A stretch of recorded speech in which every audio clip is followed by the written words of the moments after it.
Keep your eyes peeled for the Alliance.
What is your purpose? Guard yourself. What do you want? Guard yourself. How may I aid you? May the eternal sun shine upon you.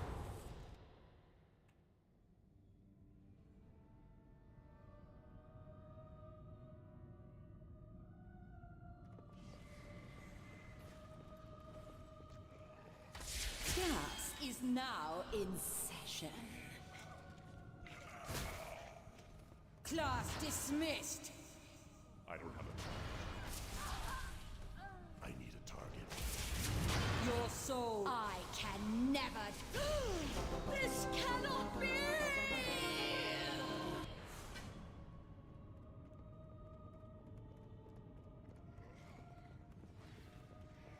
Hell is this?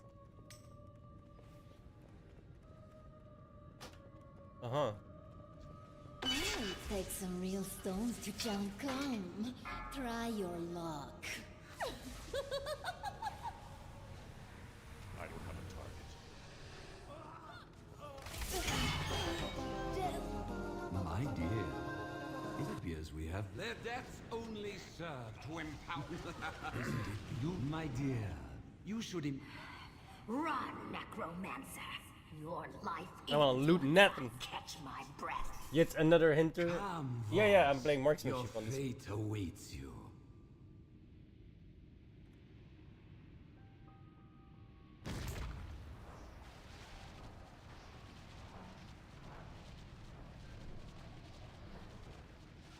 Get burned.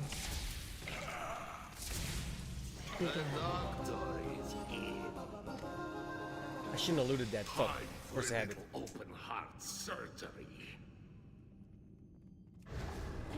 Did you forget your...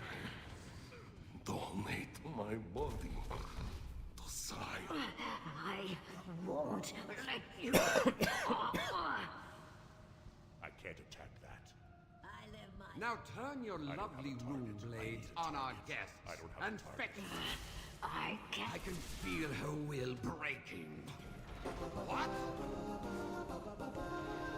Die, necromancer!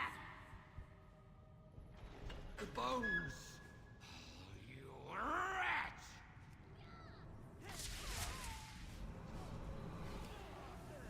Leave me to die alone, please.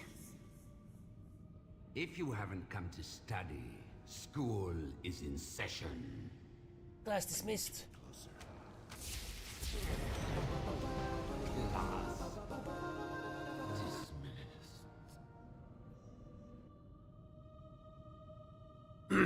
We're not gonna loot any of the bosses. Not a single one.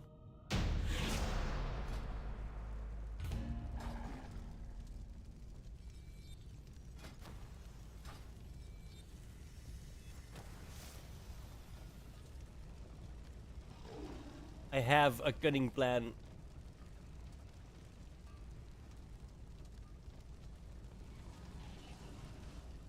And it involves... Well, not like that.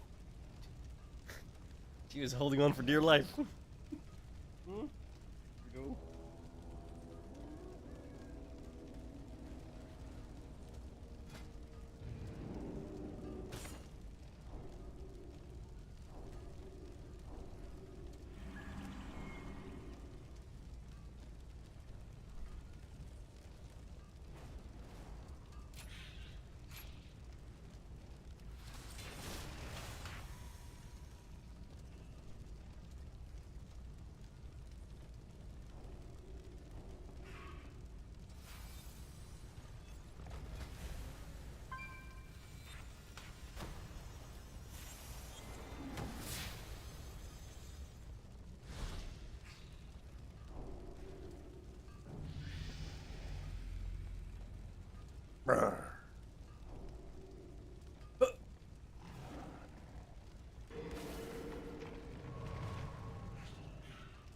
I watched the Warcraft movie again 2 days ago. It's still kind of shitty, but I still enjoy it because it's Warcraft.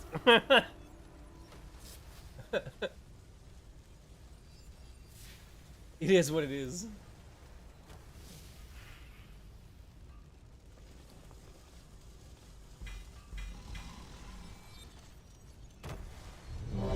Like, I can recognize that it's kind of terrible, right? The pacing is complete garbage. It jumps from one thing to the next. It should have been, like, that whole thing should have been like 2 or 3 movies, dude. Like, that whole fucking story arc. I need a target.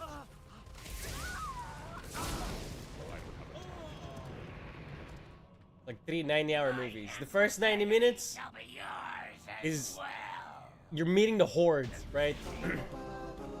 Like the first like say 20 to 30 minutes of the movie, you meet the horde before they go into Azeroth.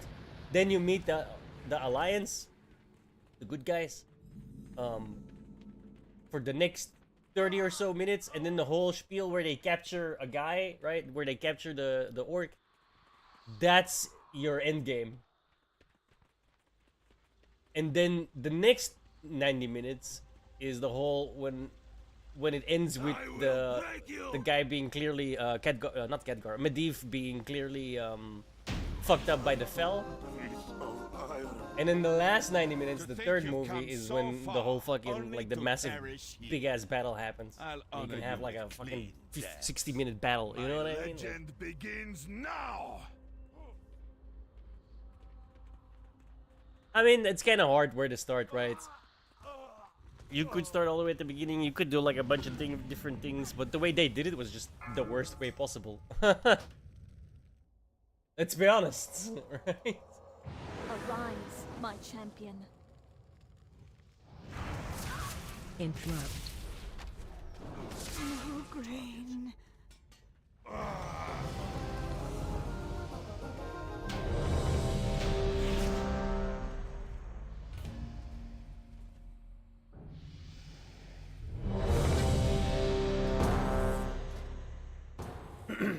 I only got 1 level out of that. Almost 2, though.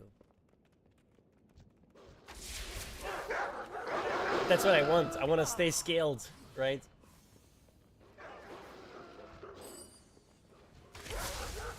Archers, attack!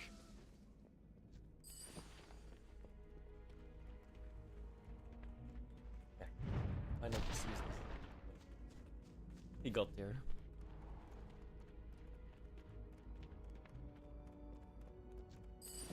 Attack!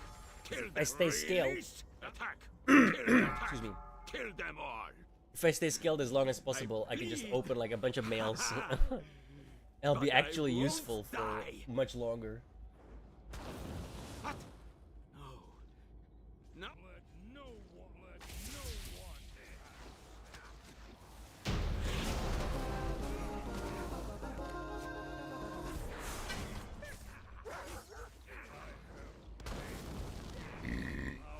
Sacred brotherhood.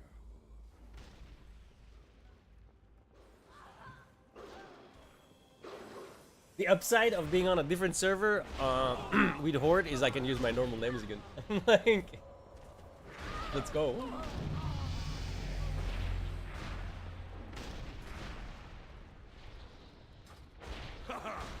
Another chance to Bollocks. test my might.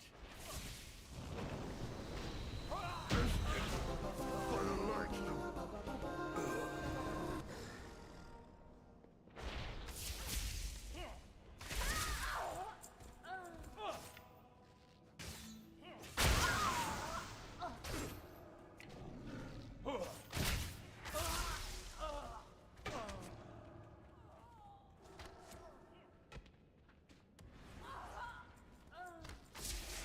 everything must burn. Not you too shall be charged. Twice. Dispel boss. Thus, God halt.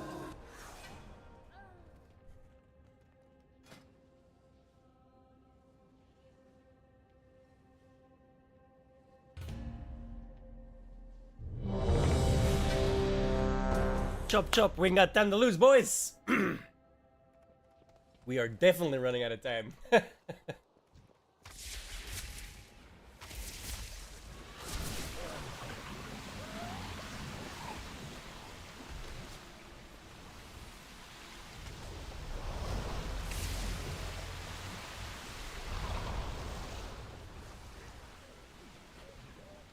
You dare to disturb these waters?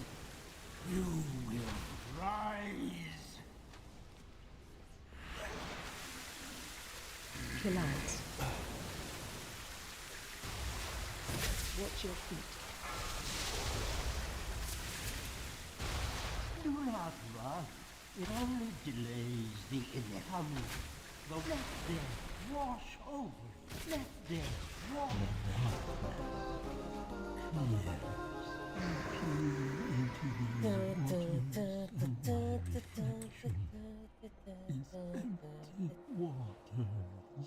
Where am I? A little too much.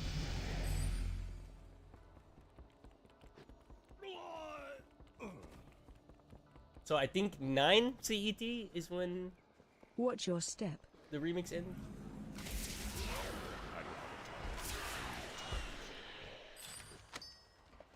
Your forces are weak, The heart of the great serpent will not fall into your hand. Jade serpent, grant me strength! The haze has been lifted The hell? from my eyes. Forgive me Oh, for doubting you. Die. I need the macro dance. That's really nice. Cannot defeat me. Cannot escape me. I am in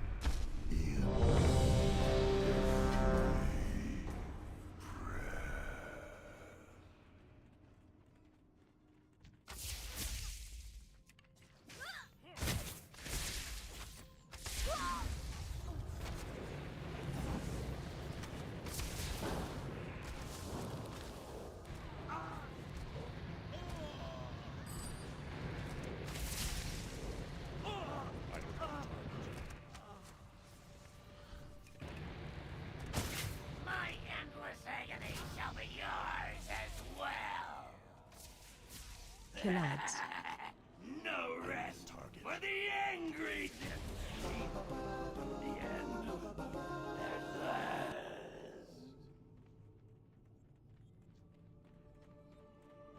War cry. Bog.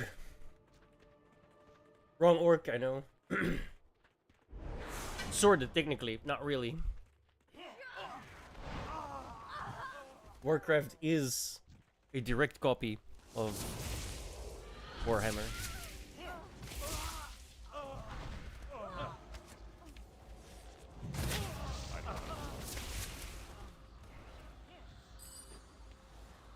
That's still the most hilarious mistake Games Workshop ever made. Saying no to Blizzard for Warcraft and then for StarCraft. Like, you fucking retards, bro. Oh my god. Tell me you don't know how to run a company without telling me I don't know how to run a company.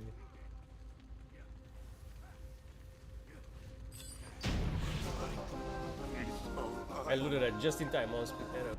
To think you've come so far. Still only leveling up to like crazy. perish here. I'll honor you with clean deaths.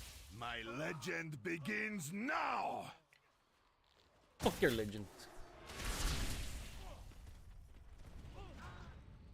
I can't attack that target.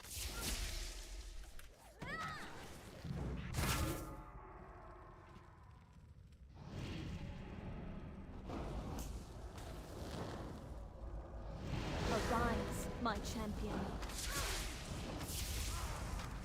Interrupt. Mograine. Does murder count as interrupt?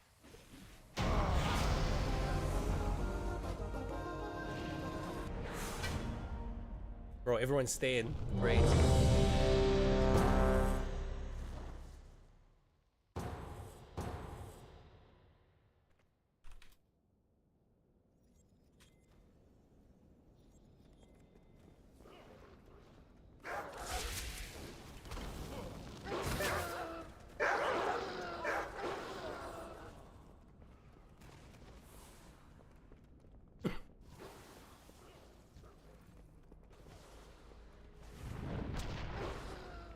Archers, attack! Keep firing! Let none escape! Another down! Do not relent! Another down! Do not relent! Keep firing! Let none escape!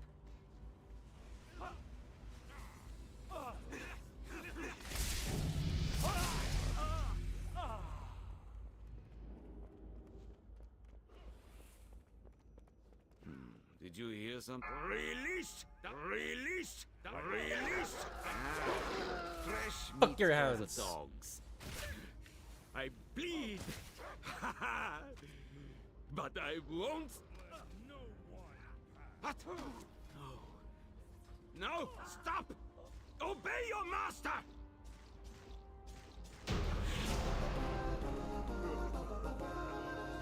No! So many how? We can't hold them back! I have failed. Our savior.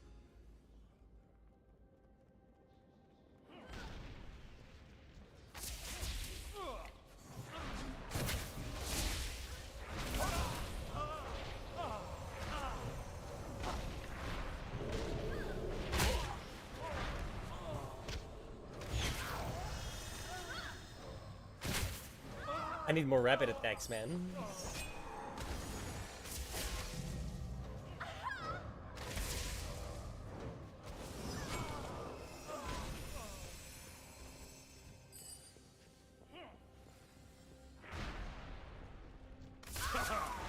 Another chance to test my might.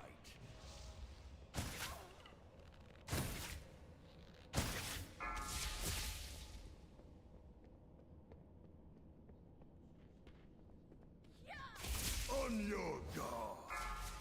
Destined for the likes of... I need a target.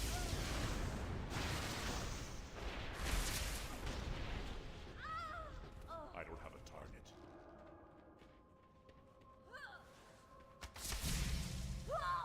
Everything must burn. None shall know the Scarlet Crusade's shame. You too shall be charred. Squash! I need a target. Dispel boss.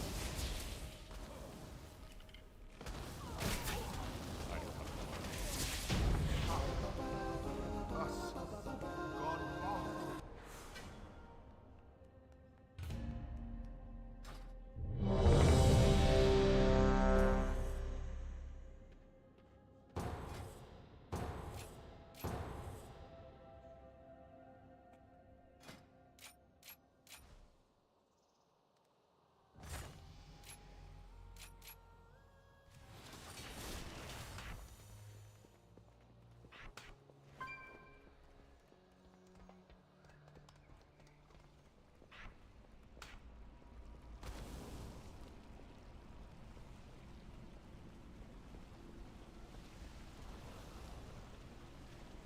The fucking.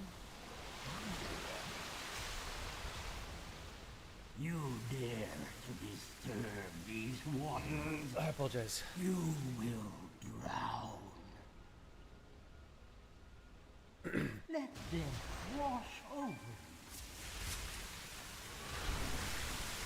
Great line of sight.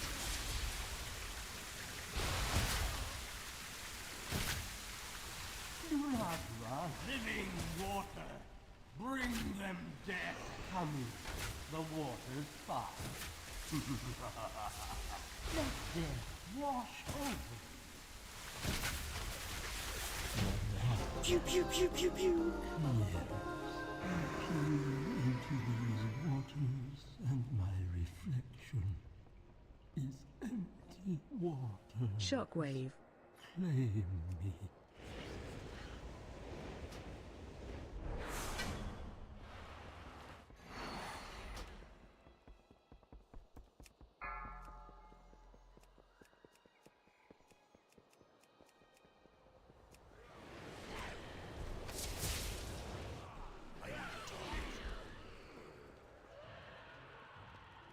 Your forces are weak. The heart of the great serpent will not fall into your Jade Serpent! Grant me strength! The cycle must continue. The Jade Serpent must be reborn! Wait, Mitsu, are you home or at work? From my eyes. Forgive me. Die or surrender. Watch your step. Cannot defeat me. Spread. Cannot escape me. I am in every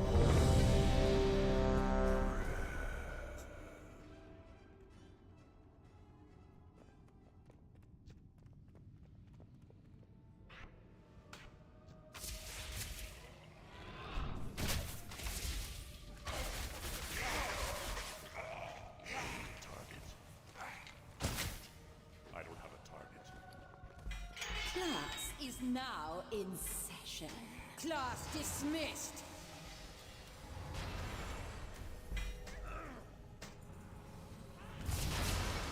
I can never die.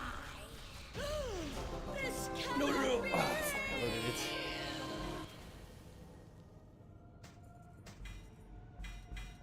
course I haven't, bro. Like, for real.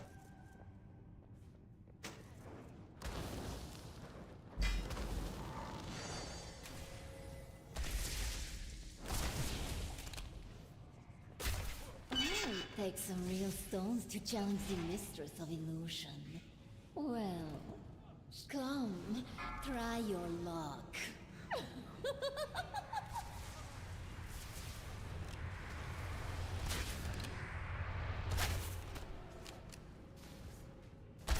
Feeling a bit dizzy? I need a target. I don't have a target. I can't attack that. My dear, it appears we have visitors. Friends of yours, boss? You there, make yourselves useful and deal with these summoners.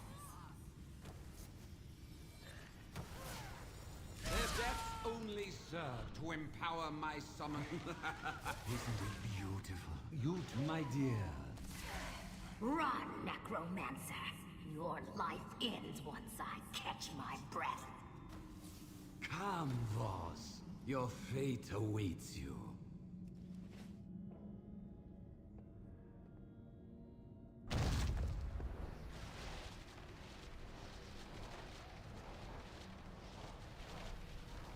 Get burned.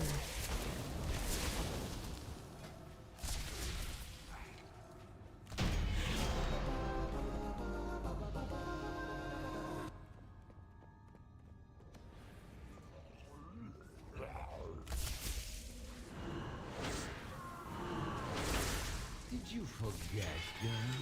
I am the Dark Master. I come. So warm, so red. I won't let you. What is it you ask? Now turn your lovely rune blades on our guests and fetch me. I can feel her will breaking. Her soul burns so brightly. Now, Lillian. What? You wretch! The bones. You rat! Leave me to die alone. I need a target. Please.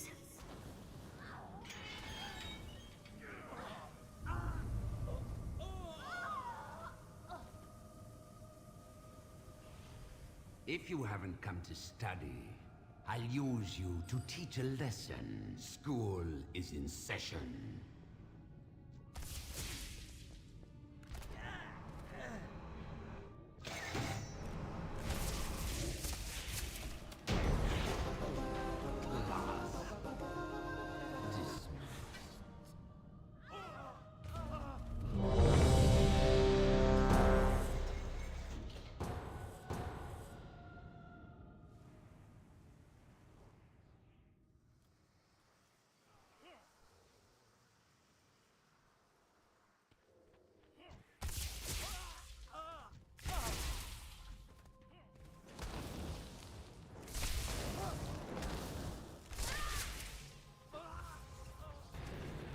My endless agony shall be yours as well. Collapse. No rest for the angry dead. I need a target. The end.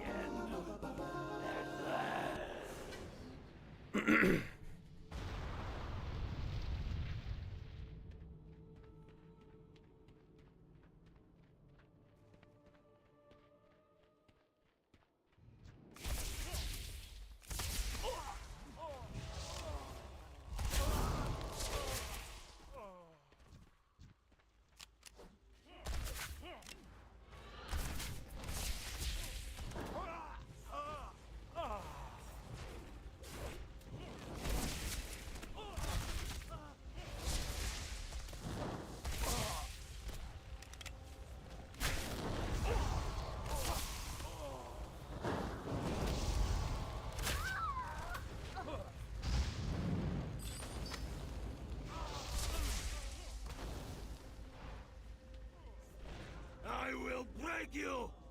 I need a target.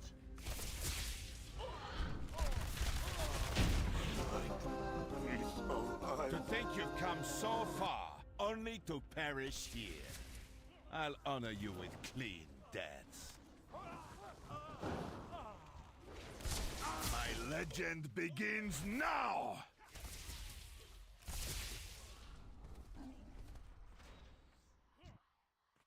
I can't. The damage, bro. It's ridiculous.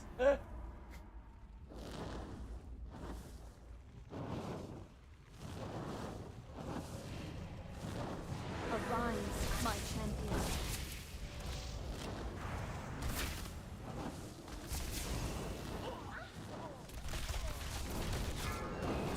Mograine.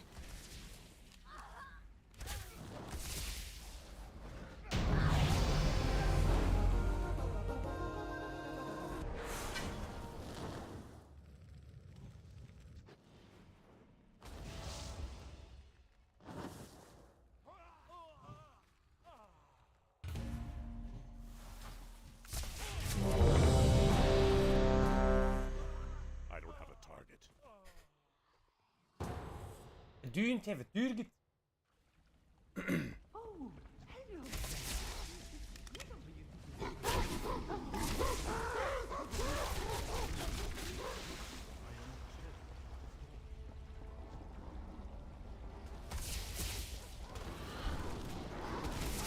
Should have made it Fragile Little Minds.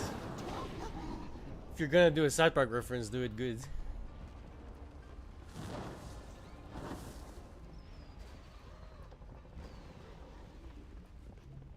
Okay, this is it. Blizzard have got class changes locked in for launch, so whatever insane upgrades you were bestowed or just issues left to rot, like if you're a rogue, this is what you're getting. Now, we've covered specs in depth across a few different videos, but you're not picking a spec, you're picking a class for your character, and that means today we're going to find out who's won and who lost. Either way though, if you want to smash some spam, let's sponsor. Data and privacy in the modern internet actually spooks me. I mean, data slurped up by data brokers, it's sold to the highest bidder, and those are probably people that you don't want to have your data. And the problem is that while we can legally get our stuff taken down, you gotta do it yourself, and that's just not realistic because we're all busy. That's where Incogni come in. They automate it for you, and code Bellular Warcraft gets you 60% off annual plan. So, click my link down below, which is incogni.com/Bellular Warcraft, to be sure to get the actual offer. Once you're signed up, they get to work right away. So here's my report: 102 takedowns sent, 81 completed, 21 in progress. And looking at those are instances where my data has not been secure, where a spammy advertiser, a scammer, or a corporation who just wants my data for some reason that I've not been told about can just go and get it. That feels wrong to me. I wonder how many levels I'm getting out of the mailbox once this thing is over. Once the group falls apart. It sucks. Now, taking a look at my graph, you can see the big spike recently. That's because you can now add up to 3 email and home addresses, which is pretty sweet, and the slow increases are them continually monitoring brokers to not only just pull my data down, but also to keep it down and add me to suppression lists so that it's not picked up again in the future. So to me, it's just a no-brainer. It takes next to no effort, and you can see for yourself at incogni.com/Bellular Warcraft, where that code gets you the exclusive 60% discount. Okay, let's kick things off with the lucky and the triumphant. And of all the classes, I think Death Knights are coming out on top with the biggest glow up. All 3 hero talent trees are bringing something just pretty awesome to the table. I mean, Riders is easily one of the top 3 in the game. It's just awesome. With Sand Lane, you're getting bursts of haste, which is really fun, and Deathbringer, well, its new ability just looks great and it's really fun. Then each spec is coming out swinging as well. 3 abilities that Blood had just clogging up the talent tree, those have been revamped into excellent tools, and the whole Bone Shield system has just been powered up through a bunch of talents, and it feels like it's got a better place. So there's that, and then Gorfiend's Grasp is pretty easy to pick up, meaning that overall Blood's just, got a great glow up. As for Unholy, well, man, it is smooth now. Runic Power and Wound Management are, I think, just much better. There are new and updated talents. And then, of course, the ancient problem of a ramping opener and a 3-minute focused damage profile. And the good news is those have all been taken care of with some new talent options to take instead of your Gargoyle and your Army of the Dead. And then as we move on to Frost, one thing's obvious: whoever was in charge of it just kind of popped off. So there There are new auto-attack focused capstones that add Razor Ice and Icy Talons management for the dual wheel build. Then the breath builds, they're less about endless extension of your Breath of Sindragosa, and they're more about lining up cooldowns and buffs for just a short but deadly window. Obliteration builds then benefit from runic power generation being nerfed down a little bit, essentially forcing actual resource management back into the spec in a way that I think some people will enjoy in terms of pace. And the class tree then is just a huge upgrade for all three. They've got easy access to Soul Reaver and Abomination Limb alongside some new defensive options, and a major win is a new 4-second grace period to the Death and Decay buffs, and that of course includes Cleaving Strike for your AoE. That will be great, and the best part is that this also extends the buff whenever D&D ends, which then brings your uptime close to 100%. Then there's Empower Rune Weapon, or as I should say, the lack of it, because it's been pruned from the tree, leaving it as a frost-only cooldown. And that can sound like a nerf, but every spec has had that power redistributed into somewhere a bit more fundamental to the spec's design. And of course, that's not to mention the anti-magic shell upgrades. Overall, basically right, it's really simple. Death Knight is an amazing class with 3 awesome specs. If you like the theme of it, you basically can't go wrong. Big result for the DKs, but second the glow up tier list is Mage. Frost's changes are tiny, but they are worth writing home about because they're quite surgical. So, talent swaps have basically opened up more AoE hybrid builds instead of the all or nothing from before. More power's been added to the non-glacial spike builds, which should keep the more like easy gameplay style of Frost just a bit more viable. And most of their upgrade just comes from having access to the Frostfire tree, which basically is just a complete Yo, I'm gonna keep joining us up until like one of them leaves, bro. Let's go. Fire, which I think will be truly exciting. So it's benefiting. I might get this guy to Civ in like an hour. Down a little bit. There's new talents making Phoenix Flames fit better, and then some more powerful options being added for AoE, like a new Living Bomb that applies automatically while they blast, which is pretty sweet. Now, Arcane, I'd say, is probably the biggest victor here. It's just had a massive pruning, and I suppose a clarification with their abilities. And somehow what's happened is the dev has managed to cut away loads of excess without actually hurting the core of the spec, and that really is an achievement. You add to that then a bunch of new AoE movement-friendly talents, and they're honestly just one of the best made specs in the game. Like, it's really damn impressive, but it almost went a little bit wrong. You see, there was an unintended interaction with spell queuing and a buff that was fun to play with. So as usual, Blizzard removed the bug. But of course, the bug ended up being fun, so after feedback, they basically added it again. And speaking of adding things, hero talent trees. Well, the Sun Fury one is awesome. It basically spawns a cool magical phoenix, and it adds a nice little spam window for both arcane and fire. The gameplay just feels crazy good. Then overall, their class utility and defensives, those have escaped mostly unscathed.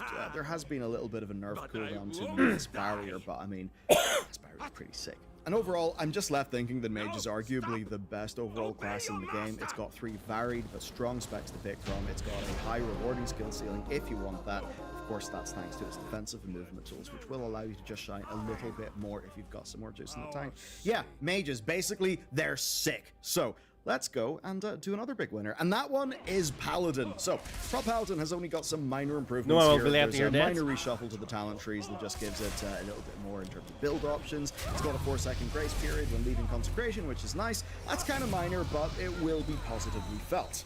Rat Paladin, though, it's getting a lot of love. The auto-consecration talent is baseline. Their stat scaling stuff has been addressed to hopefully fix just stat stacking and gearing issues that they have faced. Then there's a new talent that auto-procs wings from Wake of Ashes that just, in terms of general gameplay, just, like, yeah, it feels awesome whenever you use it. And like many others, they've also had the lack of hybrid builds be fixed. So talent shuffles are allowing you to pick some AoE without having a major single target sacrifice. Then moving on to Holy, there's just been a hell of a lot of effort, and for me this is a really big one. Blizzard have removed Glimmer, and they've given all that juice back to the holy power spenders of the Holy Paladin. And that basically means that they're back to being immensely strong spot healers who use Crusader Strike to build up their holy power. Their infusions buffing their casted spells has largely combined their melee and their caster playstyle into just a hybrid build that you can sort of talent to, slightly favoring one or the other. Now, the class tree is unchanged except for one loss, and that is Retribution Aura, which is a little bit unfortunate for, say, the second second Paladin in the group, but hey, you've still got Devotion Aura. And where we're left is with Paladin being a class where you literally just can't go wrong, in my opinion. Now, I think Holy is the one that shines the most with new changes, but basically every spec here is shaping up pretty fantastically. And luckily, the hero talents are pretty damn solid too. Take the Hammers of Templar. I mean, you use abilities, hammers rain in from the sky. Looks cool, sounds cool, does a bunch of damage. It just feels great. And there's Lightsmith, which gives you some small support elements which are really satisfying, and Herald of the Sun is a mostly well-themed, mostly passive light show, if that's the direction you want to go in. The last class then, for those who are popping off, is the Monk. Across the 3 specs, we've had Button Gloat be addressed, some new utility upgrades, and new movement options that, I mean, just kind of feel like a mini air dash. It's pretty cool. Now, the hero talent trees are, I will say, a little bit underwhelming here, but Conduit of the Celestials is at least bursting with flavor, which is certainly good. Spec-wise, Brewmaster lost some buttons that they didn't like and got some new passives to improve Stagger a bunch. Basically, if it ain't broke, don't fix it, and it's a really good spec. Windwalker then has changed a bit more substantially, where Serenity is gone, as is their AoE Touch of Death, but in their place lands a huge number of upgrades to other abilities and just a stack of interactions between all of them. Whirling Dragon Punch and Strike of the Windlord get some real big additions, and they don't need to stay in their Jadefire Stomp anymore, which again will just be nice for your playability. Expel Harm is now passive, as is Chi Wave and Chi Burst. Add to that some new haste scaling, and Windwalker is largely the same, but just feels much improved.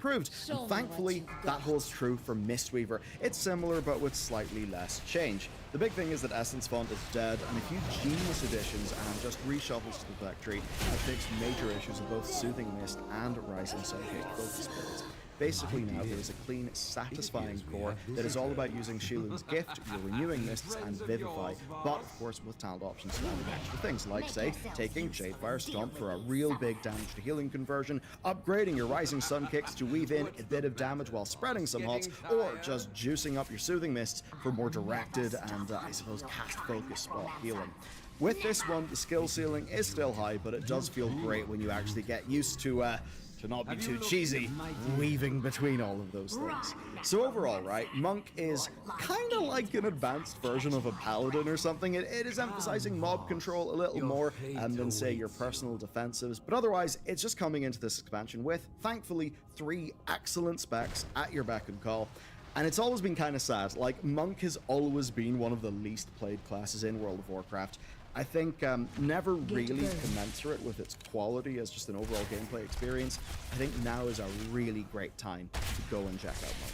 Cue the melancholic music. It is time for the major losers. Thankfully, there's only 2 of them, but they do come into this expansion just feeling like black sheep. Unloved, unwanted, which is a shame because black sheep look honestly kind of metal. Now, the worst impacted here, sadly, is the Rogue, because you guys have got next to 0 changes to your deeply flawed specs, and that does cement Rogue as just some of the weakest design in the game. Now, they have had some minor tweaks, things like removing Sepsis and pacifying a serrated Bone Spike for assassination, and Shadow Dance becoming sub-only. Add another nice change in that Slice and Dice is now extended in combat, so it only needs to be activated once. That's good, and that means it's time for the bad news. The immense bloat of Sub is still just a thing. It's got Sepsis, Flagellation, Secret Technique, and Gormaw's Bite as cooldowns. Then Outlaw's many reasons to hate Killing Spree have of course not been addressed either. That's mostly thanks to how it forcibly just moves you and your camera around. That often of course just ends up getting you killed. And the list of things that they've got to be upset about has only really grown in this expansion. As an example, the Trickster Hero Talent Tree turns your finisher into a new ability, Coup de Grace, right? Which, you know, all looks kind of cool, but it locks your action bars out for a bit. That means that you can't do your off-GCD things like kick. It almost makes you feel like you yourself have been crowd-controlled when you see your own bars dim. Now, the others are not as negative, but basically they're not bringing a lot to the table. And this just leaves rogues in an awkward place. I think Sub is the worst off here. The other 2 are slightly improved versions of their old self, but honestly, that's only slight enough for mains and existing fans to stick with. I think compared to the love that everybody else has gotten, well, it's just unfinished, really. That's kind of how the rogues end up feeling. Maybe a 0.1 patch is going to ride in here like a knight in shining armor and give them everything that they have been missing, but very much for the initial release, Rogue feels left dying in the dirt. Our other major loser then, maybe this is just us being a little dramatic, but it does feel like it's the Druid. Now, first and foremost, right, they had a gigantic class tree shakeup that didn't really shake up all that much, which compared to the trees getting upgrades, does just feel like some wasted effort. Then Moonkin has been made balance only, and I can sort of understand them doing that. They really want it to feel like its own unique thing, but I think for the other specs it will feel a bit sad. Now, to talk about those specs, Guardian Druid has largely been abandoned here. The split between single target maul and AoE raise feels a bit strange compared to the other tanks, and plenty of their things that should be awesome, like say your Lunar Beam, well, they're just too weak to really bother with. And it's just odd because this was a prime opportunity for quality of life upgrades. Don't you really like Druid but mid? Instead, it's just crickets. Now, the hero talents may alleviate that somewhat with Elun's Chosen, but that entirely depends on tuning. At the very least, Druid of the Claw does give them the option to cat weave, which is pretty cool, but overall, it's just a bit of a loss for Guardian. On to balance then, where I've got to start off with the fun news that Tettles, a very long time Boomkin player in the WoW space, has just literally called it awful in his Wowhead, guys. So let's dive into what happened. Primordial Arcanic Pulsar's removal, on top of just the simplification of many different procs over the years, has kind of just cut away almost every opportunity to express skill. Like now it's 2 dots, starting Eclipse, and then building and spending. So for beginners and casual players, some of that may feel like a positive, right? But it does defeat the purpose of, I guess, talent trees, right? I mean, take Frost Mage, okay? It is simple if you want it to be, but you can put more things into your talents and the talent tree ends up working, I suppose, to hit its design goal. Complexity comes there as an option with your Glacial Spike and your Ray of Frost. But here that doesn't happen, and hero talents do almost nothing to fix the problem. Feral then suffers from a different problem. In an effort to reintroduce complexity, they've slowed down the spec's energy generation to a crawl. Now, in isolation, not a bad idea. Slow down your energy, make things, I suppose, matter a little bit more so you're not flailing all over the place like a big crackhead cat. Have 4 more hours or so before the moving on from Dragonflight, it just feels real jarring. So for new players, probably won't be a big issue because you won't really know what you were missing. And in fact, there are some benefits. It lets the core shine in a bit more of an obvious fashion. They've also removed Tear Open Wounds, the talent that enables Primal Wrath spamming, and that does add managing rip-up time to your AoE. So you can see things there that I suppose technically are a design improvement, but I think for a lot of people they'll find that Feral just feels slower, it feels weaker, and that doesn't feel like a win. And even their hero talent trees are fairly weak, though bear weaving, at least with Druids of the Claw, is a fairly cool idea. There is good news though. Restoration bucks the trend and is truly a winning spec in an otherwise losing class. Dropping Moonkin form means that they get to DPS and restore mana without sounds like you should play Restoration. Great. Then losing Luxuriant Soil helps because removing high value RNG has just let them have some more baseline power, but the loss of Adaptive Swarm will sting for some people. That, and of course having to pick between the powerful Photosynthesis and Flourish, will feel like 20 years ago, in a few bro. ways, but generally, right, Resto is really quite great, and in most cases it is better. And it just means that overall with Druids, they've got 3 out of 4 specs either just feeling left to languish or downgraded, which does feel rough. Like, sure, you can be a happy Resto who's got a new version of Tranquility that's a lot more, like, front-loaded in its healing, but it's not really going to make the other losses feel great. Now, there's definitely a core Druid fanbase, and this stuff is not going to stop them from enjoying Druid, but I just think the Druid it's due some time in the spotlight. If Blizzard were to put a whole bunch of class effort into something, I would definitely say Druid. Maybe second to Rogue, at least, is one of the top picks. With that said, then, it's time for the little winners. These are the classes that come out with a smile, but very much not cheering and dancing. But still, if you're in this category, it is good news for you. Warrior, then. Warrior is more or less upgraded on all fronts, though by minor tweaks that add up rather than anything that's like class or spec changing. So protection gets key weaknesses shored up by a little bit of extra magic damage reduction and, well, access to the absolutely fantastic Thunderclap focus talent tree, the hero talents. Like, man, Mountain Bane's awesome. Then for Arms and Fury, well, you guys are the real winners. There's reduced rage and proc generation in Arms that actually does mean that it ends up feeling a bit less crowded than before. I think people will like that, and most notably, Cleave now replaces Whirlwind entirely. Overpower has only got 1 charge, and Ravager has been added as a choice against Bladestorm. Over with Fury, then, we see a similar story. Bloodthirst buffs and talents now basically give it a place in the rotation. Blade Storm is back, but in an improved form, and some tweaks and rebalances have just brought it to a much smoother and better overall place. The hero talents for both are actually real nice as well. Slayer buffs Execute and Blade Storm in ways that cross over well. Colossus adds a new, very cool looking, but slightly controversial channeled ability called Demolish. Some people won't like it, to other people it will just feel like, well, you're demolishing people, and that will feel good. Then Fury, of course, gets access to Mountain Thane. That replaces Whirlwind with a buffed Thunderclap, which is awesome. So altogether, Warrior does feel kind of like the DKs, but maybe not as good, where you basically got an awesome tank spec with two different flavors of DPS that are real fun.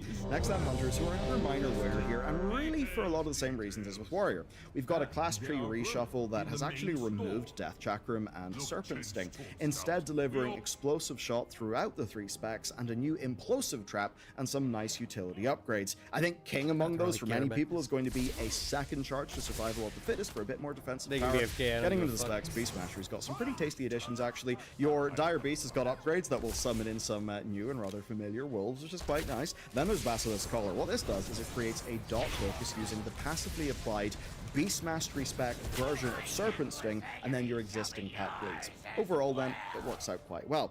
As for marksmanship, you're also getting your own passive version of Serpent Sting. You're getting a volley that lets you ignore line of sight, and many much needed upgrades to things like your wind arrows, wailing arrow, and the tree pathing.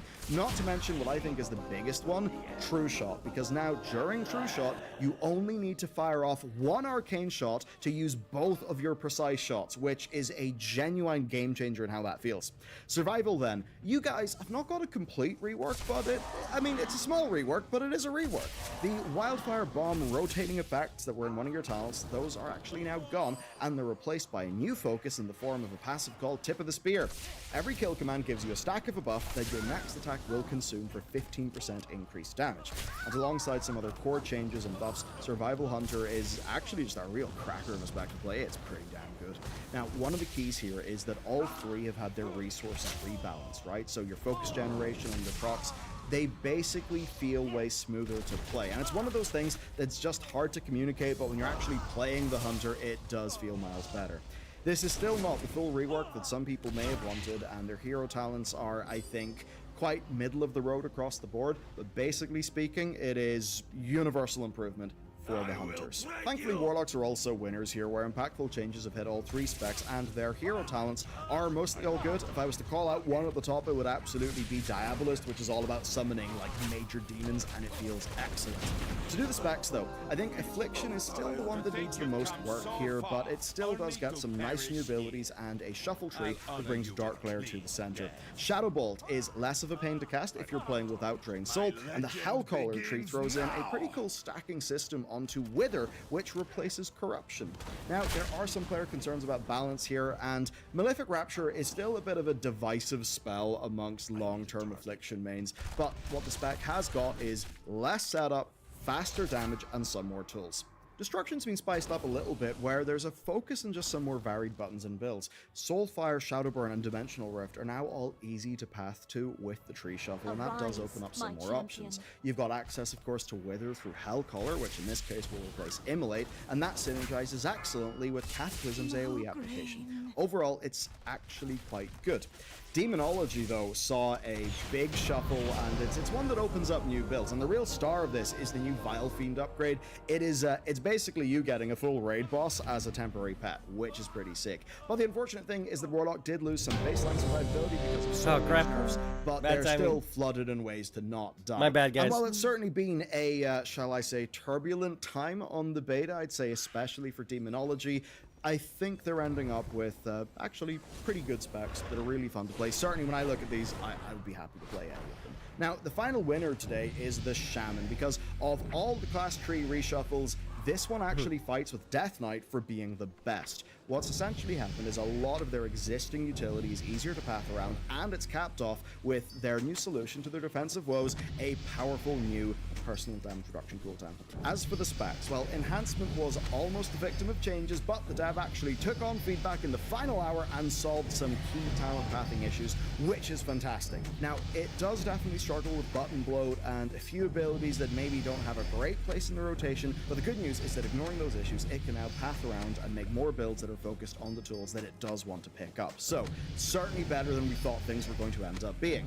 As for Elemental, it had a massive tree shakeup, and that just resulted in the fire build taking huge precedence with just tons of upgrades to improve it. Things like, say, Ice Fury, which is no longer an extra button, but is actually a random proc to react to, while still keeping the same identity. It's pretty fun, but it's also a smart way of keeping the button bloat down. So essentially, happy days for Ellie, and then there's Resto, which got a lot of moving and shaking, but without much impact, and I'd say in a good way, actually. It's just had problems be sort of shored up. A great example there is Downpour, which is now a follow-up to Healing Rain, which is much better, and there's just a bunch of extra talents to pump up your existing abilities and cooldowns in ways that feel excellent. Good example of that is both Healing Rain and Spirit Link getting a heal attached to their activation. Now, the hero talents on top of all this are not incredible in their execution, but the fantasy, right? The fantasy of Stormbringer, Totemic, and Farseer, I think are all very, very, very fitting to the show.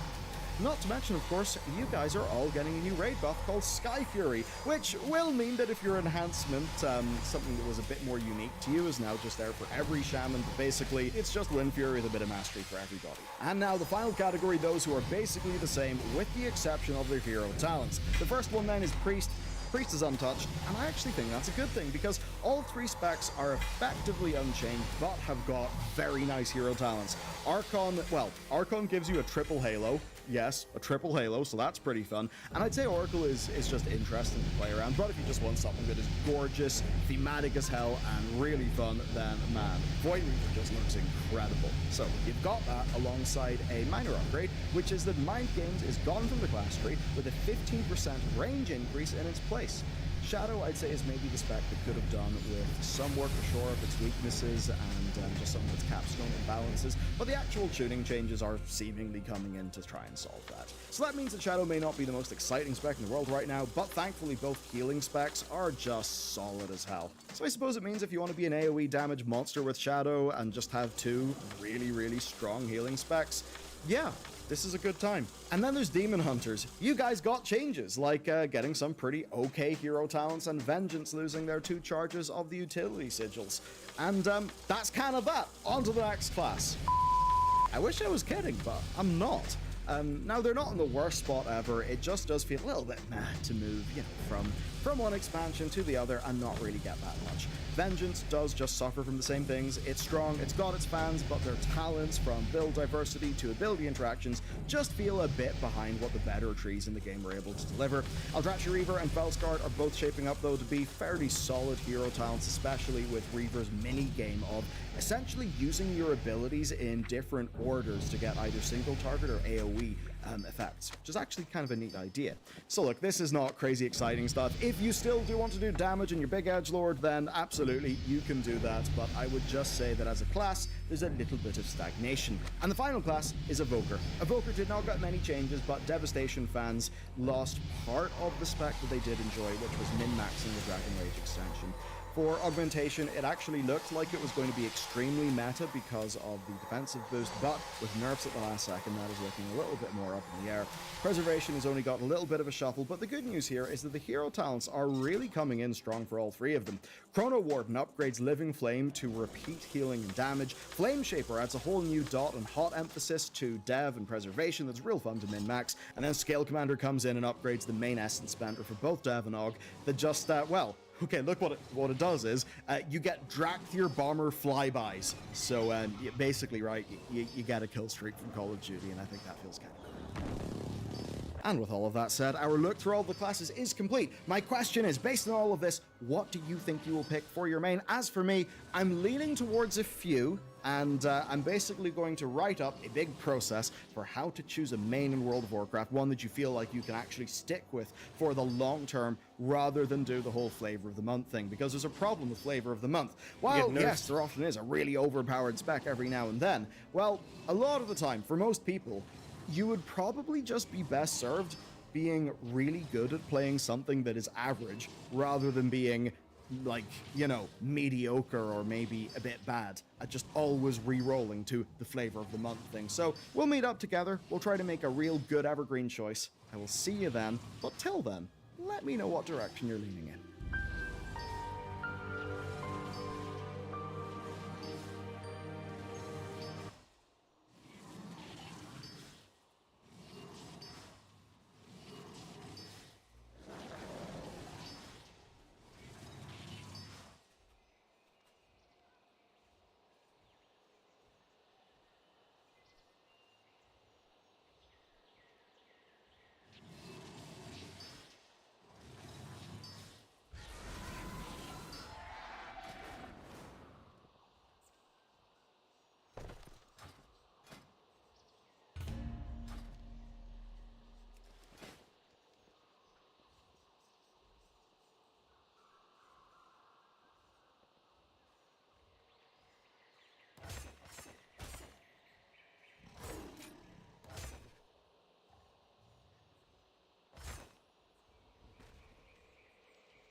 What do you want? Protect the truth.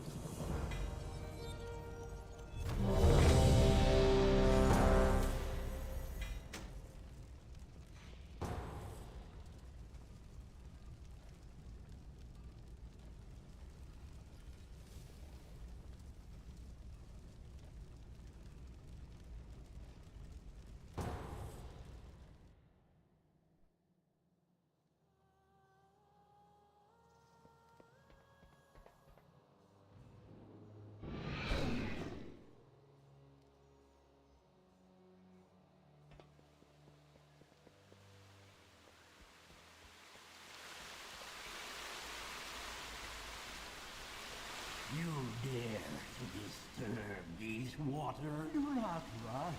It only living water. Bring them death. Killads. Watch your feet. Come, the waters part. Rise.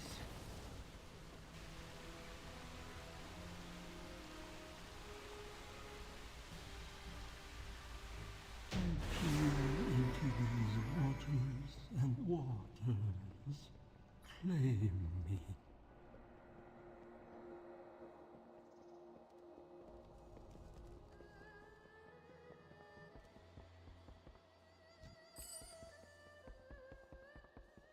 Your forces are weak.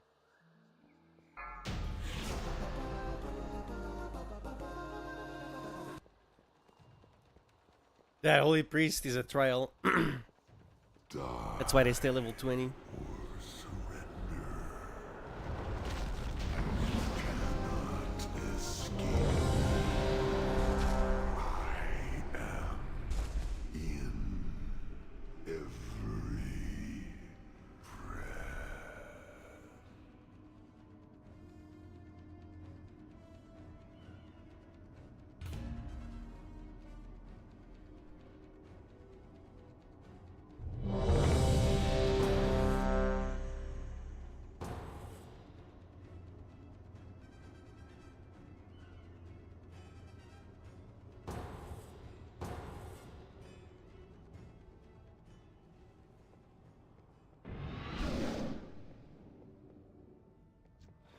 Class is now in session.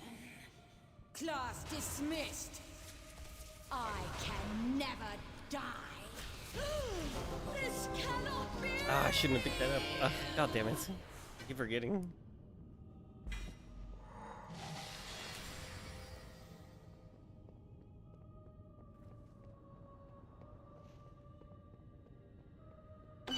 Take some calm.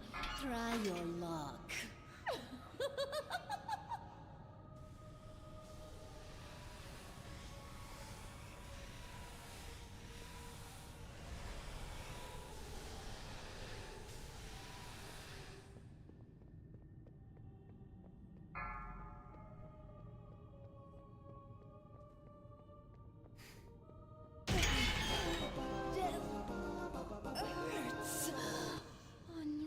My dear. Their deaths only serve to empower. Isn't it beautiful? The weaving of you too, my dear. You should embrace. Run, necromancer. Your life ends once I catch my breath. Come, Voss. Your fate awaits you.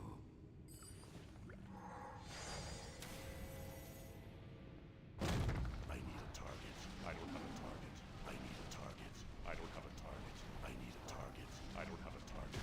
Get burned.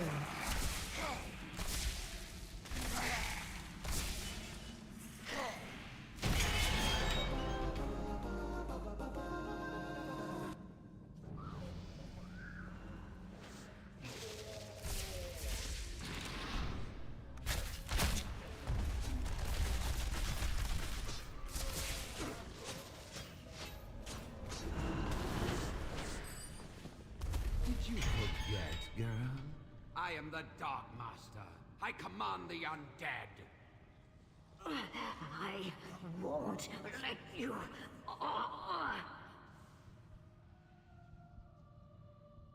Now turn your lovely rune blades on our guests and fetch me their. What? Die, necromancer! The bones. You wretch!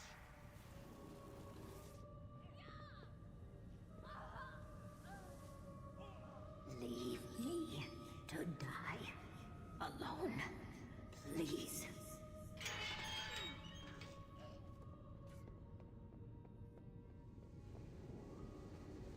If you haven't come to school is in session.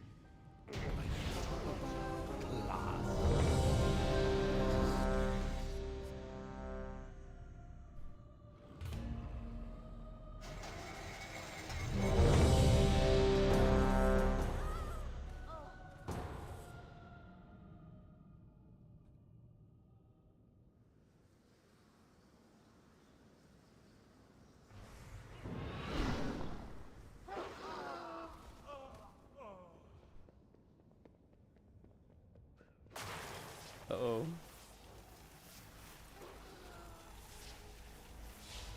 Trying to get deceit. Huh? Archers, attack!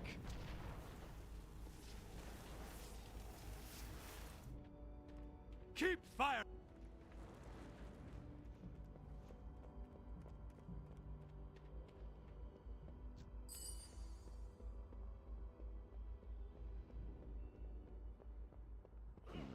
Did you hear? Attack!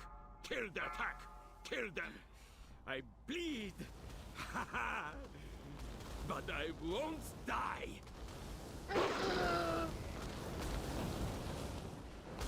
What? Let no one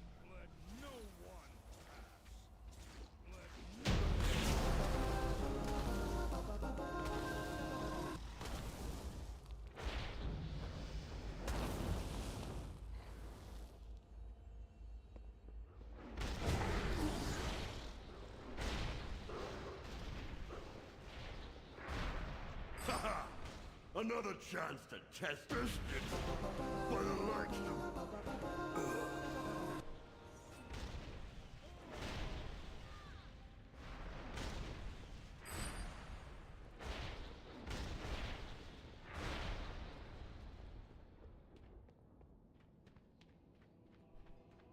Everything must burn! None shoe too shall be charred! Glass! That's deep. Excuse me.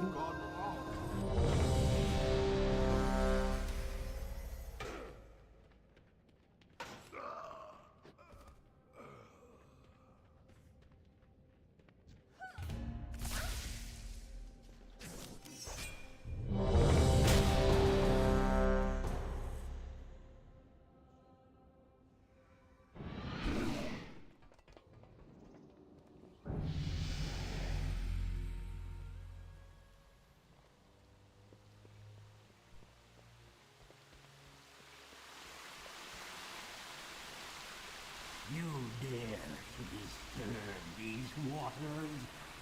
You will living water bring them death. Kill ads. Watch your feet. Come, the waters part. Let death wash over the yes, peer into these waters, and my reflection is empty waters. Claim me.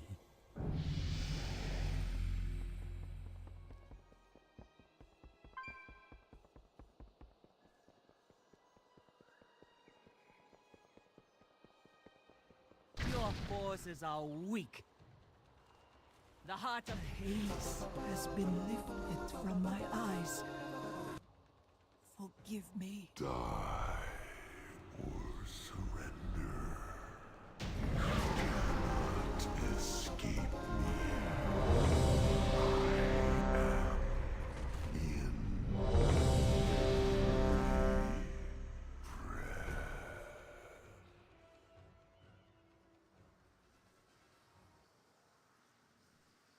Literally installing add-ons in the background while I'm running behind this guy.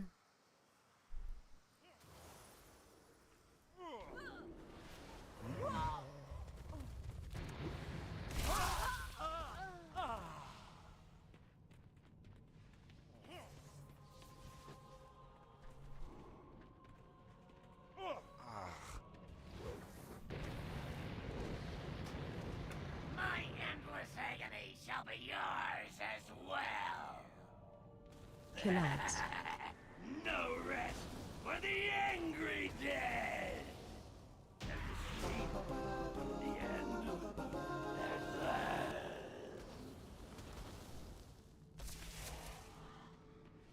I don't have a target.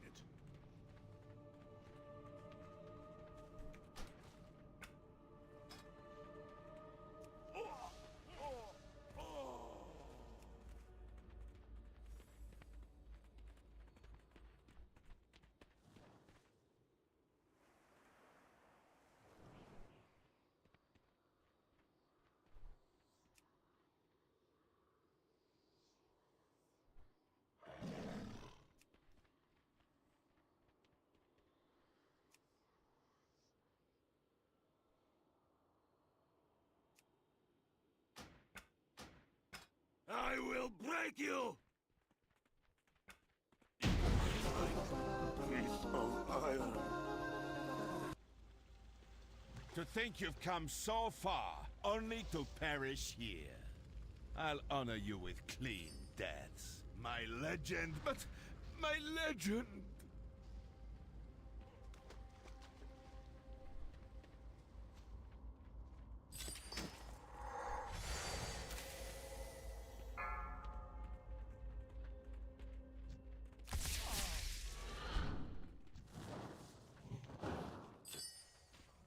Arise, my champion.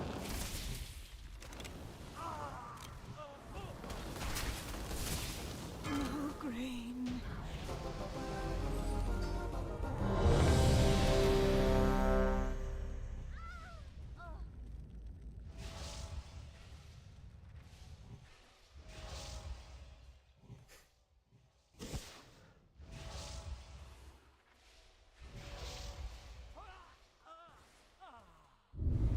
The War Within is almost out, and the good news is it's got no Legion, BFA, or Shadowlands style borrowed power, and you'll regularly find yourself getting Warbound gear that you can transfer to your alts. That, plus reputations being account-wide, means that your decision of a main is less about character progress, and it's more just about your progress. Picking something that you enjoy, that fits your gameplay, fits your goals, and gives you room to grow. To grow right in today's sponsor. You know, I just feel better knowing that I'm safe and I'm getting a good deal, and that's why my sponsor, nordvpn.com/Battle Warcraft, is helpful. Save money, more secure, and gives me tools to get around common problems that I find, and with my link and code, Battle Warcraft, you'll get 4 months for free on top of the 2-year plan. Now, just as an example, the last few weeks has seen me book 7 flights and 5 hotels, which is a story for another time, but when doing that, I was using Nord, because the airline, hotel, and car rental prices are often dynamic based on your location.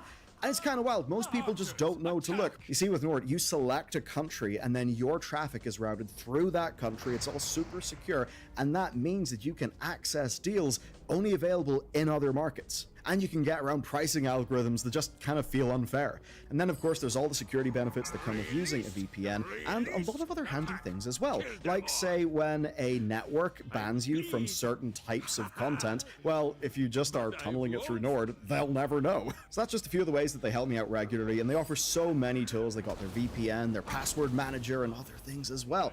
Their apps are super convenient to use across all the different platforms that you've got, and you can get started today at nordvpn.com/Baldur Warcraft. That's where you'll get 4 months for free on top of a 2-year plan. It's all backed by the 30-day money-back guarantee. So, cheers Nord, and let's go.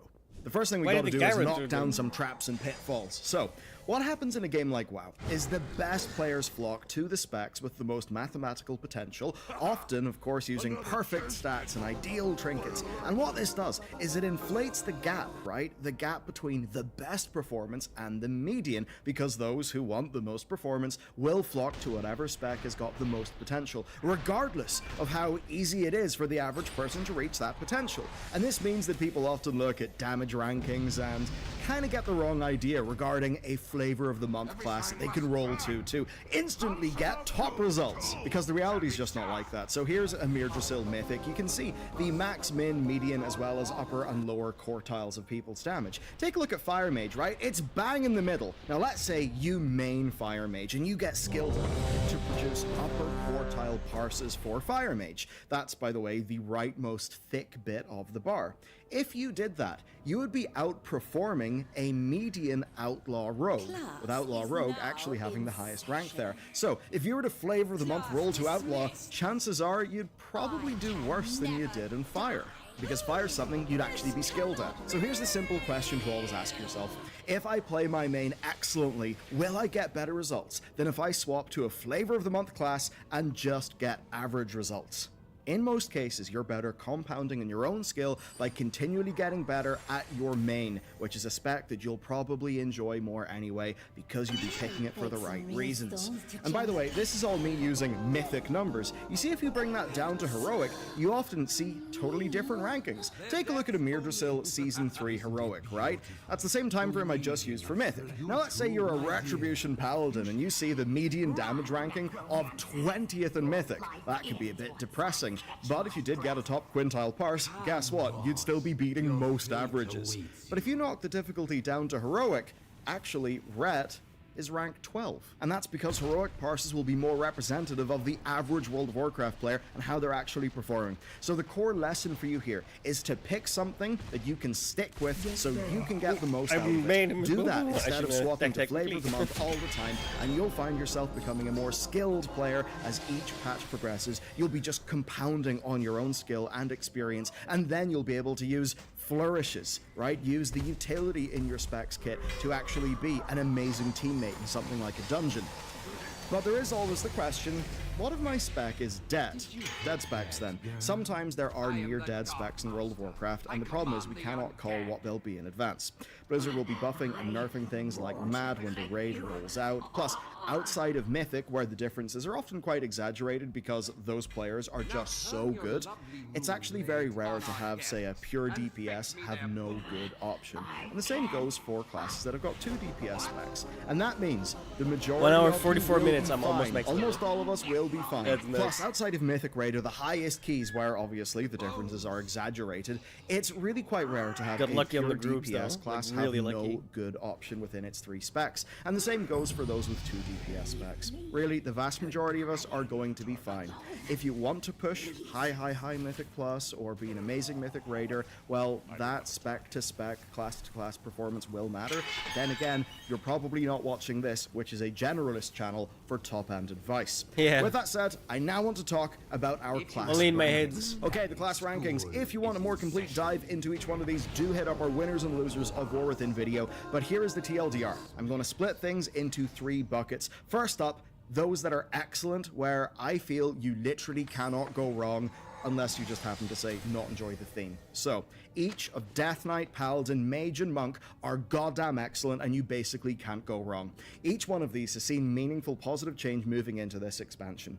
Death Knight is giving you 2 fantastic yet different DPS specs, and Blood is a real amazing tank spec. Then Mage overall is Who the fuck is probably the best Lead? pure DPS class in the game. Each spec is very different, they play excellently, especially the revamp done to Arcane. Then there's Paladin and Monk, which I Do think it, are for the fuck's joint sake. kings of hybrid gameplay in World of Warcraft. If you want to tank, heal, or DPS, each one of those has got a fantastic spec for you. And I'll especially call out the healing specs. Holy Paladin is vastly improved moving Damn it. expansion to expansion, we lost the and Mistweaver Monk has had ass some wipes. really nice surgical changes. So, those are 4 classes where you straight up cannot go wrong. And that brings me to the next bucket of classes. These are ones where I'll say they're good, and I don't think you'll regret them. And this time, the middle of the pack is big, and that's actually quite good news, because Blizzard have essentially done a good enough job. We've got Demon Hunter, Evoker, and Priest, which have not really seen that many changes, but do have hero talents that range from solid to, in a few cases, excellent. Shaman, though, has seen vast improvement from its once worrying place in the beta, and the same goes for Warlock. Warriors then continue to be solid. Mountain Thane I'll definitely call out as being a bunch of fun, and as for Hunters, while they haven't been fully revamped, they are significantly better than what was there before, even though their hero specs are just a little bit middling. I'd say that none of these classes are dead in terms of design, and most people will be able to find fun in any one of them. Next then, the bottom category, the bottom bucket of classes. These are the ones that need work, and I definitely say select these with caution. Rogue has simply not seen enough class design work. It just is completely unloved. There are loads of problems that should be solved and just haven't been. Druid, then, has seen change, but it's often been middling to bad. Balanced Druids, sorry, you guys just need the happy pills. Guardian, well, Guardian could not be more sleepy. Feral has managed to lay off its crack pipe, and thankfully Restoration is actually quite fantastic, but it just doesn't make up for the rest not really feeling that good. Now, it wouldn't take much to fix up these problems here. Some surgical changes could go a long way for Druid, and really it's the same with Rogue.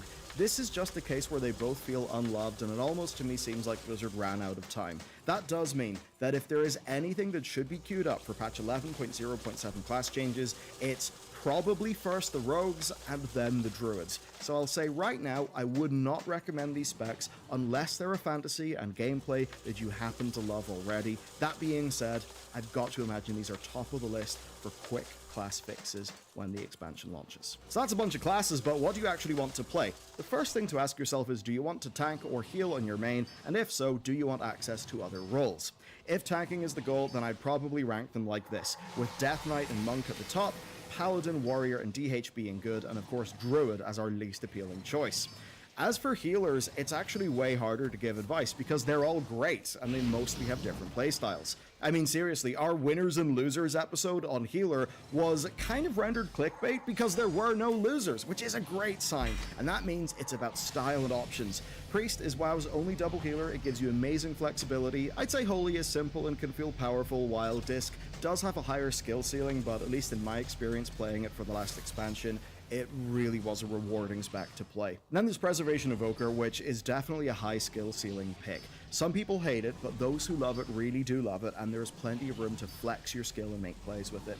Resto Shaman is a terrific group healer. Mistweaver is vastly improved, where basically the Loss of Essence font has just freed up space for the rest of their kit to shine. Resto Druid, of course, is there if you want the hot gameplay, but it does come attached to 3 specs that I don't think are looking that good coming into this expansion. And then Paladin comes in as a real strong pick, especially if you'd rather exist in melee, and it definitely benefits from, well, just Holy having fantastic changes moving into this expansion. Then if DPS is your thing and you really don't want to be limited by any one spec being weak, one of the safer bets you can do is choosing a pure DPS, which would be a mage, a hunter, a warlock, or a rogue. And I say pure just because all 3 of their specs are damage ones. That being said, rogues, I would say, are not a great pick because they are definitely in need of some class fixing. But of course, most of WoW's classes do end up having 2 DPS specs and something else, so of course, picking a Death Knight, Evoker, Shaman, Warrior, or Druid is, that's a good choice. These will give you access to multiple DPS specs, and that will insulate you from any one spec performing poorly, and it will give you the flexibility to tank or heal, which can be an amazing choice if you just want faster grouping times. Now, there are, of course, a few traps that you can fall into. Say you only want to play DPS, but your class pick does have a tank or a healer attached. Some people may feel a social pressure to not DPS because perhaps the group needs a healer, and so if you're doing damage but you do have access to a healing spec, you may feel like you're holding your group back. That's the sort of thing where I can't really give you advice other than to just think about the social circumstances under which you're playing the game. With that being said, though, I want to talk about my choice of main, my choice of ult, and then Matt's choice. First, I want to play a hybrid, mostly to DPS and heal, and that for me has ended up meaning my shortlist is Paladin, Monk, Druid, Evoker, Shaman, or Priest. Now, I went Priest for most of Dragonflight. I love Disc, but I don't really enjoy Shadow that much in world content, and I think I'll be doing loads of solo delves, and I know I won't enjoy those in Shadow, so that's basically Priest out of the running. Druid is also out of the running. Feral's okay for me, but most of the changes seem to be unappealing. Balance seems to be in a real rough state, and I think Guardian is the most boring tank in the game. Resto is solid, but that's just not enough. Oh, damn! Yo, Mitty, you just got called out, son. Druid, you're out of the running. Now, Evoker would almost tempt me because of how cool some of its hero talents are, but I just don't really care for the Drakthir, and I do prefer melee over ranged. That leaves me with Paladin, Monk, and Shaman. Each one of those are at the very least fantastic, by the way. They've all seen positive changes. Shaman does lose out, though, and that's mostly because I don't enjoy ranged casters as much, and yes, enhancement is great, but the other DPSs and the rest of my shortlist I think are preferable to it, at least for me, though of course Resto Shaman is really tempting. It's quite fantastic. Now, Monk versus Paladin is an absurdly hard choice. Each one is a terrific version of itself, but for me, Paladin edges out. I just prefer the look and feel of Paladin. I think the transmog side of it is fun, and yeah, I know for a lot of people that's not game mechanics, that's not numbers, but it does matter to me. It's part of the gameplay experience. I also enjoy the open world and delve utility of the Paladin, and Ret just to me feels real punchy. That being said, Mistweaver is super alluring. Some of its changes have been fantastic, but I have been won over by the removal of Glimmer and the rework of things in Holy that just have Holy actually apparently being one of the best versions of itself ever. That's kind of exciting.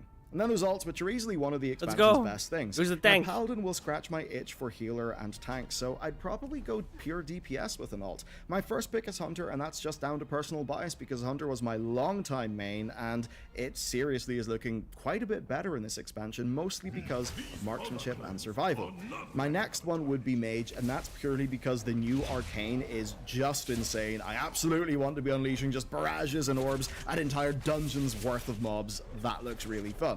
Now, I also asked Matt on our team, of course, he writes for loads of our videos. You'll also know him from our live stream that we do on Mondays. Now, Matt has made the shift from Druid to Death Knight, and for simple reasons. Druid Stonks are big time down, Blood Death Knight is a terrifically fun spec, and Unholy changes make it enjoyable for him, and he also likes Frost. Plus, Riders of the Apocalypse is probably the coolest hero tree. I mean, you get mounted combat in the open world and backup from the Four Horsemen. That being said, Warrior was a close second for him, but both Arms and Fury are just a tad under Unholy and Frost. And then, in terms of fun, the high skill ceiling of Blood ended up carrying the day for him. So now you know me and Matt's picks, as well as how I actually think about choosing a main. If you'd like to check out a little bit more, then there's Matt's guide to picking a spec that you'll truly love over on our site, valular.games. And if you want to keep on watching videos, here is our big chunky video going through every class in the game. It rocks. So I'll see you over there, and I hope you found today's video useful.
Change is good.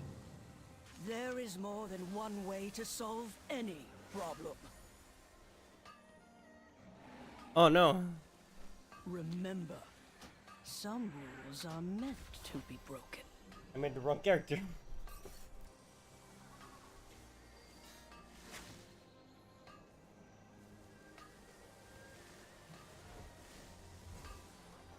Why not?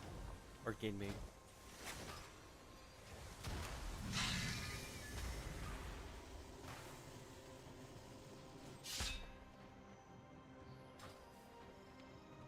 Our paths cross.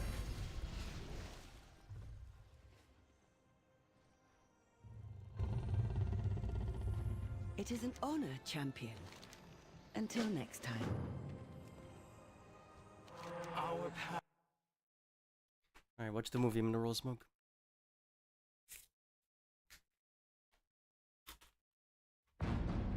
I am pleased to report that the battle at sea goes well, War Chief. Our forces report decisive victories off the coasts of Daenerys and Tol Barad. Alliance blood spills. This pleases me, General. There's more. I received word that our southern fleet engaged an Alliance envoy. We chased the royal flagship until it ran aground. Aground? Where? Apparently, they found a massive, uncharted landmass, shrouded by dense mists. And you let the Alliance get there first? Redirect the invasion fleet. General, you and your best veterans will pave our way. Storm the shore, and paint this new continent red!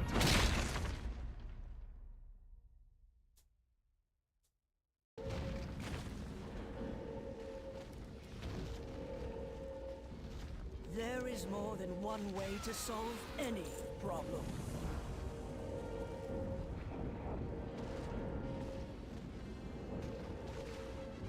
The tip of the Horde spear. No greater honor.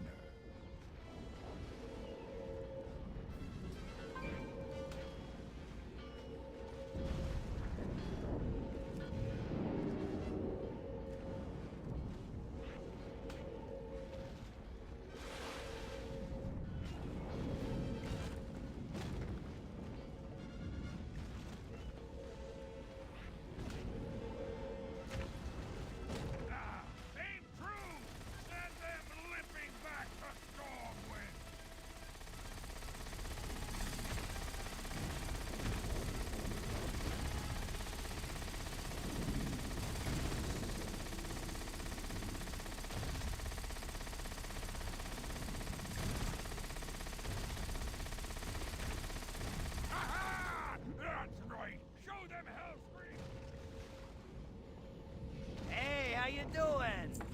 Be good.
Bring them death.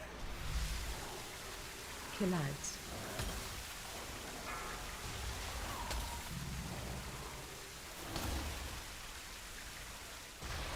Living water. Bring them death. Killides. Come, so let death wash over. Come into these waters, and my reflection is empty waters. Pray me.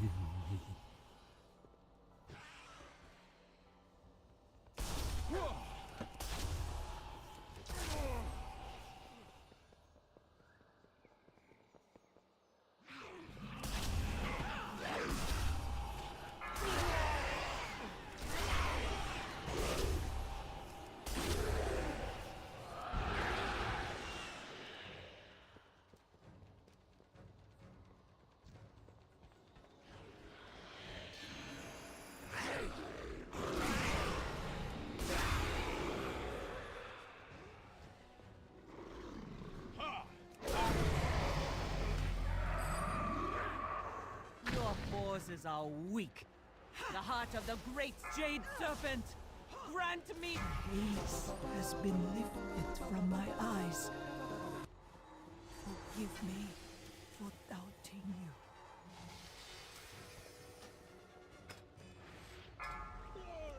Die or surrender.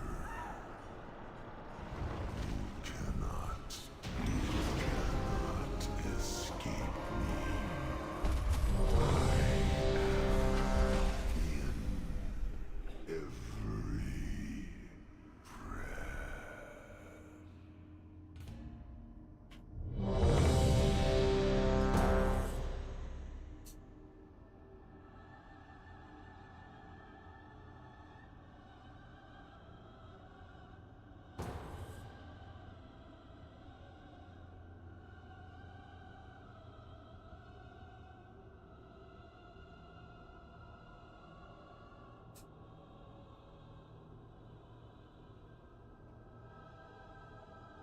Come on, fucker. Accept answering act.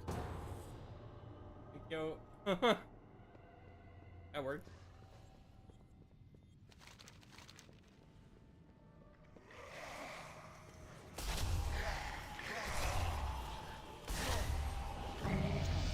Class is now in session. Class dismissed.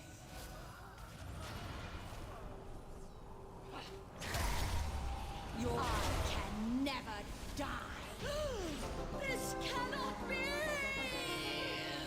Crap, I accidentally clicked on the bonus XP.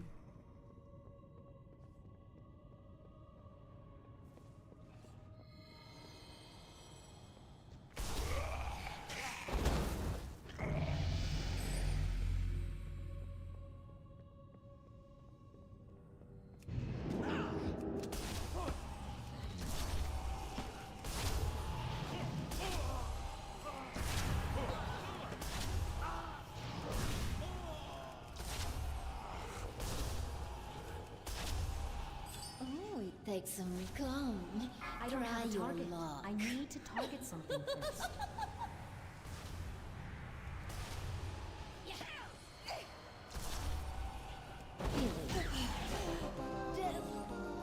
Hurts.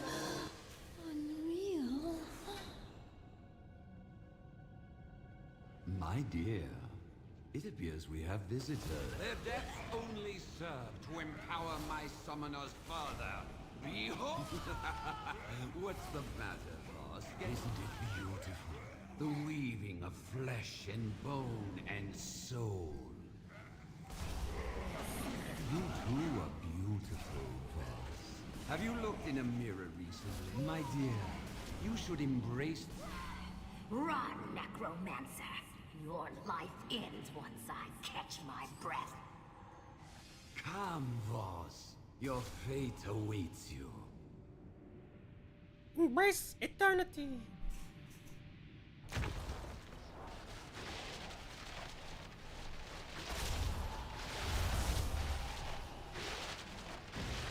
Get burned.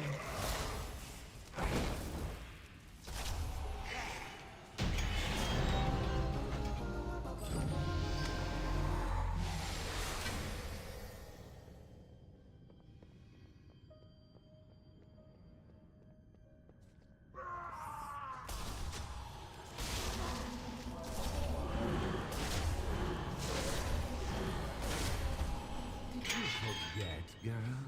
I am the Dark Master. I command the undead. I won't let you. My blades stay sharp. Now turn your lovely rune blades on our guests and fetch me their blood. I can't. I can feel her will breaking. Now, Lillian. What? Die, necromancer! The bones. You wretch! You wretch! Leave me to die alone, please.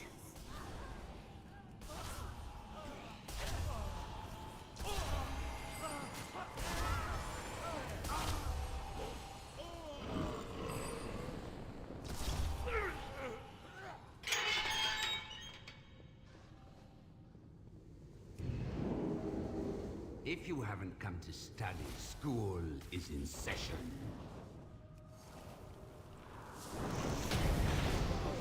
Class dismissed.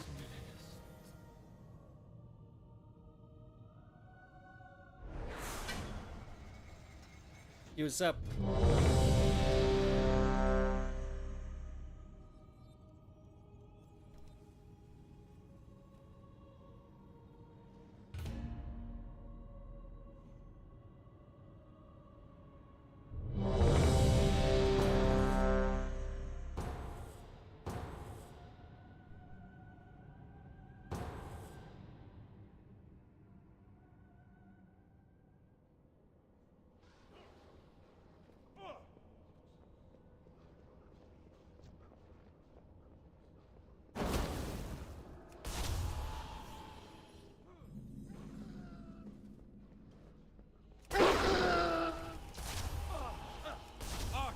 Attack! Keep firing! Let none escape! Keep firing! Let none escape! Keep firing! Let none escape! Keep firing! Let none escape!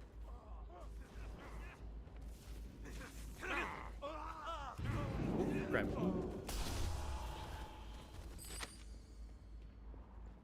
Wrong button.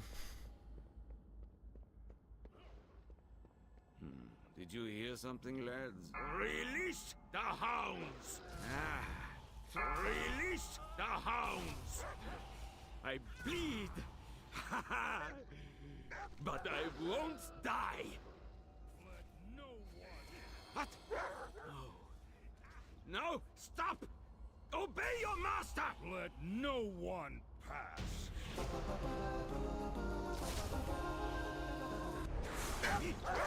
I have failed our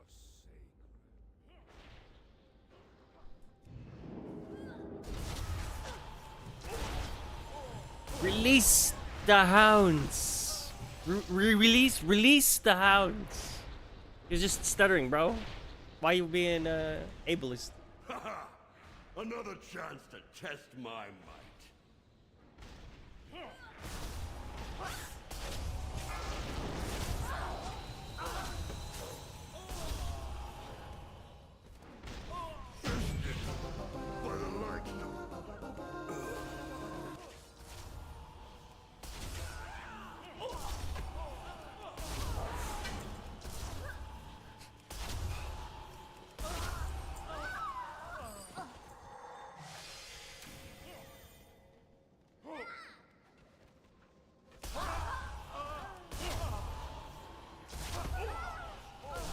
Everything must burn.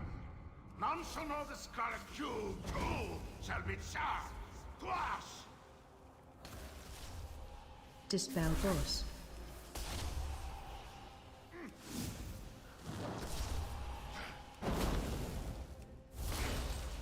Interrupt.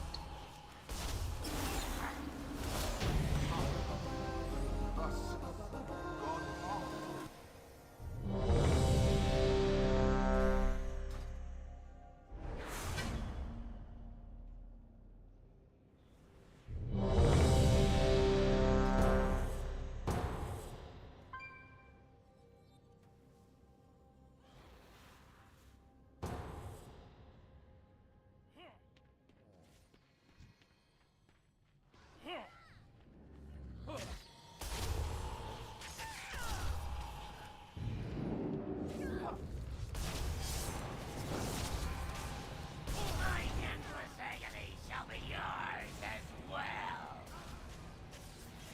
Collapse. I'm gonna die. Rest for the angry dead. Thank you for the heal.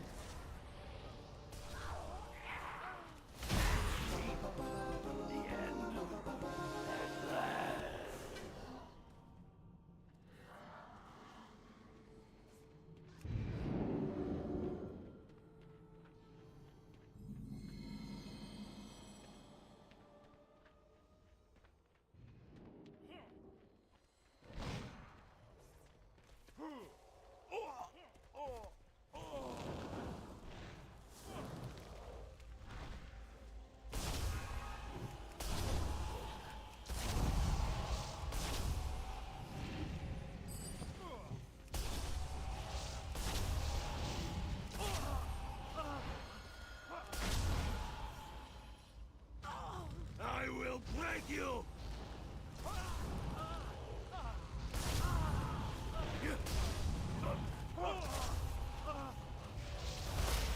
Watch your step.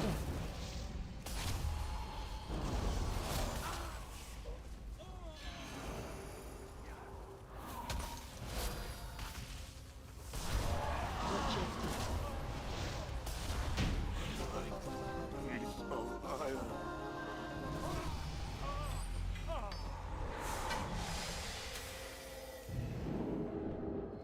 To think you've come so far, only to perish here. I'll honor you with clean death. My legend begins now!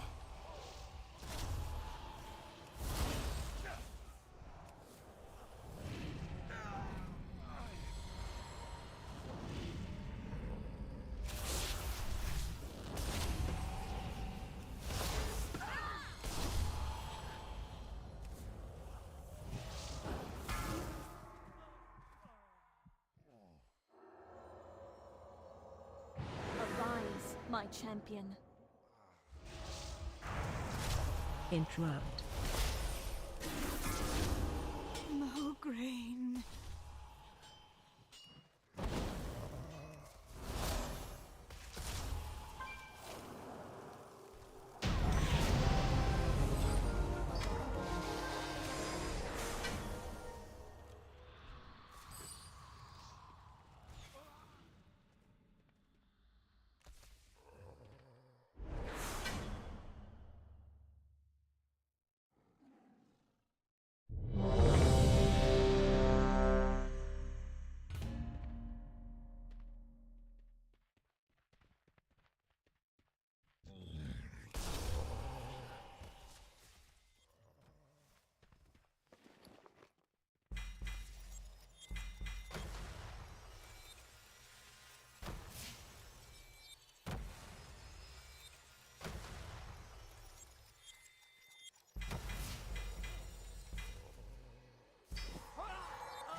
Inventory is full.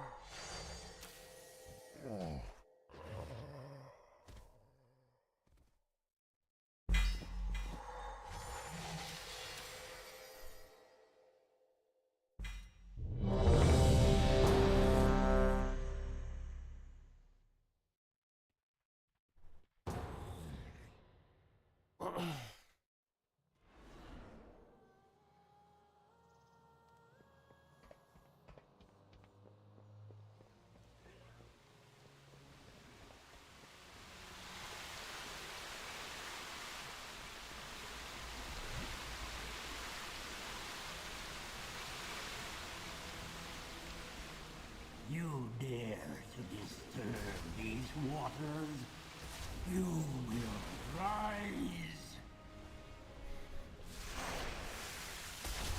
Killads.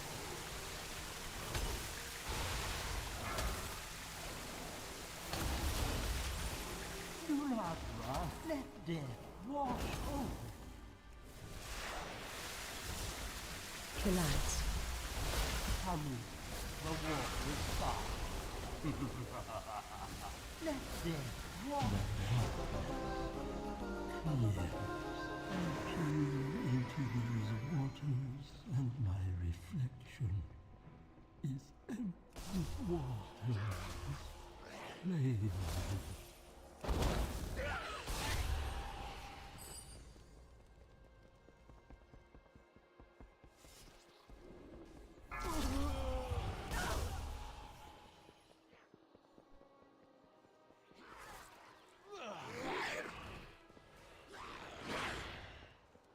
Watch your step.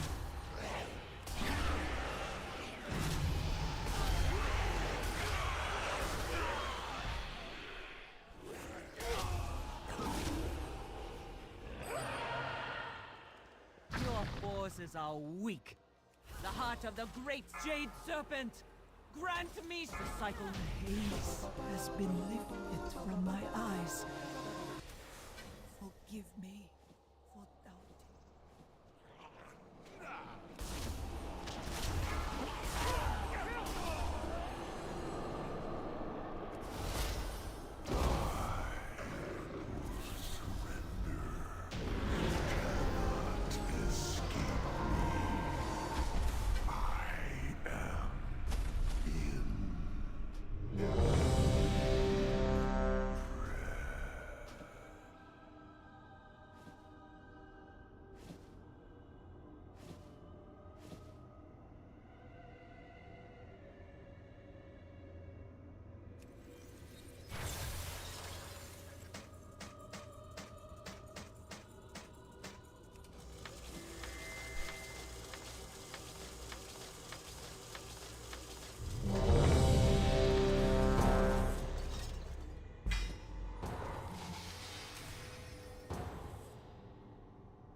Class is now in session.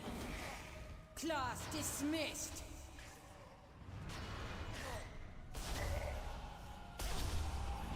Your soul. I can never die. This cannot be!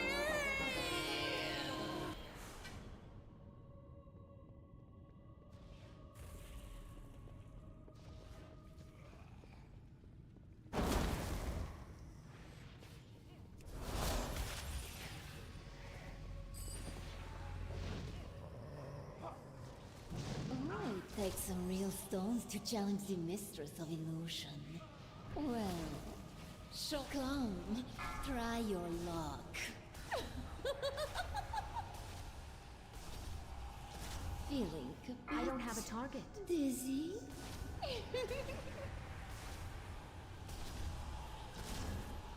I need to get closer. My dear, it appears we have visitors. Friends of yours, boss? Their deaths only serve to empower my summoners further. What's the matter? Isn't it beautiful? The weaving of flesh and bone and soul. You too are beautiful, boss. Have you, my dear? You should Run, necromancer. Your life ends once I catch my breath. Come, boss. Your fate Do awaits you. do undead breathe?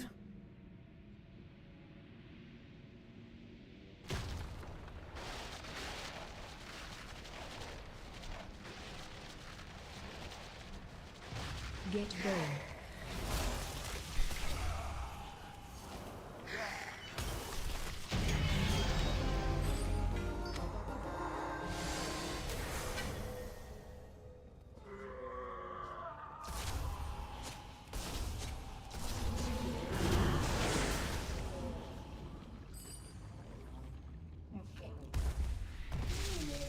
you forget, girl?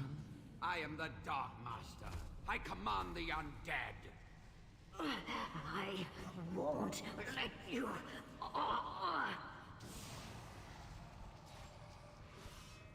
Now turn your lovely rune blades on our guests and fetch me the... I can feel her will breaking. Now, Lillian, it is time... What? Die, necromancer! The bones! You wretch! Leave me to die alone, please.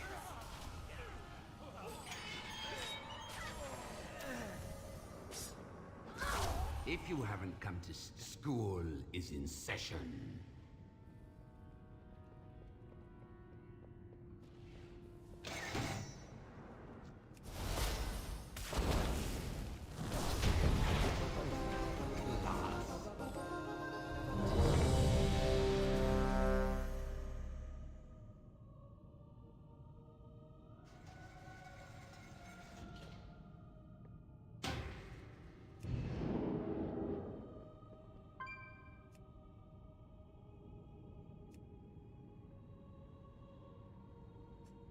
Fell apart.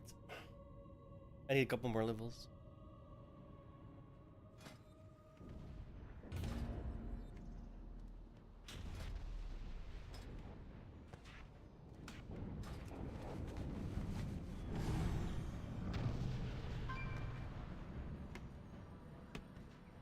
Nothing shall stand in our way.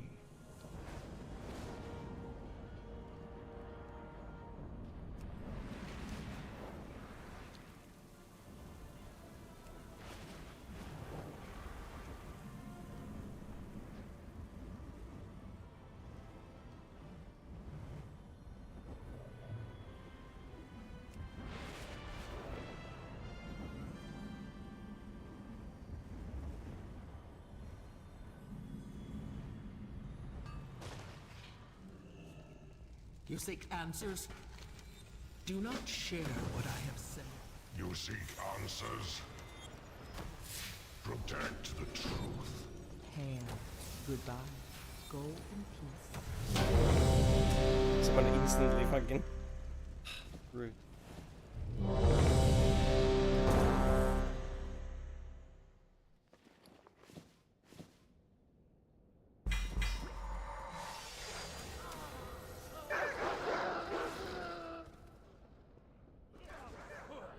Nice. Everyone's super low level.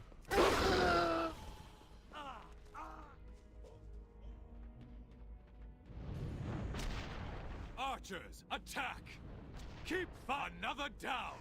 Do not keep firing! Let none escape! Keep firing! Let none...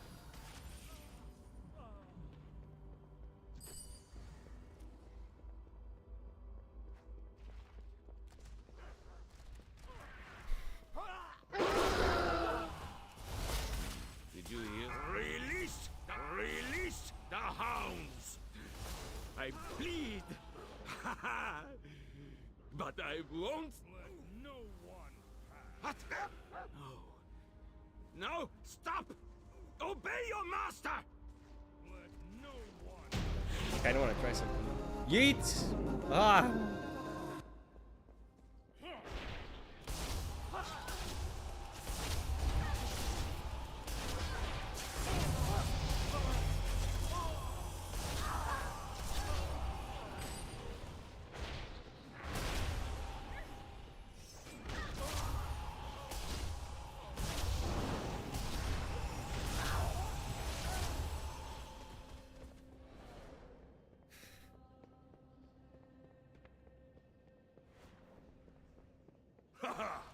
Another chance to test my might.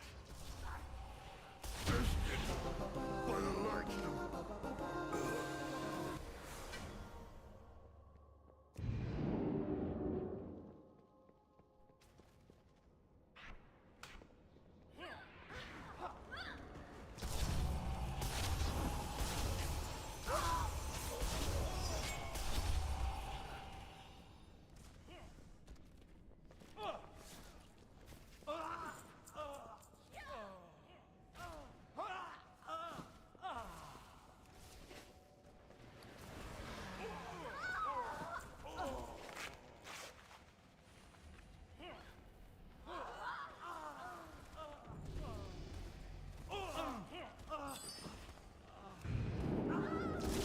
Everything must burn.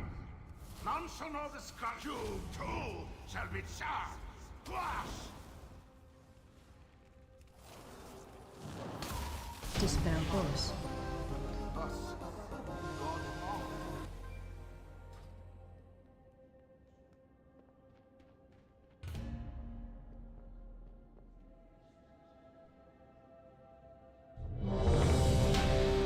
all.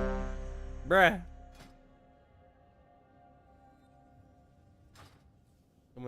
Someone went offline.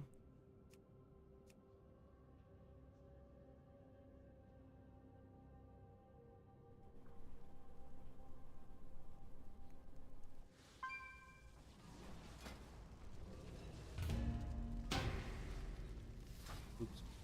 I double clicked.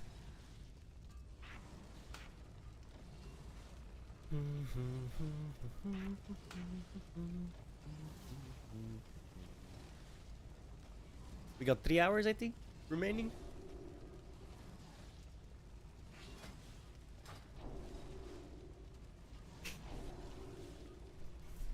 And I need to pee.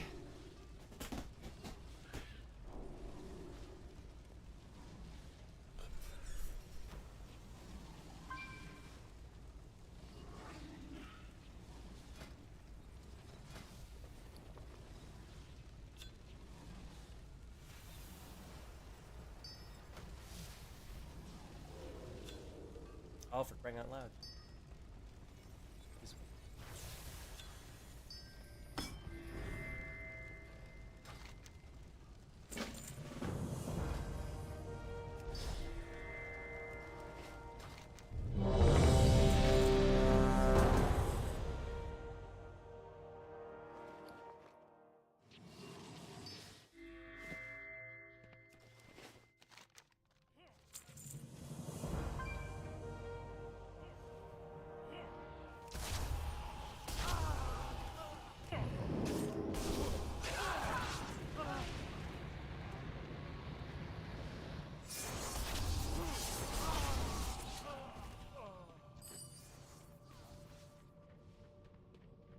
My endless agony shall be yours as well. Collapse.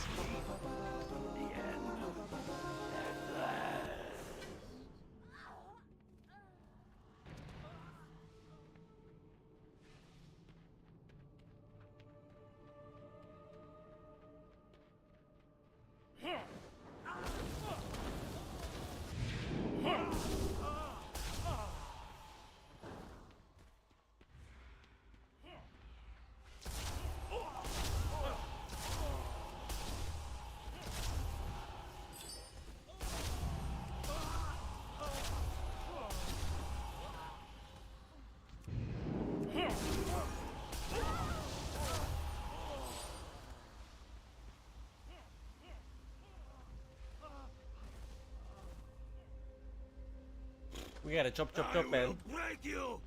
I gotta get to 25 and then do the bonus. Then get the next 40. To think you've come so far, only to perish here. I'll honor you with clean deaths.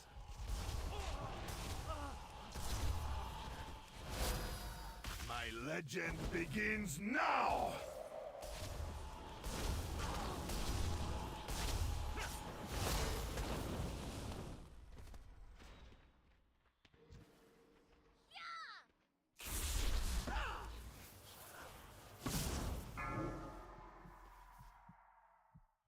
Where's everyone else? Arise, my champion. We've been doing this so much faster. Green.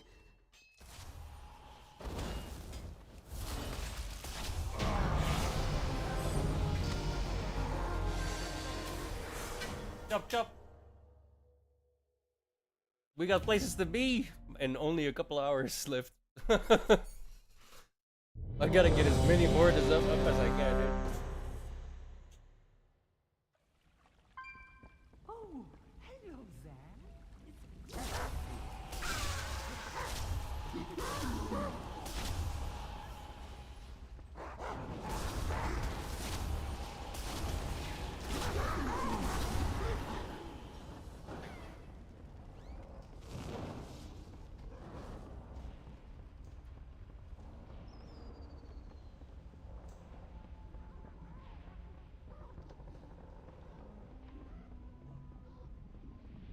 the remix will end, and then all of the characters that are remix will go into the retail version. Party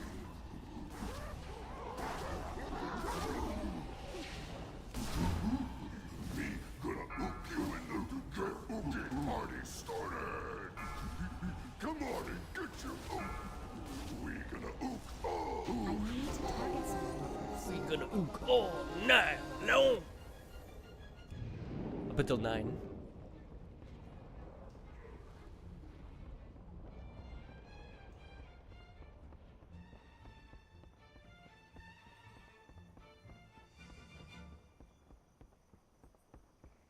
Preferably, I want to get Hunter Mage and Monk on Horde up. I do, however, I think I'm gonna start a Horde character like from scratch in retail and do the Horde. I've never actually done Horde, like literally never done it. So I kind of want to like, I want to see the story, man. I realized I've never seen the story on the Horde side.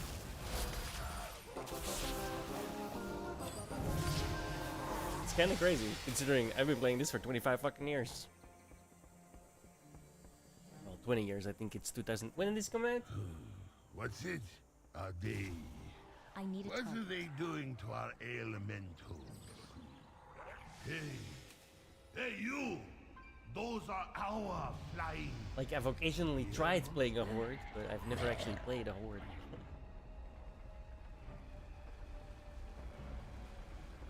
So going through the story would be kind of cool, I think. Not that I can, right? Because the original story is just gone. I have to play Classic for that. And even then, so close. That's not the same, right? Just a pinch of... Oops!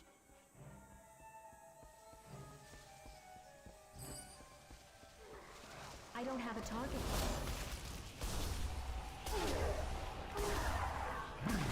Too bitter. Just a drop of honey and a cane of sugar and maybe some corn. Yes, more corn.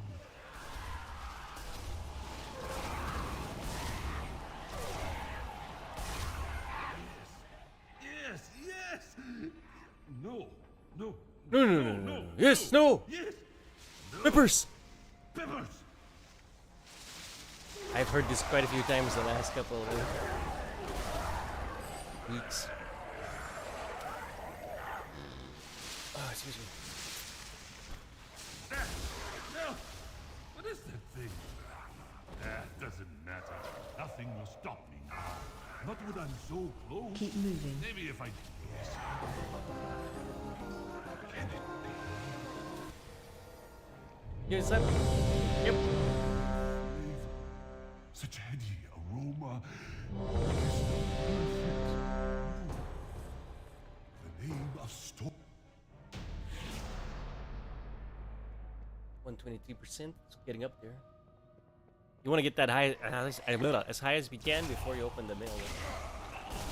Class is now in session. Class dismissed. I've not picked up a single XP boost out of every single boss, and they all drop the XP boost. Your soul cannot withstand. I can never die. This cannot be.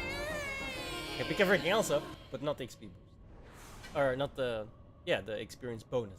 Bonus, not the boost. The boost comes from the time runner thing.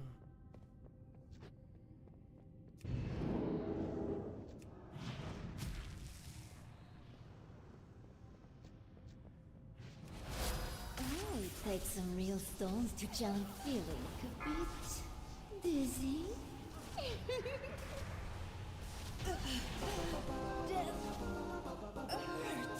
Nice try, bitch! My dear, it appears we have visitors. Their deaths only serve to empower my... Isn't it beautiful? Though you too are beautiful, Voss. My dear, you should Run, necromancer. Your life ends once I catch my breath. Your mother was a cankerous Come, whore! Voss. Your fate awaits you.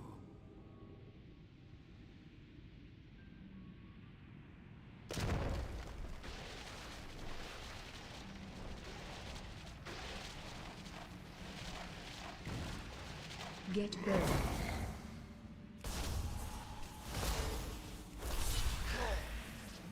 I need to target something first.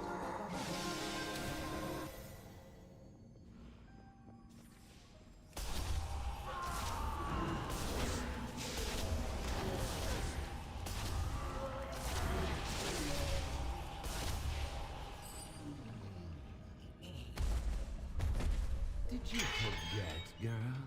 I am the Dark Master. I command the undead. I won't let you.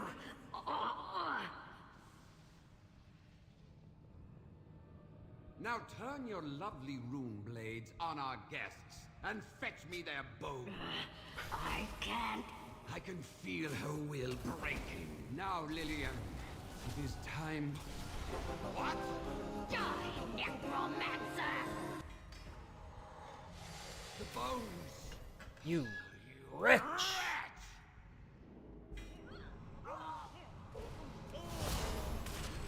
Leave me to die alone, please.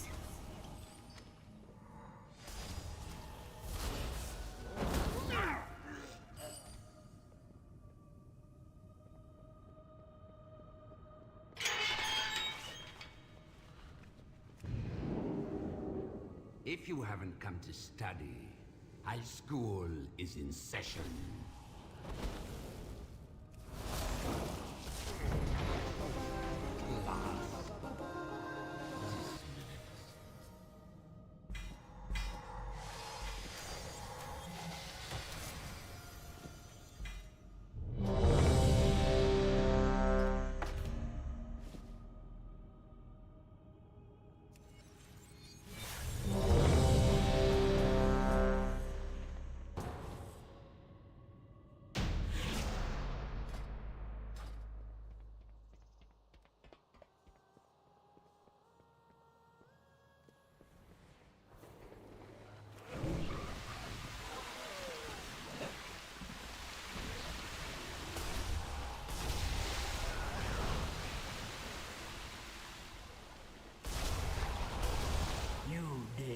Watch your feet. Disturb these waters, you will bring to life. Watch your feet. Kill ads. Watch your feet. Radra coming. The dead wash over. I don't have a target. Yes, I peer into these waters, and my reflection is empty waters. Claim me. Shockwave.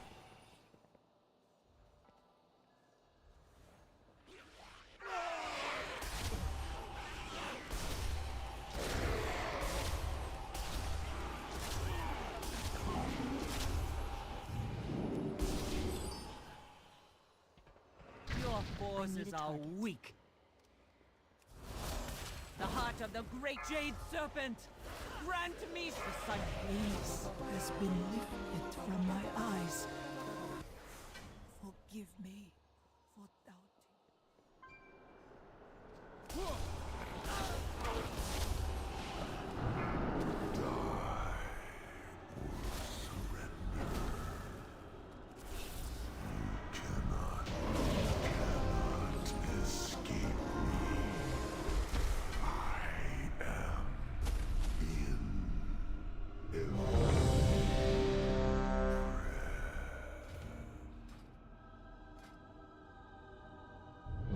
Should probably level up.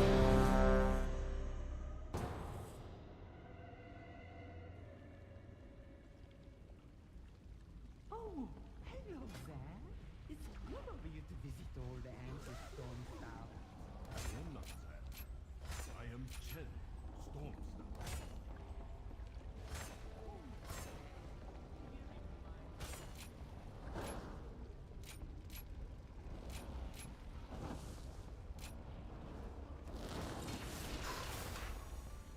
Mages.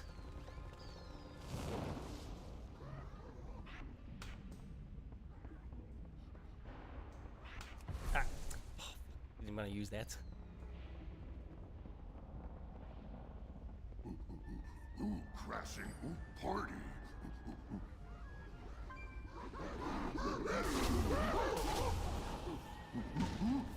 Me gonna ook you get ookie party started.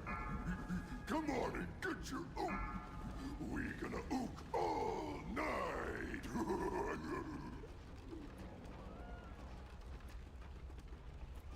Stupid fucking UI.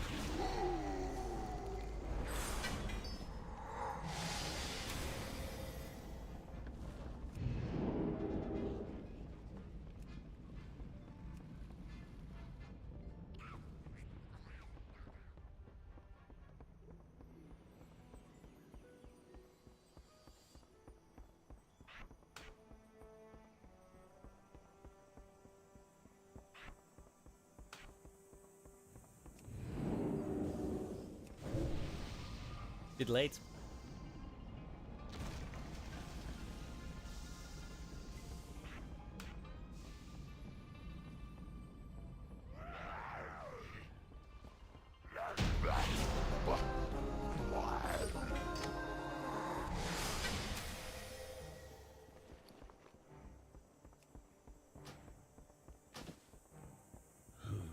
What's it?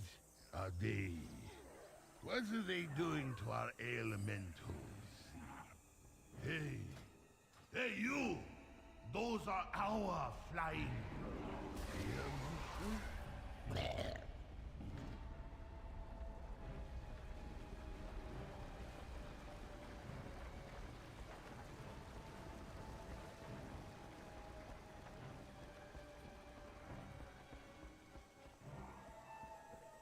Yes, yes, yes! So close! Just a pinch of... Oops!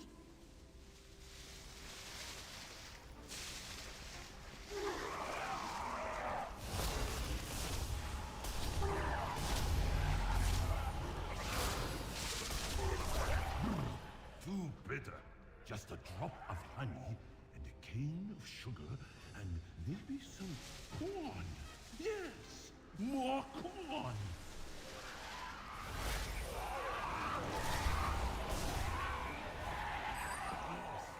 Yes, yes! No, no, no, no, no! Yes! No! Peppers!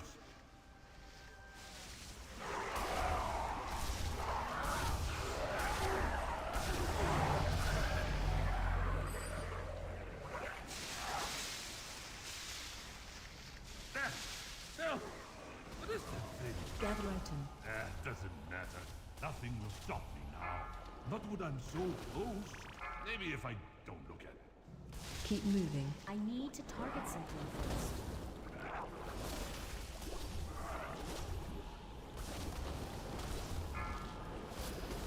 Keep moving.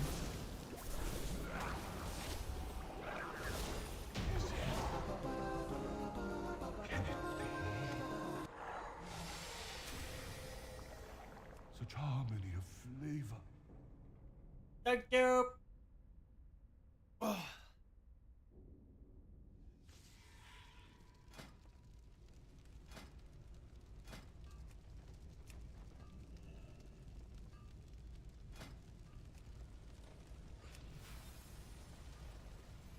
That one? I think that's...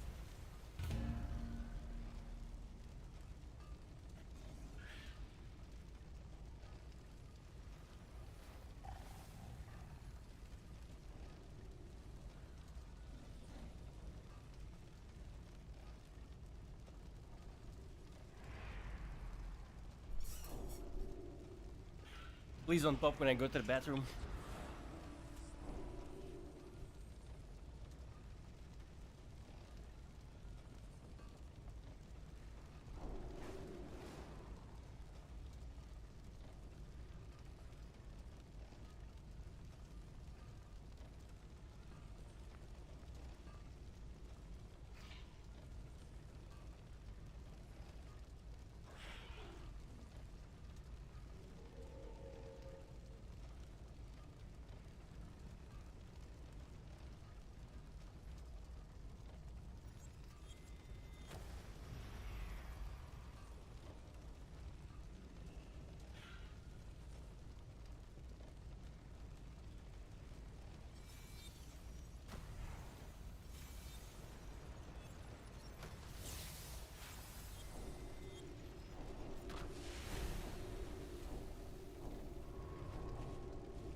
Swamp ass.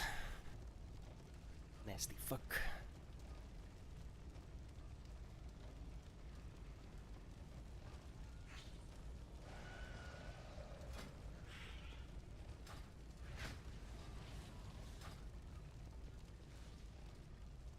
Where all my fucking spells go?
This one fucking DPS.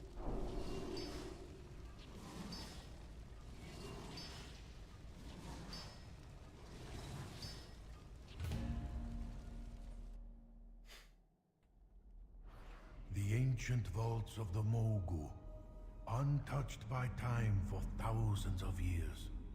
Who knows what secrets await? The Mogu held considerable power over the stones of the earth. Their magic lingers on, even centuries later. Please.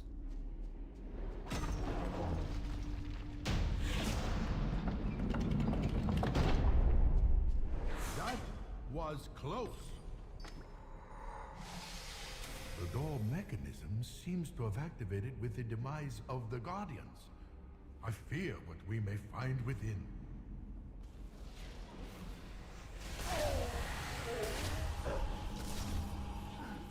We seem to have awakened a spirit of some kind.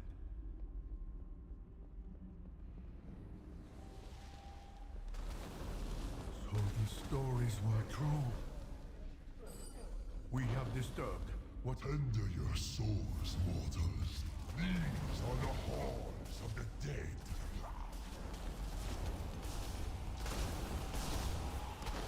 They only knew what horrors await. Feng the Accursed was betrayed by 4 emperors of the Mogu.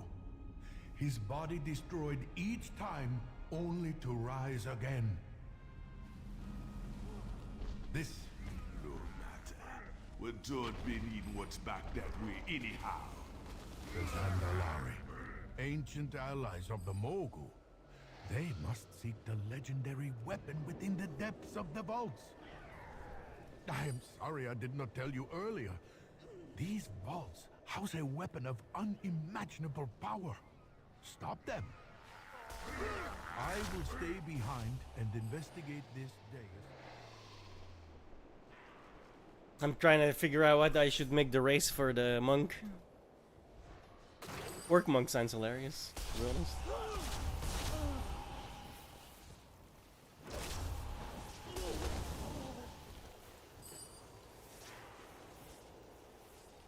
Splendid. Time to play, friends.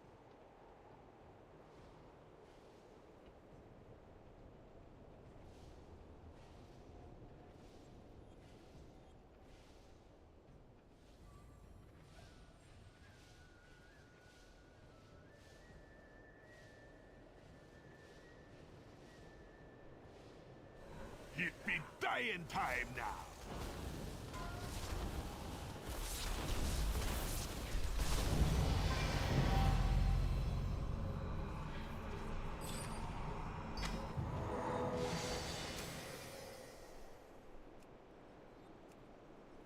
Bah! Bested by the likes of you. What a shame for a Zandalari priest to endure.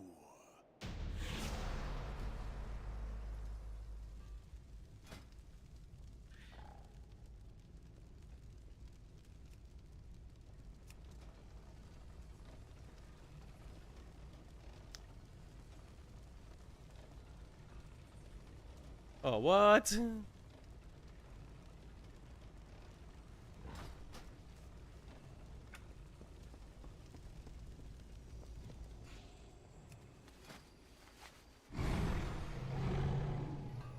That's bullshit.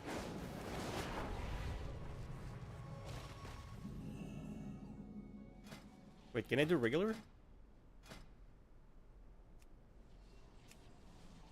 Okay. Never mind.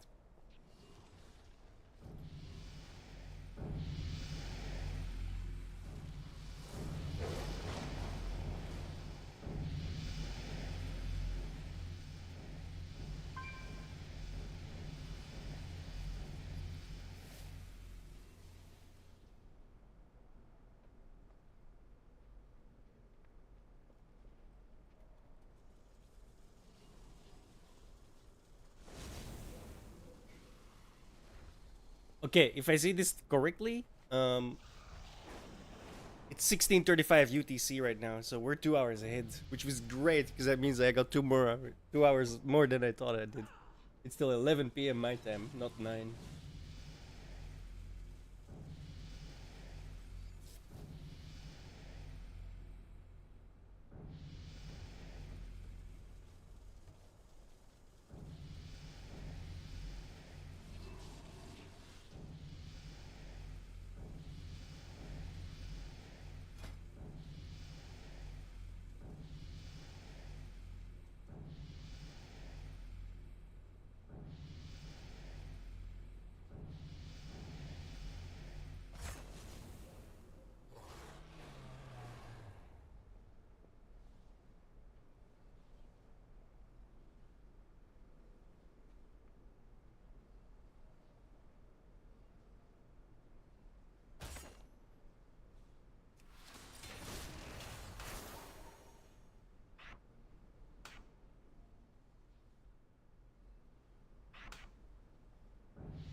shall be yours as well. Kill odds. No rest for the angry death. The end. At last.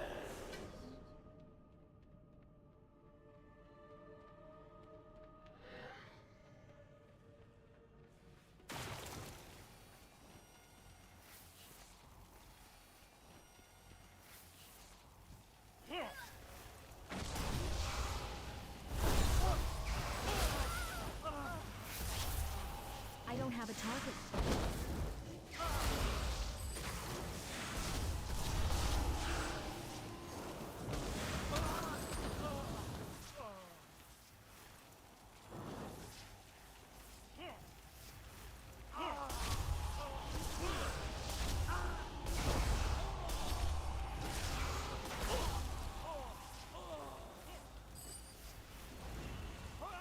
That auto looter loots way quicker than regular vanilla as well, man. That thing is great.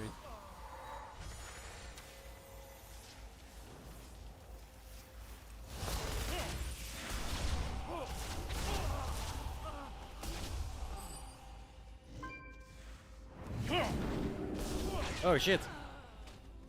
I will break you. I was not paying attention. I looked at my health, I was like, oh no. Watch your step. Should have blinked. No, I used blink to get in. How many views? No! I just got a 30-minute. I fucking walked out of the dungeon!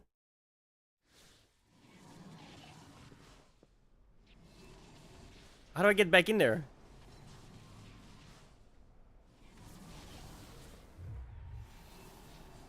Fuck.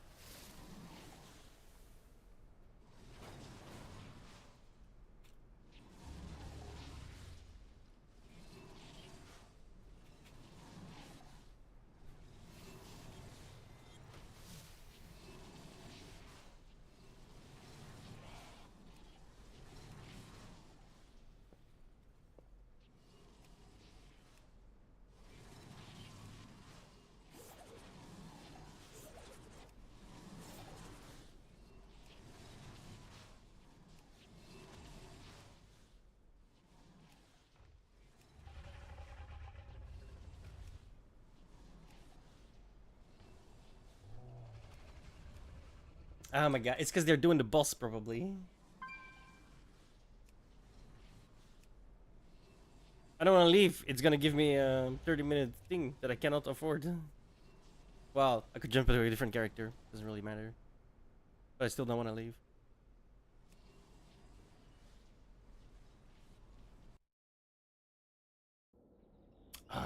It kicked me because I was trying to get in there too much. I guess. Fuck.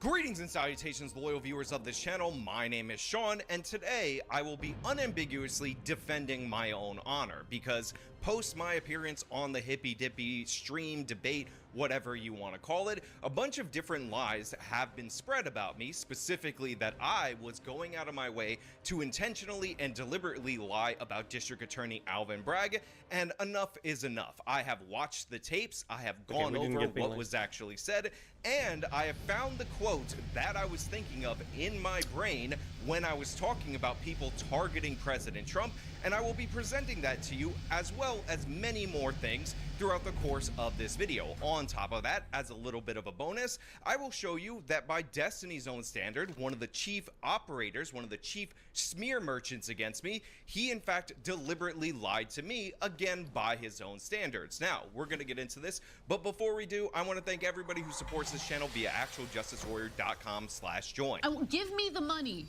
Give me the money. okay? So we're gonna knock out the brag thing first because I think this is one of the most prominent things that has been spread about me, but I do want to give credit to Connor of all people, somebody who I haven't really gotten along with in the past, for refusing to buy into the idea that I deliberately lied about this. He's willing to lie blatantly, lie. You agree that he lied about what Alvin Bragg said, right? He lied about that. When I am making the assertion that somebody is a liar, which I very rarely do, because I think there's all sorts of delusional cope spirals that people put themselves through in order to affirm their presupposed positions. If I go through a lie, then what I have to have is I have to know that they know something and that they are knowingly choose to say something opposite of what they should in normal circumstances know.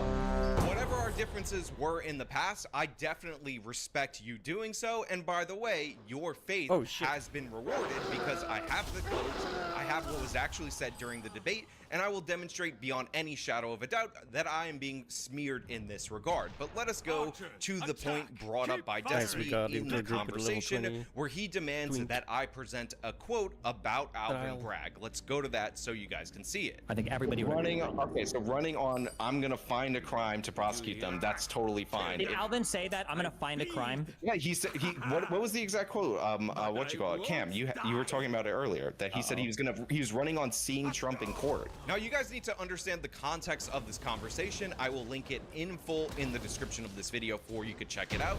But this followed me talking about a hypothetical pro-Trump district attorney running for a state or local office and saying that they will dig into somebody in order to find a crime to charge them with, or something thereabouts. This was not a direct quote, but this is what I was saying in that particular segment. No, I asked you a hypothetical that if this were the case, but they went through the normal legal process, you would be fine with that? That's the standard?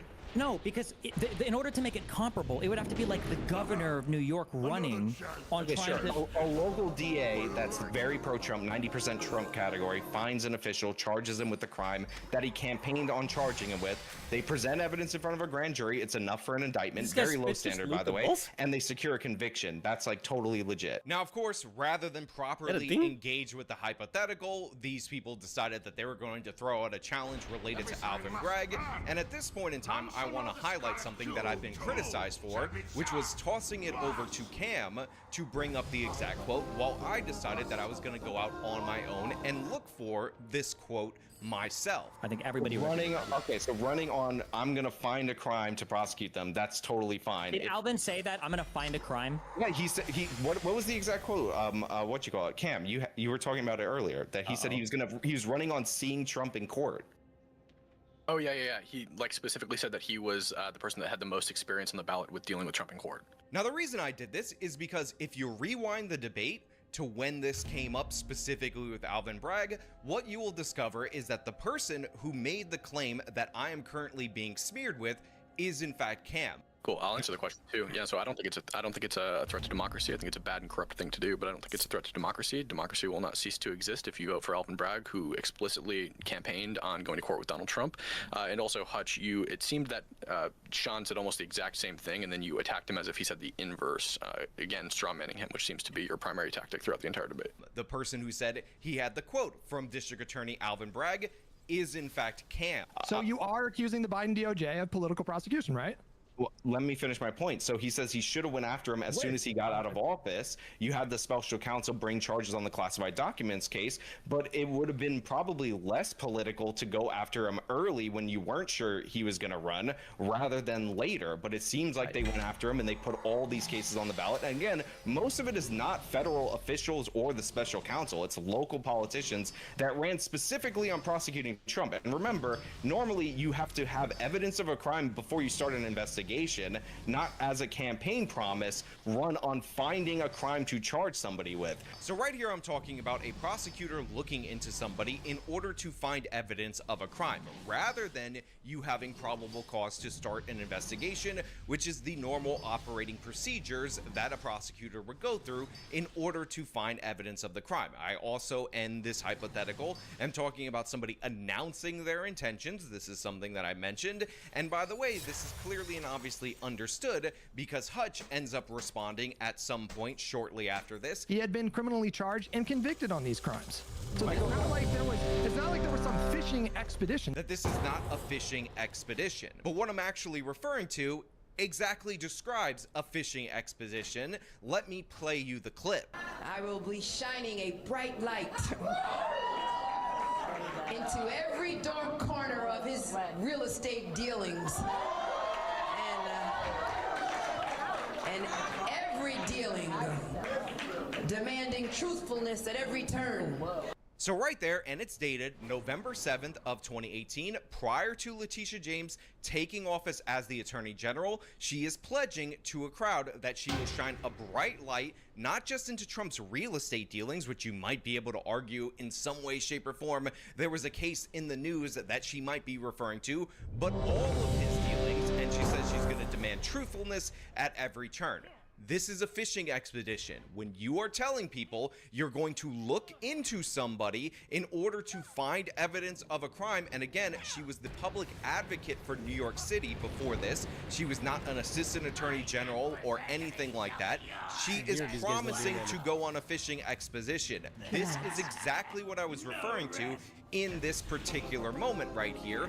And again, it got conflated with Bragg. Maybe worst case scenario, you say I misattributed this to Alvin Bragg, but in no way, shape, or form did I go out of my way to make something up out of thin air in order to tie down Alvin Bragg and besmirch his good name, which, to be clear, he does not have a good name. In fact, the person who attributed this to Alvin Bragg was Cam, not me, and he was referring to a different quote. And you have to remember, this election was actually occurring in 2020 because Bragg was sworn in 2021, where he was arguing on the campaign that he would be the best person to take up an already existing case against Trump, and he was citing his other lawsuits against Trump as qualifications, which is still questionable behavior, but it is nowhere near at the level of what I was talking about in the hypothetical, which again was attributed to Letitia James. So for Steven, who's been calling me a liar, who's like, oh, well, he made up this specific and all that, I want to know how you're going to justify that claim right now, because I was obviously referring to something very specific and very real.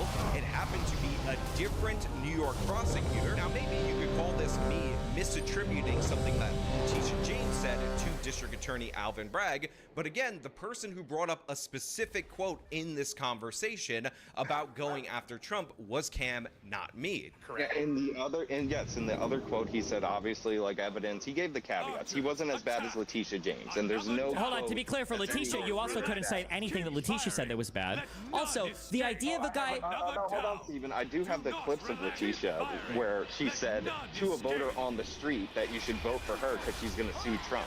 Now, by the way, this isn't the only time Letitia James did this. When she was approached by somebody asking her about the value of voting, she ended up responding to this person in this way. And what would you say to people who say, oh, I'm not going to bother to register to vote because my voice doesn't make a difference, or I'm just one person? I say one name. Donald Trump. I should motivate you. Get off your ass and vote. Will you sue him for us? Oh, we're gonna definitely sue him. We're gonna be a real pain in the ass. He's gonna know my name personally. I love it. He probably does already.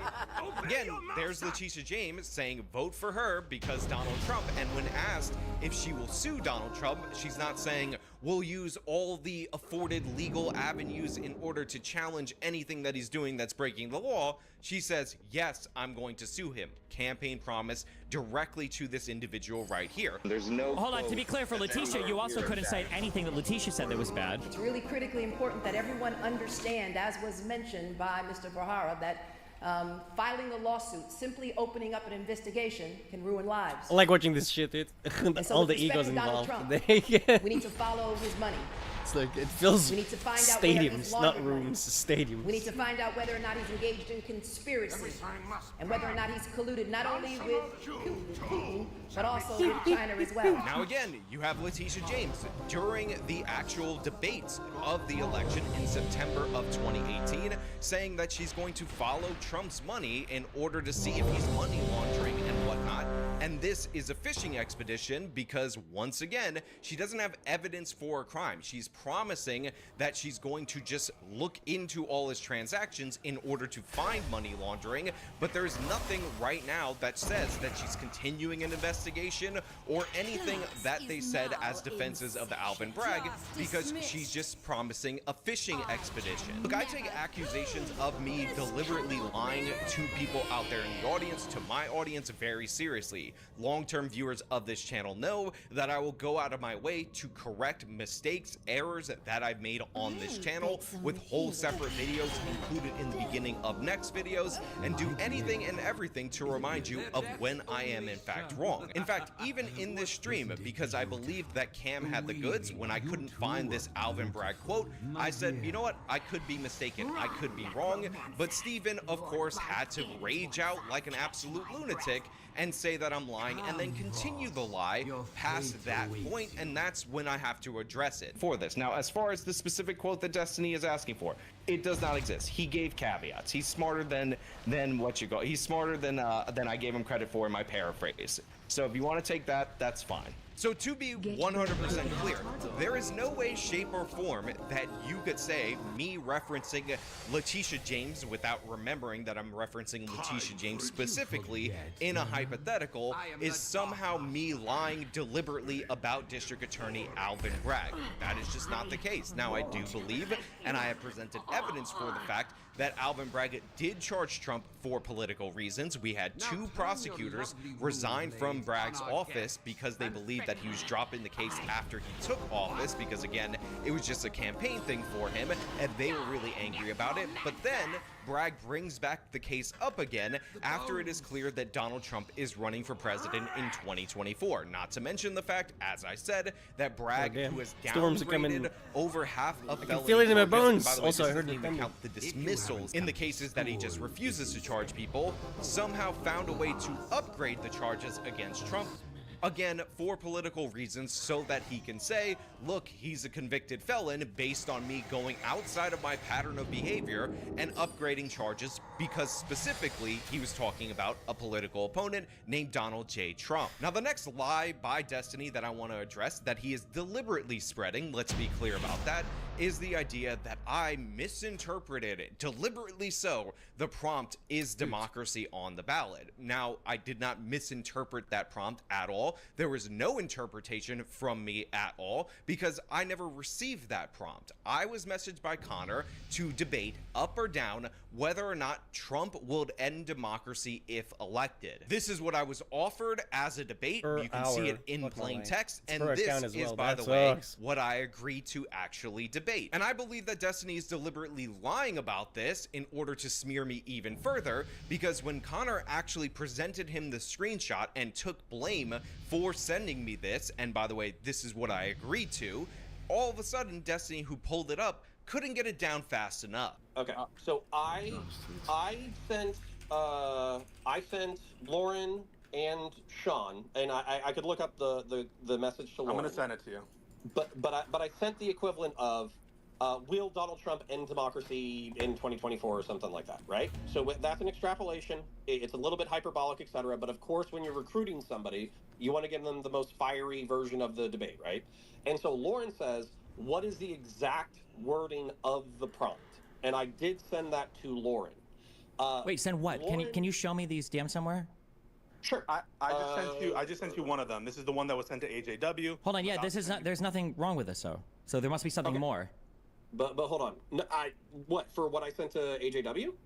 No, Pisco just linked me a tweet where it's you saying, do you want to be debate partners with Lauren Southern against Destiny and another Democrat about whether or not Trump will end democracy if elected? Yes. That was my extrapolation. Okay. That's fine. Okay. Yep. Now, one of the things that annoys me about this is that since I provided the screenshot, which by the way was demanded by Pisco, there should be no more conversation about this. This is what I was given.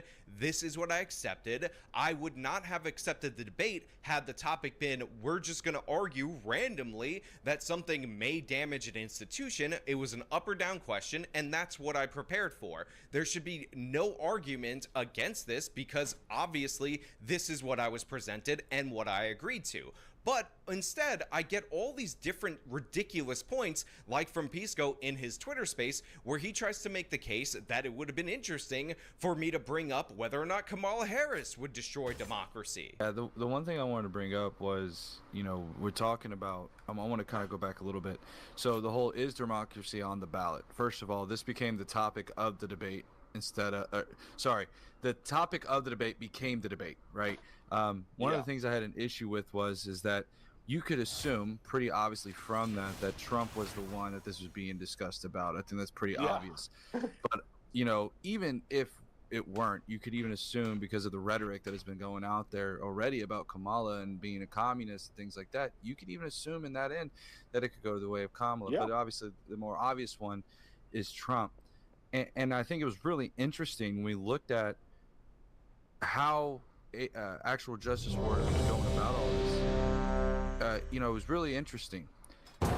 He didn't understand the debate, but yet he kept, even when called out on it, continued to debate from the perspective as if the topic was, is democracy going to be ended? Yeah. Even when called out about it, he continued. And it was not up until Lawrence Southern came in, and I could be mistaken on this, but until Lawrence Southern came in, that this entire 30 minutes of discussing what it was, that he actually speak up and go, oh yeah, this is the issue. So it's a really good point. I want to address first the Kamala thing. So like, yeah, that would have been a very interesting way to take it. Like if he actually argued that yes, democracy on the ballot because it's like, bro, but he didn't. Stop arguing with people that are in your fucking head, man. Oh, I hate tribalists so much on both sides.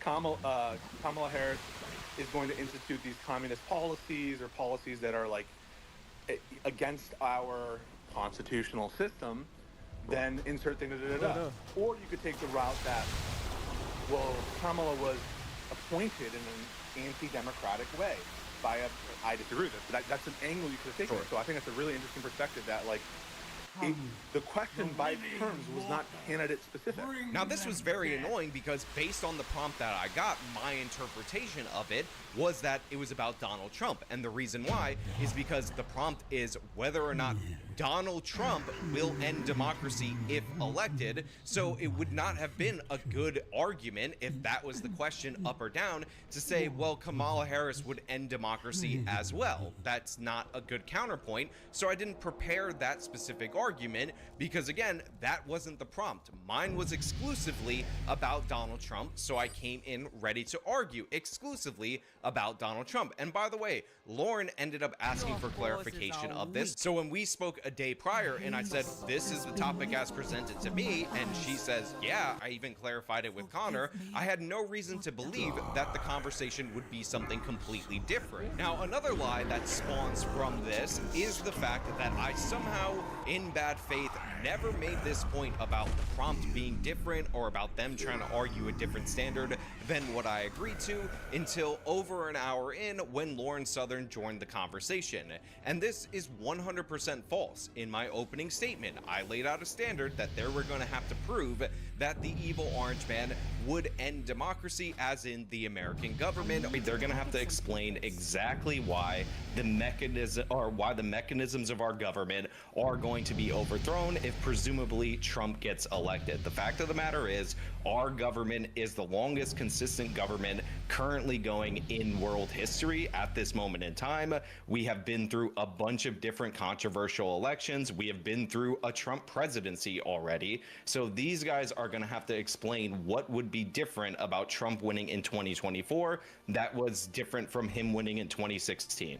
Around the 14-minute mark, after Hutch tried to put out what I considered to be a Weasley standard, because again, I was informed that the topic would be up or down, Trump is going to end the system if elected, I called this out. But again, your argument seems to be that our institutions are strong enough to withstand someone like Trump. But my question is, how do you justify allowing someone to come in and check those institutions and actually stress them and see how far these checks and balances actually go to constrain him?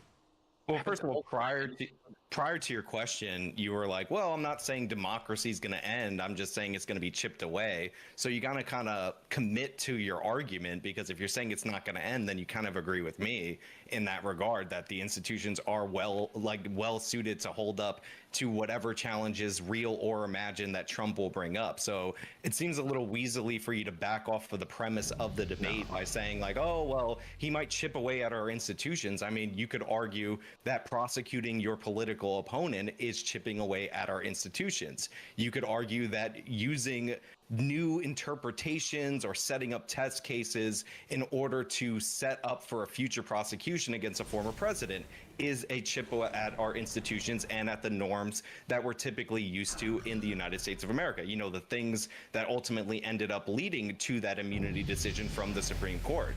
That's not really the end of democracy. I don't think that our system was destroyed over the last 4 years under the Biden administration. So, like, I think you got to either commit, like Steven actually is, to some kind of crazy plot that Trump's going to overthrow our entire system of government, or not. In fact, over and over again, well before Lauren showed up, I pointed out that they were going off the topic, and the reason I believe that is because I was presented a completely different topic.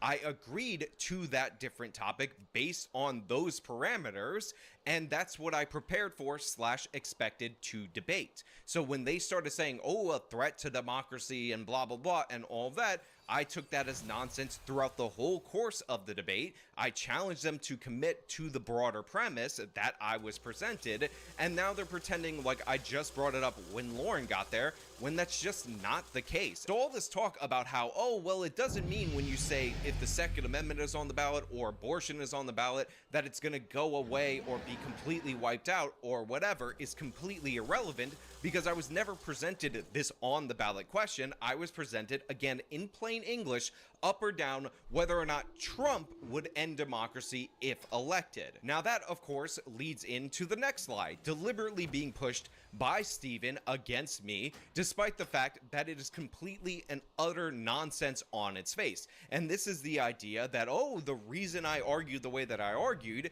is because I believe America's not a democracy, it's a republic. Now, to be clear, I do believe that, but I never made that point at all whatsoever during the Hippy Dippy live stream, and the reason I never made that point is because I understood, for the context of this conversation, that distinction made no difference. No, I hear you. There's an interesting question about what democracy means. Recall, of course, by the way, that Actual Justice Warrior, his whole position is we don't actually have a democracy. And so for his merit, there can be no threat to a democracy in America, because he said multiple times, we do not live in a democracy. So if we're going by that definition of democracy, I don't think Actual Justice Warriors would raise the kind of concerns the Confederates are bringing up, because he wouldn't, of course, not agree. He would say, well, you guys are stupid. There is no democracy. We live in a republic, or whatever his phrasing is. On the actual merits of which I find to be silly and pedantic and semantic. Yeah, it's stupid, but the question is like... It's not silly. Oh, it's not silly and pedantic and semantic and stupid. It's intentional. It's intentional and malicious. It's intentional and malicious. So when Pisco just makes up out of thin air that that's literally my whole argument, and then Destiny, who is watching live, listening, says, oh, it's not that he actually believes that, he's being malicious about it, thus affirming the inaccurate assessment of my position, that is objectively a lie. And if you want to prove that it's not a lie, show me exactly where I said that on the Hippy Dippy live stream. And the crazy thing is, not having this context, I end up going on the Twitter space. Destiny asked me, is America a democracy? I say, is it a republic? And he starts making all these snide, ridiculous comments about, oh, I understand this and that. I understand, okay? I concede all of the debate from last night. There is no threat. Yes, there is no threat to the democracy because we don't have a democracy. I understand now. And again, I don't have any context for the fact at this moment in time that he's been lying about my argument for a full hour beforehand. And by the way, Pisco is buying into that lies. And in fact, after Destiny raged out of that Twitter space, I ended up saying, yeah, Pisco, while I do believe that, for the purposes of the conversation yesterday, I didn't make that argument because I understood in general we're talking about the American electoral system. So in that context, I was going to fight on that point, because what's the point of fighting on that when you all, in the context of that conversation, get when you're talking about democracy, you're talking about the United States governing system. It sounds like you're acknowledging that there are different definitions of democracy that you're working with. If you're saying that in the context of the debate I prepared with, Okay. I'm using a different definition of democracy. Please go. Yeah. Don't be retarded. In the conversation, we were asked if Trump would end democracy. So I interpreted that as we're calling America a democracy, like our current governing system and how we choose our representatives and all that for that conversation.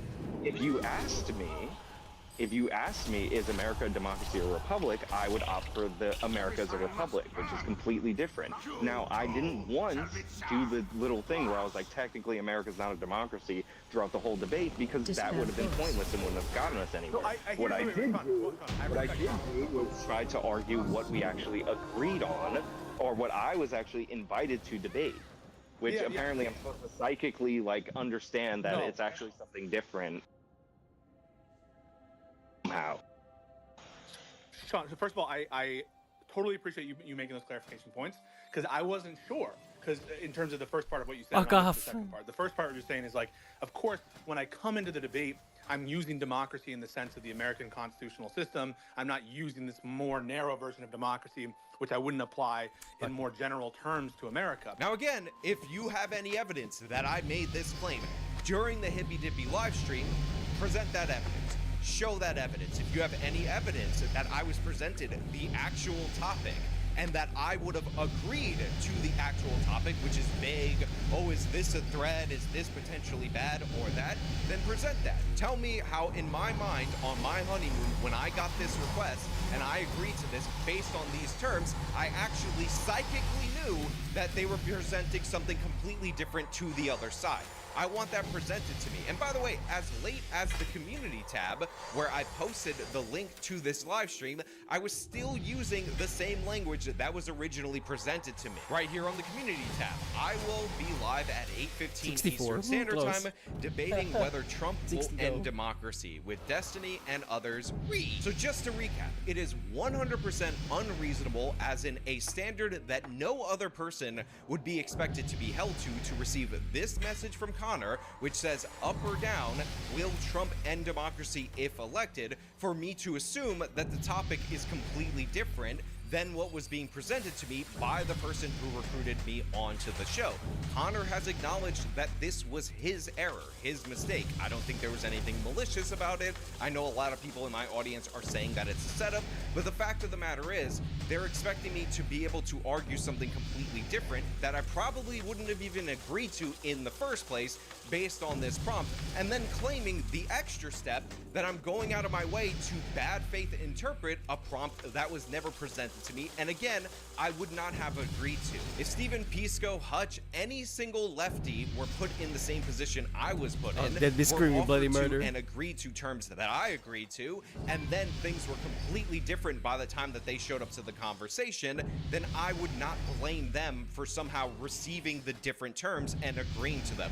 On top of that, throughout the whole course of the conversation, because again, this was the premise that was presented to me, I was like, fine, we can move on from this if you would just concede this point, and Destiny refused to do so. On to what Owen intended when he wrote the question. Just concede that that you do not know that Trump is going to be a dictator, and let's move on. If somebody says that immigration is on the ballot, does that mean that you... So for Stephen to assert that it's absolutely crazy for me to interpret is democracy on the ballot, again, something that I never received, never interpreted, to mean whether or not Trump will end democracy if elected in 2024, which is exactly what I did receive, and then also refuse to concede that point to move on to another part of the conversation, is intentionally bad faith, and by the way, completely stupid. It's ridiculous that he's making these two arguments out of both sides of his mouth. But again, I will point out, he couldn't get that screenshot off his screen fast enough because he knew it completely refuted, disputed, and destroyed his entire baseless line of attack against me. You're changing the parameters of the debate, but that's fine. But to Steven's point about, oh, he wants to arrest people for, he said he wants to arrest people for burning the American flag. He said that in 2016.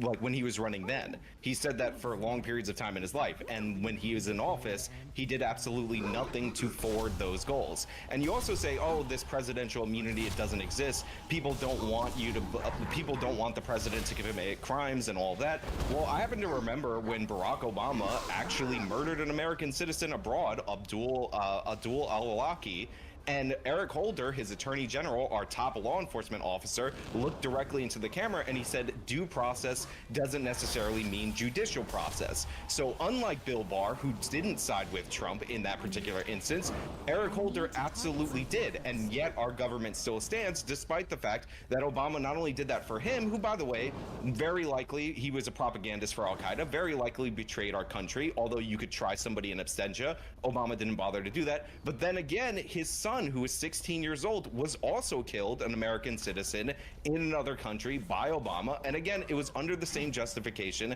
that due process doesn't equal judicial process. The difference between your flag quote and Eric Holder and Obama's actions is that Trump was in office. He did nothing about the American flag.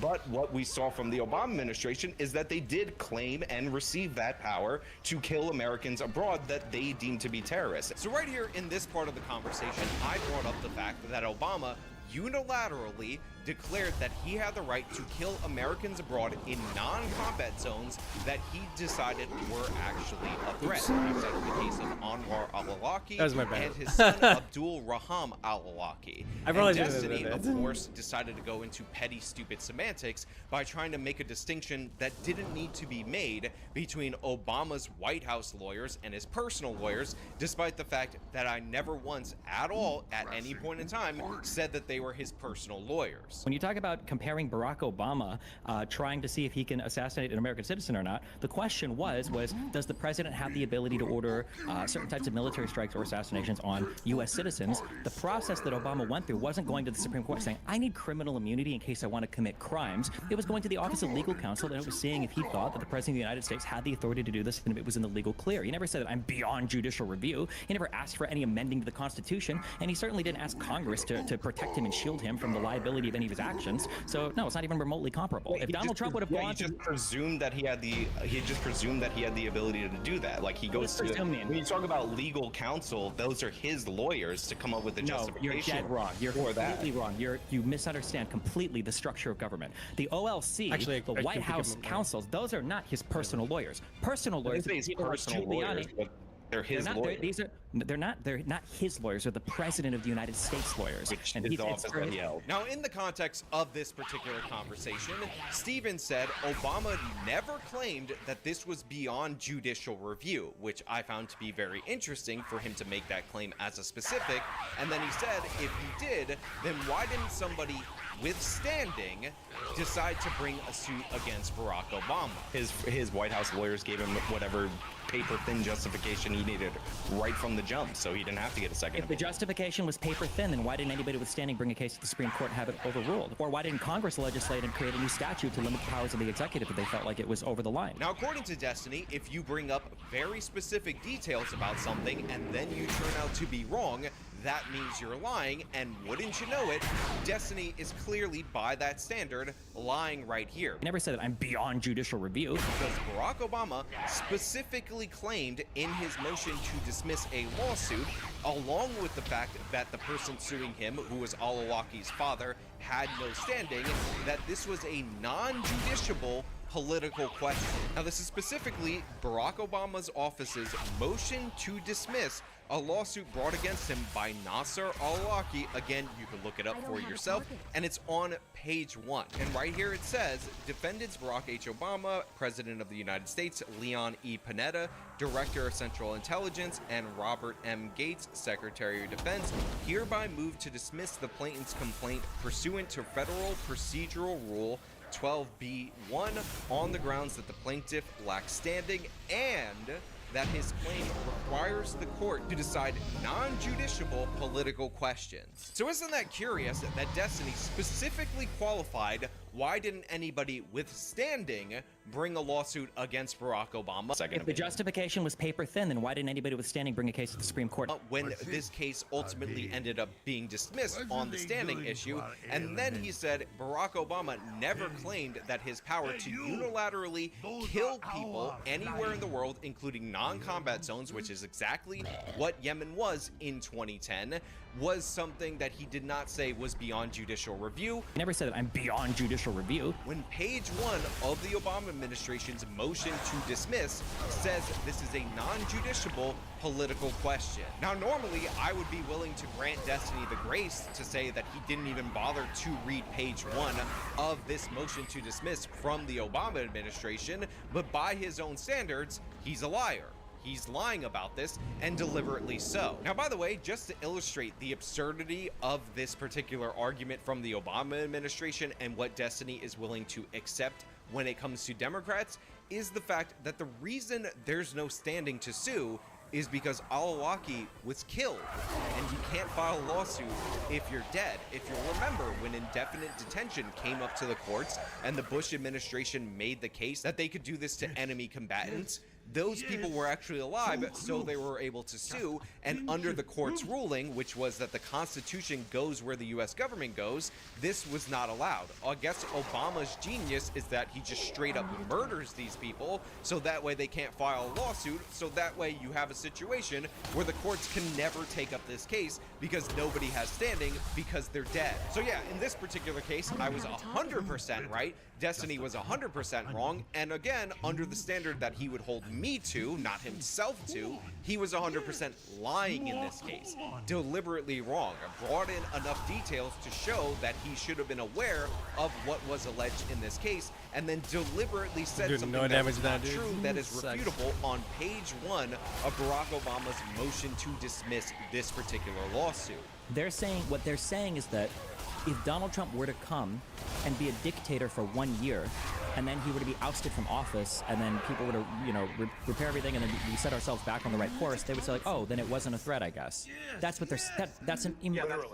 But hold on, wait.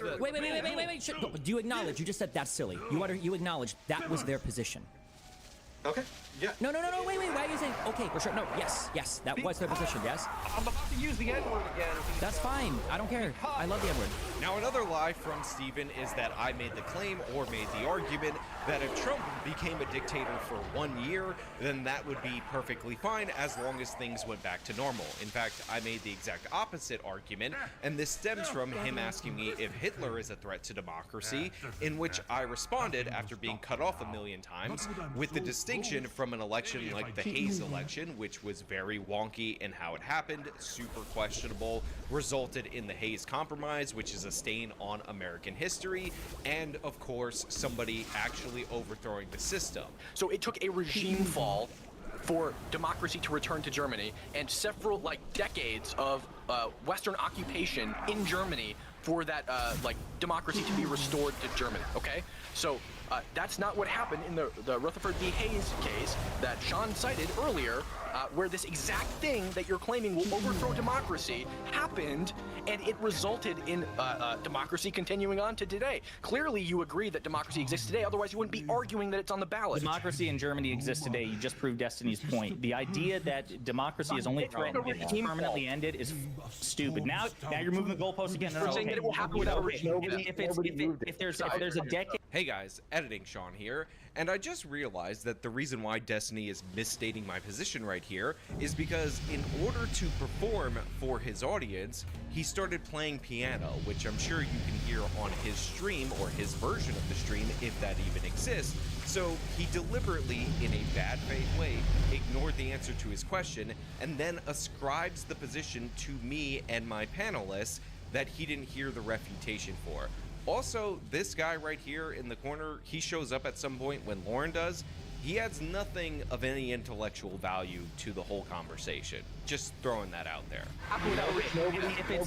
If there's a decades-long gap in between democracy and dictatorship and everything else. Yeah, all right. So do you think that there's a meaningful difference, I'm just going to ask you, of having external governments overthrow your dictatorship and then install a democratic government in half your country, by the way, because the Soviet Union took over the other half, or at least, yeah, whatever. They split the country. But Do you think there's a meaningful difference between that and then an election that's like contested, that has this stupid electors thing, and then a corrupt compromise that's one of the stains on American history, but then the next election functions as normal? Do you understand that there's a difference? Okay, I understand there's a difference, so there's no... Now, the distinction that I make should be obvious, but I guess I'll explain it between the Hayes election or Bush v. Gore or any questionable election in American history, which is whether or not, despite the questionable nature of said election, the system functions as normal. This is obviously not applicable if somebody is a dictator for any period of time, so no, this would not be comparable to saying that if Trump was a dictator, like acted as a dictator for a full year, then this would somehow not qualify as ending democracy. There is no interpretation of what I said in response to the Hayes versus Hitler question that could be read that way, yet Stephen goes on and presents this as if it is actually my legitimate argument that I put forward. It is obviously not true. This is obviously yet another lie from Stephen, but let's move on to another one. Do you agree that the Civil War wasn't a threat to democracy? Because that wasn't another country, right? Is the Civil War? That's actually an interesting question. No, it's not. They weren't another country. They weren't. They didn't have the legal right to secede just because you say you do. Doesn't mean you do. Democracy, if these people like wanted to secede, and then like they ended up going to war with the other half of the country. Nope. Like, I don't wasn't know. another country. You defined it as external country, external occupation. A conflict from within the country about whether or not you could break apart. Like, is that, like that's actually an interesting question. No, it's not. Hold on. No, it's very easy to solve. We came back immediately after. So Stephen got really mad right here that I said it was an interesting question whether or not the Civil War counts as a threat to democracy, as in ending our current system of government. But the fact of the matter is, I thought it was an interesting question. This was a compliment to him because it was something that I did not consider in the context of the framework that I was describing. Now, the reason I thought this was an interesting question is because the southern states wanted to leave the Union and form their own new confederacy. By contrast, the Union government could have maintained power without the southern states. So the question is a reduction in the size of the Union an inherent threat to the Union? Could the system not function without those southern states? And again, this is still an interesting question. Now, what I was also thinking about is all the various places that want to break away from a larger structure, and if I would consider that a threat to democracy if those people were willing to do so. So of course, we had referendums on leaving the Soviet Union. Now, the Soviet Union was an authoritarian government, so you might say that's different, but we also have the Catalonian people trying to leave Spain. And yes, while it is objectively a threat to Spain if they were to leave, does that mean it's undemocratic for them to do so, and it would ruin the democracy in Spain if they were allowed to do so? I also brought up again on Twitter the example of the Irish trying to separate, which ultimately they ended up doing. And the reason I brought up these three examples on Twitter, and would have brought up these three examples had I actually been able to speak without Destiny raging out like an insane maniac, is because they are three different sets of facts, all based on the premise of leaving your larger governing structure, and one of them was actually successful. By the way, the Irish one actually involved violence in the process and probably was a huge threat, and I would have been curious to work through these examples as an intellectual exercise to understand exactly what is intended by the Civil War example. On top of that, in order to secure the victory of the Civil War, the Union occupied the South, denied people that likely would have been elected from being able to hold political office in order to make sure the Union was maintained. This is a change in the way that the constitutional order operated previous to then. It was something that lasted for about 12 years until the Hayes Compromise. Now, for me, somebody who is a Northerner who holds absolutely zero sympathies for the Confederacy, I was also wondering if this would be technically violative of the standards that Stephen and Hutch put out, because while I think it's justified to repress the Southern democracy post them declaring a civil war on you, which again was the deadliest war in American history, the fact of the matter is this involved them overriding their norms, using the military to do so, and repressing their ability to have even local democracy to a certain extent. So yeah, that's what I was considering. That's why I thought the question was interesting. Little did I expect debate bro Steven, who's always interested in these intellectual exercises, to have a meltdown, throw a hissy fit, and rage out about it for days case after the fact when it was not even me saying no, it was not something that wasn't a threat to the United States of America, but it was just an interesting question that I wanted a little bit more time to think about. Sorry about that, Apparently, guys. you can't do I'm that. 70, I didn't Steven realize. can have all the thought exercises that he wants because, again, completely different standard for him than for anybody else. But for me, I'm a horrible bad person for even thinking about the implications of the question rather than giving a knee-jerk, non-well thought out answer. Because, you know, in a debate, in a conversation, you're not actually trying to have a conversation. You're expected to just knee-jerk respond to everything like that, and then that's it. Because that's what the people are looking for. No, that's not how I work. That's not how I think. Maybe that is the limited way that Steven thinks, but honestly, I don't even believe that to be the case. This is just another way for him to turn around and try to smear me, which I've proven throughout the course of this video is exactly what he intentionally and deliberately did. Now look, as of right now, I don't remember any other additional lies that are being spread about me from this particular conversation, so I'm deciding that I'm gonna leave it here. As per usual, if you guys like the video, you can show them by leaving a like. You can subscribe for more content. I love drama. It's always fun. Let's be honest.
NBA announcers, but they get increasingly more devastated.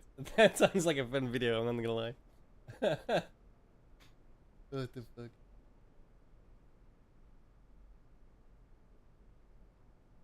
Oh, someone made a video on Ashley's creation. Okay, what up, guys? What we've got here is a genuine drama of Ash as a creation I should have made variety. one. It's too late now. MMO drama, my personal favourite. So what's happening is Ash as a creation have committed the cardinal sin of selling stuff for a game that's Fuck's not out. sake. The cardinal sin they've been committing now for over half a decade, pretty much. And obviously every time an MMO does something, people are going to moan about it, and especially when it's a crowdfunded MMO because, well, we have like a decade of history of crowdfunding MMOs taking people's money, delivering nothing, and kind of just vanishing into the ether with that money. Ash's Creation is a game that a lot of people have been excited for over the time. People have bought packages valued, I was going to say worth, no. Not worth. People bought packages valued by them at $500 for Alpha 1 and beyond access. And basically, they've just sold stuff the whole time. There's fucking hundreds of cosmetics in this game that's nowhere near being done and may never be. I'm not saying that to be like a hater or whatever. I literally Yeah, it's so much worse than we already thought, by the way. Apathetic to Just got under the radar at the because I start. just have the brain drain of watching it for years, playing it in the Alpha 1 originally, and then just waiting, you know, potentially another 3, 4, 5 years. I'm just beyond caring, especially when you see the business practices and things like that, and knowing what I know about development of MMOs and what to expect by the end of it from a smaller team when we've had bigger MMOs be complete failures. I'm more of the opinion of, you know, just leave it, and then when something meaningful happens, I'll definitely hear about it, I'll cover it, I'll play it, and then when the game comes out, we'll judge it on what it is at that point, right? And we'll see whether or not it was worth the wait or the $500 people keep giving for these fucking stupid packages.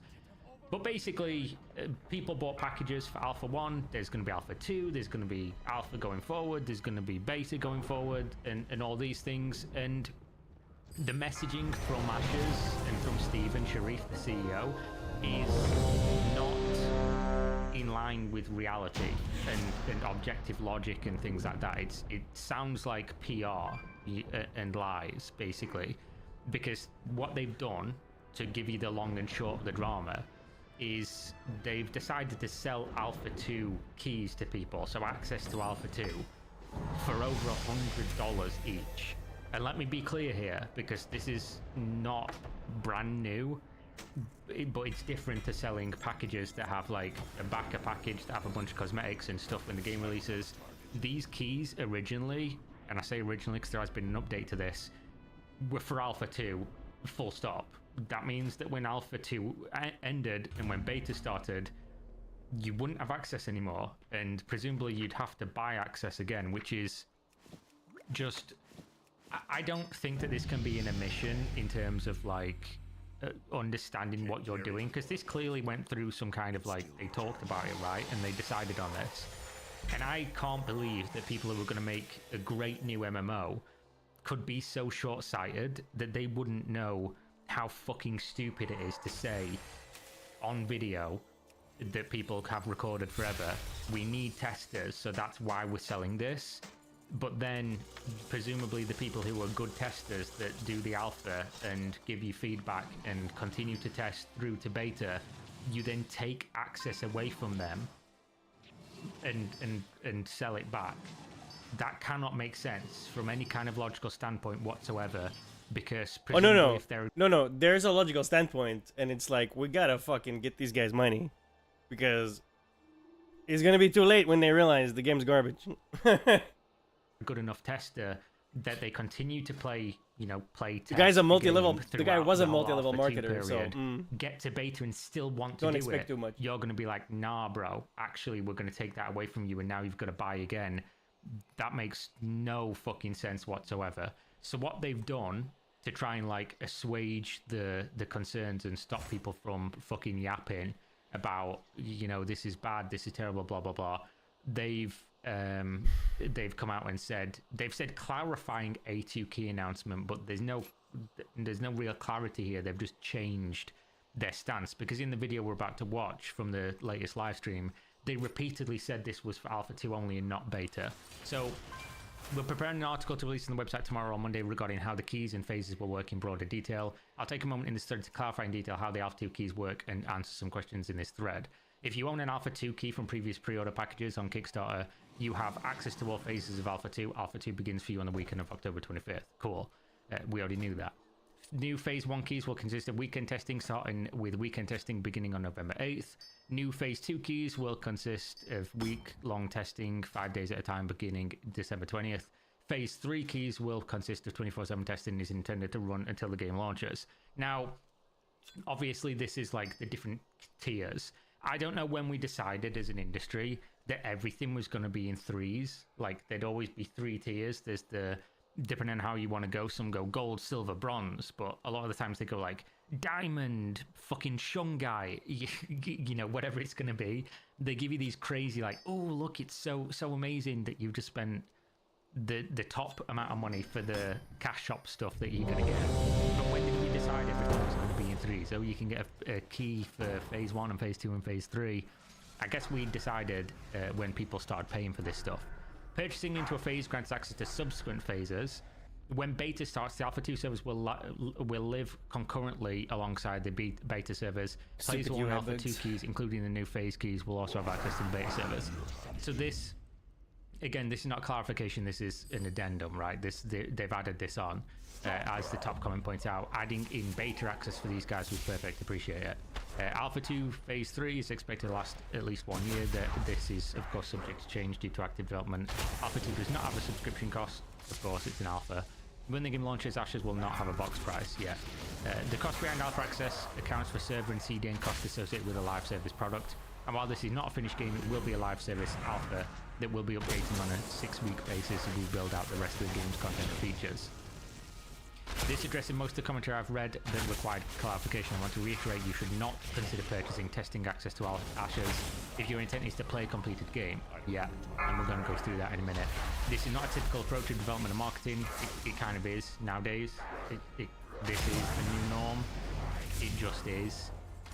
Practically every game now that's going to be a live service that isn't from a AAA game, and even some that are, sell access. It depends what level of like development it's at, but a lot of them sell access, even if not always guaranteed to be through packages, but from something else. It will be rough, buggy, and require dedicated players who are willing to be testers. We have our internal QA teams along with externally contracted QA testers that are testing Ashes right now, every day. I understand that this approach is not everyone's cup of tea, but this is the path we're taking because I believe it will yield a better finished product. Hope to answer questions in the comments below. Now, my position on this has, it always will be, I do not give a singular solitary fuck if you want to sell things to your community that are willing to pay for them. I don't care. Nobody should care about that because it's not your money, it's not my money. It's the people who want to buy this and see the value of this. From that standpoint, there is no complaint here. There is a complaint, however, when the messaging of why you're doing it is not reality. Because no matter what you say, right, we all know from just a common sense perspective that the reason they're selling these things and not giving them away for free is to make money.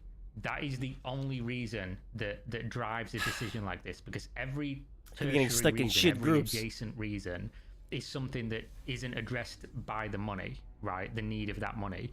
Basically, if you say, our reason to do this is because we need testers, then it would make more sense to give it out for free because you open up the pool to a much wider audience of people that could be testers. Putting something behind like a very large price is completely, it's not just at odds with, it's completely counterintuitive to the goal of like getting more testers. It just makes no fucking sense. It's 0 sense to make that argument. So when you say the reason that we're selling access is X, Y, and Z, and each of X, Y, and Z about getting put in the wrong fucking dungeon. Jesus. Completely at odds and contradictory to the actual thing you're doing. Seriously? Then you just know that you're lying. And when you lie to me, I just don't like it. I think that's the bad thing, and that's the thing that rubs people the wrong way. If Steven just came out and said, we're making an MMORPG, guys, and I'm funding most of it, and we've sold loads of stuff already. There's a massive cost from our audience and from me and from our team sunk into this game. But we need more money because it'll speed up development, it'll ease things for me, whatever it's going to be, whatever the real reason is. If you just say that, I think everybody says, okay, yeah, that makes sense. Yeah, that's fair, that's fine. And the people who don't, they are the unreasonable ones. Whereas when you tell people it's for X, Y, and Z, and common sense dictates it's not, because the actions of what you're saying doesn't make sense, then you look like the unreasonable one, and it gives people who have criticisms, like legit criticisms, the air, right? It gives them the actual real points that make the most sense, because we can point to those things and say, that's just not true, right? I just missed that because I just pulled out my headphones, so just give me a second. A lot of commentary about this. I know that we have made statements in the past about how we're going to approach releasing that new keys. To be clear, these Alpha 2 access keys are just the keys. This is a significant departure from what historically we have done with regards to pre-order packages, having virtual currency, having playtime when the game launched. So as you can see here, these are the waves, right? Gold, silver, and bronze keys. Alpha 2 first wave, item $120, 110, and then 100. And you gain access gated based on this time. It's like November, December, and then May of 2025. And I don't think this massively matters. if you're gonna sell the access, obviously you're creating like the FOMO of people wanting to buy into the first one because everybody's hyped for a new MMO and people will buy anything related to an MMO nowadays. People will spend $100 for 2 days early access to whatever new, you know, dog shit, mediocre AAA MMO releases from Korea at this point, even knowing full well that it's a complete flop. Looking at you, Throne of Liberty. Basically, this part doesn't really matter. It is what it is. The fact that it's just the key to the game for like $120. Obviously, it's a large sum of money. When you consider what $120 gets you like in the rest of gaming, that's like 1.5 Ubisoft game. You could buy 1.5 buckets of slop from Ubisoft for $120. You might even be able to buy 2 buckets of slop from Ubisoft if you get the base edition and just get locked out of a bunch of content that they decided they were going to paywall because they think you're fucking stupid and people buy it and therefore they're right. But obviously nobody should really care. They ain't wrong. This, other than to point at people and say like, you're perpetuating something that's bad when buying in based on the lie. And I'm not saying that Stephen thinks that all these things that they're saying are untrue. I'm saying that they're not the real reason, right? These could be things that he says that are true and do play a factor, but they're not the real reason. Because again, as you'll see when he says it, it doesn't make any fucking sense. But here we go. Which is, you know, having multiple access and access to beta 1 and 2. These keys will just have access to alpha 2, and they will have access to different phases of alpha 2. So just alpha 2, right? So that clarifies that this wasn't a clarification, As right? always, this was this was Until next adding time. on because he saw the backlash of this. Because frankly, it's fucking stupid to remove somebody's access to something they paid $120 for at the next stage of development if they've been an active tester the whole time. It's completely counterproductive. And Because it's obviously not the about reason that why this he's thing, using they language want to here make be the like, money "Oh, before this they is rug just pull. a key." It's because there was kind of the FOMO element of, oh, we'll not sell this. They're trying to do a stuff Star later Citizen. on, so that's why you should buy it now and for this exorbitant cost. And then So also on obvious. top of that, they don't want to piss off the people who are their biggest backers, their biggest supporters by selling something that they thought they were like the golden gods. Basically, they were the chosen children who gave that money and got access to this stuff. Again, nobody should really care about this.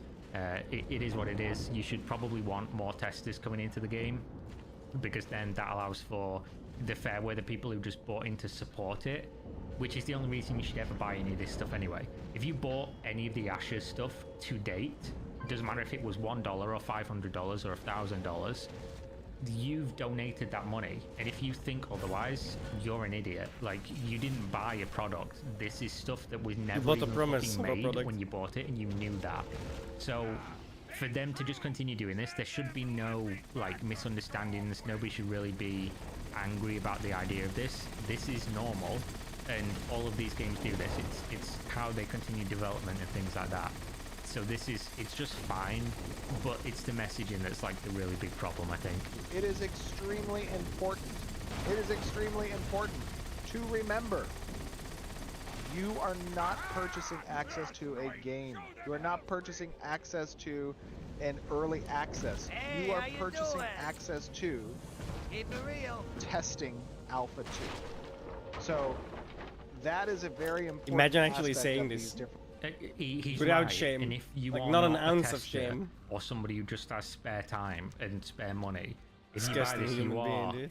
you're doing yourself a fucking mischief, guys. You really are. And that's the same for any of this, because you are basically funding the game, but you are taking on all the risk. Like, I'm never going to give this game a penny. Never have done. Never would do. Never will. And that's coming from somebody who has thousands of dollars spent on Kickstarter backing other games. Because I understand MMOs are so expensive and so complicated and so difficult to make, and they move so slowly that the idea, when it's conceived and when you backed it, could be amazing. But the reality of what you get, if you know anything about software development, the idea of what you get 7, 8, 10 years later, it could be outdated already. It could be there could just have been so many limitations that the thing you deliver is irrelevant to what was made, like the pitch that was made. Stuff like that just basically means that there's a very low possibility that what was originally pitched meaningfully comes out later on and is as good as you thought it was going to be and was worth the wait and worth the money. It's just not how development works in general, especially over that long of a time period. And every MMO that releases ever, by the time it releases, is outdated on the tech it was built, because it's just the nature of how long things take. So I've never given them a penny. I never will until the game launches. I'll test it if they give me access. I think they did at one point. But aside from that, I think it's cool if people want to donate that money to see the thing that they believe in maybe exist one day.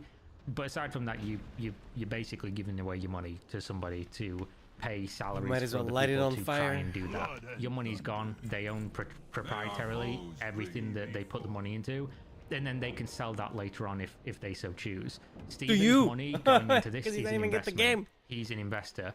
He's made all of his money by doing some stuff I'm not going to get into in this video because people get upset when I do, and then investing It's that called money in multi-level real estate and marketing. things. That's This where is he an made his investment. money. He owns all this work. He never loses, right? He doesn't lose if this game goes under because he has all this stuff that was built that he could potentially sell on to somebody else.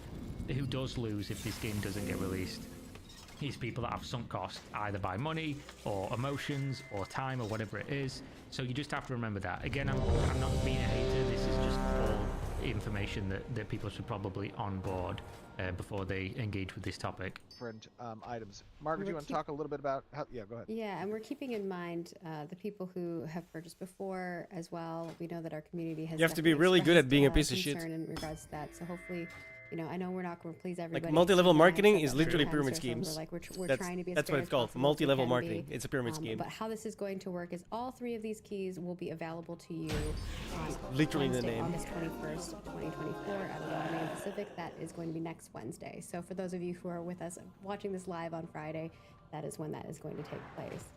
It's actually. Each of these will end at a certain date or until supplies last. So we will have a number that we are looking at internally. So there's another FOMO element, right? You better buy it quick because we're going to run out. We're going to run out of keys that we made for a game that's unreleased for people to test. Now, obviously, the reason that they would technically run out is because they Artificial only want a scarcity. certain amount of testers, which, again, they could have gotten around having run out of the keys to be sold by just giving the keys Don't away go reach to off of his name. their dedicated community members and things if it wasn't about money. But let's remember, despite the fact they never mention money here, it is about money. That's basically the core guiding principle of why this exists as an idea. In order to make sure that we can service those users, think you've come so far, have the only capacity to in order to make perish sure you have a good experience in Alpha, I'll honor you Alpha with 2. clean death. But if we hit those supplies, then we will let you know in advance, like, hey, we're going to start taking this down at this date, if it is before that date. But we're hoping that we won't have to do that, and it should end around the time lots that are there that you can see on the screen here. And then, so... And just real quick, it's important to note, I just want to hammer this home again, and content creators, please help me with this as well. You should not be buying a key to Alpha 2 if you're expecting to play games. Period. Don't get first wave. Period. Don't buy a key, period. It is good they're saying this, but they know better. People are going to buy it because they want to try the game. They want to be the first people to try the game. They want to be in there. They want to learn the things. They want to know the things. They've been in this community for such a long time. They have such a sunk cost about it. People are going to do it, especially now that it gives access to later on so people can learn more for when the game releases and get like a competitive advantage. This is true. You're not buying a game here. You're buying access to an unreleased, potentially never released product that is in an alpha state. And when I played it in the last alpha, it was not worth playing. It was, you'd have a better time like looking at a wall for 6 hours than you would playing what was available at that point. Seems doubtful. It was cool to see like the tech existed and there wasn't a crazy amount of lag and things for when there was hundreds of people on screen and stuff like that, because that's like a big element of what Ashes was going to be. But it's not a game. You're not playing a game. You're testing usually a test area and things that aren't. It's not fun. really. Especially first wave. What is your purpose? The great thing about us not Guard having an yourself. NDA is that if you want to see the game's progress and not from a developer's perspective, you can see other people playing this game. I do, because this video has been almost entirely... I don't consider what I've said in this video negative. I consider it realistic and true. But I just want to give like a positive on this, because I'm somebody who has always criticized NDAs in gaming, and especially crowdfunding, because you're basically... It doesn't work, full stop. I can tell you this is somebody who releases videos and have released non-disclosure agreement information repeatedly for games over the last 4 years. I've never broken an NDA. But people break the NDA and send me stuff, and then I'm under no obligation whatsoever to keep that to myself unless it's copyrighted material, which obviously I don't share. But when people tell me their opinions and things like that and things that are going on, then, or something gets out into the public, then I can obviously talk about that, show that, whatever it's going to be. NDAs don't work. If something is like really bad happening, people are going to talk about it. The reason that a lot of companies in gaming say they use an NDA is because they don't want their stuff to get stolen from other companies.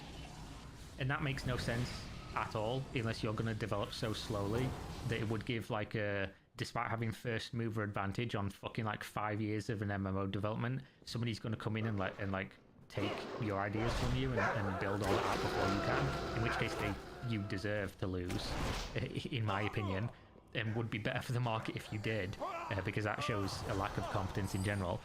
But that's usually what they say. It's because, oh, you know, we don't want people to steal our ideas and blah blah blah. That it's never made sense to me. It makes sense in tech and software and other areas of life maybe, but in gaming it doesn't. And especially because almost nobody ever gets held accountable when they break an NDA as a member of the public. If you're like an employee or a contractor and you break an NDA, you might get sued for breach of contract, but in general, if you're just like a tester, they just remove your access, because everybody knows NDAs are just kind of a scare tactic to make it so that less people let none escape online, footage and things like that, and make the game look bad, release and have it lose money, the or opinion, general public opinion, right? So the fact that they've not got an NDA and they've shown the game for a long time now and allowed people to test it and talk about it and stuff like that, props to them, because most other games don't, especially games that are crowdfunded. So I do have to say, you know, rough with the smooth, like I've criticized Ashes many times, I've criticized Steven, and I'm criticizing the messaging of this, but that is something that they'll always get props from me on, because they didn't have to do that, because it's the norm to have NDAs and things like this, even when they're super far along in development and things. So yeah, they'll always get some good boy points from me on that one. And you can see the progress of the game. You are not going to miss out on anything if you do not participate in Alpha 2. You're going to be able to see other people playing the game. Persistence doesn't carry over into the live launch of the game. It's going to be a brand new, fresh start when it comes to the launch of Ashes of Creation. So there's nothing that you're missing out on if you do not participate in Alpha 2. We are releasing these Etude keys because 2 reasons. One, money. We need additional testers. That's bullshit. As we move forward in these phases. And why do we need that? I mean, the reason's not bullshit, it's just the reason for selling the keys. It makes it bullshit, right? They do need more testers, but you don't have to sell keys to get more testers. You created that barrier yourself. And why have you created that barrier? Because you want money. Like, I honestly, sincerely do not know whether or not... I know Steven's a smart guy, so I don't know whether he thinks other people are stupid or he doesn't understand how this comes across or whatever, but anybody who's even passibly remotely intelligent will hear this and just be like, that's not... Because he was weak and we killed him. Because it doesn't make sense. You're doing the dogs it for money. ate the Everybody weakling. knows that. You could just say, yeah, we're doing it because we want money, because games are expensive and we've spent loads of money on this, and it would be nice to, you know, have you guys spend some more money so that we earn it and we can make the game easier and less burden on me. Again, most people would just be like, yeah, makes sense, Steven. Right on, bro. Maybe I'll buy, and then move on, and there wouldn't be any drama. Because ultimately what happens in every MMORPG is you have some sect of retention within cohorts. There's always one. And that retention is always going to be at a downward angle from your starting user cohort. This is not wrong. So it's important to keep in mind that as phase 1 goes through, and as phase 2 goes through, and as phase 3 goes through, we will be introducing new users and new testers who do want to participate in testing an alpha. Again, none of this is relevant to the thing having a price. It's actually counterintuitive to that entire idea. Not looking at it from a gameplay from a being a fun and completed game perspective, but who want to help shape the form of what Ashes of Creation intends to be by offering good and actionable Very much feedback, so, yes. by creating bug reports for us, by crashing and being a test dummy for us, right? Those are elements of why a person who wants to participate might be encouraged to then purchase a key, not because they're purchasing access to early access. I also want to make a clarification. If you purchase first wave, you get access to Alpha 2 starting on that date, and you get second. You're gonna play Alpha 2 for the rest of Alpha 2. If you get second wave, you're gonna have that date you start, and you get to play all the way to. You don't have to buy all 3 keys. That is not how it works. Just buy one key, and you get access to Alpha 2. That's how it works. I just want to make that very clear. You don't buy all 3. You just buy one, and then you get access from that date to the end of Alpha 2. That's correct. Yep. You do not get access to beta. This is only Alpha 2 access. Yeah, so here you go. This is why, clarifying A2 announcements. You're not clarifying when you add in beta access. You're seeing the backlash. It's just kind of like, I don't know, bro. I always am gonna feel, it might not even be malicious, and it might just be like, whatever. But as somebody who, a lot of my job and a lot of what I appreciate doing and have done for years is reading between the lines of things, and language is very, very important. It's why, lawyers get paid what they do, because language is incredibly important. And when you piss in my face and tell me it's raining, I don't like that. I'm like, yeah, it's not though, is it? That's piss. Everybody knows it is. Then again, some people don't. But when you say like, we're clarifying on the announcement, and then you basically add it in, that when beta starts, Alpha 2 servers will live concurrently. Players who own Alpha 2 keys will also have access to the beta servers. This is not a clarification, this is new information. And you've done that for one purpose and one purpose only. It's because you've seen because there was a massive backlash for your fraudulent nonsense. You on the ass and says, good job. This is great. If you want beta, we will maybe be offering another option. When again, in reality, if nobody said anything about this, you wouldn't have given them beta access, then you'd have sold that. Because again, this is about money, it's not about what they're saying it is, at least not as the core driving reason as to why you're doing it this way. And for beta in the future, for right now, we're focused on Alpha 2 at the moment. We won't be bringing back pre-order packs. We've already said that before, so it will just be in the future if we do decide to increase the whole thing as well. Oh, alpha servers will run concurrently with beta servers. No, they won't. You have an alpha, then you have a beta, and then you go gold. You can't just make up nonsense, bro. It would be similar to this in the sense that it will be a key that you purchase for just that. And it's not a code key. It's just access. You're gaining access to the game. You're not getting a code or a key that you're giving out. And as Margaret said at the beginning, like, we fully understood and expected that this is going to be the spiciest of topics when it comes to access to the game, right? Now! And there's not going to be a price that's going to please everybody. I mean, that's just the bottom line. And there would have been. You know what that price would have been? Free. No, I'm joking. Actually, that's not even true. Because if you gave this to people for free, the people who bought into the alpha for $500 would have felt really upset. Because it's like, why the fuck did I pay $500? Or whatever the next tier down was for Alpha 2, because obviously those people got Alpha 1 and nobody else could get it. They'd be like, why the fuck did I pay that much money if these people just got in for free, right? And I think that's kind of silly, because you got a bunch of other stuff as well. But there's a reason why they went ahead and said like, oh, we're not selling the packages anymore, and then they found a way to circumvent that by just selling the keys, when in reality most people didn't buy for cosmetics, they bought for the access to the game. So it's kind of like you've gone back on that a little bit, but not to the letter of what you said. It's just a roundabout way. So there would have been people upset, definitely, even if you gave this away for free.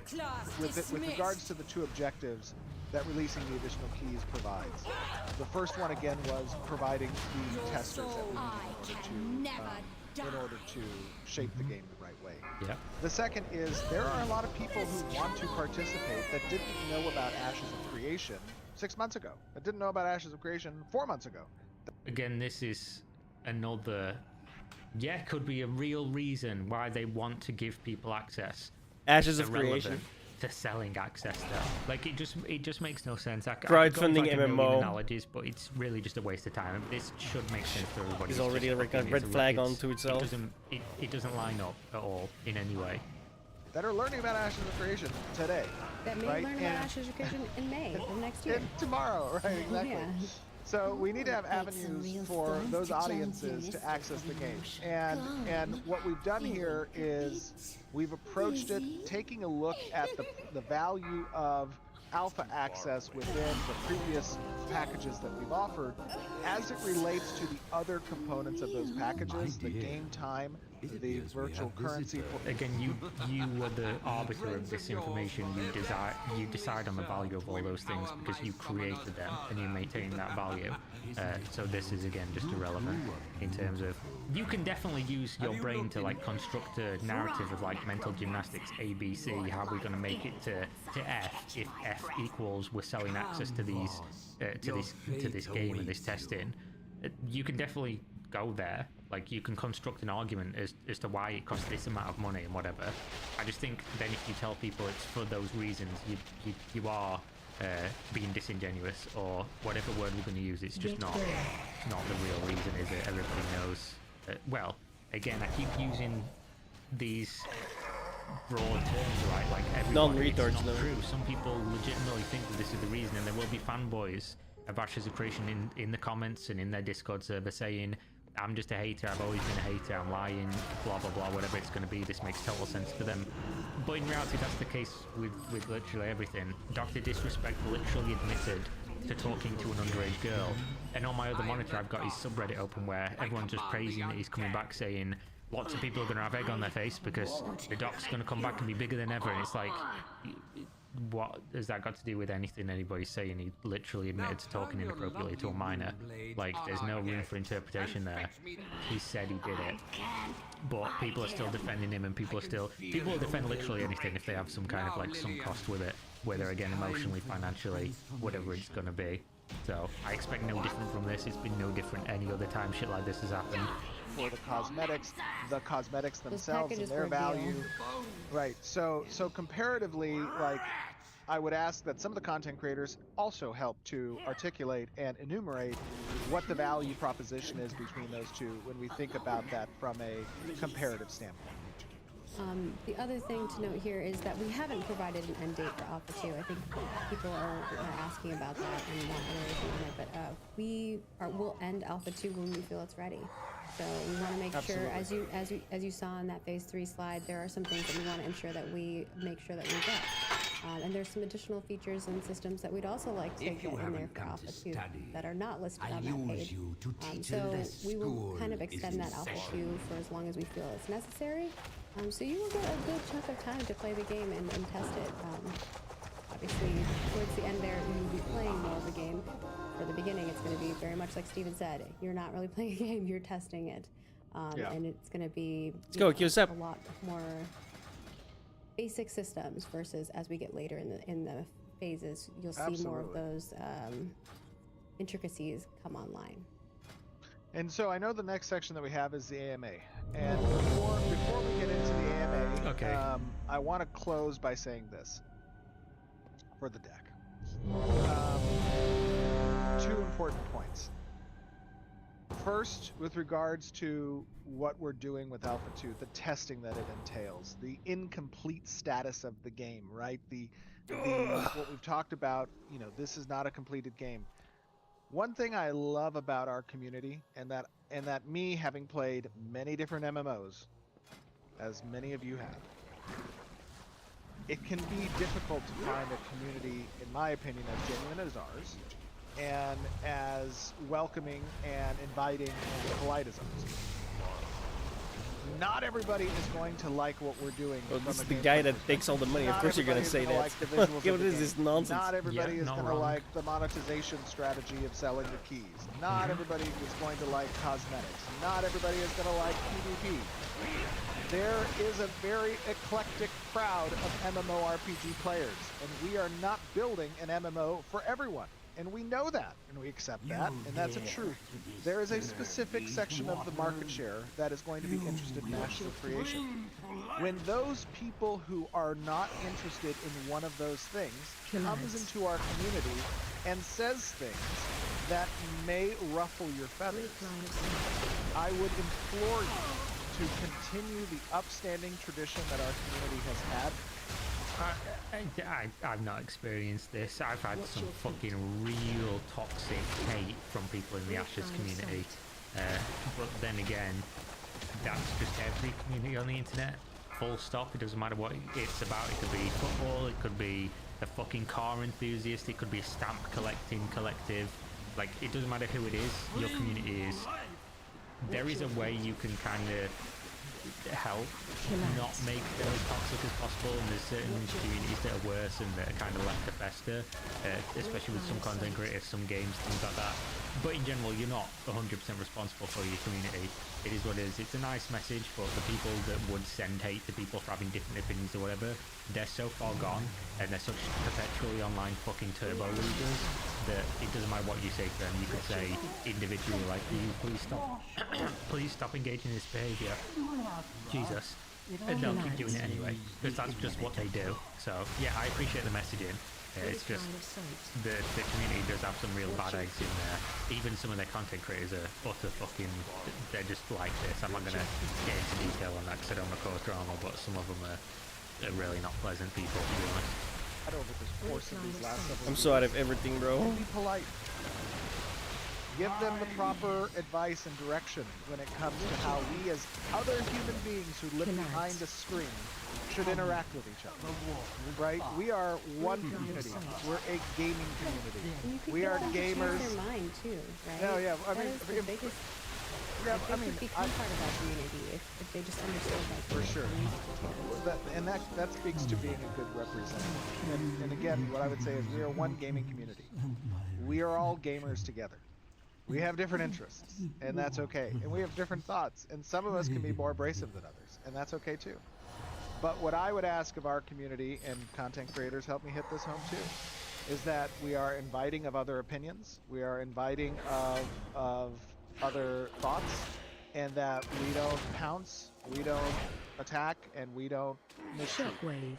We follow that golden rule, and we can be good stewards of this community and good representatives, like Michael said, and by doing so, we will attract more users to this game.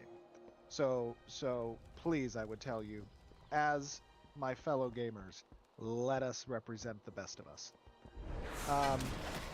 Things are likely going to change, and people are not going to like that. And it is important for us not to be white knights, hold us accountable where we need to be held accountable. True. That's part of the symbiotic relationship between a developer and a community, right? He ain't wrong. Steven's spitting right now. He's not wrong, and this is something that a lot of people don't get. Without Oh my fucking god! Individuals, companies, whoever it's going to be accountable, and bringing up things when there are actual issues, or even concerns about issues that may arise based on something that they've seen, or something that's been said, or a direction that they think things are going, then things become immovable, right? Because once the train leaves the station, it's hard to get it back to that station. So when people, and I've seen this consistently over 4 years of covering gaming topics, and mostly talking about controversy and criticism and things like that. When people that are fans of things and they really like something see you saying something that they perceive as negative without reason, or they disagree, or maybe they even agree, they've just kind of come to terms with it, and they don't really see your perspective because of coming to terms with it. They attack you because they think you're doing something wrong. But in reality, this should be the norm.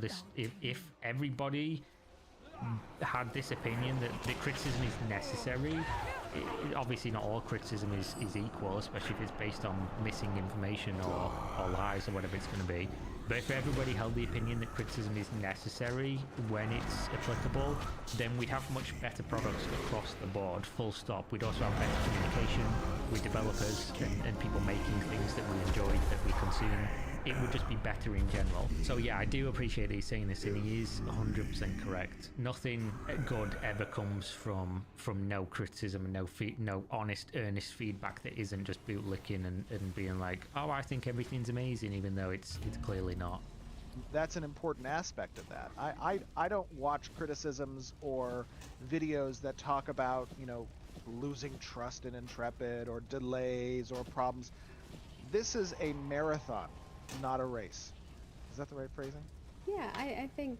I always get that mixed up. It's like this is a marathon, not a sprint. This is a race. Yeah. This is a long haul journey. It's a marathon, not a sprint. Thank you. The chat is saying it's a marathon, not a sprint. This is a marathon, not a sprint. What does that mean? That means that we still have a road ahead of us. We still have a lot of things that we need to do. And as a result of that road still being significant, there are going to be changes to what we have talked about here today. Yeah. And so trust, and every other that day. relationship of trust, is hearing those words as well, and having an understanding when those words are spoken, that could be the reality, and let us help set expectations with the broader community about that truth. That is what helps. And I think on the front of, you know, when you talked about we take criticism. We understand that criticism is an important part of the process. I mean, that's the whole point of feedback loops and suggestions and understanding what you guys want and making sure we're all on the same page. I think that it's how you communicate your criticisms, which is the big thing.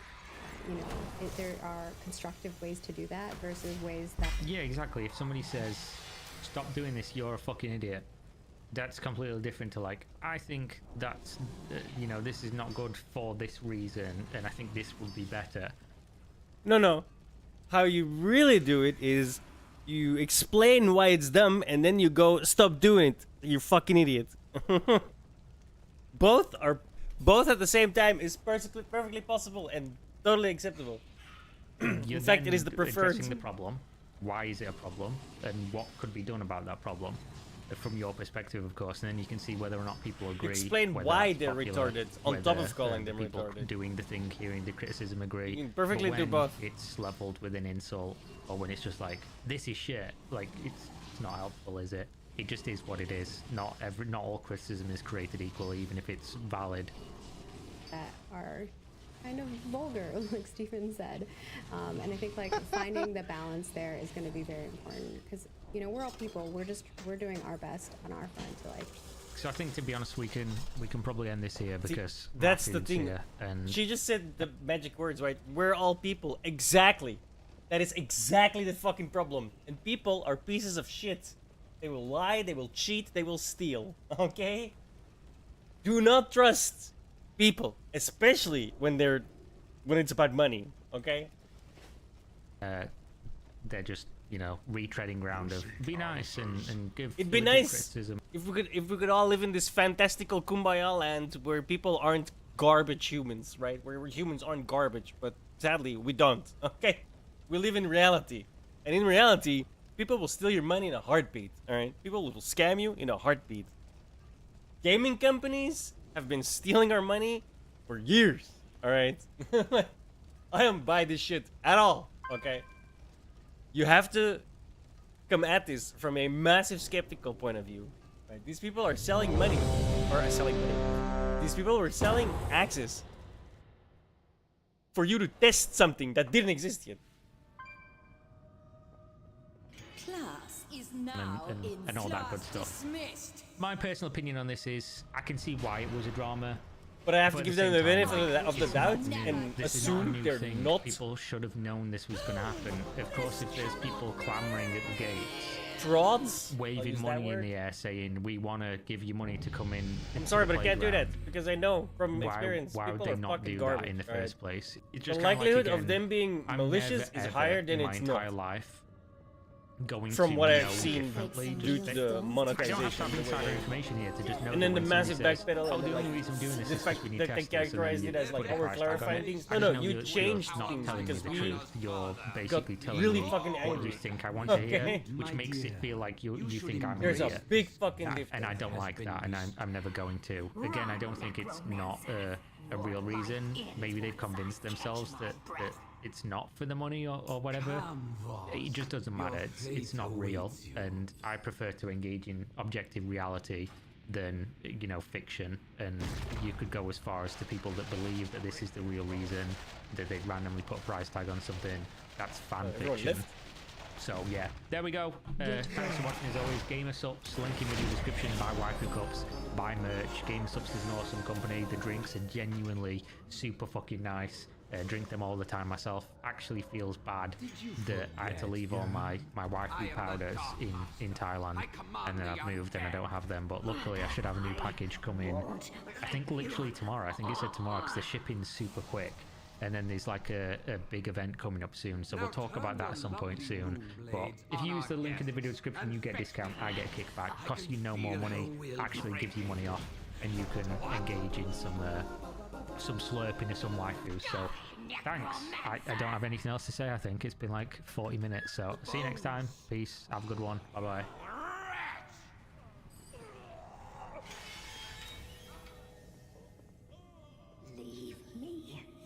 A lot of people have wanted me to see this. Now, as somebody, I've been watching Boogie on and off ever since, like, Wrath of the Lich King. I don't remember what year it was. Basically, the way that I determine all time zones and all eras in my life is through WoW expansions and not years. Yeah. So yes, I've watched Boogie on and off ever since Wrath of It's the true Lich though, King. right? So I this mean, is somewhere I'm not a between big fan of people like 2008 in to general, bro. 2010. So I when I used to see play shit WoW like as that, well, I and know. so I was like, oh, this is sorry, but pretty you're cool. not This getting guy the benefit plays of WoW, that he because talks you've about it, proven he's to me popular, that you etc. deserve the benefit Over of the doubt. the years, people That is something have earned, grown to not dislike given. Boogie. And we are going to watch a video It's like on respect. why he apparently deserves to fail. Here we go. Boogie recently announcing that he's basically broke shouldn't be a surprise to anyone, as if you follow all of his incredibly poor choices made over the last 4 and a bit years, you'll understand that bankruptcy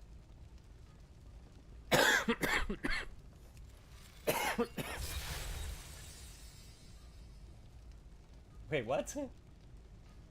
So in another classic foray into social media, friendos, yeah, we're bringing it back.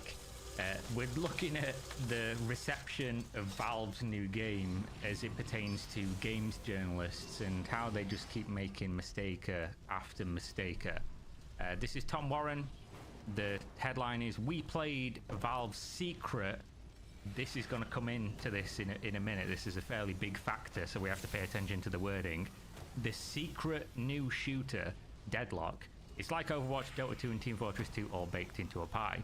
Now this, surely there can't be any controversy surrounding this, right? Just talking about a new secret game, which is all not too secret. It got leaked months ago. There's at this like point. There was literally a gameplay rage being posted online. I don't know if Valve decided because of that leak to start upping the player base, but now there's not really anything secret about it other than I don't believe you're supposed to be posting like in-depth opinions or footage or anything like that online. There's no like actual signed NDA to get into the game, and they've invited basically everybody. If you were in Deadlock Alpha or whatever they're calling it, you can simply invite as many people as you want, it seems like, from your Steam friends list, and within 24 hours they're going to get an invite into the game, and then they can do the same thing. So it's like a virus, basically. A really fucking fun virus, by the way. This game Can I catch that virus, slaps, please? in Somebody? my opinion. I've played it a bunch over the last couple of days. Me and a group of my friends, my brother, we're playing this game. It unfortunately doesn't have unlimited runtime because it goes down for certain periods of the day. But whenever it's up, if I'm not working or, you know, playing RuneScape, which could in a way be considered working with how much time I put into it, I'm probably playing Deadlock or Magic the Gathering. But the game's just really fun, and obviously when you open the game up, it says something like, you know, don't don't share stuff about the game. I don't think I'm overstepping by saying the game's fun and I've played it.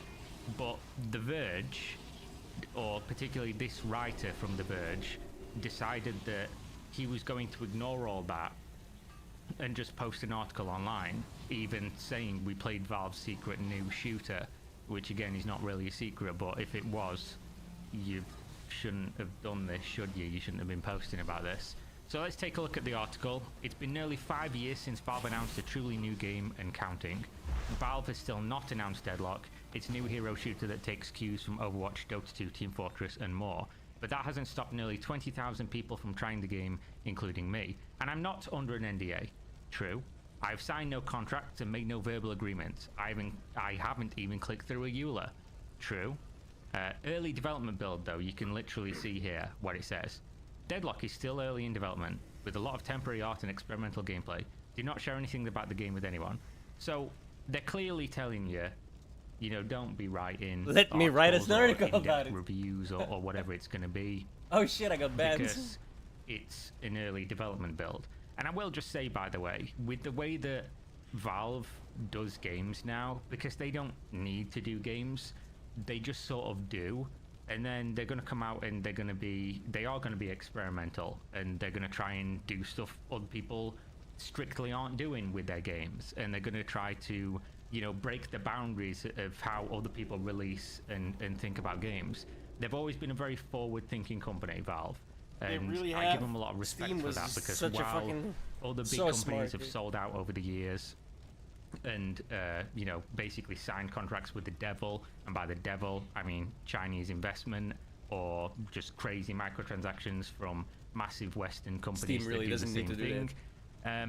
Valve have stayed how they are. They've not gone public. They pretty much have always maintained like a certain level of integrity. Like, so gamers you always were want to as treat fuck, Valve bro. There's sort no of way as- he's not, as you a know? good entity within the ecosystem of gaming, because considering they own basically a massive portion of the marketing market, the publishing market, everything, by being Valve and having Steam, we could do a lot worse, guys. We could have a lot worse Come on, guys. of a company Groups. in charge of We're running out of as time. much real estate as Valve have. So I always kind of like to preface with the fact, whenever I'm going to give criticism or talk about Valve in general, that they do a lot of things really well. Do they do some things poorly? Yeah, of course they do. They're a company at the end of the day. Microtransactions, loot boxes in particular, microtransactions, it's whatever. We grow to accept this over time. But in terms of loot boxes and things, I'm never going to be convinced that this is not like predatory gambling for children. You're It never is. going to convince me otherwise, because I know gambling addicts. I've lived with it for most of my life. Very I've much seen it is. with my own eyes. I've experienced it with my own friends. This shit is predatory, and it's bad, and it's provably, objectively by studies, bad for children which have access to these things. If it wasn't children, you know, go wild. Who gives a fuck, right? Adults can make adult decisions. Still think it's wrong, but gambling exists, and it is what it is. But that's just to say, of course, Valve probably don't want you doing things like this, because they're super lenient with things. Valve in general are very hands-off in dealing with people. Like, they basically want to show you respect and then get respect in return in I'm gonna rip a the kind ass of outta your loose head way. and piss in So your the fact dead that he had skull. this message You pop fuck up, with the wrong literally Marine. saying, don't do this, and he just went, yeah, fuck you, I need clicks for my website, so I'm gonna go do it anyway. So he says, this message does pop up when I launch Deadlock, but I didn't click OK. I fucking got him. Valve, this one trick will make MILFs in your area give you slop. Why did I just fucking say that? Too much coffee this morning. He basically just says, he hit the escape key and watched it disappear. There you go then. Fucking judge, Your Honor, case dismissed. Earlier today I received a no strings attached invite to play Deadlock on Steam. Steam claims the game is made by Valve, it displays Valve's copyrighted logo when it launches, and its executable is digitally signed by Valve Corp. The game's directory contains Valve legal notices and numerous other text files that reference Valve, and it feels like a Valve game. It very much does. This game, the more you play it, I've seen people say, oh, it's like Overwatch, oh, it's like Smite, oh, it's like, you know, XYZ, it's like Valorant. This game is Dota and Team Fortress 2 in a new skin, basically mashed together. you can very clearly, if you're like a long-term Dota player or a Team Fortress 2 player, see exactly what this game is going for, and the little intricacies of the game really play to the strengths of those games. It's fucking fantastic, honestly. Like, I can't say enough. It's really how good. much I like this Selling it game for and me, dude. can't Somebody wait for give what me they a do with key. it. Because Send me again, a key, guys. if it's Please. like this already, Please. this early, people are playing this game for fun. There's no like rank, there's no points they're giving you, there's no like good boy tap on the ass stuff.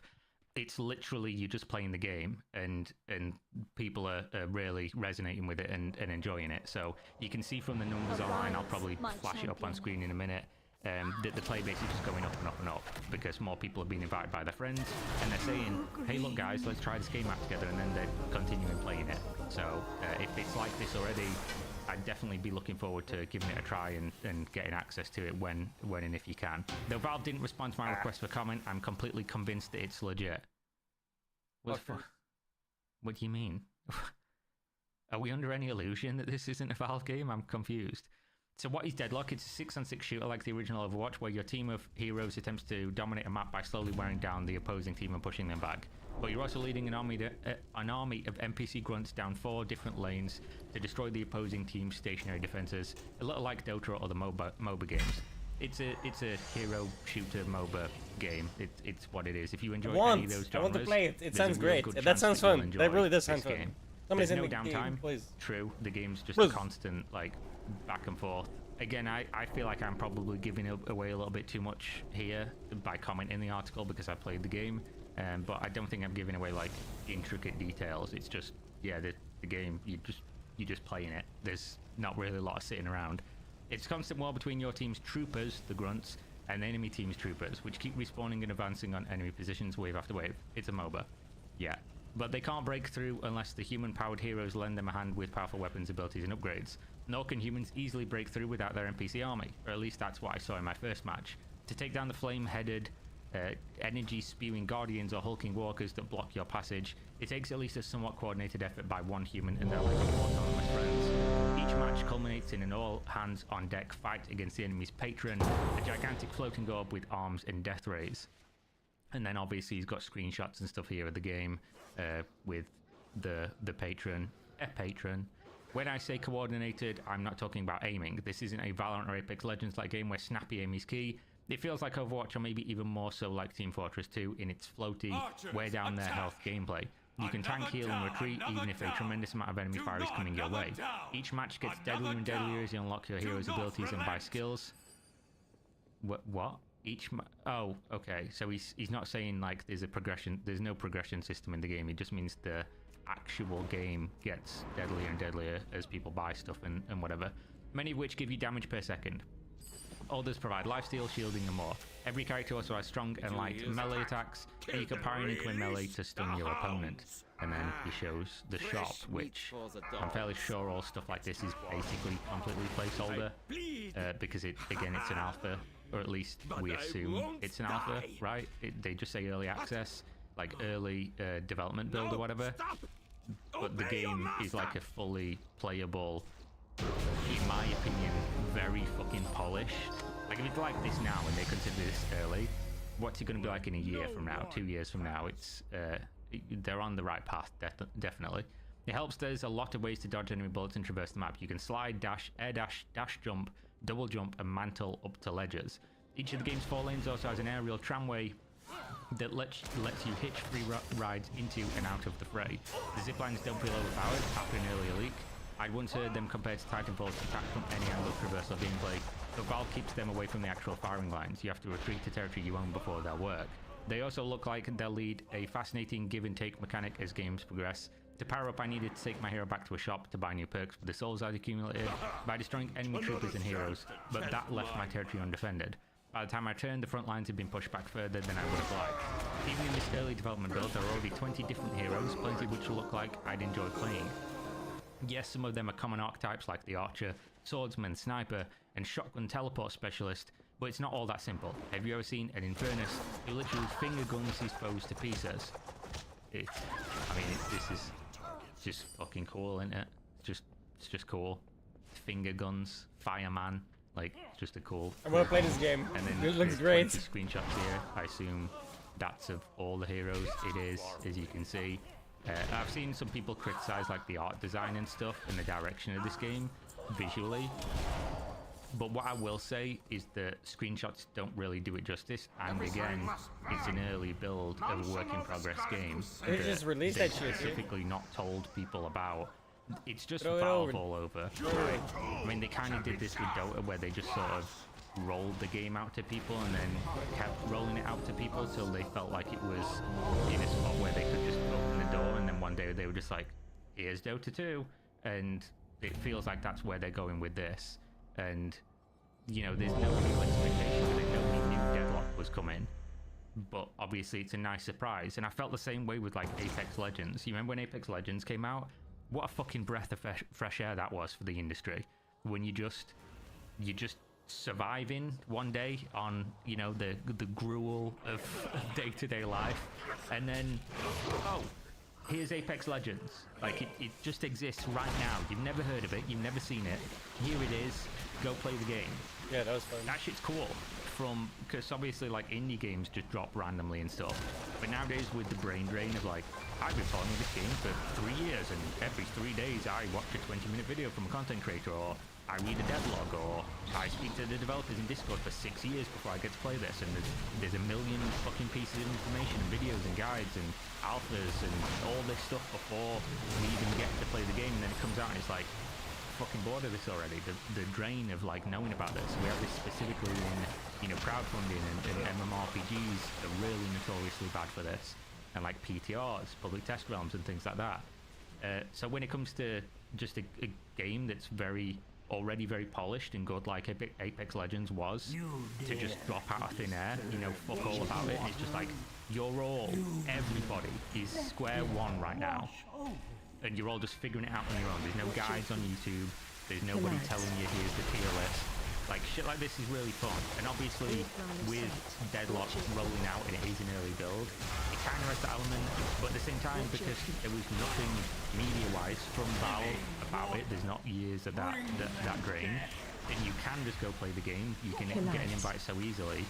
It's the same thing, and because they've got this like informal NDA, well, give me one then. There are no videos of this shit on YouTube. There's no like, hello, I'm a high MMR player, and this is my build for this character.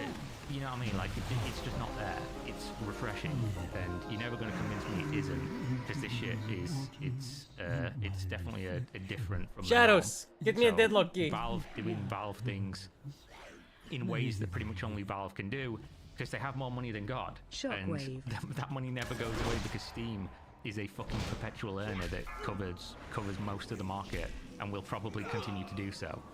So he says, I haven't played enough yet to even begin to tell if the game's well balanced, or if there's any kind of backstory for its heroes, but I'm eager to give it a go with my friends. It seems like Valve will be just fine with that. I will say, because it's like a MOBA type game, and because there's heroes and have abilities and stuff like that, there's always going to be like a level of imbalance. But if you've played Dota, the way that Valve balances Dota is with data, and the way that they use that data is not always apparent to people, but they've been doing it for many years, and Dota is an incredibly competitive game that changes so often, and they kind of take an approach of, if everything's broken, nothing is broken. And it's just kind of like, this thing's good against this. It's rock, paper, scissors, but with like a million different options. And it's like, we will give you the tools.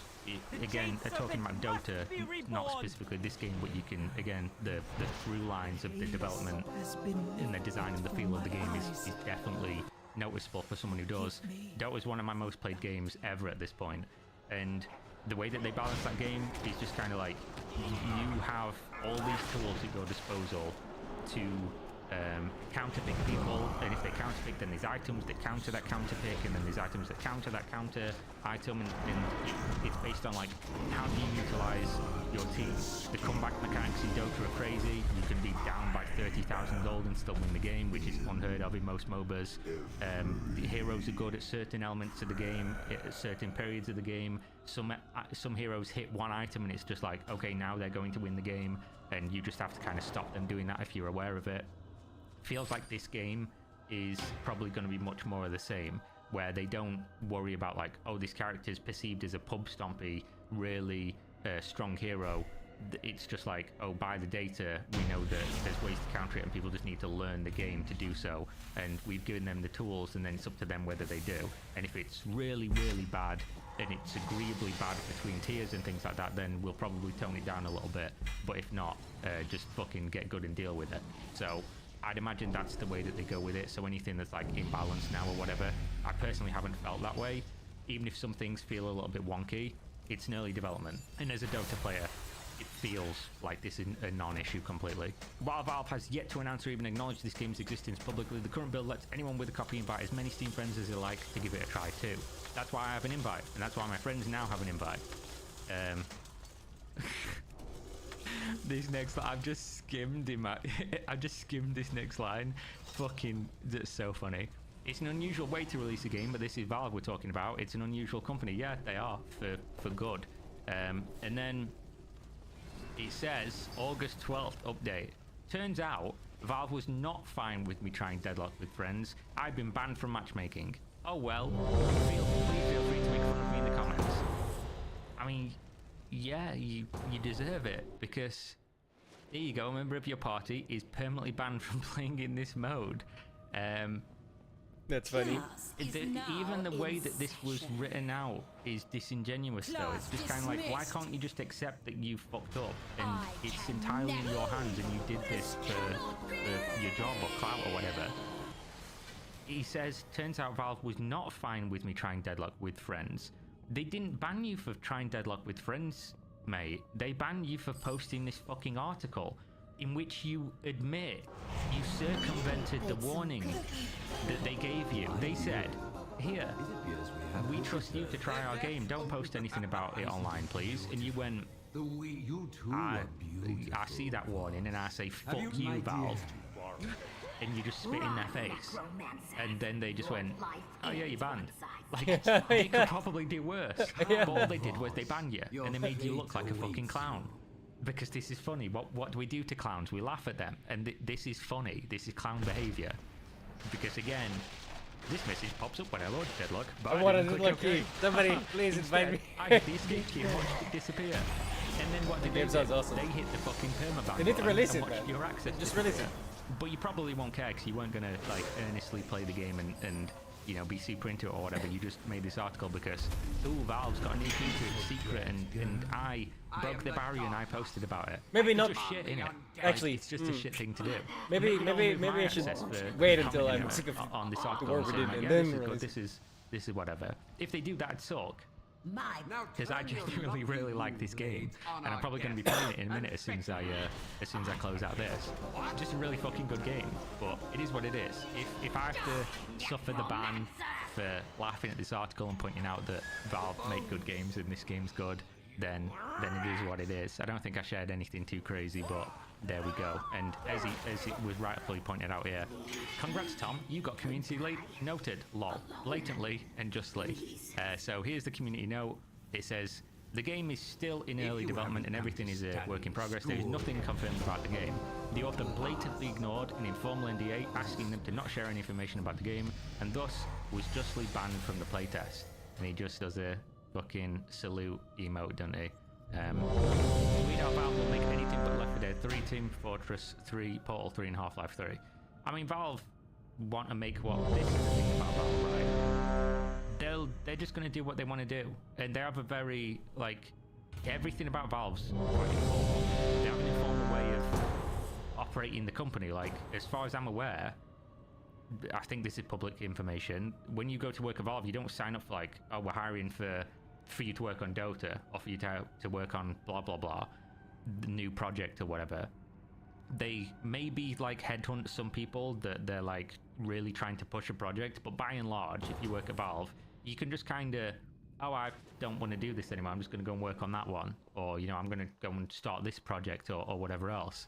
They're very free in the way that the company operates, so you're going to get some stinkers from them because they're just trying things, and then you're going to get some fucking gems as well.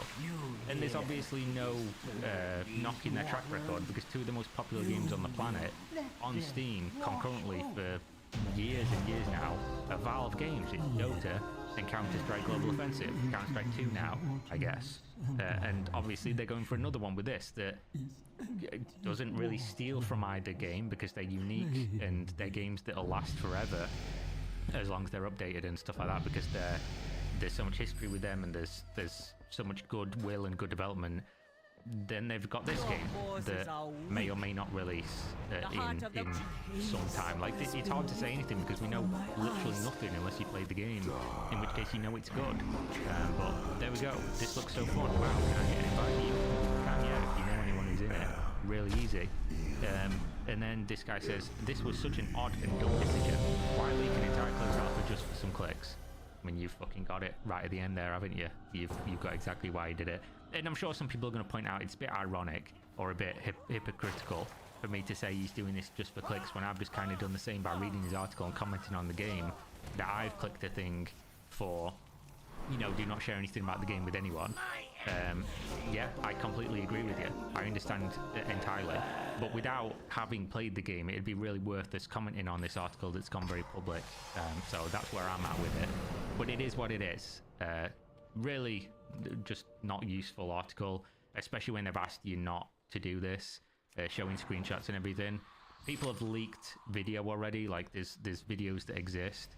I think this is the guy you post. So he just posted a full fucking gameplay video, which is just like, come on, bro. I don't think, like, there's subreddits and stuff of people talking about the game. I don't think they mind that all too much. They just don't want people seeing what they consider to be a work in progress, right? Because a lot of this stuff is placeholder and is going to be replaced later, and they probably don't want people getting a false impression, because I've seen some people say, no, it doesn't look, you know, it looks uninspired, it looks all over the place visually or whatever. It doesn't feel like that when you play the game at all, in my opinion. But they obviously know that there's a, you know, there's an element of this that's so work in progress that some stuff doesn't really fit together, and that might turn people off. You definitely shouldn't, because everything about this game is, in my opinion, really good. So there we go. Thanks for watching as always. I got some game stuff delivered. This is one of the new waifu cups right here. It's a legendary one.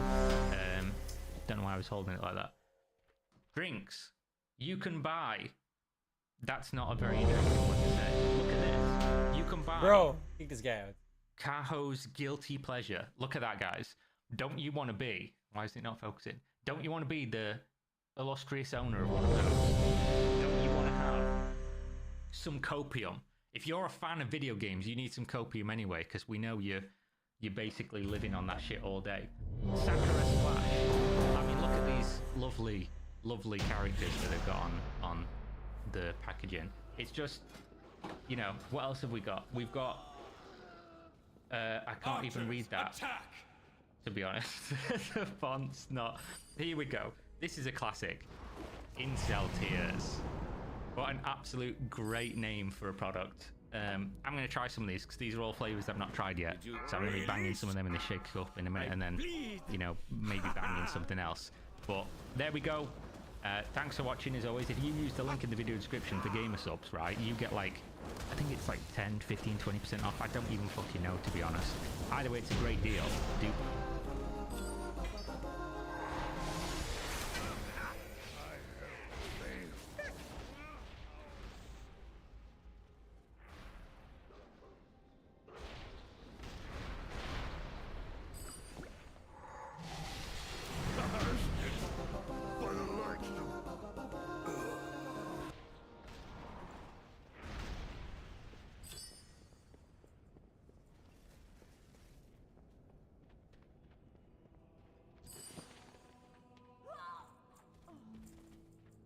Everything must burn. You too. Us gone wrong.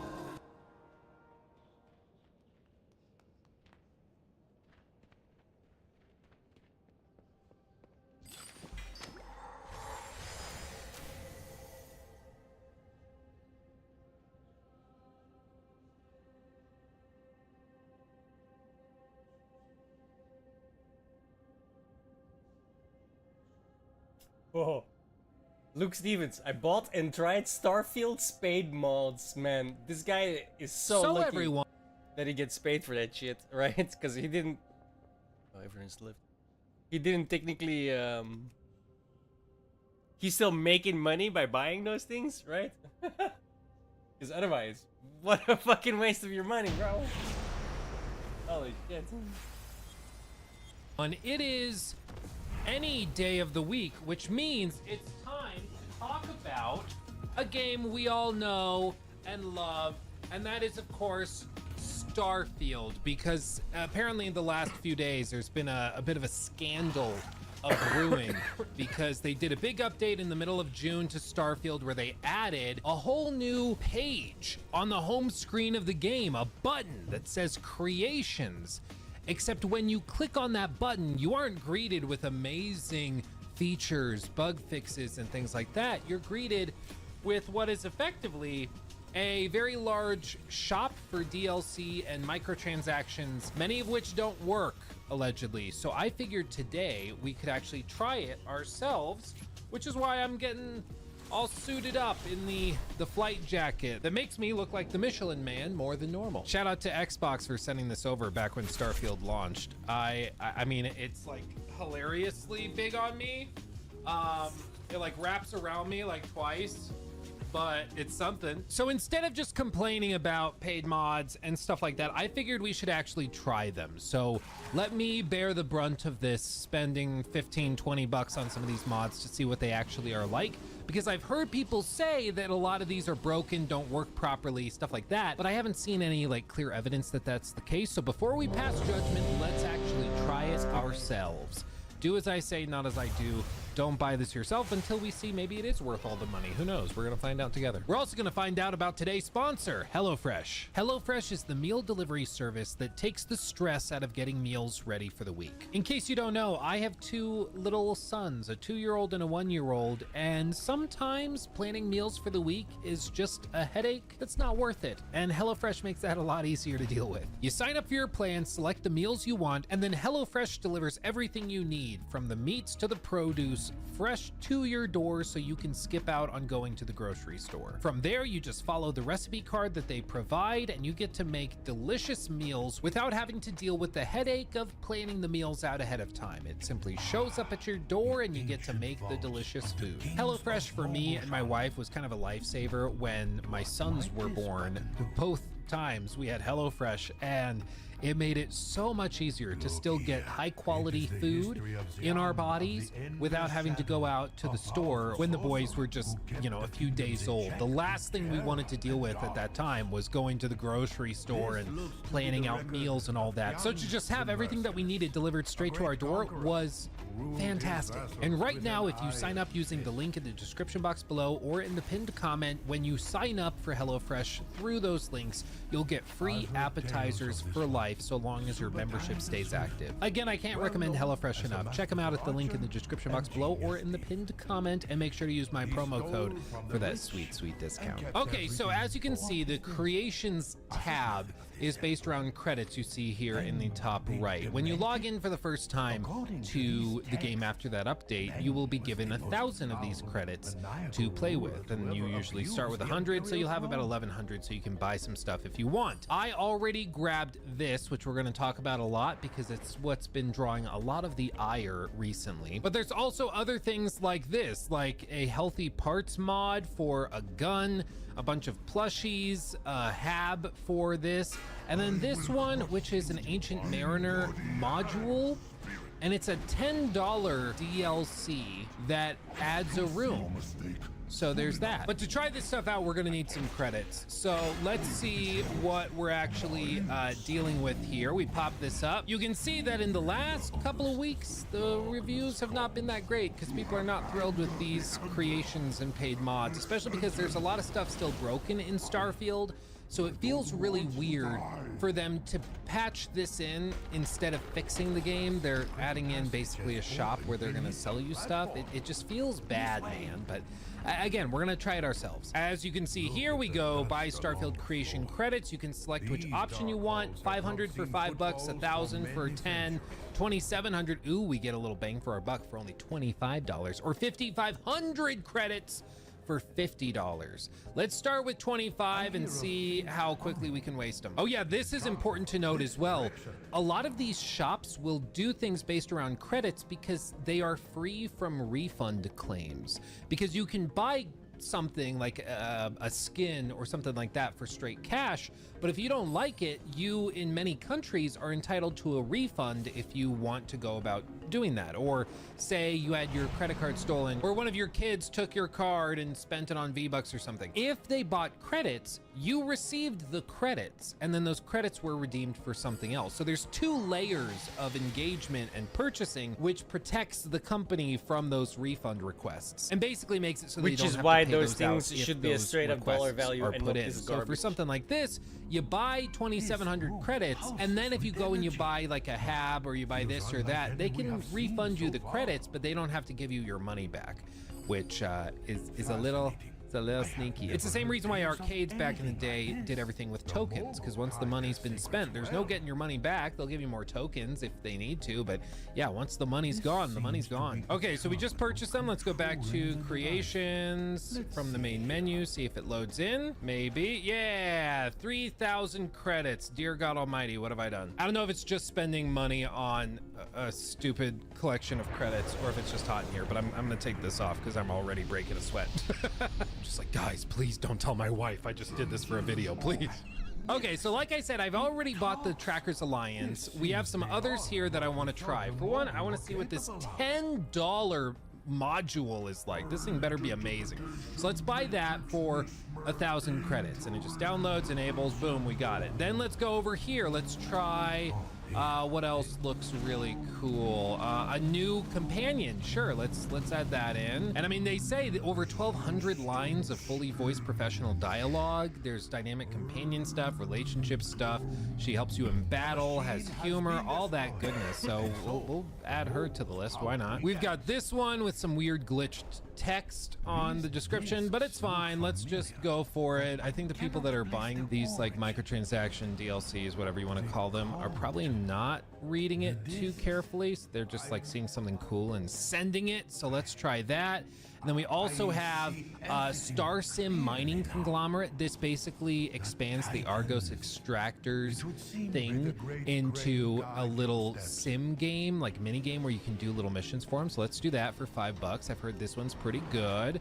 And then what else? We got $5 left. $5 left. Neon Ramen. We've got to do this, right? It opens up a food stall in Neon. Yeah, we got to get this. Okay, we'll do that. And only 100 left. We'll do that for Healthy Parts Beowulf. Let's try that. Okay, so just like that, we have spent the equivalent of $30 on microtransactions or expansions or DLC, whatever you want to call it. It doesn't really matter. They're paid mods that you pay for. Cool, everybody wins. Okay, we are loaded in and we are immediately greeted with a message from Argos. Hello, replace with employee's name. We here at Argos Extractors appreciate your patience as we go through some initialization processes for Star Sim Mining Conglomerate. This will take some time, but we will notify you when it's complete. Thank you for cooperation. Okay. Now I should also clarify what other mods I have installed on this save. So as you can see here, I've got a handful of other things. Starfield Patch, which fixes some bugs that I've run into. The Color Filter Removal mod, which just gets rid of that weird bluish gray tint on everything. There's also an enhancement to dynamic boost packs. I made everything weightless because I hate inventory management in Starfield. It drives me crazy. And then there's also a mod for getting unlimited ammo, resources, and things like that. If you need to like build something or build a base, there's just a chest that has endless amounts of stuff if you're interested. I've also added mods that experiment with redone water textures, different points of interest, and creature density if you want to see how that affects when you land on a planet's surface, things like that. And then of course all the ones that we just bought. So we're going to try these one by one. Why don't we start at the bottom, where all good things start? All this describes is each part of the Beowulf gun will buff the player plus 20 health. Okay, so do we just equip the gun and then get that buff? What does that even mean? I mean, here's my assassin Beowulf whatever gun. I mean, let's just equip it, see what we're dealing with. Okay. How much do we not know about the dark secrets of the mortal? I mean, it's a gun. Okay, so I thought maybe you go in and then there's like specific mods and stuff enabled for this that give you those boosts and perks and stuff, but I honestly am not sure what they're what they're talking about. I'm confused. Okay, so I just modded the crap out of it and now it's even better, but I still have no idea what that mod is supposed to do. Like, what is it? I don't get it. Again, when you go to the description of the $1, granted it's only $1, but still $1. You go to the description of the mod, it says Beowulf healthy parts. Each part of the Beowulf gun will buff the player plus 20 health. Items added to Jane on Mars in Sidonia. So do we need to go find Jane in Sidonia? Is that what they're saying? And then she'll have the item that does that? Or did it already boost my health? Is my HP higher now? I'm genuinely like at a loss. It's literally a pay to win mod. Let's go to Sidonia and like actually more health see for what $1 is there, because they say go there, or that there's somebody named Jane there that has stuff we want, so maybe she's got stuff. Okay, here's Jane. Let's talk to her. Let's see what she's got in her shop. Maybe that special Beowulf. Yeah, advanced Beowulf. Okay, we get this. Is that like the super special gun? Let's I think that was it. Let's go see if it does anything. Okay, this is the advanced Beowulf we just got from her. Let's try maybe taking damage, and will it like recover damage? Just gives you more health, as I dude. get Can hurt, you maybe? read? Jesus. Is that the idea? Okay, so we just got hit. No? Okay, I don't know what this mod does. I don't know. That's a... It gives you plus it's a 20 total health. waste of $1. There probably is some cool effect that it has, but the fact that you can't figure it out after spending $1, like there should at least be a clear description other than plus 20 health. Like, okay, did it buff me? Do I have higher health now? Is that what that means? Does it mean it heals me when I get in like, I just don't know what it does. So, okay, that one I'm gonna give a 2 out of 10, because at least it seems like it worked and didn't break the game, but it seems to have basically no effect on anything. The next one was Neon Ramen. Let's go see this place in Neon, because this should add an entirely new shop. Okay, here we are in Neon. Now, one of the other things I added was a mod that actually increases the ceiling height in Neon, because in the original 2022 gameplay trailer, they showed clips of Neon where they had a really high ceiling and the city was much, much bigger. It didn't feel as claustrophobic. But in the final version of the game, it was much more oppressive and the ceiling was really, really low. So I added in a mod that actually restores it to that original vision that they showed in that initial announcement. I think it looks way better. Oh, is this it? Ramen. Here we go. Let's take a seat. Have a seat right over there. Right over there. Pop down and talk to it. How are the noodles today? Assertive beeps. That's good. Can I see the menu, please?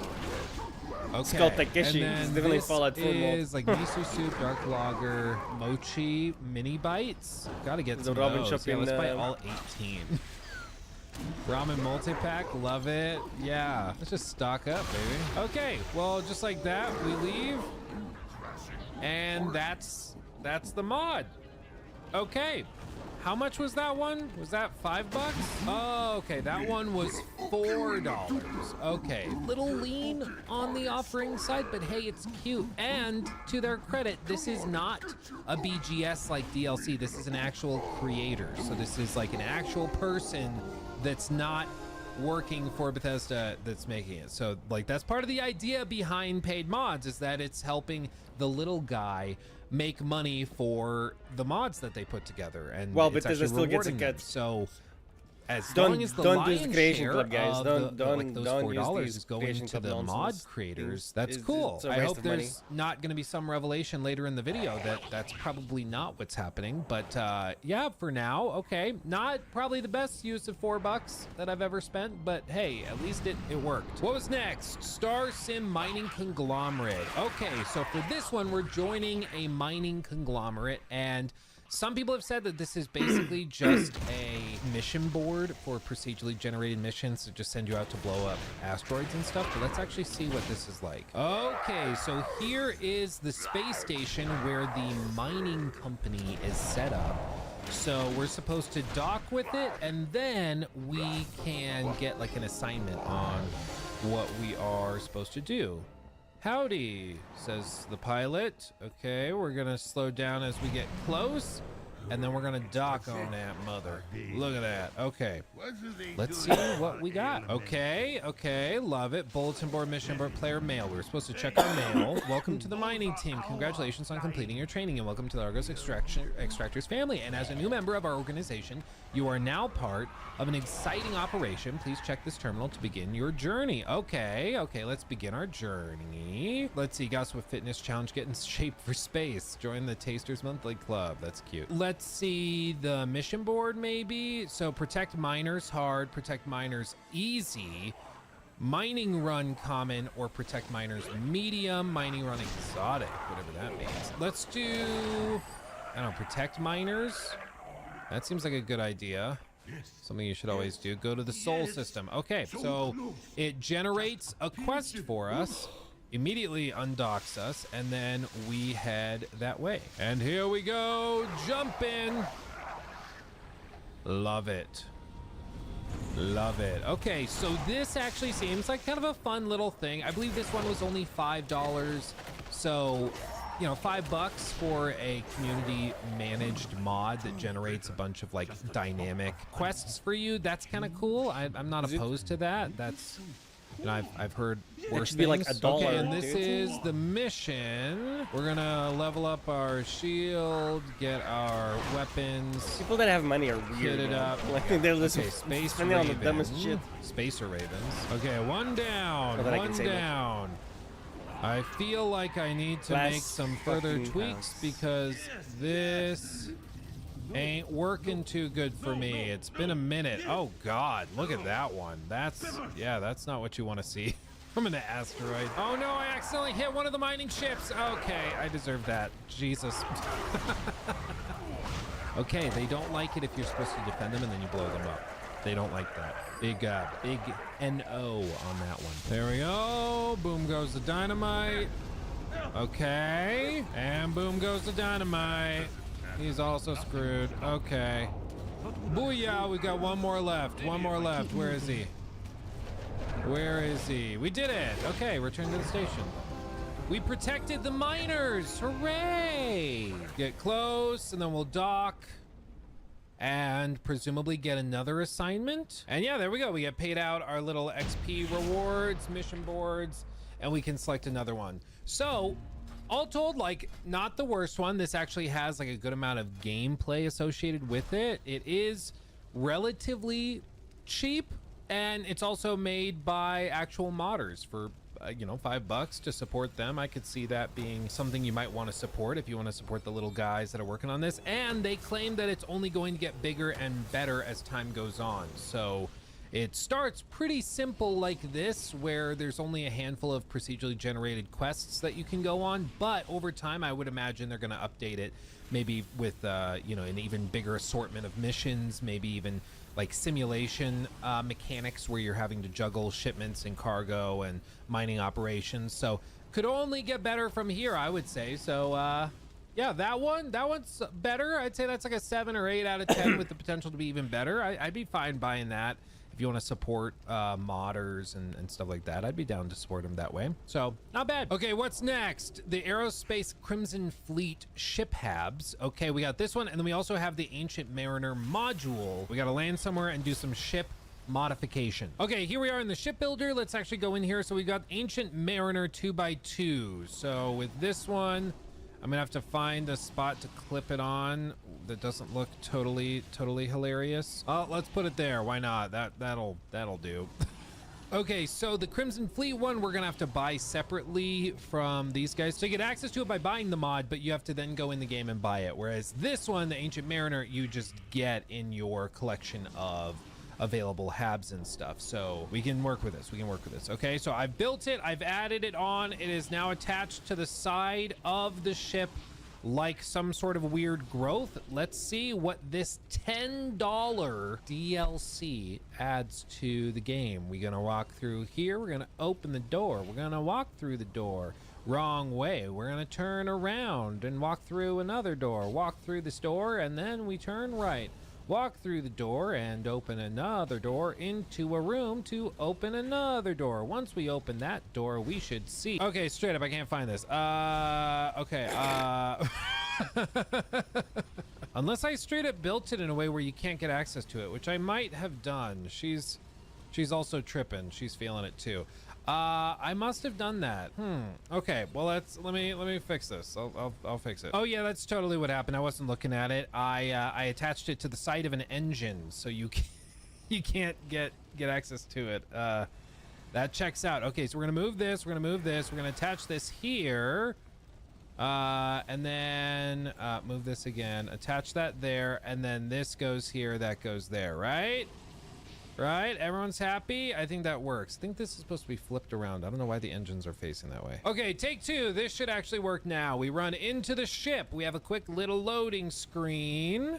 We hop in, and then we should get access to the room that cost us $10 to add to our ship. We open this up. We walk through. Again, I turned the wrong way. I do it every time. Move this way. Open this door. Run over here. Go through this door. And then we go through this door now, and then another door, and here we are. This room cost $10. What a waste of money.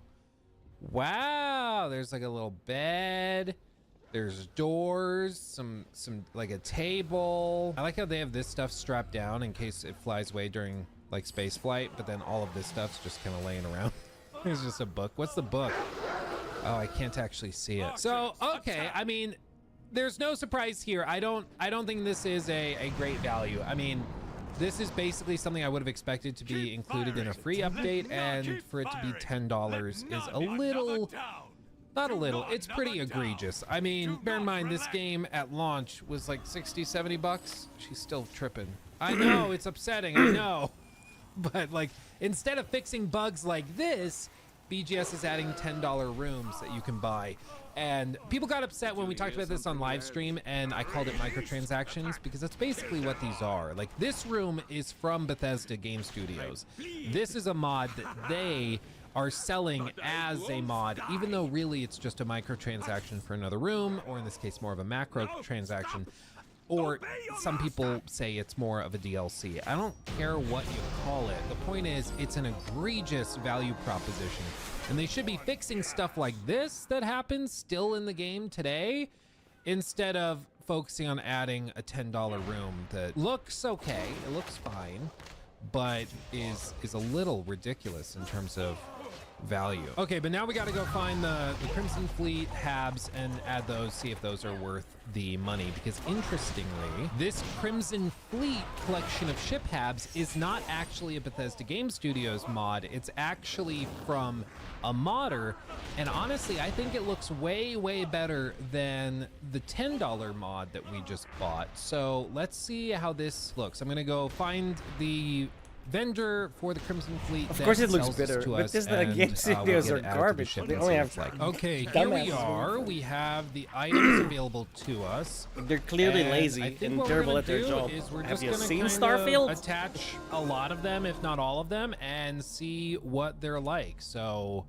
the crew quarters, yeah, let's just like load it up. This thing's gonna be like totally slow and impossible to fly, but maybe we can just see what they've got, and it may be worth it. I mean, maybe this is just gonna be badass. Let's see. Okay, this looks absolutely ridiculous, but I mean, let's just go for it. Okay, here we are back in the ship. Let's go and look at how this turned out. So we have this, of course, this is the $10 room from BGS. And then if we go through here, not there, through here, we should see what $5 can get us from a modder. Like, honestly, already this room I feel is way more detailed than that room we paid $10 for. But we go through here, even more detailed, like bunks. It all feels very on theme as well. We have the navigation console, all this, a cot. We go through here, there's even more. Bear in mind, all of these rooms are included in that mod price. It's not just one room like the BGS one. All of these are included, and they're all themed around the Crimson Fleet. Look at this little storeroom, like paintings and stuff, and then like the tech and workshop room, and then in here, this, I think this is the actual tech room. Where's the other one? Yeah, workshop chest, all this stuff. I mean, this is pretty ridiculous. Again, how much was this? Dude, this is $5. Like, that's really pretty impressive for $5. Maybe it's just because we just looked at the $10 room from BGS that's like ridiculously limited and lackluster. But I mean, for $5, I could see you wanting to support a modder. Like, sure, yeah, this I would totally see as a reasonable thing to support, because they put a lot of effort into this. It fits the vibe and the tone. This is great. You got little mannequins to put your armor on, keep all your weapons and stuff in there. Lots of goodies in here. Little hab area, an actual like game room. Pretty impressive, honestly. I'm a little impressed. Okay, $5. This one I'm giving like a 9 out of 10. This one's pretty good. I'm pretty impressed. This one, I mean, all that makes this look all the more ridiculous, that this cost $10 and that all of that was $5. Like, that's a little outrageous. But okay, what do we got left? We got to look at Robin Locke, the UC Fly Girl companion, and then also at the Vulture questline for the Trackers Alliance. I will also just let you guys know before we continue on, I have been working on a big critique overview video for Starfield for the last however many months, and it is almost done. To launch it, we're going to be publishing, of course, here on the YouTube channel for free for everybody to see. But if you want to see it early, or if you want your name in the credits or a verbal shout out or anything like that, head over to my Patreon, which we just started up. Links in the description box below. You can become a patron. Again, get your name in the credits, support the creation of big videos and breakdowns like that. And I'm also doing exclusive monthly videos over there. So one month it might be a studio tour. The next month it might be me giving you like a vlog style breakdown of the D&D campaign that I've been running, which is what all the models and stuff are for all over this room. Just having fun with it. Some months we might do 2 or 3 videos exclusively over there. Other months we'll just do one. It just kind of depends on when the inspiration hits. But if you're interested in that, head over to Patreon and consider becoming a supporter over there. Or don't. Like I said, the critique will go up live for everybody here. You'll just get early access to it, name in the credits, all those other perks that I mentioned if you join the Patreon. So check it out if you're interested. But let's check out a Fly Girl companion and see if we can find her. Okay, so here's Jake's bar. She should be somewhere in here, drinking her problems away. Payload specialist? That doesn't look like her. Robin? Hey, buddy, do you mind? Hey. Look at my legs. Wait, we're underground. You're blocking my view of the homeless people. What do you want? Okay, so she wants a drink, so I'll buy her a lager, the drink of friendship, and then we'll back out and head back over. What's up? Robin, it's a pleasure to meet you, Constellation. It's a pleasure. A pleasure. Good to have you aboard. Pleasure to come aboard. All right, and there she is without her helmet on, officially recruited as a companion. I mean, honestly, the voice acting pretty damn good Yeah, it writing. sounded nice. Not like I was kind of braced for it to be very amateur, but it actually is pretty well done. One thing is when you talk to her though, the helmet automatically re-equips back on, and apparently the reason for that is because she doesn't have any lip syncing. So it just is like kind of buggy if you try to remove it. So like you see, I think let's trade a few things. We can go in there and I can unequip her helmet or take it even, and then if I go back out and then we talk, let's see if it does it again, because previously I did that and it re-equipped the helmet as you just saw. Let's see if yep. So it's a little bugged, just a tad, but hey, it actually seems to have worked. It is a companion that you can add and use when you're playing as like just a modded companion, which is super cool. Not like the most polished thing, but it is working. Sort of. And so, okay, the last thing after that to check out is the Trackers Alliance Vulture quest line. Now, I've actually tried this and I have some thoughts. So the Trackers Alliance is basically a group of bounty hunters, and the idea, at least in the base game, it was understood that this was going to be a spot maybe for use in the DLC or future updates that added in quest lines for new bounty hunting targets. This would basically take the form of dynamic boss encounters or missions where you can go and hunt down really high level enemies to get cool loot or just receive big payouts. I don't think anybody was prepared for it to be wrapped up in a DLC that costs $7. Because here's the thing, the mission is anywhere from like 30 minutes to 45 minutes long, depending if you count travel time, if you're fast traveling a ton, like all of that factors into this. But the point is, it's not like a super long mission. Basically, you start at the Trackers Alliance base, you select the new bounty hunting target and begin the quest line. You arrive at an area where you have heard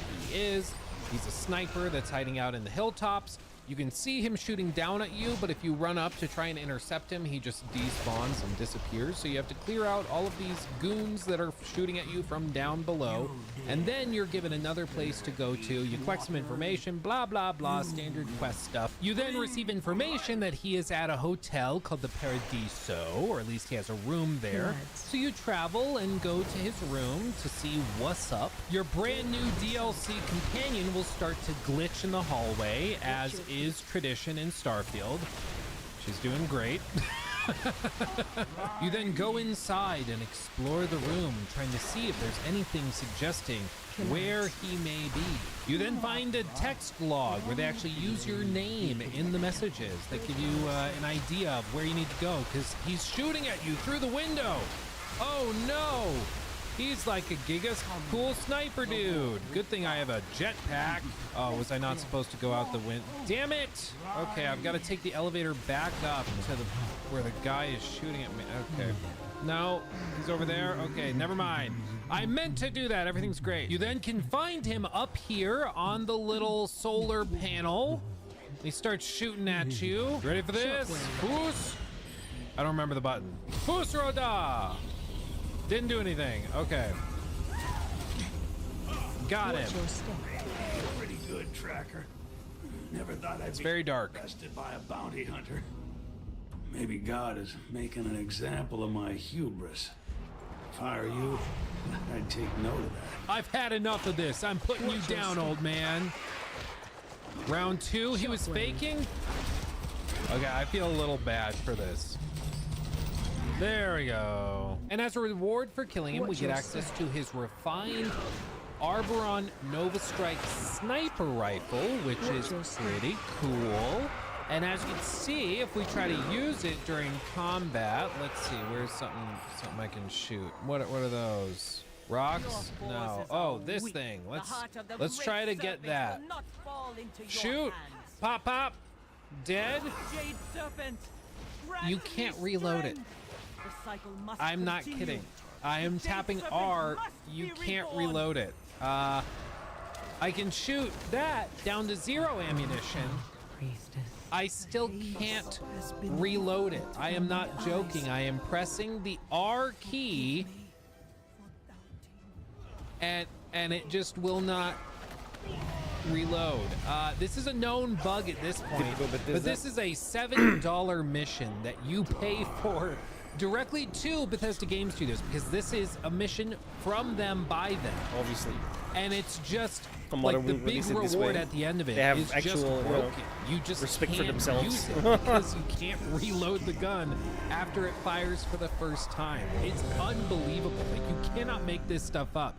How this got into a launch version of the game, I don't know, but it did, and they are currently selling this for $7. Like, honestly, if it were me, I would have taken this thing off of the store. Like, if the reward for the quest is broken, why would I sell that quest? Like, why would I do that? And some people might counter and say, Luke, baby, darling, it's not about the reward or the destination. It's about the journey. You're actually buying the quest, not the reward. Well, Todd says that this whole quest only existed because they wanted to find a way to go above and beyond just selling you a gun. In the recent interview that Todd did with Mr. Matty Plays, he talked about this very quest line because it was a point of hot debate. I just had to ask because when I was in the creation store, I saw, for example, there was a ship module that was $10. I know you don't go in there and personally set the prices yourself. I mean, he runs the company. He knows what's going on. He signed off on it. Like, let's not kid ourselves. I saw that some additional tracker quests were behind a paywall, and a lot of people seem to be very behind the idea of creations, but they get upset with the pricing structure. I just want to know if you have any comment on that matter, because some people are just upset with how it's being handled. Paid mods again is what they're saying. So are there any thoughts, responses, changes to what's happening with that system? Any pricing changes incoming? Well, to be clear, Maddie, it's not they're saying it's paid mods. They are mods that you pay for, which is also known as paid mods. So it's like I mentioned earlier, we can reframe it however we want. You could be like, oh no, it's DLC. Okay, whatever. It's microtransactions. Sure. It doesn't matter what you call it. What we're pointing at is that this is basically a platform that's been put in place in previous Bethesda games, and it's always framed around, we are giving you a way to financially support modders, which none of us really have a problem with. These modders do incredible work and they deserve credit for that, and if they can make a living doing it, awesome. But let's not kid ourselves. Like, this is also about Bethesda being able to deflect criticism by saying this is all just to defend and support little guys and little modders here and there.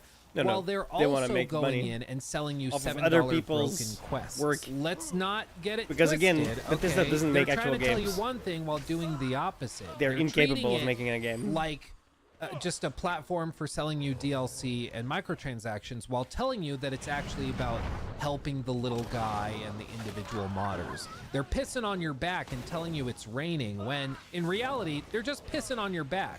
And then we have other people defending it, being like, well, no, but it's actually, they said this, which means it's true, as if that ever meant anything from BGS. But okay, let's hear what Todd's response was to all of this. Do you think he's going to acknowledge that the prices are too high? Does he, of course, not commit to lowering the price? Bro, this retard tried to gaslight us in saying this was a next-gen game, so we needed to upgrade our PCs, and it was definitely not the fault of the game's developers, including Todd Howard, that they're incompetent and lazy as fuck, that the game wasn't working properly, and still isn't. And making this more reasonable, and he's gonna figure out how to make this right with the community. What do you think he says? Yeah, you know, we hear that feedback too, and you know, first of all, I say that stuff gets priced based on, you know, things that we've done before, both in Creation Club and Fallout 76. Which, bear in mind, Fallout 76 is the platform that has a $100 a year membership if you want to pay for gameplay-altering mechanics such as stashes, private servers, stuff like that. Things that straight up affect gameplay in a competitive game. Like, it's kind of baffling. People aren't more upset about that. But that's their point of reference for figuring out how much they should charge for things on the Creation Club store for Starfield. That's why people don't care. No surprise that, hey, this is priced almost like stuff in an MMO, even though it's a single-player game. It's like, yeah, they're admitting right here that's where they're getting their pricing ideas from. But let's continue. Always trying to be kind of looking at what else is out there, really make sure we're giving value to everybody, and where we're not, hey, you know, we definitely will adjust. The one thing I want to say on the Trackers Alliance, that was really an attempt to This guy voice alone, Creation Club, where we say, because I know hey, when I hear this type of sound, like this guy's voice, I know lies are coming. outfit, and you get this special weapon. We kind of wanted to put them together, and then thought, well, let's go the extra mile and wrap those around a quest. But now we definitely see the feedback, right? And it's like not what we want at all in terms of oh no, this looks like a faction that we're chopping up and then selling for 700 credits at a time. Yeah, it looks like that. Because that's what it is. Like, if you're acknowledging that it's bad because it looks that way, maybe you should look at how it is looking that way, because it just is that. It's like, I lit someone's house on fire, and you know what? I got a call from them, and they said, Luke, why did you light my house on fire? And you know, because it looks like you lit my house on fire. And so we want to look at that, because we don't want it to look like that. I don't want it to look like I lit their house on fire. I want it to look different than that. Even though that's what it is, I want it to look different. Don't be mad at me, please. And so I do think we're gonna take a look at that and how we deliver content, you know, like that, and whether we're changing pricing or breaking it up, or what we should do there. So great feedback from the community. You know, the one thing I'll say, you should just go away, like you said you would. Kind of, do you think he's about to just be really honest and direct, or do you think he's going to deflect the criticism and say this is actually about helping the little guy? It's not about us making egregious amounts of money selling you quests that should have been in the base game. It's about helping the little guy. Do you think he's going to do that? Oh no, they're charging for mods. Like, as it comes to, you know, particularly the creators out there, look, you know, our view is that a lot of them have gone from hobbyists to professionals, and it's part of our job to make sure they can do that, and that they do get paid, and they see the monetary rewards from if they make awesome content. And so we had a great experience with Creation Club with our creators, and then the version we're doing now that first launched in Skyrim, everyone's just responded to really, really well. And you know, I think it's important this guy for so us, much, bro. that part of it gives us a really healthy modding community, right? Where you do have professionals, and we've seen their content feel my kind brain of cells rise all boats trying to in it, escape. but you'll still have, I mean, literally millions of free creations there. And we look across the games that we've done, they've literally done like billions of downloads of mods, and it's super important to us that all of that stays really, really healthy. We think it's a big fabric of who we are as a studio. How Of course it is, because you're taking their money. You're skimming a percentage off the top, bro. You fucking disgusting piece of shit. God, these people are so disingenuous, dude. Like, everybody knows what you're doing, dude. Why are you still lying? we talk about this guy's pathological, bro. Modding, what our community is there, and just make sure that we're active and making sure it's as good as it possibly can be for really everybody involved.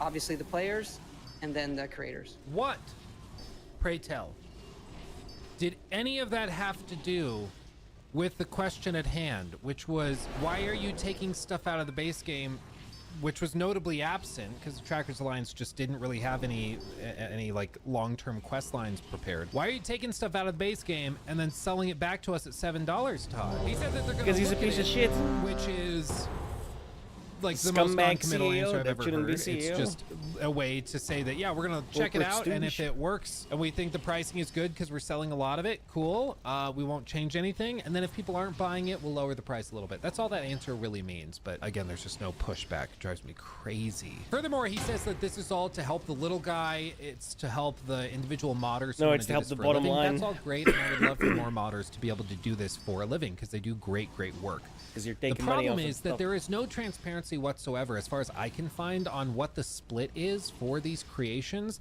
There's platforms such as Nexus Mods that have things like tipping available, or like donations, however you want to phrase it, or people will create Patreons. You might have seen my Hogwarts Legacy critique that I made last year, and in that critique I did this big intro sequence where the camera sweeps over. You can see it on screen here now.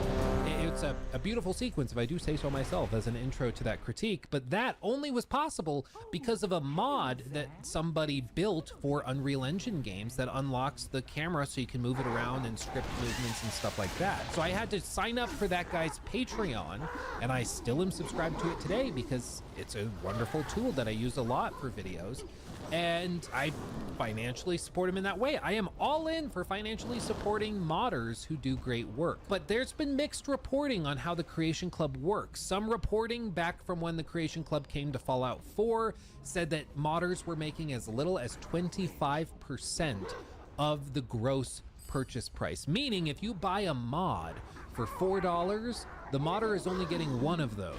$3 is just going straight into Bethesda Game Studios' vaults for just having a platform. Like, you thought the 30% cut that the App Store takes from microtransactions in mobile games is bad. You thought maybe the 30% cut from Steam is bad.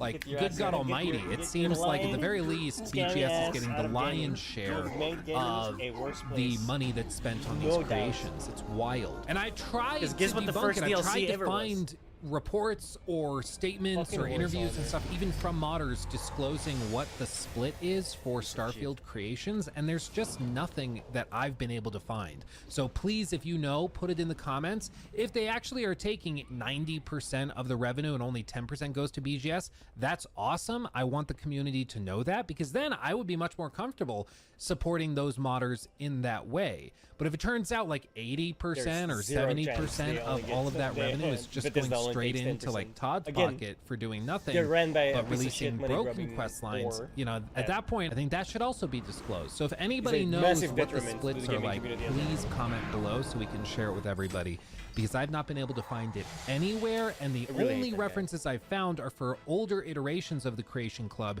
and they are not great. So I'm hoping they've improved it, but I guess we'll find out. But listen, with all of this said, I think that paid mods are in concept initially okay. It's like, okay, you want to do mods that you chip in for, and you can give modders a means of doing this for a living. That's great. I love that in concept. But what this in effect is also a mixed platform for Bethesda to just sell you lazy DLC. $10 rooms that look way worse than the much more impressive collection of rooms that are sold by an individual modder for $5. Like, they'll come in and they'll give you a weapon and armor set, and they wrap it in a quest line, but they're so lazy with their quality control that it's broken. You can't even freaking reload the gun that you get as a reward for that $7 quest. And I've not been able to find a single clip of anybody on the internet that has played that Vulture quest line and has gotten the gun to reload. It seems like everybody who has tried this on PC has run into this bug, and somehow it still was released to the public. Like, it is continually baffling that these things happen and are a consistent problem at BGS. Like, all we're asking for is for literally one person to try the thing before you sell it. That's all we want. And if you have a problem that you discover that prevents it from working, full stop, you just can't reload the gun, kind of a major issue, you just wait to release it until it's ready. Isn't that like a crazy idea? Isn't that like a novel as a concept? But no, it's still a problem for BG. Like, every time I come across something where I'm like, maybe they're turning the corner.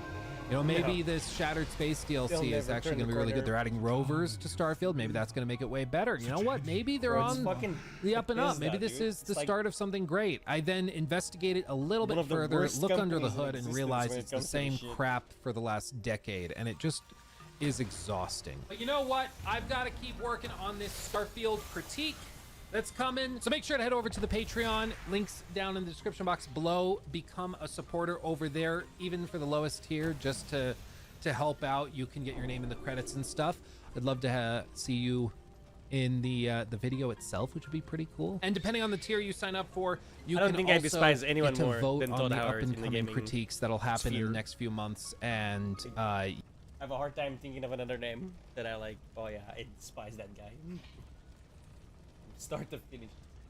Yo, an 8.5 hour video? Is this guy serious? The critique is an 8.5 hour video.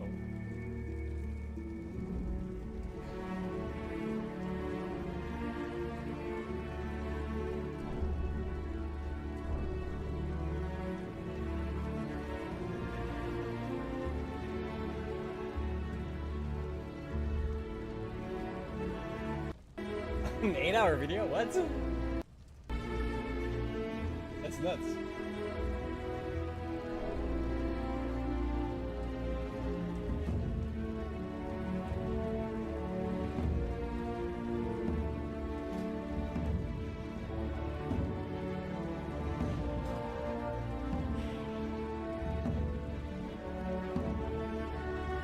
I need 2 more levels, then a raid, and then we should be good. We should be level 7.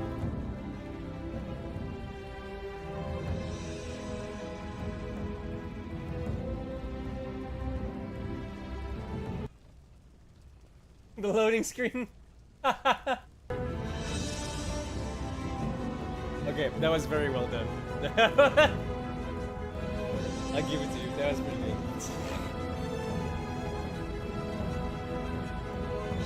That sound was like a loading screen in the middle of the intro. Right? It's quite apt.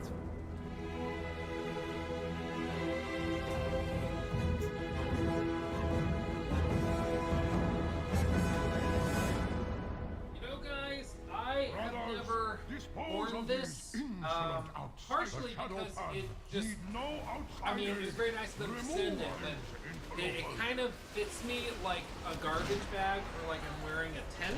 It can like fully wrap around me like a couple of times, but it's still very nice of Xbox to send this as part of like a care package. We'll get to that later, but it's a nice Starfield coat that makes me look like a marshmallow more than normal. So this video has been a long time coming. I have talked about Starfield a lot. That will not surprise any of you who are familiar with this channel or other things I've done. But I wanted to do a comprehensive look at the game to better understand it. Other people have done amazing retrospectives and breakdowns of the game on a mechanical level, but I wanted to make this video exploring how Starfield happened, and also still discuss what doesn't work and why as a game I think it falls flat. But I wanted to explore it in much more depth than I've ever explored a game before, and I think I've uncovered some interesting things that you will find novel. Now, obviously, Starfield has captivated many people, fans and critics alike. And whether you're a fan of the game or a staunch critic, you have to acknowledge that there is something about Bethesda's games that are just frankly fascinating. I never thought I would use this example when discussing Starfield, but I think it's appropriate. Starfield is like the JoJo Siwa of gaming, okay? Like, there's some people that unironically enjoy it and are actual fans. But there almost seems to be an even larger group of people that just enjoy talking about how they don't like it. You know, like, it's a community that's gathered around a dislike of something or a frustration of something. And I've seen that firsthand in my videos, and you probably have felt it too, where you just like talking about Starfield even though you might not like Starfield as a game. It's a phenomenon that's pretty rare in the world. That's kind of true though. But the main takeaway, as far as I can tell, is that Bethesda has a massive community of people that care about the games that they make. After all, some of their fiercest critics were once their most devoted fans. Like, you don't just fuck up that way. Like, I'll talk more later about my actively try with Bethesda games and why I talk about them and care about these games so much. But to put it simply, I used to be a huge fan of BGS titles, and then they had a few, let's just say, rough releases that left me quite frustrated with a developer I had previously defended vigorously. And now I want them to do better and better, so I hold their feet to the fire. I just want the and cause, refuse the to root make cause of it all excuses for gone. them. Because I don't think making excuses for a company as like a fanboy actually helps them. I think that actually prevents them from making progress. And looking at it through that lens, I've replayed Starfield for this video, reviewed all my notes, and done a lot of digging into the backstory of it. And I do think that there are a fair number of things that Starfield does that are quite impressive. I still think there are many problems that need to be addressed, and that many of these problems reflect some frankly bizarre design decisions that I would consider to be inexcusable for a team of this experience and with this many resources available to them. But I don't think Starfield is a total wash. I just think it's meh. Like, it's just boring at the end of the day. It's not a bad game, but it's also definitely not good. It's pretty bad. It's just But that brings me to this video. I aim to explore Starfield in more depth than you've probably seen in other videos, and not just from a gameplay perspective, but I want to deep dive into the backstory of this game and its creators to see how and why it turned out the way that it did. In that pursuit, we're going to explore the background of Todd Howard, Bethesda Game Studios itself, and the very concept of a space RPG. We're going to look at many interview statements and even forum posts that Todd made back in the late 1990s that still exist today by some miracle. Yeah, no joke. A bunch of Redditors found some old Usenet like forum posts that Todd Howard made back in like 1997 talking about his current work at the time and what he was hoping to see in future games. Like at one point, Todd's making a bunch of posts on these forums about how great Redguard is going to be, which was of course an Elder Scrolls game that would come out in 1998. And it's just weird hearing a very young Todd Howard through text try and hype up games even 25 years ago. It's just fascinating, but don't worry, we'll get to that. Yes, because he's a But salesman, in addition not a to that, dev. like I said, we're going to also deep dive into the game itself later in the video, but a good chunk of this is going to be more explorative of the background. I will say, after working on this video for months, I have a newfound appreciation for BGS and some of the devs that worked on this project. It's clear a lot of love and care went into it, but that doesn't make it a good game, and that doesn't mean that the choices they made during development were the correct ones or worked out. You know, those are two separate questions. Just because something's really difficult doesn't mean that you're necessarily good at it or the end result will be good. Like, I can try to look really good in this jacket, but it's just not gonna happen.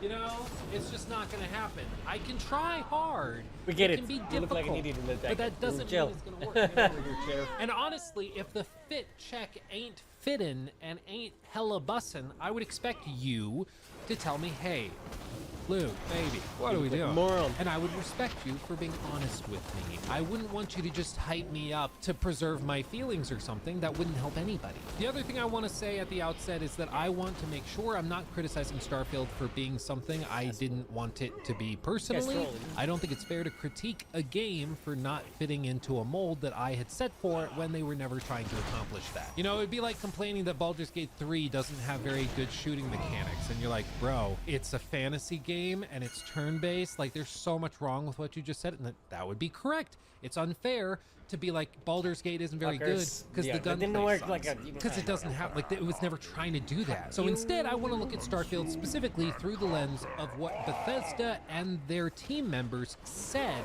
that Starfield was going to be. And that is specifically that it was going to be a brand new next-generation single-player game, and it was going to be an all-new epic franchise. That's how Todd Howard led into it in 2018 during the announcement event. We have also been working on a brand new next generation single player game. But this one is in an all new epic franchise. Starfield is a game that we have spent years thinking about and working on. Something we feel uniquely positioned to pull off and that we're incredibly excited about. There was also the event at E3 2019. I was actually at this panel where Jeff Keighley, Elon Musk, and Todd Howard are talking. It was really freaking weird. We'll talk more about it later in the video. But during this interview, Todd said that Starfield was going to be like a melding of different technologies, and it was going to be an extrapolation of current space tech that we could see through something like SpaceX, which I think is the only reason that he's talking with Elon there, besides trying to act like they're best friends, even though they're not. It was really awkward. Again, we'll get to it. He talked a lot at the time about how grounded they were going to make it, and it was a big discussion back when they first announced the game as to whether it was going to be more grounded sci-fi or if it was going to be more gamified. In other words, like, are you gonna have to go and manufacture your own fuel for your spaceship, or is it just kind of gamified and it's like, yeah, you can fly, don't worry about it, yeah, you don't have to pay.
of them.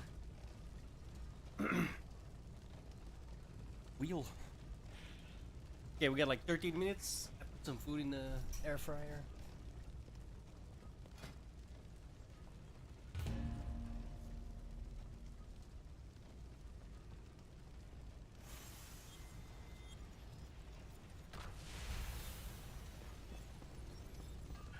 This one's taking forever, dude. We had some really bad groups.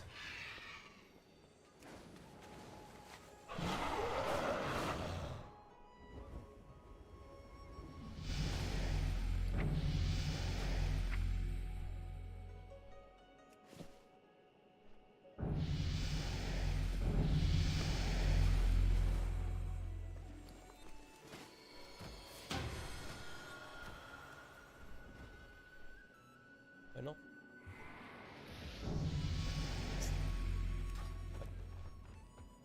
See how far we get.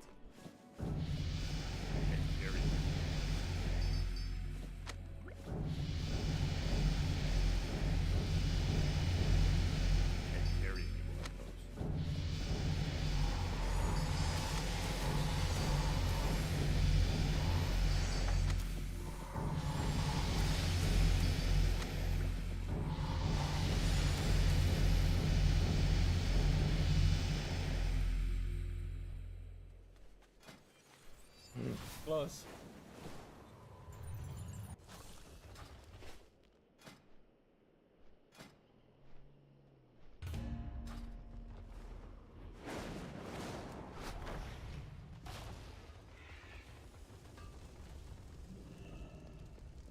Speak. Seek the truth. Speak. Do not share what I have said.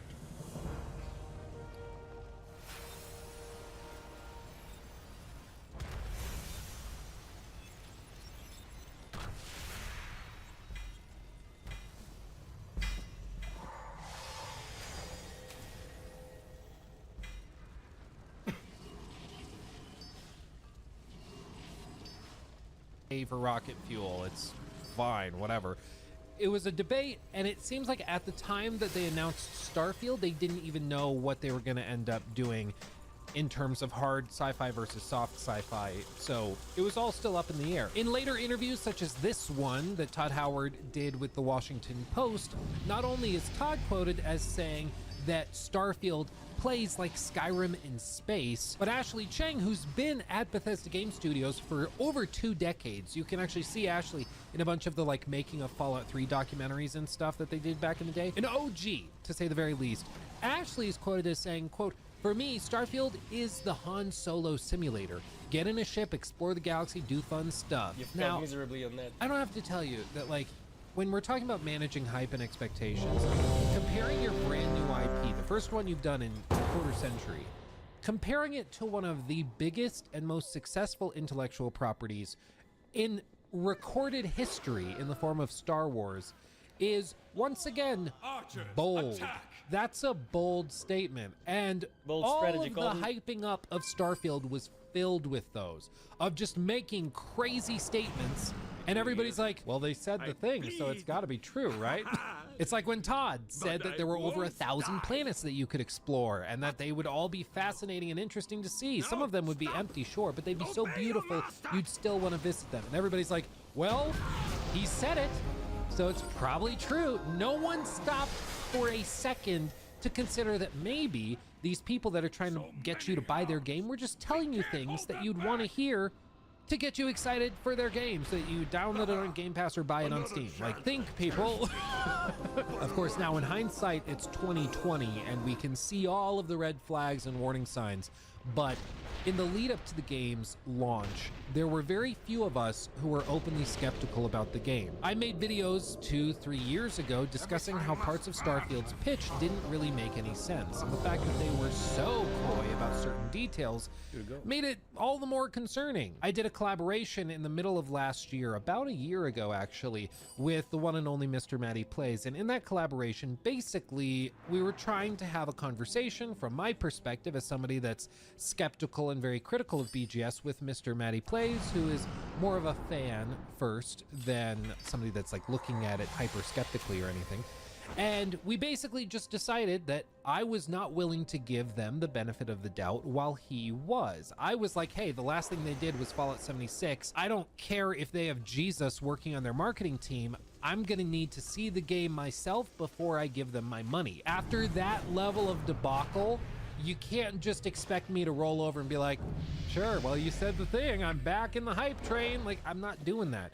And a lot of BGS fans were willing to just forget about what had just happened with Fallout 76 and act like nothing had happened to begin with. And that is unfortunately why Starfield, I think, ended up with the reputation that it has now. Because there were lots of people that went into it overly hyped and ended up painfully disappointed. One of the other reasons for this hype getting out of control was that this was not pitched as just any old Bethesda Game Studios title.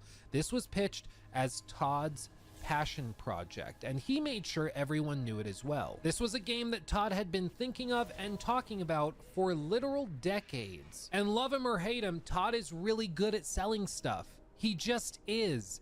And when he gets on stage and starts hyping people up, they get hyped, and then it just spins and spins and spins and spins and spins and spins. And we ended up with a fan base that was ridiculously overhyped for the game that was coming, that was never going to be able to live up to their expectations. And even if their expectations had been in check, I still think they would have been disappointed, because again, going back to what I said initially, Starfield is just kind of meh. But okay, we got to wrap up this intro so we can get into the meat and potatoes of the video, and because this jacket is shockingly warm. So before I pass out of heat stroke, I want to get through these little points. Let's rock it through them. Here we go. I got 5 minutes. Rocket. I'm so funny. Okay. Anyway, in many ways, I think Starfield is the most impressive game that Bethesda Game Studios has ever made. There's a lot of crazy things on paper that That's are true, present but and it's that still the a game massive supports, and it's clear that Todd and a lot of other people at BGS poured a lot of love and care, blood, sweat, and tears into the final product. However, just because, again, a lot of blood, sweat, tears, care, and passion went into a project, that doesn't mean that the end product will be good. Those are two separate questions. Nobody's saying that the people that made Starfield weren't trying. Nobody's saying that they were just like totally checked out and just cashing Microsoft checks without doing any work. They clearly were working their butts off. But the decisions made early on and throughout development on what features should be added where, how things should be balanced, what the overall design would be, what scope they would pursue, and what things they would cut to focus on these other things, all of those decisions are almost precisely made to result in an uninteresting game for 2023. I do think if Starfield had launched back in 2016 or 17, it would have been received very positively, and people would have actually called it a groundbreaking masterpiece for the time. But in the years following that, things have simply changed. And when Todd Howard gets on stage and says that this is going to be a next generation game from them, you expect next generation features. And when the entire next generation is framed around blazing fast SSDs and the ability to instantly load into places so there are no load screens, and then you deliver a product that is basically a load screen simulator, you shouldn't be surprised when people feel lied to. In addition, the initial concept of Starfield is interesting. Being able to explore over 1,000 planets freely without any real restrictions placed on you after you level up your ship properly, that's a cool idea. But Bethesda Game Studios as a studio is specifically good at one thing, and that is creating handcrafted environments that are interesting to explore and that tell stories through that the other people didn't make That's into what an actual makes game. Fallout so You good. forgot that part. That's what made The Elder Scrolls so good for so long, because exploration was at the core of those experiences, and they did it so well. So what did Bethesda Game Studios decide to do? Did they decide to double down on what they were really, really good at with Starfield? No, they decided to do the literal opposite. We're good at handcrafted stuff.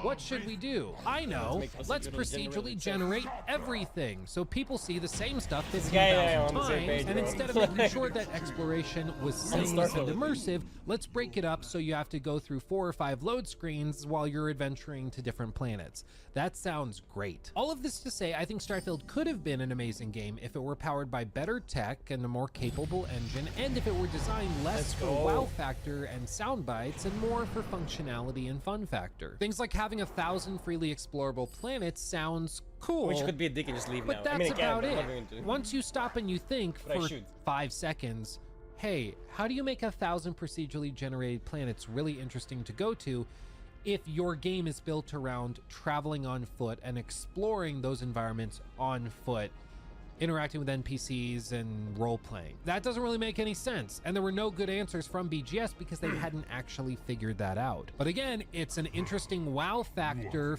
feature to say we've got 1,000 planets in our game. It's eye-catching, it's a great soundbite, it's something you can put on the box, over 1,000 freely explorable planets. That's cool. But again, that doesn't mean that it makes for a good video game. And in addition, I think many of the design choices you can tell were made by somebody who simply hand-waved away concerns saying, our players won't mind. You can see how somebody could have gone up to Todd and been like, hey Todd, all of these load screens, it's kind of a lot. Should we change that? Oh, dear developer, just wait until the whole game is put together. The immersion and sheer scope will make many people forget about it. Our players won't mind. Hey Todd, running around on a planet for 10 minutes only to get to a point of interest that isn't interesting and then running another 10 minutes to another point of interest on the same planet, that's not that fun. Should we add rovers or something? No, we don't need to do that. We design our games to be played running around on foot. After all, we have boost packs, and at the end of the day, our players won't mind. Or, Todd, why are we making a literal galaxy-sized video game with an engine that's held together by duct tape, all new landscape and lighting technologies, and 16 times the detail? Oh, don't worry, the creation engine's great. We've used it forever. Our players won't mind. Like, I just really think that they bit off way more than they could chew, and they were overly confident going into this. There are even interviews that Todd Howard did in the lead up to the game's launch where he said they wanted to make a game like Starfield for a long time, but had to wait until the technology had caught up to their ambitions. And many people's problems with Starfield is that the tech didn't It's keep 8 up years behind. with their ambitious scope. Fucking liar. Like, they should have trimmed the scope back because the hardware and tech and engines that they were using just couldn't keep up with it. It just didn't work. Which makes me wonder, like, do they really think that their tech is powerful enough to do this? Like, I really honestly believe that they were probably surprised people were frustrated by like the 30 FPS cap on consoles at launch. They were probably genuinely surprised that people were frustrated by the constant load screens when exploring. They were probably genuinely surprised when players complained that everything was just fishbowls generated when you landed on a planet and that seamless planet exploration was not a thing. I know a lot of people are like, when would you ever run seamlessly around a planet? I agree, you wouldn't run, you'd use a vehicle or something, because when you're exploring a planet in space, you're going to use a vehicle, or you're going to use your freaking spaceship that you have to fly around the planet. This is something that games like No Man's Sky had figured out at this point 8 years ago. And granted, that game launched pretty rough, but at least they had it figured out. Again, I think if Starfield came out pre-No Man's Sky or pre-Elite Dangerous, modern Star Citizen, whatever, it would have been received much, much better. But people have tasted the forbidden fruit that is a true next-gen space adventure game, and that makes Starfield feel all the more behind. But having said all of that, like I've mentioned a couple times, this video is going to go deep into the backstory and background of Starfield and its creators. I guarantee you by the end of this video, you're going to know some random things about Todd and his merry band of developers that you didn't know before. And what you're going to do with that information, I really don't know, because none of it is going to be useful anywhere else in your life. But you'll have that knowledge, so there's that. But before we get into the nitty-gritty, I just want to say thank you to the people that make videos like this that are ridiculously long and not practical at all possible, and those are the patrons that support this whole effort monetarily. It's incredibly humbling and generous to see these people contribute to make this possible. And as you can see, I mean, all of these people you see listed on either side of me make this possible. If you're interested in becoming a patron yourself, links will be below in the description or in the pinned comment. You get access to these critiques early. You get, of course, your name here. You can even get your name verbally shouted out, as I will do in just a moment, for some very generous patrons, and even get like exclusive videos and behind the scenes stuff. You get to vote on the next critique, all sorts of good stuff. So check it out if you're interested. But I want to say a special thank you to the following people who went above and beyond to support these efforts and this video in particular, and that would be Joaquin Pedersen, David Parrish, Daniel Young, Sky, IROC-Z11, General Tesla, Justice Thomas, I Got Raw Toast, Offhanded 1999, Josh Storch, Gerardo Alonso, Qui-Gon Max, Hans Keating, Alan Maybrier, Odin Arrow 28, Will B, Jesse, Brandon Cortez, Malam Figura, Austin Green, Fantasy Files Podcast, Maddie, Under Siege, and Jamathy. Thank you all. You all are incredible, and the fact that you financially support this in such a generous way is fantastic. Me, and I'm sure the whole Luke Stevens team, are very, very appreciative of you guys, and thank you for making this video possible. But with that said, thank you for watching. Thank you for clicking like this video if you end up enjoying it. Subscribe for more. And like I said, check out the Patreon if you're interested in supporting more videos like these in the future. But with all that said, let's get into it. Part 1, Todd Howard's dream game. Okay, now that we're like pre-Starfield, I'm gonna take the coat off because it's ridiculously hot, and I'll burden myself with that later. We'll do another costume change later. Todd has been describing a spacefaring RPG for years. He talked about it all the way back in the 1990s in Usenet forum posts he made, and he said that he had ideas for what kind of sci-fi game he'd want to make even back in the 80s as a... Can I not pause this?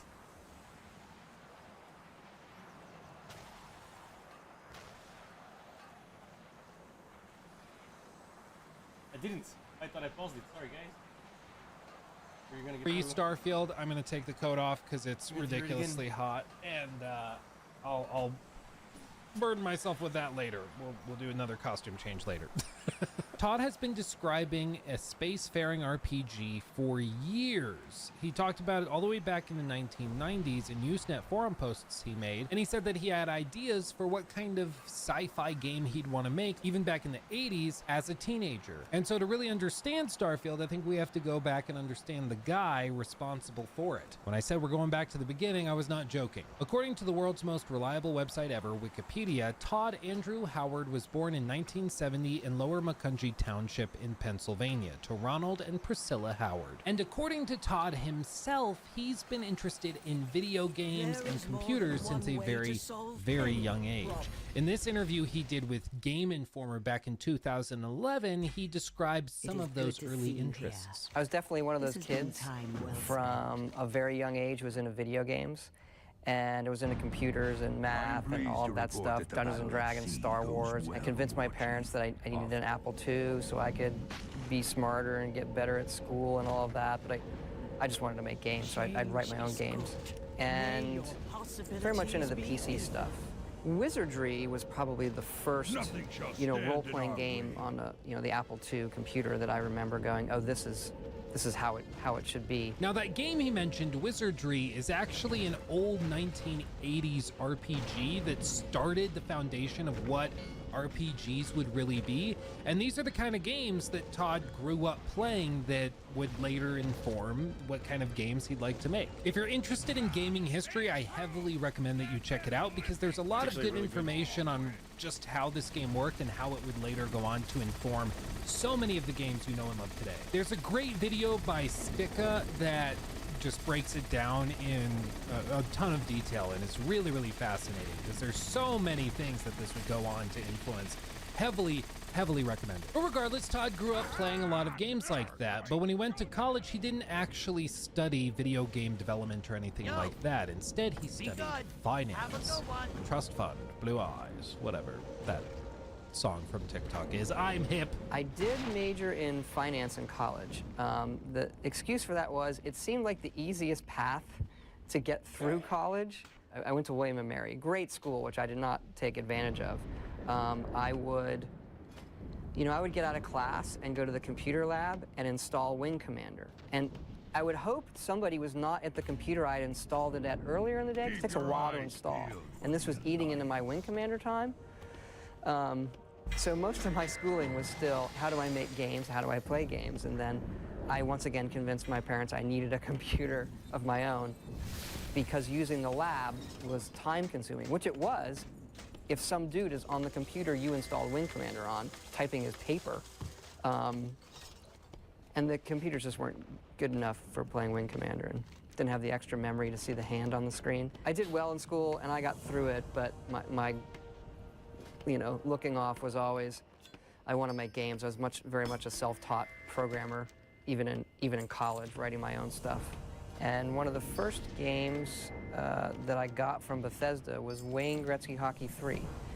And I got that game, I think it was my senior year in college. I looked at the address in the box and realized that the office for this company was on my way home over Christmas break. So I drove into the office and just knocked on the door and said, I want to make games, and I like your stuff, and you know, you're on my way back to school, so you should hire me. This is an excellent reason.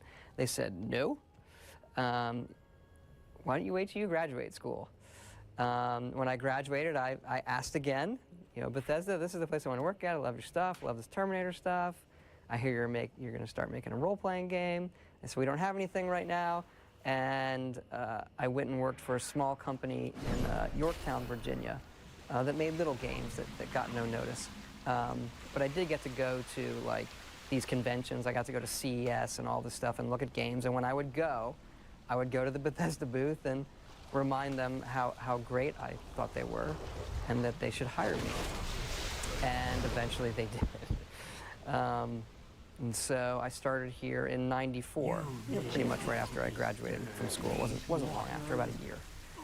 And have been here ever since. I'm sorry, I just love the idea that Todd freaking Howard, the guy responsible for some of the most successful video games in modern history, he got his start at the company that he would eventually build into what it is today.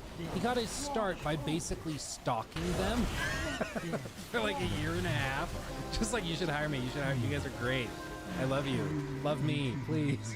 It's just so funny, but like, that's what it takes. You gotta be a go-getter. I actually had a similar experience coming out of college where I wanted to work in real estate, like selling apartment buildings as a broker and stuff. And I knew a couple people that were in it kind of tangentially. They knew somebody that I knew. And so I started calling these guys trying to ask for a job or a chance to interview or something. I was like, just give me a chance, because I had been told, hey, they appreciate go-getters. You got to really chase it down. And come to find out, they basically like intentionally would string me along. They'd be like, yeah, I'll call you next week, and then not call you because they wanted you to call them. It's a really toxic relationship, honestly, and I'm glad to not be in the middle of it anymore. But a lot of companies kind of treat new hires this way. They're like, well, if you want it bad enough, you'll keep coming after us. Figure it out. Don't give up. That's how we know you really want it. That is, of course, assuming they don't find you to be like a giga creep or something. That's a separate issue. But if you seem nice, I'm sure that it'll be endearing. And it apparently was for Todd. He got the job at BGS about a year after he graduated from college and started working on stuff. Now, he described his early years at BGS as working on small teams, back when games were being put together by just 10 to 12 people. At this time, everybody did a little bit of everything. If you worked on one of these smaller teams, you were expected to know how to program, how to handle producer activities, how to design levels, how to implement sound effects, and the like. What's funny is back in the 90s, these teams that would develop entire games were the same size as modern, like, cross-functional strike teams, as they're called in major AAA development. If you've watched my live streams, you probably have already heard me talk about this, but in case you haven't, there was a speech done recently by the director of the Phantom Liberty expansion over for Cyberpunk 2077 through CDPR, and he gave a speech at DICE discussing how they fixed the studio, basically, how they reworked their organizational stuff so that they'd be more efficient as a company. And what's funny is that they shifted towards this idea of working through cross-functional teams where there would be a strike team that handles one level, all of the set dressing, the writing, the scripting, the animations, the combat, all of that stuff. And that one team would do everything for that spot, and they would own it, and then they move on to another thing, and then another thing, and then another thing. That way you don't have like one big department and all they do is lighting, and then another department, all they do is they set the crap around the room. And the next team, all they do is animation for the cutscenes.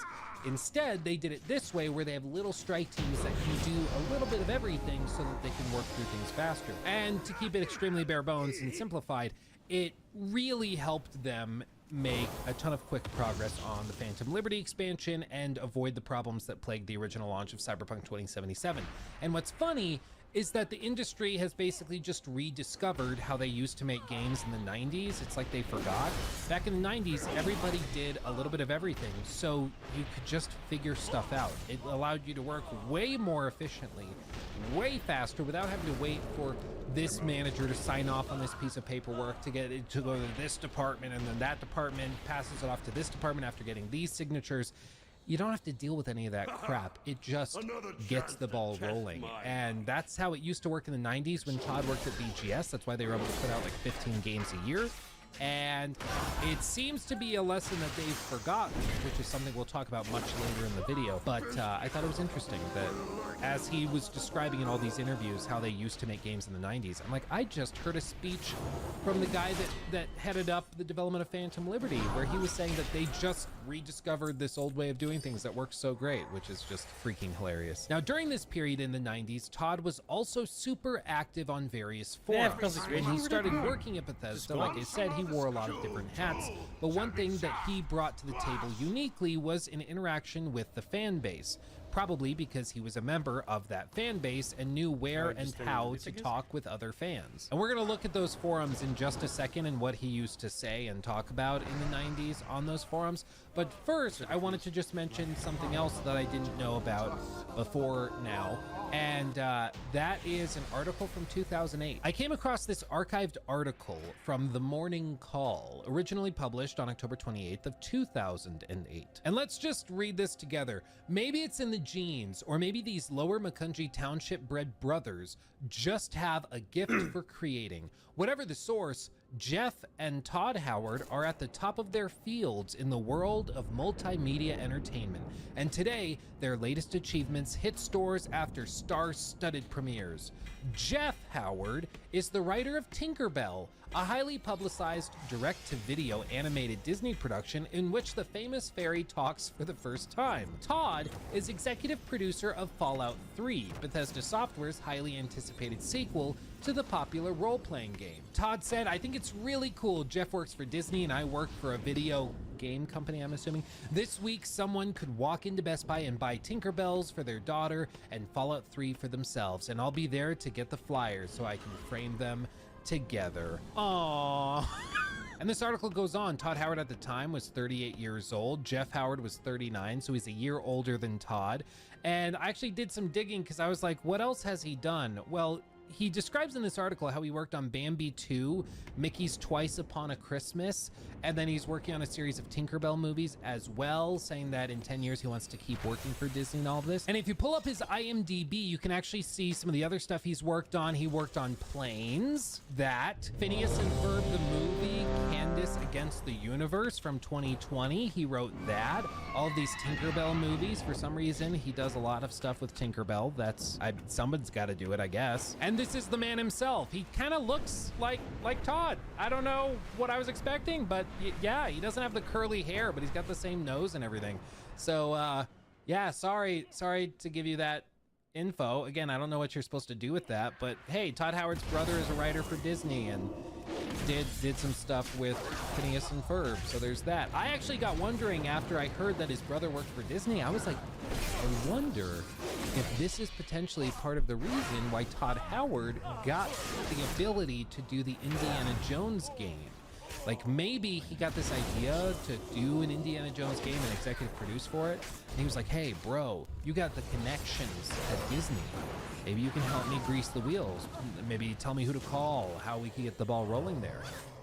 It's not impossible, right? That might be why we got the Indiana Jones game that he's executive producing. It could be all connected. You never know. But going back to those forum posts I just mentioned a moment ago, a bunch of these forum posts that Todd made that we are able to track nowadays were on a platform called Usenet. Now, this Reddit user actually describes what Usenet was, also commonly known as news groups, started in the 1980s, still around in more limited forms. If I remember correctly, Usenet is older than IRC. It's not Google Groups. Google Groups had or has an interface to Usenet, and archived some news groups. In other words, it's just an old platform where people used to get on and talk about stuff. Kind of like Reddit, if you want to think of it that way, except where Reddit has like r/computer games or r/RPGs or whatever. What Usenet would do is it had it kind of in a hierarchical setup. So you would go from comp down to systems, and then you'd sort your system to IBM and then PC, and then you'd go into the topic. You'd want to talk about games, and then under games you'd want to talk about RPGs. So it's like if you had a series of folder directories within Reddit to narrow it down more precisely to what topic you were interested in. If you go here now, it's just pure garbage. Like, as you can see, there's all sorts of articles that have nothing to do at all with PC games that are RPGs. Lots of people looking for herpes cures, but hey, back in the day, like seriously, there are so many. There's 1, 2, like why are so many people looking this up? Anyway, when you're not looking up herpes cures, you can find a bunch of these old posts. This one is historical content that does remain visible. And as you can see, these posts were made April 3rd of 1997. And as you're looking through it, you might see, you know, veteran, Michael Solomon, Stephen Robertson, just people that were talking about stuff. Susan, overshadowed by the doom craze, you know, everybody's talking about this stuff. But if you go down here, you might notice a couple of names popping in. Todd. Ooh, what is this? He's answering some of the questions. This particular one was somebody was asking what they thought like the best games were and what the most underrated games were. So he's just there casually chatting with everybody else about his favorite games or what games he thinks are underrated. It's also really funny to hear somebody describe mouse look as like a cutting edge feature for a video game, because if you're not familiar, that's just where you use your mouse to look around the screen. Now, like every first-person game ever would of course do that. But there was a time where like you'd have to do a weird thing. Maybe you're moving with Doom does not have and then using the like keypads or whatever directional pad over here to look up and around. Like it was not always a given that you'd use your mouse to actually move the field of view, but that was cutting edge for the time. And as you can see here, Todd is like, yeah, it needs more credit for that. A year before. Wait, don't even there's move also your another view name here. He thinks that Times of Lore is an underrated game that deserves more credit. It's Chris Roberts' first game for Origin and the original parseless interface that Sierra stole. Who is Chris Roberts, you may ask? Chris Roberts is the lovely Oompa Loompa total looking douchebag scammer. That's who Chris Roberts is. In charge of Roberts Space Industries, which you might also recognize as the company behind Star Citizen. Scam Citizen. You know, Star Citizen, that game that's raised $700 million to date as of the time of the recording of this video. Allegedly. All in an effort to build the ultimate space RPG, adventure, simulation, you name it, it's got it game. Yeah. Back in 1997, Todd was already kind of hyping up his stuff and was aware of him and was a big fan because Chris Robert got his start and really built up a lot of acclaim and fame for his sci-fi games that he built. But the one Todd specifically mentions is Times of Lore, which was actually a fantasy RPG kind of thing. Pretty rudimentary by modern standards, sure, but for the time, pretty cutting edge, and according to Todd, very underrated as well. But if we scroll a little bit lower than Todd's initial statement, you see he follows it up, saying, Sundog, great choice. Yeah, Times of Lore was way short. Somebody mentioned Sundog, and I can't believe I didn't think of that. That game had an interface to rival most new games with its cool object-based inventory. Now a space RPG, that would be something. Now to be clear, I was not the one that found this. This was featured in a bunch of Reddit posts in the lead up to Starfield. People dug this up somehow and found these old posts from 1997. And as far as I'm aware, this is the first mention Todd ever made that's recorded of a space RPG being something that he'd want to do. As of the time of this post, it would happen 26 years later, but it would happen. So honestly, when Bethesda Game Studios was marketing Starfield, saying that this game was 25 years in the making, on the first glance, it sounds like, oh, well, it's the first new IP in 25 years. That's what they meant. Sort of, but for Todd, I think it's literal. Like, he actually wanted to make this game over 25 years before it launched. and it just took that long to actually come to fruition, which is a little crazy. Now, the other game he mentioned was Sundog, and he said that this was super underrated, had great graphics, an amazing inventory system, all of this stuff. And this is it. This is that game with cutting edge graphics. It's, again, just wild how far we've come, but we've come a long way. I mean, you can see that it used to be that this was cutting edge. Like Todd said, that this was rivaling modern releases back in '97. This was top of the heap. It's wild in just a quarter century how much things can change. But I mean, just look at that. That's wild. So we could dig into some of these old things and try to figure out what made them work. Maybe look at a game like Sundog and try to figure out what made this tick, what made this game such an inspiration to Todd. Like, why did he think this game had so much potential and should be recognized, and maybe got the gears turning. But honestly, games like this are so old that it's kind of hard for somebody of the modern era to go back to it and look at it through the lens of somebody from 1997 and see how the gears would have started turning for them. I agree, like, this is pretty impressive for the time, but I will not pretend to have any nostalgic bias towards this or anything. Like, I wasn't born when this game came out, okay? I was not alive. What I will say is that there's a lot of examples in this Let's Play posted by Quill, 6 years ago. There's a lot of examples of some pretty intense, like, energy rerouting systems and stuff that would eventually find its way to Starfield. As you can see, you got fuel meters, guns, shield, and warp are all separate tabs and bars that you have to allocate. All of that would eventually find its way into Starfield. So it's possible those ideas actually had their start here in this game that's over 3 decades old, which is wild. But that's how a lot of these games work. Somebody plays a game when they were a kid or a teenager, that sits in their head for decades, and then eventually when they get in the position where they can actually put a game together, they do, and then you get Starfield. Now, one of the other things I mentioned earlier was that Todd, who is now the master of hype and marketing and is a phenomenal salesman, you can actually go back to these posts from the late 90s and find instances of him hyping up other games that Bethesda was going to announce relatively soon. So he's been doing it for a while. And one example is this one right here. Bethesda to announce new game line. So many exclamation points, with 72 views on this post. Posted January 21st of 1997. Todd Howard posted, "Just thought I'd tip the hat to all the real gamers first. Bethesda will be announcing in the next few weeks a new game line titled The Elder Scrolls Adventures. The first title in the series is Redguard.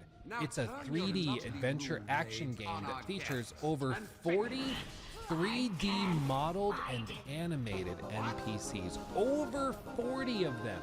Non-linear gameplay, and best of all, sword fights. Back then, that was super The series busy. is completely separate from Arena and Daggerfall and features a much smaller and highly detailed world. You play the role of Cyrus, a Redguard smuggler who returns to Hammerfell after 10 years to find his lost sister. It takes place 400 years before Daggerfall, when Tiber Septim is uniting the provinces, and has one of the best stories developed for a game yet. I'll post more when I can." Before that, in late 1996, Todd posted the following: "Redguard is coming. ... Redguard is coming. Keep your eyes open for this. Todd, Bethesda." Like, even back when he was 26 years old, he was already hyping stuff up, which you gotta hand it to him. The guy's good at it. He's been doing it a while. Then there was this post in 2000 where McCary, I think, asked, "Has Bethesda abandoned the Elder Scrolls series?" It's a little funny to think of now that this guy in 2000 was like, "They've walked away. They're never touching it again." Said, "As stated, just curious why they once promoted a sequel to Daggerfall, but there's no mention anywhere on the website these days. I assume it's dead, but if anyone has any details, please know." Basically, the backstory with this is that Redfall launched and almost destroyed the company. It was a bit of a disaster. And no, I'm not just making this up. This is coming from Todd himself. Check it out. Redguard is the first game that I was the main project leader on. Didn't do that well. It's the last kind of DOS-based PC game that we made. It might be one of the last DOS games. It's right when 3D acceleration starts coming out. Really didn't hit a technology window, or a gameplay style. I mean, it's listed as an adventure game, but it's a true genre mashup. It has some adventure game elements, it has action game elements, it has some role-playing elements. I guess you could say at that time, we started making a lot of games instead of focusing, and none of them turned out really, really great. And the company was in a really difficult position financially, and I did feel responsible, and I kind of stepped back from it and said, it's a really good game. Where did it not resonate? What's the takeaway? And it was just too conservative. We made a very, very small game. I think it's well crafted, but we weren't as ambitious as we could have been, and not what our audience we'd had at the time from Daggerfall and Arena really wanted from us when it came to the Elder Scrolls. So yeah, almost destroyed the company. Which is, that's pretty rough. And what's funny is even back in 2000, people were flaming Bethesda Game Studios for having buggy releases. You can see, nope, it's still coming, fourth quarter 2002, and it still won't do Windows, and it will still be buggy as hell. Winky face. Even back in 2000, people are roasting them for being buggy with their launches, which is so funny. You can see Todd eventually replied, Morrowind has been very much in development for some time. We can't say much yet because of magazine exclusives. Look for some stuff next month. Also, we're either going with DirectX version 8 or Apple Basic for the Colco Atom. What do you guys think would be best? Cheers, Todd Howard, project leader, The Elder Scrolls 3 Morrowind, Bethesda Softworks. It's just so crazy to see so many of these posts where, looking back, Todd Howard will talk about how the company was left with pretty much one more shot to get this right. Here's what he said about Morrowind in that same interview from Wired. The company's struggling. We probably have one more shot if we're gonna stay in business. So let's go all in. They went all in, all right. That was a masterpiece, bro. The company was kind of sold to ZeniMax Media, a new company, and reformed around that. The decision came down, we're gonna have one team, it's gonna be under Todd, and we're gonna do Morrowind. We aimed very high, we were very, very ambitious to bring back the Elder Scrolls with a core team that we had, but taking the learnings from a game like Redguard, where we are hand building a world, but now we're doing it on a larger scale compared to the games people know today. It's actually still very, very small, but it's very, very detailed. And the other big thing that comes with Morrowind, we finally took it to console. So if we go back to the year 2000, Microsoft is thinking about creating the Xbox. And technically, it was great for us, right? It's a very PC-styled console, has a hard drive, so many things that we would be looking for in a console. And the big question was, how do we, translate the controls and all of those things? Fortunately, we are all here today because this game was a huge success. I was stunned. Obviously, it did well on the PC, but on Xbox at the time, it became the second best-selling game behind Halo. So in many ways, you have to give Morrowind credit for Todd still being in the industry, basically, and for Bethesda Game Studios still existing. If Morrowind had not gone to console, even if it did well on the PC, it's pretty likely that BGS would not exist in the same way that it does today. After they had success with Morrowind, bro, you sat on a gold mine. Were given the opportunity to really go above and beyond with their next few releases. And that gave Todd the chance to develop the Elder Scrolls 4 Oblivion, which was a tremendous success. Fallout 3, 2 years after that, which was a huge success in and of itself. Of course, Skyrim in 2011. And by that point, Todd was effectively established as one of the most prolific and influential game designers. And then he did nothing. The modern era, which is pretty wild. When you really look at it, it's like Morrowind popped off, and then Oblivion was pretty damn good, and then Fallout 3 was pretty well received as well, and then Skyrim just hit it out of the park, being like exactly what people wanted to see from Bethesda. And I think this is one of the core things that Todd really understands about developing games for his audience. He knows what his fans are looking for because he's made mistakes with games like Redguard, which were trying to do something that they didn't care about. People weren't playing Bethesda games back in the 90s for small handcrafted environments and 40 3D modeled characters and NPCs. They were playing them for big worlds, interesting RPG mechanics, and so Redguard just didn't connect with anybody. But then once he learned the power of fan service, he started to find immense success. And this is why I think it's perhaps fair to compare somebody like Todd to another figure like, say, a Steve Jobs, because what he's good at least he has been good at in the past, is giving people a look at something they didn't know they wanted before, but they only realize they wanted it once they've seen it. Steve Jobs was great at it. He would get up there and show you an iPad and you'd be like, I didn't even know I wanted one of those, but now I do. He'd get up there and show you an iPhone and you're like, oh, I didn't think I wanted that before, but now I do. And with Todd, every time he goes up on the stage at E3 or another gaming event, you can rest assured that he's going to leave his fans much more excited for whatever his next project is than when he walked up to begin with. Some people say it's like a spell he casts on his fans, because like he'll just tell them sweet little lies and they'll believe it hook, line, and sinker. And we'll talk a little bit about the sweet little lies later and all of that stuff. But I do think it's important to note that somebody like Todd does not get to where he's at unless he does have the fundamentals down. He does know how to make a good game. He did it many times, and it's only relatively recently that people started to turn on him en masse. And frankly, it's not because they lack ambition or aren't doing interesting things. Starfield was very, very ambitious. It's all in the execution. Back in the 2000s, there were times where Bethesda was industry leading in terms of technology and what they were able to do, and they've simply fallen behind. While they're ambitious in terms of ideas, in terms of tech, they are woefully behind what the competition is doing, in my humble opinion, and I think that is borne out in the games and what you see them actually being capable of delivering. And to demonstrate this point, I want to actually go back to a documentary that came as like an exclusive thing in some boxes of The Elder Scrolls 4 Oblivion, where it's the making of documentary. And in it, they have a sequence where they cut together a bunch of reactions of people that were at E3 2005 or 2006, I forget which, and they're all talking about what they saw with The Elder Scrolls for Oblivion, because they were pretty impressed. And when you look back at it now, you're like, is this serious? But this was the actual fan reaction when that game was shown off 20 years ago. Hi, I'm Todd Howard of Bethesda Softworks, and welcome to our presentation of The Elder Scrolls 4 Oblivion.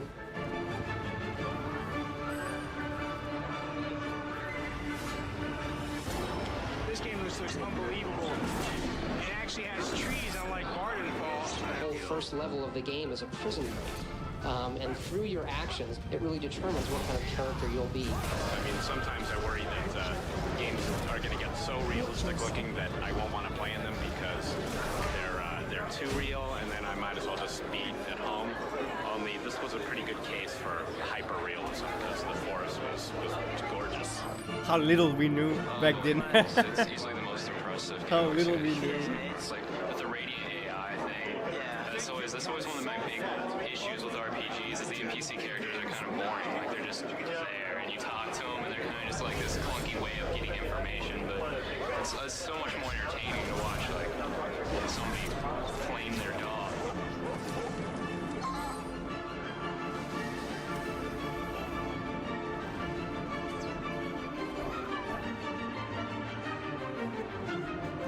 Oh my god, have you seen our movie? It's off the hook. Fans of the series, they're gonna go nuts. They're gonna love it. Morrowind changed my life. I don't know about that. Maybe it didn't change my life. I put in a lot of hours. Took away a lot of my hours.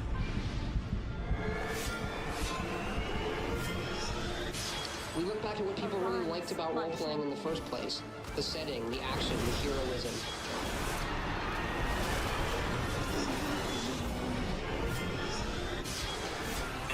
When that guy came, I don't know if you've seen it or not, but when the guy came out of that Oblivion portal, that was cool. He was so cool.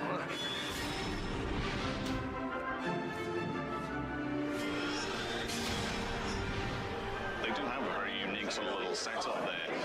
Doing titles that take a long time, that have a distinct story, and they've really resonated with fans over the years. I totally love the storyline as it is, and like the way it develops, like just so good. As you know, if it's an Elder Scrolls game, people are going to go play it just because. I'm sorry, it's just so weird to hear people talking about a Bethesda game being like so photorealistic and like stunning and so badass. It's just it's funny, but like that's when they were at the absolute peak of the climb. People were just so stoked. And yes, there were people, as we saw in those forum posts, a lot of that goodwill. were giving them crap for old games that launched buggy or broken. But once they started connecting with fans and those fans started to defend them, all of the criticism got drowned out, and instead you just heard more and more hype. And what Todd has always been amazing at, once again, is harnessing that hype. But you know what? What's really surprised me with all of this, looking at all these forums and articles and interviews and stuff, is just how often people would directly associate everything that Bethesda was doing directly with Todd Howard, and how if it's successful, he gets all the credit as a brilliant genius game director. But on the flip side, if it's a failure or if there are problems, all of the blame lands at his feet. And he's kind of put himself in this position over the years. He's been very public facing, even going back to when he was in his late 20s working at BGS on a tiny team on little bitty projects here and there. He actually was still interacting with the fan base directly, which puts him in their crosshairs if they have a problem. But he's been willing to take those blows, and maybe that's just because he likes the attention. Maybe it's just because he doesn't mind it, whereas other people tend to like their privacy more. I don't know, but another example of it was one I found in an old forum dedicated to Fallout that I thought I would share. You see, there's this archived post from Bethesda Softworks announcing Fucking hell, dude, we've that got they 20 were minutes. going to be working on Except a Fallout game. You can see this little poster that they put out with this, prepare for the future, and they said July 10th, 2004, Rockville, Maryland. Bethesda Softworks announced today that it will develop and publish Fallout 3, a sequel to the highly popular Fallout role-playing game franchise. Bethesda acquired the rights to the Fallout franchise from Interplay Entertainment Corp. in a deal that awards Bethesda unrestricted worldwide rights to the Fallout franchise on the PC, home consoles, handhelds, and other media, with the option to develop and publish additional That was the downfall of Quote, Fallout. we're extremely excited about this opportunity and what it means for both Bethesda and for Fallout fans around the world, said Vlatko Antonov, president of Bethesda That's where it Softworks. dies when it got sold. Fallout is one of the great RPG franchises. Millions of Fallout games have been sold worldwide, and fans have been eagerly awaiting the release of a Fallout 3 title. Bethesda's proven expertise in this genre, building on our experience and the tremendous success we have enjoyed with our cutting-edge Elder Scrolls series, will enable us to create the next chapter of Fallout that is worthy of the franchise. They say Fallout 3 will be developed by Bethesda along with the next chapter of the Elder Scrolls, both under the direction of Todd Howard, executive producer of the Elder Scrolls. The Elder Scrolls 3 Morrowind won every national and international award of note in 2002, including Game of the Year and RPG of the Year, and is one of the best-selling games ever released on Xbox.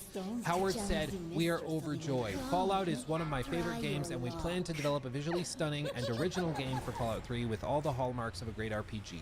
Player choice, engaging story, and non-linearity." Yeah, that non-linearity thing, that would age well, huh?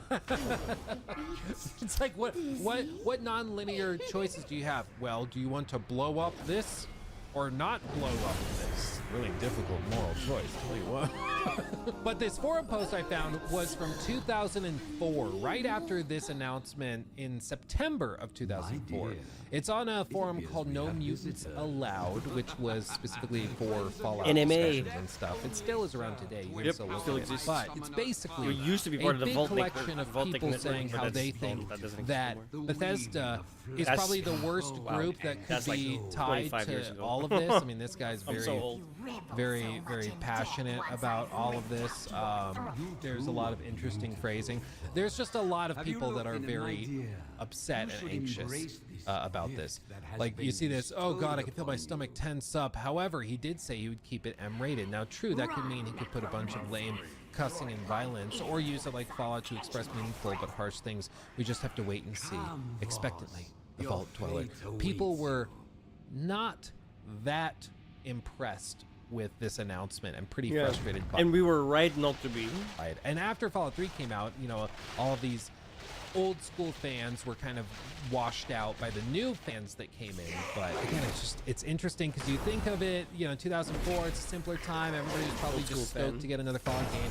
and you might forget that, no, just like today, there's people that were really excited for it, people that were pissed about it. We're like, it's gonna be garbage, I hate it. But as all of this is happening, Todd wasn't is Fallout. increasing Like, his it skill really set. wasn't. Bethesda Game Fallout Studios 3 and is Fallout 4 are growing, not and Fallout. he's gaining Like, you new can tell, it cachet just with doesn't feel like executives Fallout at all. to get The bigger atmosphere and is bigger totally budgets different. approved for more and more It just wasn't. ambitious titles. It's Oblivion After with the guns. success of Fallout 3, they would And in of that course go on respect, to it release nailed Skyrim it. in 2011, which was I like Oblivion, I universally like guns, praised, so I like and it too, but it's in not my Fallout. opinion, their magnum opus. I don't think they're ever going to release something as critically acclaimed as that ever again. It just came out at the perfect time. It was exactly the game people wanted from Bethesda. And when you go back to it now, it's like, yeah, it's not the most remarkable game, but for the time, it was precisely what it needed to be, and it, I think, justifiably got the praise that it deserved. But post Skyrim, things started to shift and change a little bit, and I think there's multiple reasons for that we're going to discuss after a costume change. Okay, that's better. Let's talk about Fallout 4. Fallout 4 was a really interesting game for Bethesda Game Studios. Coming off of the insane success of Skyrim, expectations were naturally very, very high. And when they dropped an announcement trailer in early June of 2015, people started losing their minds because graphically, it looked way better than Fallout 3. In terms of tone, it struck exactly what people were hoping for. And while there were a couple of things here and there, I remember people complaining about the fur on Dogmeat not looking great, which is in hindsight just a funny thing to be worried about, but you know, 2015 was a weird time. But people got really, really excited for it. And then of course, we had the Todd Howard at E3 2015 presentation that went down in history probably as one of the best E3 presentations for a single game ever. Not only was the theater beautiful, but they did a really good job of explaining what the game was, what they were trying to do, and why people should be excited. They also just came out swinging with actual gameplay right off the bat. Instead of doing a series of trailers and cinematics here and there, they just came out and showed you what the game would actually look like and run like. And it won a lot of people over, myself included. I got way more excited for Fallout 4 after seeing this trailer than I was going into it. It really seemed like they had made a lot of improvements. One of the most surprising changes that they had made was a 4-option dialogue system where you choose between 4 options. Usually one was sort of affirmative and positive, one was more sarcastic, one was even more sarcastic or snarky, and then another one was generally negative. And you would pick between those 4 dialogue options, and there was a fully voiced protagonist for both male and female runs that would deliver the dialogue based on what you selected. In addition to that, there was also this cinematic camera, so when you were talking with NPCs and having conversations, it actually looked much more handcrafted and designed. It was fully dynamic. It would happen in any conversation in the game, but it was a huge step up from the just straight on camera of Fallout 3. All told, it seemed like they were leaning into production value way harder than they had ever done before. I mean, Skyrim was no slouch. That was a big game and they put a lot into it, but Fallout 4 seemed to just be taking all of those knobs and cranking them all the way up. There were new things such as a settlement base building system, all sorts of weapon modification systems so you could build out weapons precisely as you liked them and wanted them. Graphically, it was way better than the previous games, and in terms of tone, it seemed to be much more colorful as well compared to Fallout 3, which was just green and gray. This one actually had pops of color, and it looked like it was going to be something really, really special. It was also at E3 2015 that they announced Fallout Shelter, a mobile game that is still making buku bucks today in 2024. And actually, recently they announced that they're doing an Elder Scrolls variant of Fallout Shelter. This is going to be called the Elder Scrolls Castles, and I believe it's launching later this year. They're doing some preview tests and stuff with some people who were invited to it before, but they're doing this for Elder Scrolls, so it seems to be a concept that works. And just in case you're not familiar with how BGS is broken up nowadays, there is Bethesda Game Studios in Maryland, Rockville, Maryland, and that's the team that Todd works with directly. That's this studio that you can actually see here in all of these promotional videos that they filmed for the game.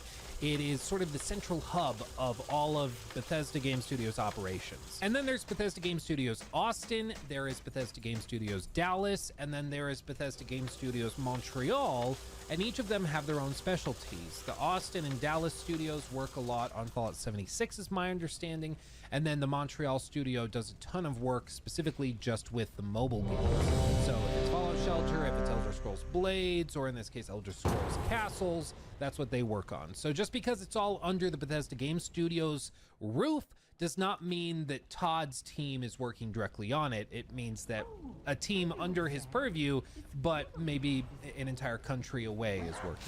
But this wouldn't all happen at the same time. They slowly expanded to that level. Back in 2015, pretty much everything that they were doing was headed up by Rockville, and then they were also working on it with the team in Montreal, is at least my understanding. And seriously, as you go through this announcement presentation that they did, it will just blow your mind how many things they revealed that were new for the franchise. I mean, the weapon mods were just stunning and shocking. I remember people losing their minds when they saw that. They of course had all this crazy base building where they showed you what you could build, and this is in a single player game. Like, you could just build a settlement in this game. Like, some people ate it up, some people were obsessed with it and super excited for these sort of survival elements. Super obsessed with that shit. Other people were like, hey, it's not for me. Hundreds but and there's so hundreds much of hours here on that the settlement I'm excited building. to try it. And then I remember this shoe dropping right here in just a second, and people just losing their minds with it.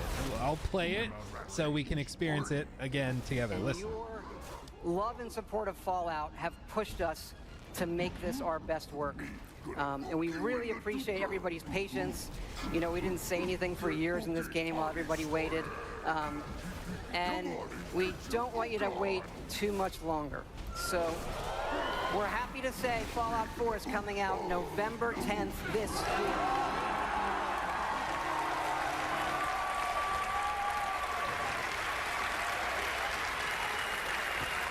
Dude, people lost their minds. I got that game for my remember birthday. watching this live, and we all just started freaking out. I mean, the idea that we were going to get this game just 5 months after it was revealed was crazy. Because again, this is back in the PS4, Xbox One era, where it was pretty standard to have games announced like 2, 3, 4 years ahead of time. Even after this, we would get games like The Last of Us Part 2 announced in, I believe, 2016, and that wouldn't come out until 2020. But regardless, the reception to that presentation was overwhelmingly positive. People got super, super stoked, myself included. My background with BGS and everything, as I've alluded to a couple of times thus far, is that effectively I was a huge fan of Fallout New Vegas, a little bit less so of Fallout 3, and I love Fallout New Vegas is a Skyrim. different company. It's one of the games that me and my siblings would play all the time in my That's why it's good. formative years. So I loved BGS, That's good representation and of I was Fallout. pretty new to the whole gaming scene around 2014, 2015, but I was eating it up, and Feeling I the was style. drinking the hype Super Kool-Aid, and I was loving it. It was so exciting to look at all of the trailers and see little bitty things here and there and just get hyped for it. It was exciting. I remember one of the very, very first YouTube videos I ever made when I was putting up like a video every month. Then I'd forget to upload anything for ages, and 6 months would pass. But like one of the very first things I ever did was a video where I looked at a couple of these screenshots from this announcement trailer, and I thought like, oh, this ship, you're gonna be able to fly this around the Commonwealth, and like, look at this, there's also gas stations with gasoline signs. Then they show the Red Rocket gas station, and they show like prices of gasoline there. So I thought that was confirmation there were going to be like motorcycles in the game. You could drive those around the Commonwealth. And I just remember going crazy with the speculation and the hype, and honestly just making stuff up because we were just so excited at the concept of this game existing that we just wanted to talk about it. We were just so freaking hyped. We were losing our minds. And as we saw in that other clip of Todd talking about Redguard, one of the things that Todd learned early in his career was that resting on your laurels is not always a great strategy. Unless you're Rockstar, you're probably not going to get away with it for very long. What they wanted to do was push the boundary and try to add new features, new ideas, new concepts, and try some different wacky things. Sometimes those things will work, other times they won't, but at least you're trying stuff. And in Fallout 4, as I mentioned, they did try a lot of new stuff. Graphically, the game was a huge step up. I know some people will say it wasn't as good as, say, The Witcher 3, which released just in May of 2015. But that is not really the question at hand here. You know, The Witcher 3 I love dearly, and I will defend that game on pretty much any point. But when we're talking about Fallout 4, the point is that it's a huge graphical leap for Bethesda, you know, over what they were doing before. So I think that still counts as a major improvement. They also were trying this new thing with a cinematic camera and a voiced protagonist, which suggested they were going to try to go for a much more grounded and perhaps serious story. And that sort of divided the fan base right from the outset, because some hardcore RPG fans just liked having the big list of dialogue and seeing 4 options was worrisome. People weren't super confident in that, but you know what? They were going to wait and see if it could work out, and hearing that the story was maybe going to be a little bit more serious and be taken a little bit more seriously got people excited, because one of the complaints with Skyrim is that it's just a total junk food game. It's a game with like no real substance in the story. You just kind of float from thing to thing to thing. You show up over here at the college of whatever, Winterhold or whatever it's called, and then they're just like, hey, you want to be like the head professor and run this magic school after knowing you for 20 minutes? Yeah? Cool. There you go. And like there's a very little resistance or grounded story elements in Skyrim. But that's because it's a sandbox. Like, you're just supposed to kind of float through the game and have fun that way. So to hear that they were going to go for something a little bit grittier in Fallout 4 excited a lot of people. And you know what? It excited some old school fans as well. Some, don't get me wrong, didn't like it. They thought it looked too streamlined. But some fans, I remember, were saying and making videos about how this could be a return to form, how they could be going back to like the Fallout 1, Fallout 2 tone of Fallout, which is much grittier, much darker, much more serious. And there are still irreverent parts of it, but I think it's just that. It's irreverent. It isn't just goofy or unserious. And over the next few months after they revealed the game, there would be more information dropped about the game, but eventually it would be sent out to reviewers, and it actually was received pretty well. However, once the average gamer got their hands on it, reactions became a little bit more mixed. You see, I have merch items that I sell on LukeSiemenstv.com that are just very simply, hype makes you stupid. That's all it says on the shirt. And I do honestly believe that, because I think when you are hyped for stuff, it puts on those rose-tinted glasses and makes you not see things that aren't making sense, or it just gets you so hyped up that nothing will ever satisfy those demands. And I think Fallout 4 is a prime example of what happens when hype gets a little bit out of control, because I think Fallout 4 in a lot of ways is a good game. Starfield, as I said, I think is just meh. I would say Skyrim in some ways is great, and in other ways it's just okay, but overall it's great, specifically for the time. But I think Fallout 4 is a good game. But a lot of people went into it expecting vastly different things from it, because they got so hyped over one of the things that Todd mentioned in the presentation, or two of the things, and they sort of lost sight of the broader image of what they were trying to do with Fallout 4. You see, Fallout 4, in my humble opinion, represented a shift from the more standard sandbox gameplay Bethesda had become known for, and instead they started to lean into standardized open world looter shooter tropes. That isn't necessarily bad. Looter shooters can be super fun, and some of the most successful game franchises in the world are based on those mechanics, but that doesn't mean that that's what their fan base wanted from them. It's the same exact thing that Todd had been saying with Redguard almost destroying the studio, because a lot of their fans didn't want them to do something more small in scope with 70. Handcrafted stuff. They wanted them to focus on these bigger, more bold adventures. And with Fallout 4, it felt like Bethesda was trying to do a lot, maybe too much, and they were trying to wear a lot of hats that just simply didn't fit. For example, with the gunplay, it was significantly improved over Fallout 3, but that's not saying much. In Fallout 4, it is a lot better, but even for 2015 and other open world games, the shooting mechanics were pretty floaty. The guns didn't have a lot of punch to them, and it took about a year of updates and fixes to get things working the way that they probably should have at launch. The weapon crafting and upgrade system was super cool, but it did take them a while to figure out how to properly distribute the crafting materials necessary for upgrading these components. These growing pains would eventually be ironed out, of course, through future updates, balancing updates, and then other releases that they put out, like Fallout 76, which took the core mechanics and then refined them even further. But as a first go-around, Fallout 4 wasn't bad. I would say it's a good game again. I just think there were a lot of first attempts here. And as always, first attempts can sometimes go really well, but most of the time, they're kind of clunky and don't work that great, but they're different, which makes them exciting.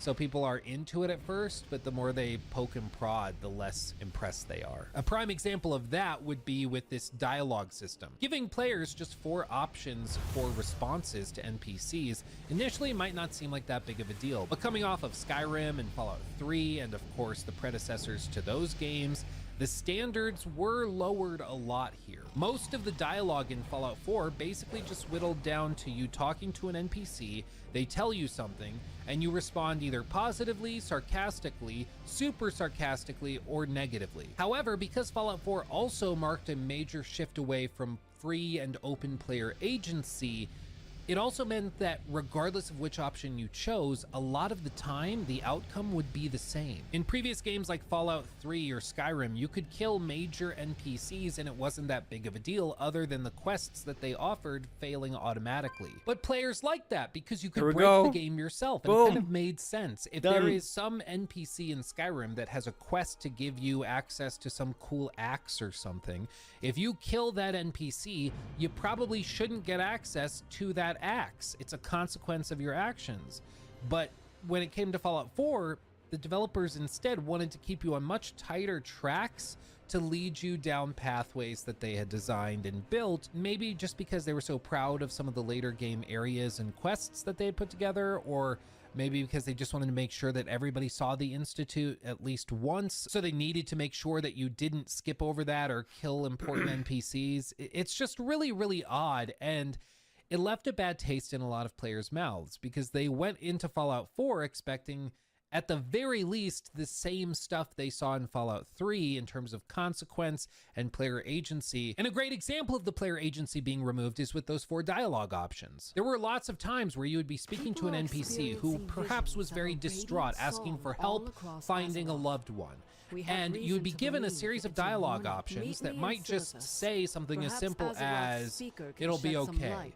You click on that button, and then sometimes the line would end up being delivered in such an obnoxious or crazy different way from what you expected that it just pissed you off. It's like, I didn't mean to say it that way. It's like, "Oh, please help me find my wife. I can't find her. She needs help, I'm sure."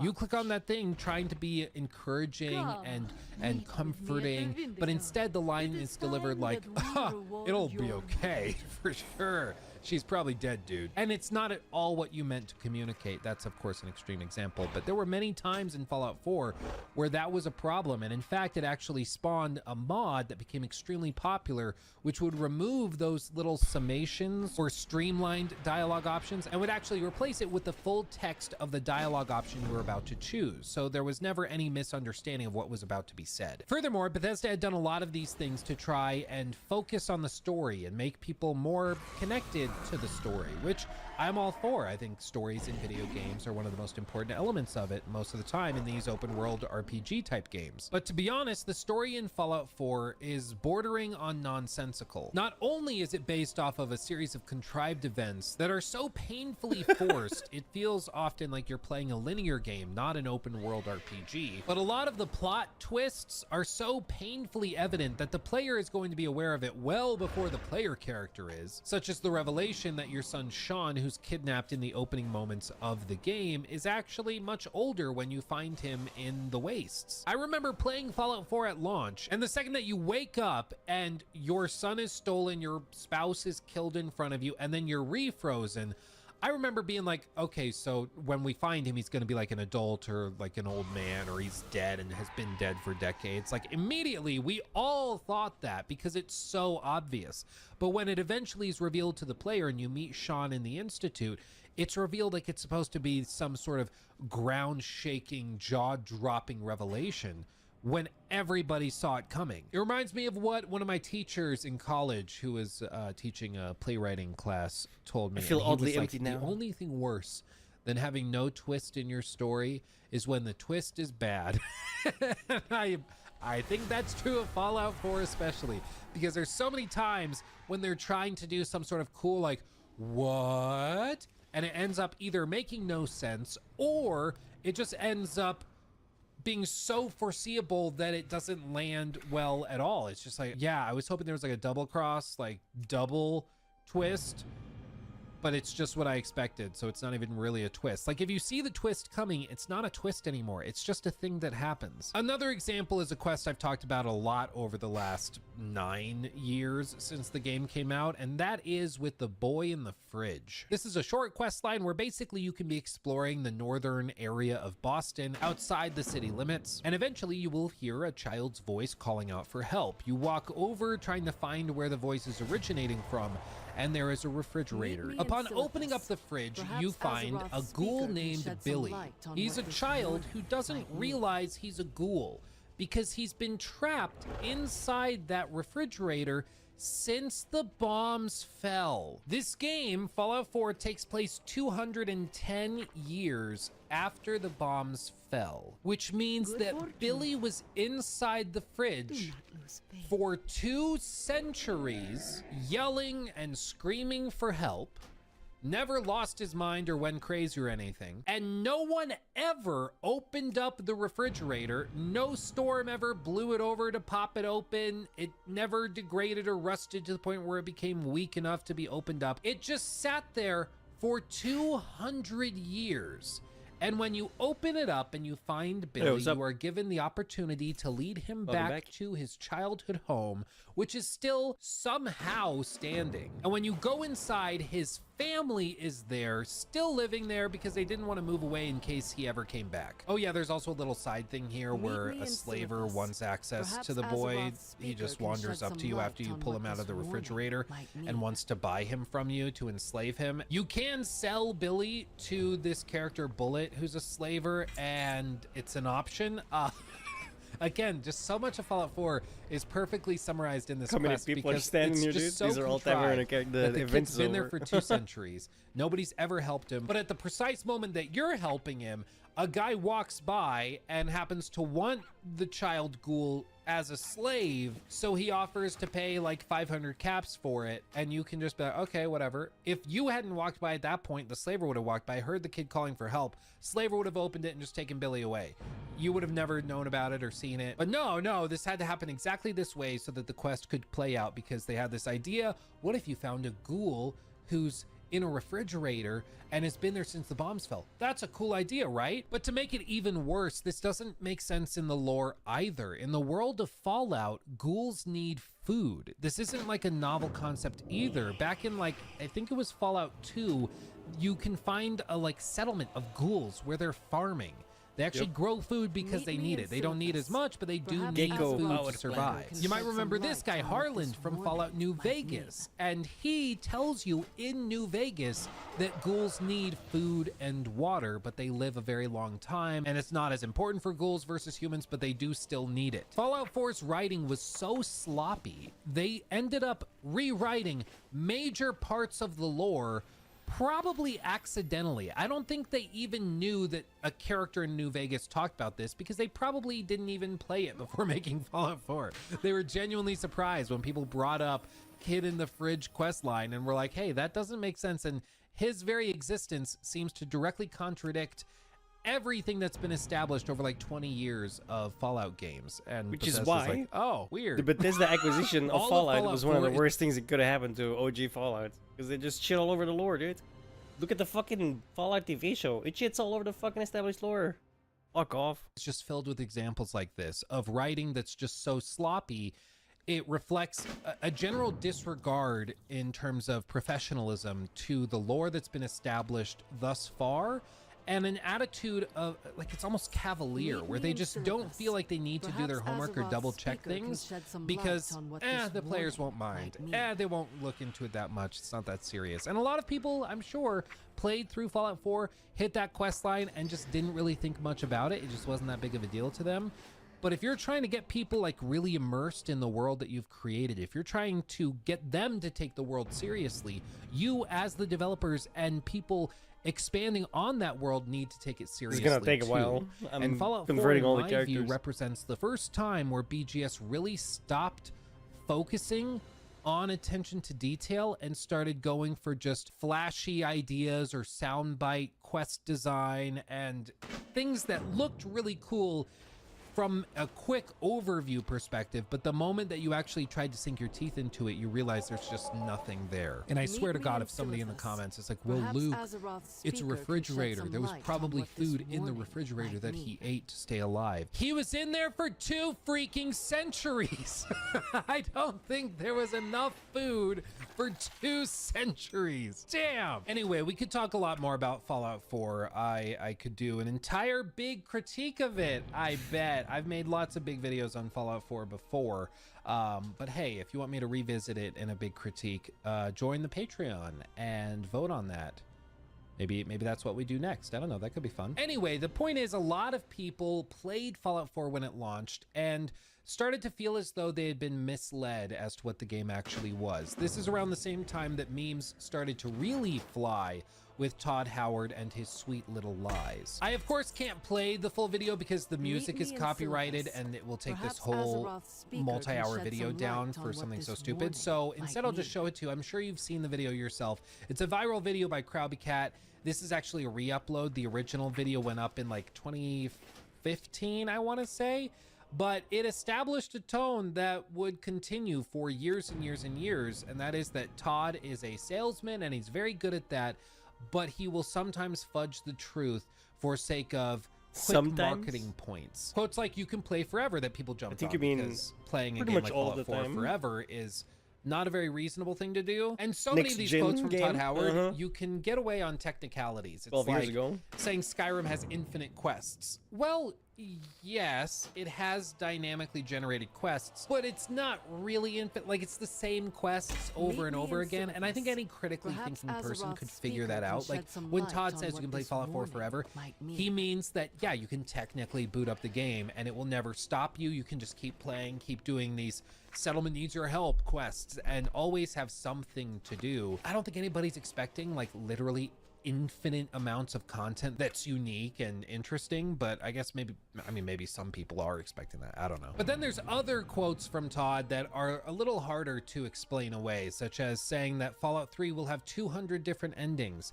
I honestly don't know how you get to that number. Like, there's a few different variants of Fallout 3's ending, but not 200. Like, maybe if you count, oh, well, you have this ending and this ending. And then if you also chose to blow up Megaton, then that's a separate ending. And if you didn't choose to blow it up, that's a separate ending.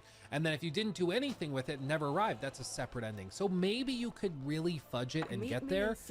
But again, like, there's just a lot of examples of Todd fudging the truth because it sounds really good in marketing to just be able to say it just works. Skyrim has infinite quests. Radiant AI is one that's, I don't think, defensible. This is referring back to something with the Elder Scrolls 4 Oblivion. They started pushing for this idea of Radiant AI, how it was going to be all new AI systems, and it made NPCs behave like actual human beings and respond to stimuli and stuff. And they would show demos of this working and insist it was not scripted, but it was like, I mean, it was scripted. So that's one that's really, really hard to defend. And they kind of stopped pushing it because it became such a meme that it just was marketing BS. It didn't actually do much of anything that was abnormal or novel compared to other open world games and RPGs. But this is around the time when people really started to look more critically at Todd, and Fallout 4 was so big and was so discussed at the time of its launch that all the eyes were on Todd, because as I said earlier, he's put himself in a position where if something goes well, he gets the credit, but if something goes badly, all that lands back at him. I mean, IGN gave it a 9.5 out of 10, referring only to the bugs as a con for the game. And I will say some of the comments on this review are pretty freaking hilarious. I love the graphics. Do I have to update my iPhone from 6 to 6S for this game to run? Yeah, pros, it's a Bethesda game. Cons, it's a Bethesda game. Absolutely. Who came here after the Fallout 76 review? Yep. And of course, Dreamcast guys in here. Another strong Game of the Year option. Oh man, it's like seeing Bigfoot in the wild. Oh, that's so funny. Well, one of the common points was that people felt that compared to The Witcher 3, the lip sync and the graphics in Fallout looked really meh.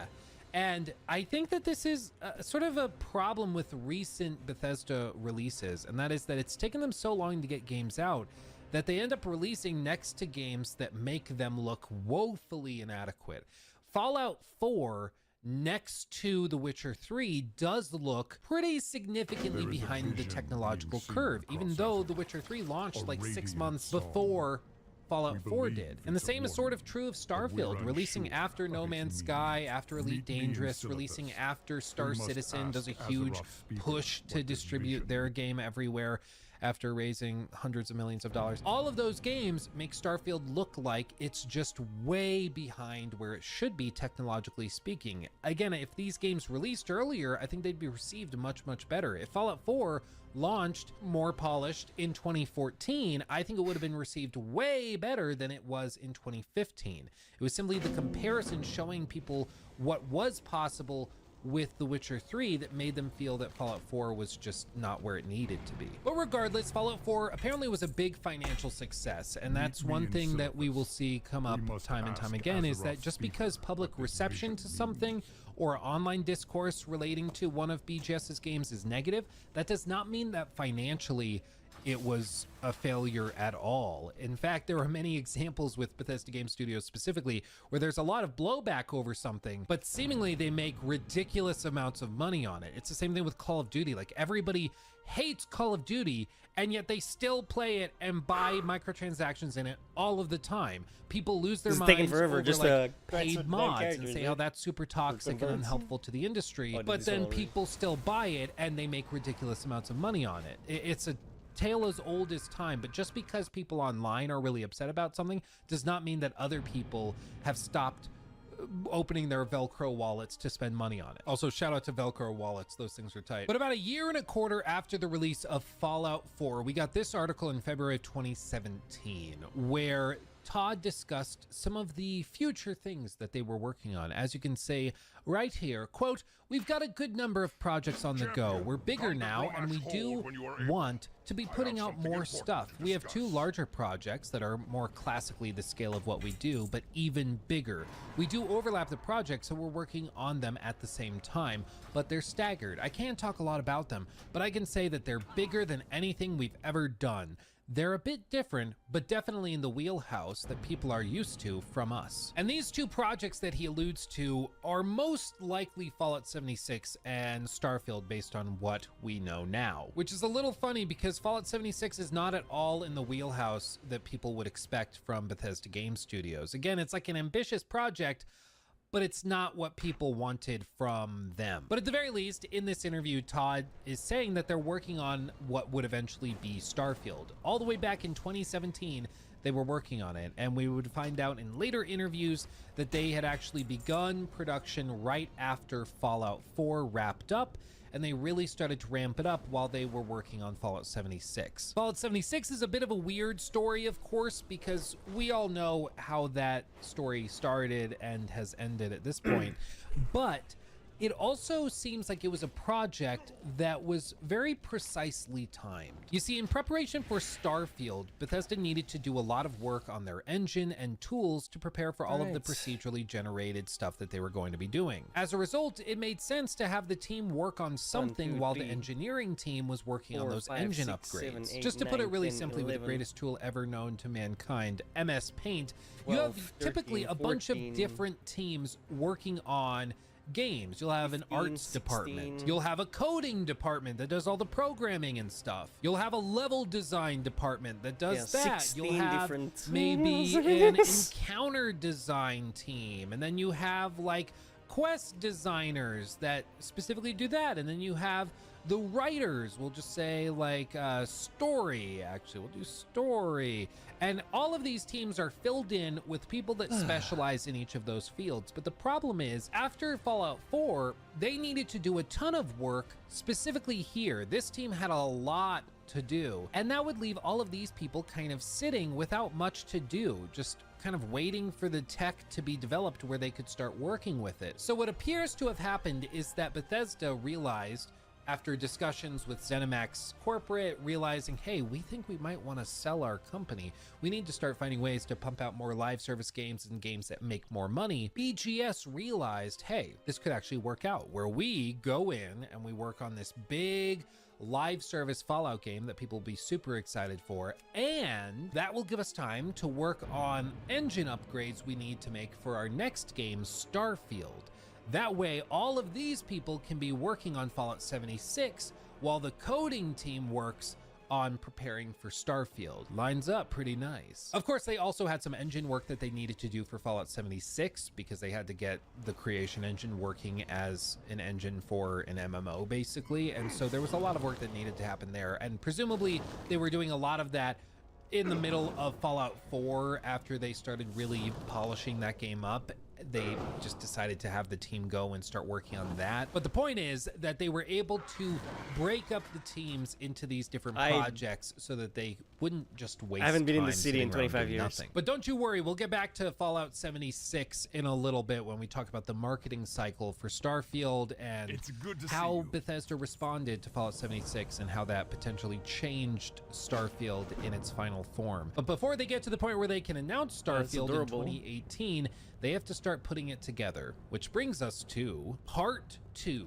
Work begins. So we know that Starfield was originally pitched in 2013, and we know this for a couple of reasons. You see, trademark filings are actually public knowledge. So when a company goes in and files a trademark, you can see the original date that they did that. You can see when the status was updated. You can see the description of what it's going to be used for. You can find out all of that information. You can even see which individual lawyer is filing these forms on behalf of the company. This one, as you can tell, I'm sure it doesn't take Sherlock Holmes to figure this one out, is for Oblivion. This is the filing for Skyrim. You can see originally filed in 2006, once again by Ann K. Ford, who's a lawyer that they work with a lot. And then you can see this one filed once again by Ann for Starfield. Now, this isn't the original filing. The original filing is kind of you couldn't have kept my fucking because a lot of these filings are made and then updated and then shifted and then abandoned and then refiled in different ways because there's just so much crap going on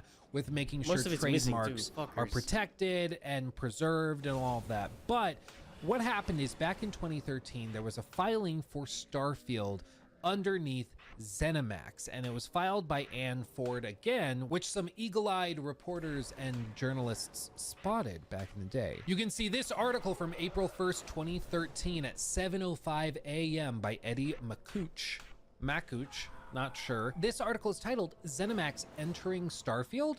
Bethesda's parent publisher files trademark application for new game software. Company declines to comment. You can see the actual logo is there. It's described as entertainment services, namely providing online interactive computer games, entertainment services, namely providing information relating to electronic computer games via the internet. And it seemed that it actually was tied to this. Oh, so immediately people started figuring out what this was going to be. What's funny is there is an actual article posted to societyandreligion.com from 2013. This was on April 1st of 2013 is when it was backed up, and this is the only way you can access it now. The article is gone otherwise. But in this article, you can see that there was actual speculation initially that Starfield was going to be a DLC for Skyrim, which is really funny to think of now. But initially, all people saw was that, hey, the same company that owns Skyrim just filed a trademark for Starfield, and we're trying to figure out what DLC they're bringing to Skyrim, so maybe they're bringing a DLC called Starfield, maybe? I don't know. And that was part of the speculation back then. But this person wraps it up with, it sounds like it's going to be a new IP. A shooter, perhaps? Perhaps. It would take a decade, over a decade, but eventually we would find out. I found some old NeoGAF forum posts and discussions from early 2014 when people were talking about this because they were trying to figure out what Starfield was supposed to be, what this was going to be, because at that time, like, Fallout 4 hadn't been announced yet, so some people thought that maybe it was like a code name or something for Fallout 4, and it just didn't end up being that. So there was a lot of speculation and debate back in the day, but most people seem to just settle on the idea that this was going to be a new game, a new franchise, a new IP, and it was going to be unrelated to everything else BGS had done.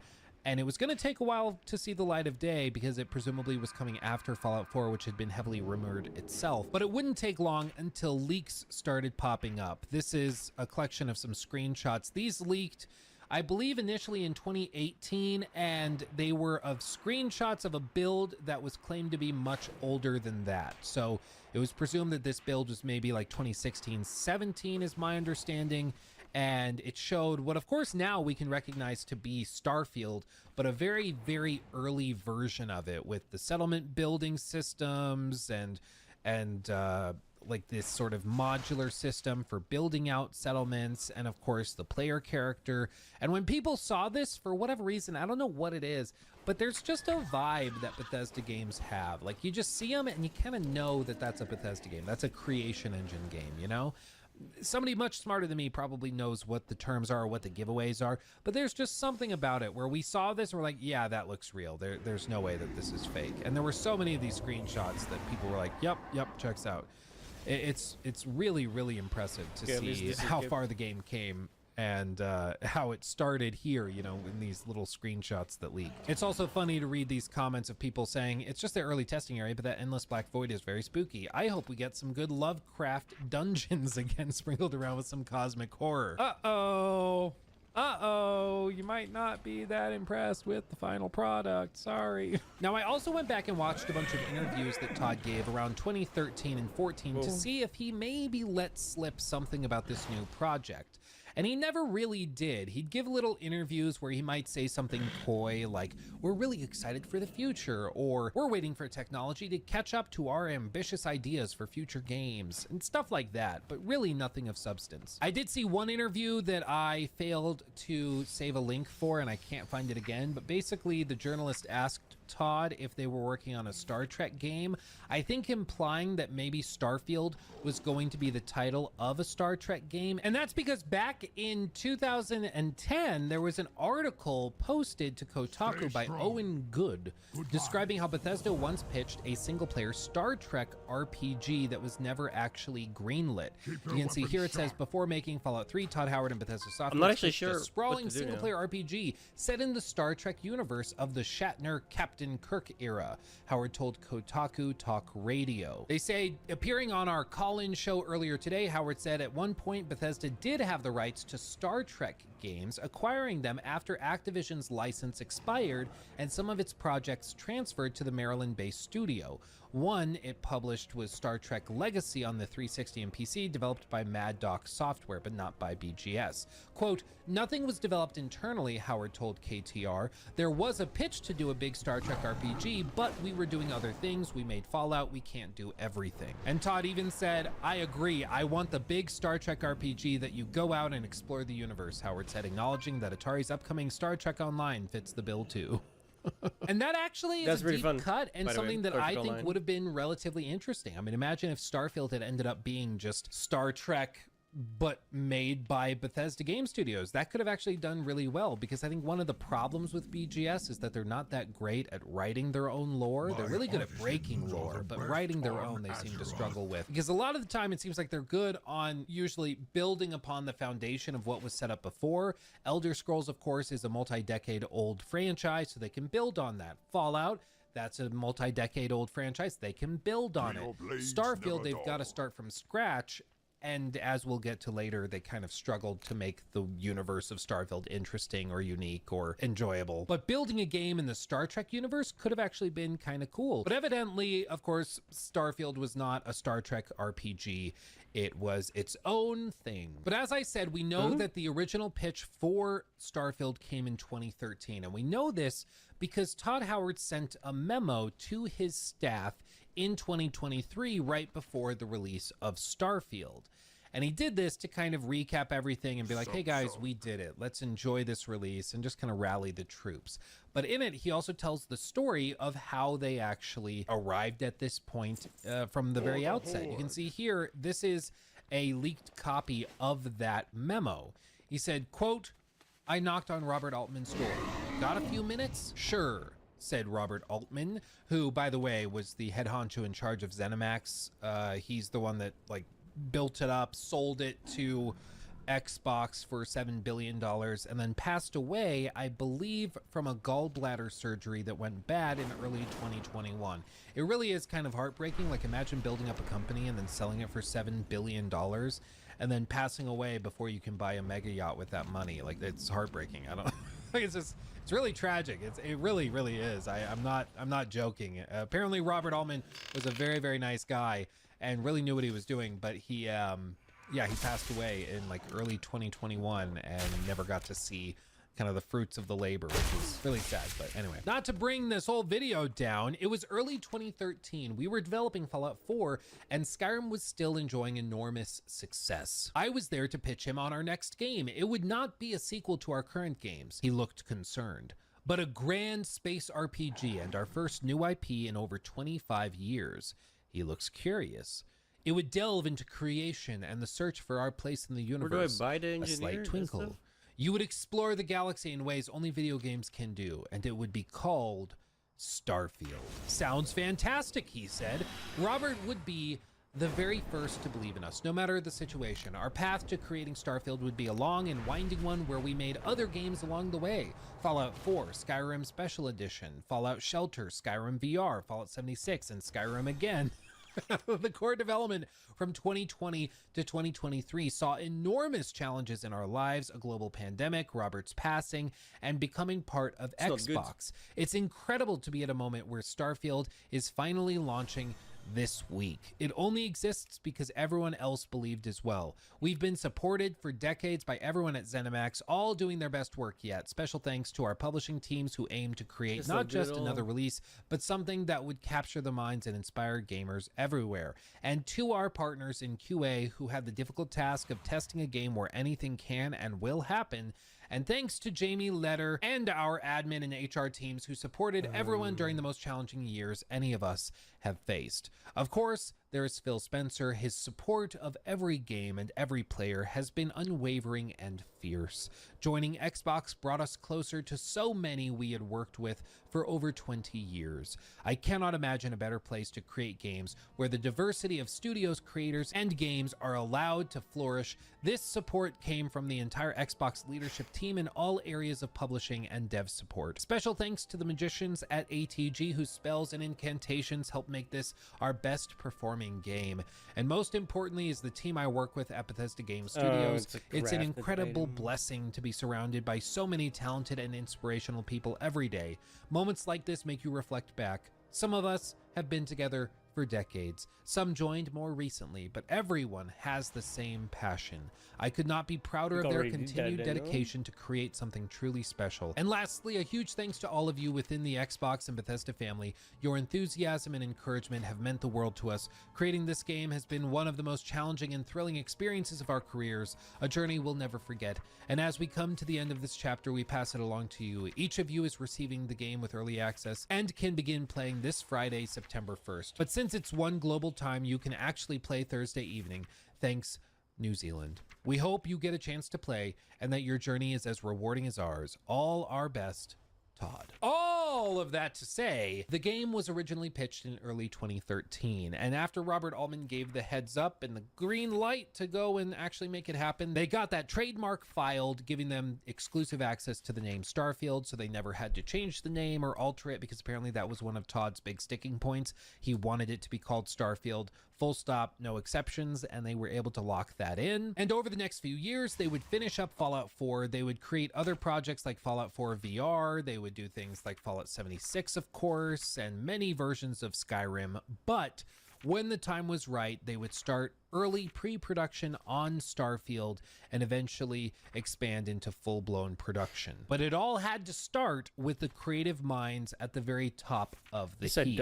The guys that would be responsible for the early ideation process, coming up with what Starfield would look like, play like, and feel like. And that team of directors would ultimately be responsible for making the game either successful or a total failure. Because with a game as big as Starfield, you have to have your foundation set properly. Otherwise, the whole house of cards comes tumbling down. So just who were these people? Who was going to come up with these ideas? And who was going to decide what this game was going to be? Part 3, Building a Galaxy. So at this point, they needed to assign the key developers into their roles to start coming up with ideas for what Starfield would be. And those directors and head honchos were as follows. Of course, at the top was the creative director and game director, Todd Howard. Underneath him, credited as the designer and lead writer for Starfield, was Emil Pagliarulo. Istvan Peli was announced as the lead artist for the game. Tim Lamb was seen in a lot of promotional materials and credited as a senior producer. And Angela Browder was the studio director for Bethesda Game Studios and managed a lot of the more administrative aspects of production. Now, some of these you may recognize, some of them you may not. So let's work through them one by one and figure out what exactly they did for Starfield. Of course, with Todd Howard, we know that as the creative director, he makes a lot of the broader overarching decisions for what the game is going to be. He's the one that decides that they're going to have 1,000 planets. He's the one that decides that there's going to be a crafting system. He's the one that decides what weapon customization is going to be like. He is the ultimate authority that has override say on pretty much anything. If he doesn't like what Emil is doing, he can fire Emil and get another writer in place. If he doesn't like the art direction, he can fire Istvan and they can do it that way. Todd is the ultimate guy that can do whatever he wants to do, and whatever he says goes. But we also know that Todd is a very, very busy man. Of course, he worked on Starfield, but he's also managing all of the other plethora projects that Bethesda Softworks and Bethesda Game Studios and everybody's working on. And in the last few years, he was also preparing to put out this Amazon Fallout TV show, which he was seemingly fairly involved with. And then also he's been the executive producer for the Machine Games Indiana Jones title, which, I mean, like, that's a lot for a guy to be doing single-handedly. So what does his day-to-day look like? Well, before digging into a bunch of articles and interviews for this video, I didn't actually know what Todd did in his regular day-to-day. What did his hourly breakdown look like? Was he doing more administrative stuff and then just occasionally reviewing things, or did he pass off the administrative stuff to other people and he's actually in the studio helping figure out how the game works and stuff like that? Well, I found an interview from PAX East 2019. Now, he did this interview with the unofficial Elder Scrolls Pages podcast, which, no shade, I had never heard of before. I didn't realize that was a thing, but apparently it is. And in this interview, you can hear about 24 minutes of him describing what he does, what the Elder Scrolls future looks like, and all sorts of stuff. The audio quality isn't great though. It's like not bad, but it's kind of tough to listen to. But nowadays it's whatever they're using. It's a mix of C, C++, C#. So it's a little tough to put in this context. So instead, I found somebody that transcribed the whole thing, and I'm just going to read it to you. This is a picture they took right before or right after recording this little podcast. So these are the people that are going to be speaking. It says that this is Alara, Baratron, and Todd himself, of course. This interview that we're going to look at apparently took place shortly after this panel at PAX East, where Todd and a bunch of other people talked about the future of the Elder Scrolls. You, of course, see Pete Hines, Todd, and Emil himself. All people that were very, very involved with Starfield. Of course, Pete Hines has since retired and stepped away from the gaming industry, so he's no longer really involved in the day-to-day. But I actually think Pete Hines is one of the people that deserves a lot more credit in the gaming industry in the last few years. And I know that may be unpopular to say that somebody within Bethesda should get like credit for stuff, but seriously, I think if you go back and listen to interviews with Pete Hines, he often said that, you know, when they had a bad launch, they were going to stick to it, make it better, get it to where it should have been from the beginning. And in the case of like Fallout 76, it seems like he's one of the few people that was really, really fighting for that game to get a resurgence and recover, and he actually saw that through. He also is the only person that came out from the administration at ZeniMax and said that they wanted to make Redfall a great game after the troubled launch of that game.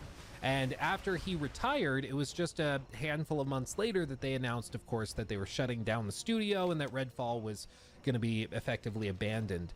And I can't help but wonder if maybe that's because they no longer had an advocate in the form of Pete Hines. I think he was one of the few people that was really encouraging ZeniMax executives not to throw everything away the second it didn't perform well, but to rather stick with it and see it through and help it recover. So I think Pete was a real Chad. You know, good on him for retiring. I'm sure he got his bag after ZeniMax was acquired and he got out well.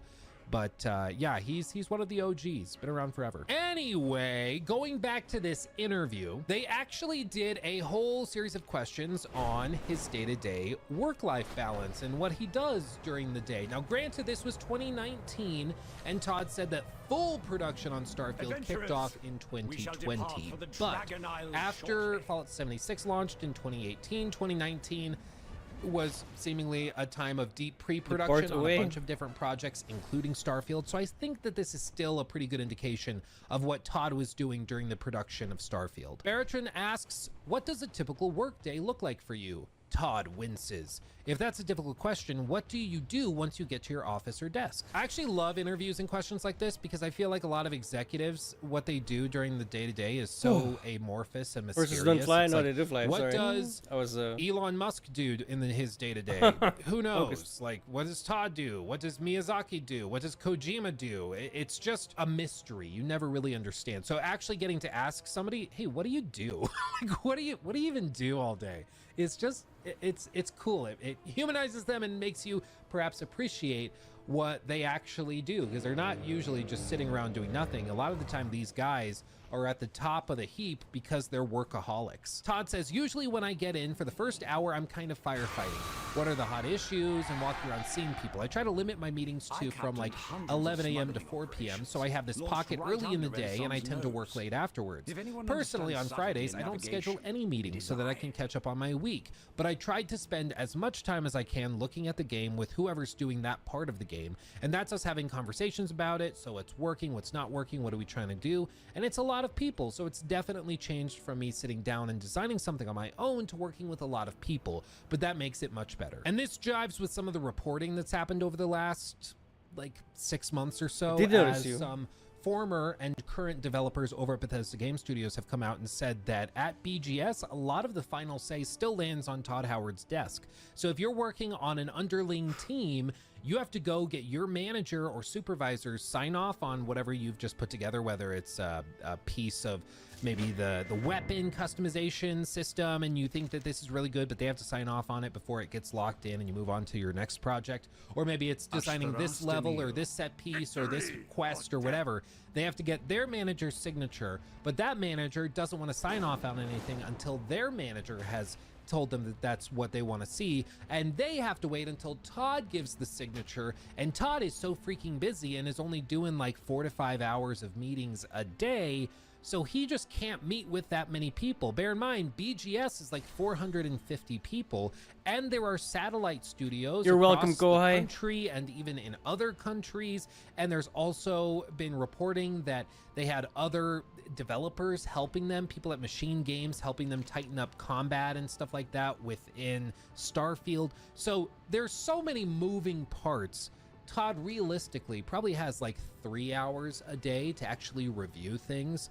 And when you're talking about a game the size of Starfield, like people's problem with Starfield mostly boils down to it's too big, there's too much. And Todd very openly has described how in a lot of these more recent Bethesda games, he doesn't see a lot of the stuff that ends up in the game. Like, he just doesn't have time. I remember seeing an interview of him talking about Fallout 4 where Todd was saying how there were a lot of things that he was discovering when playing the game close to launch that he had never seen before. He's like, I didn't know we put that in the game, that's awesome. Or I didn't like that, why is that in the game? Because he just can't keep track of all of it. It's one of the risky things of having one person at the very top of the pyramid that is in charge of all of the final decisions, because either people just go ahead and do what they're going to do anyways, and then that head honcho gets upset because it didn't follow their vision or whatever, because the person couldn't read their mind from a mile away, or you end up with something like seems happened with BGS, where a lot of underling teams are waiting for approvals from their managers, but their managers are worried about upsetting the almighty Todd father,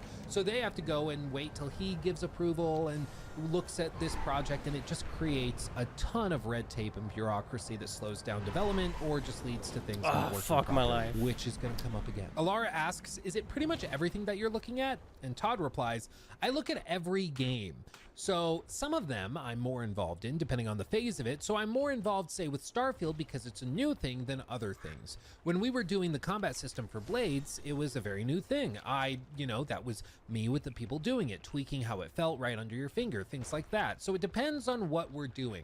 But again, and Emil said this in the panel that we pulled up before, and it deserves repeating. There are so many people that have been doing this for a long time. They are very, very good.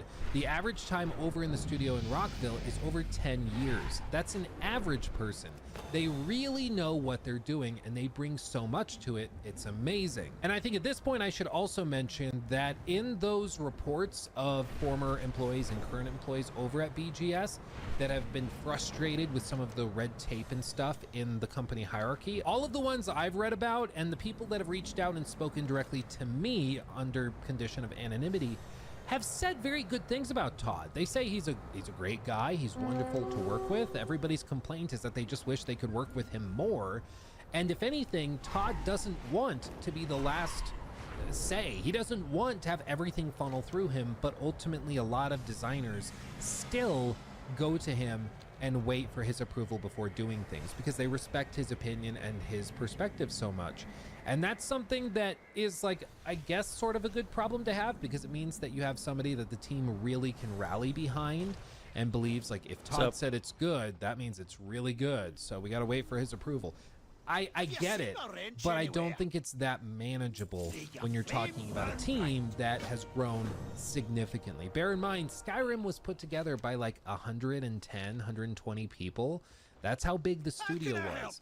Fallout 4, the team doubled, almost tripled in size. And then with Starfield, the team is way bigger, and it's all the more impossible to manage and juggle, as we've seen, where there's just a lot of weird things where you'd think that somebody in the chain of command would have caught some of these issues, but they just don't somehow. Baratron, is your week marked out that this week is for this project, or perhaps even that this month is for this project, or is it more like on Monday I'm working on game A, on Tuesday I'm working on game B? And Todd said it's a little more the latter, where hey, this day I'm more focused on this game, but it depends on the stage of development. So when we were ramping up Fallout 76, that was where work on Starfield pretty much stopped for a while, where everybody needed to focus to get 76 done. You know, Blades just come out, so for the last month, I've spent time, more time on Blades than I would have previously, but I do try to map out a day that is focused on that one. I bounce between them. And then this next little bit is interesting because in a lot of interviews and a lot of broader press that's much more formal, Todd will explain how the teams are all specialized and focused on what they're doing, and they're very good at what they do specifically. But in later reporting from like Jason Schreier talking about the development of Fallout 76, initially it was framed as Fallout 76 was made by BGS Austin and Maryland wasn't really responsible for it, but later it came out that no, Maryland works very, very closely with everybody else and they were all doing it, just like Todd alluded to here, where they were all working on Fallout 76. I mean, they stopped development on Starfield to have everybody work on 76, and we know how that dropped and went, so not great. But here you can see Alara asks, is Blades by the Montreal studio or is that by Maryland? And he says, well, it's sort of everybody. So the top level creative stuff rolls up to me, but then there's some artists, and Craig Lafferty, who heads up our mobile gaming, is in Rockville. So we sort of view it as one thing. The main development team for Blades is in Montreal, so that's where the main group is, but then there are a handful of people in Rockville who work on it, and then there's actually folks at our Dallas studio who also work on it. That's kind of how we like to do it, where the main team would be in one of the locations, but then there are people at the other ones who are helping out and assisting as well. So I just found that interesting how it all breaks down and just how many people from all these different studios around the country and world are involved in all of these projects. Like the Elder Scrolls Blades, you might think that as a mobile game, Todd's not doing a whole lot with it, but he's saying in this interview, maybe it's just because he's hyping it up because it had just released around this time, but he's saying he was actually working with the devs very closely on the feel of combat and all of that. Like he was actually working on it, which is also a little concerning, but yeah, whatever. Like at the very least, he's much more involved in it than you might think. But it certainly seems after this interview that Todd is spread pretty damn thin, and so are a lot of the other executives that are over at BGS. They're all kind of working on everything. And as I've mentioned before, I've actually spoken with a number of developers former and current at Bethesda Game Studios, all asking to speak anonymously. And this is something that's also happened with a lot of other like gaming journalists and stuff like that. So I'm not really breaking any news here. But one of the common trends in all of these interviews with developers is that stupid fucking thing. One of the things that they like most about Bethesda Game Studios is that it feels like a small studio, even though it's actually quite large. Like, it feels like the size of a team that would make a Morrowind or an Oblivion, even though they are making a Starfield. And that can be really nice. But the problem is there haven't been a lot of systems improvements to meet that level of scale. So as the team has grown, it's become more and more difficult for somebody like Todd or Emil or other people to juggle all of those cascading teams and groups and layers of approval and stuff like that. And it's led to a lot of inefficiencies. It's led to a lot of miscommunication. The UI doesn't do it. And that's why we Normally can you're get supposed games to see, like Fallout 76 or even the games blue like things? Starfield, which That just if have you don't see that, systems it that doesn't don't look like really you're work going all that well fast. together, or you can have a mod developed for the Creation Club that has like one gun as the main reward for finishing that mission. And the gun is so bugged you can't reload it. No, I'm not making that up. One of the Creation Club quests that they charge $7 for, you just can't reload the gun, which is just amazing. I made a video about it, which I'll have linked, or we'll talk about it later. I don't know what's happening anymore. This whole video is a blur. But just look at this picture. This is the picture of the devs that made Morrowind. You see Todd in the dead center right there. Young babyface Todd. You see a young Pete Hines as well up there. He's rocking and rolling. But this is the team that made that game, and for some reason a puppet. I don't know what the puppet's for. And then you see the team grow, and this is the group that put together Skyrim. So this is how many people, you know, there were of course some more that aren't shown here, but this is the team that put Skyrim together. And it's much easier to juggle this. Like, if Todd needs to go speak to somebody on the programming team, he can just walk down a hallway and go and speak to them. And there's like 5 or 6 of them, and they get what they need to know, and then they move on. But when you're talking about like 4, 5 times this amount of people, all of a sudden it's not that doable. And I think if the Elder Scrolls 6 is going to stand a chance of being even half decent, they're going to need to do a lot of systems improvements, and maybe they already are doing that. I'm not sure. But as of like 4 or 5 months ago, when I spoke to somebody, they said they were still doing things same old, and it probably will not be that great once they scale it up to full production for Elder Scrolls 6. Just saying, buckle up, buckaroo. Hope they fix it. But that brings me to the second head honcho in the dream team of developers for Starfield, and that is the one and only Emil Pagliarulo. Now, besides having a fantastically amazing name, this guy also probably holds the record for the most impressive transformation of anybody I've ever seen in gaming. You see, there's a documentary on the making of Fallout 3. I've mentioned it a couple times. And in that documentary, you can actually see the one and only Emil back in like 2007 when this was filmed. And he used to be a pretty big guy, like pretty big dude. But at some point, he just decided to figure it out, hunker down. I started working out like crazy, and now the dude's actually looking really good, so props to him. I remember when I saw some of these interviews he was doing, I was like, he looks so familiar. And then I went back one day and I was watching that making of Fallout 3 documentary, because that's what I do for fun. I'm weird.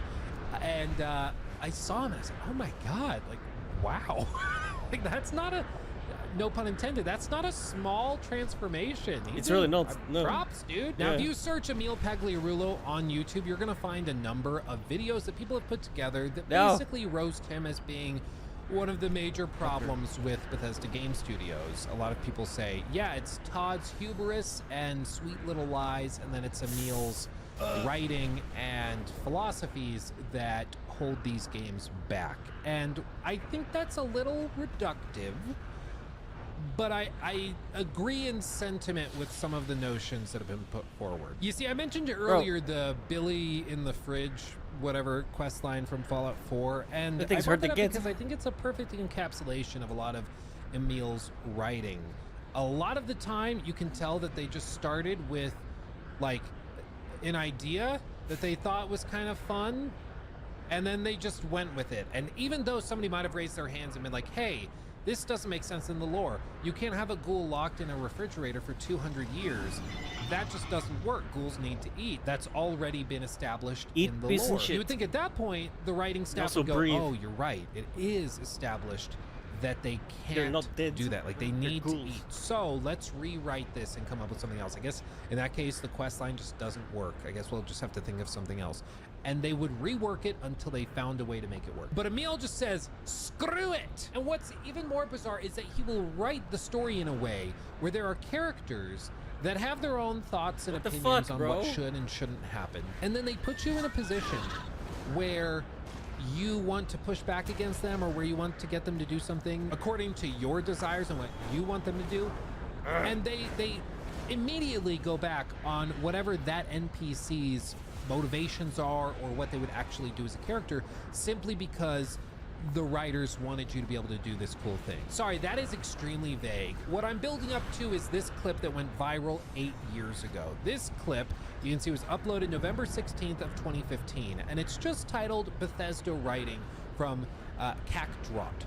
And as you can see, this is just a quick little 30-second clip.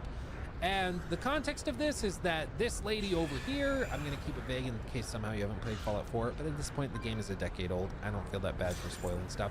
But basically this character over here does not want to help rebuild Liberty Prime, does not want to do it. A big android monstrosity, crazy thing. Doesn't want to do it. And as a matter of principle, will not do it. And you're going to see what a little bit of persuasion looks like in the world of Fallout 4 with Emil's writing, okay?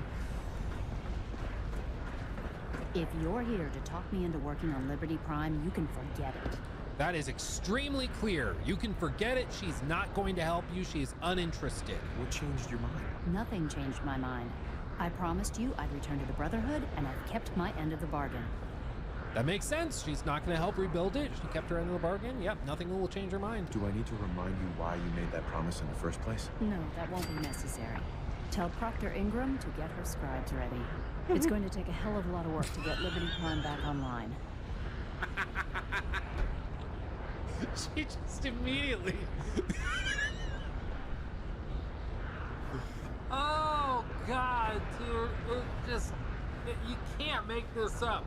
Like, I don't even know if that was, like, some glitch or bug where maybe there's supposed to be another 10 minutes of conversation that just didn't happen because of whatever just happened or what. But like, seriously, this NPC will say, there is nothing you can do to change my mind. You like, no, you can just forget it. She says that at 7 seconds in, and by right here, 20 seconds in, 13 seconds later, she has totally changed her mind. It took 13 seconds and a sentence to just totally shake her world to the point where she went back on what she very clearly outlined was not going to happen. But this is what happens with Emil's writing time and time again, is that there's an idea.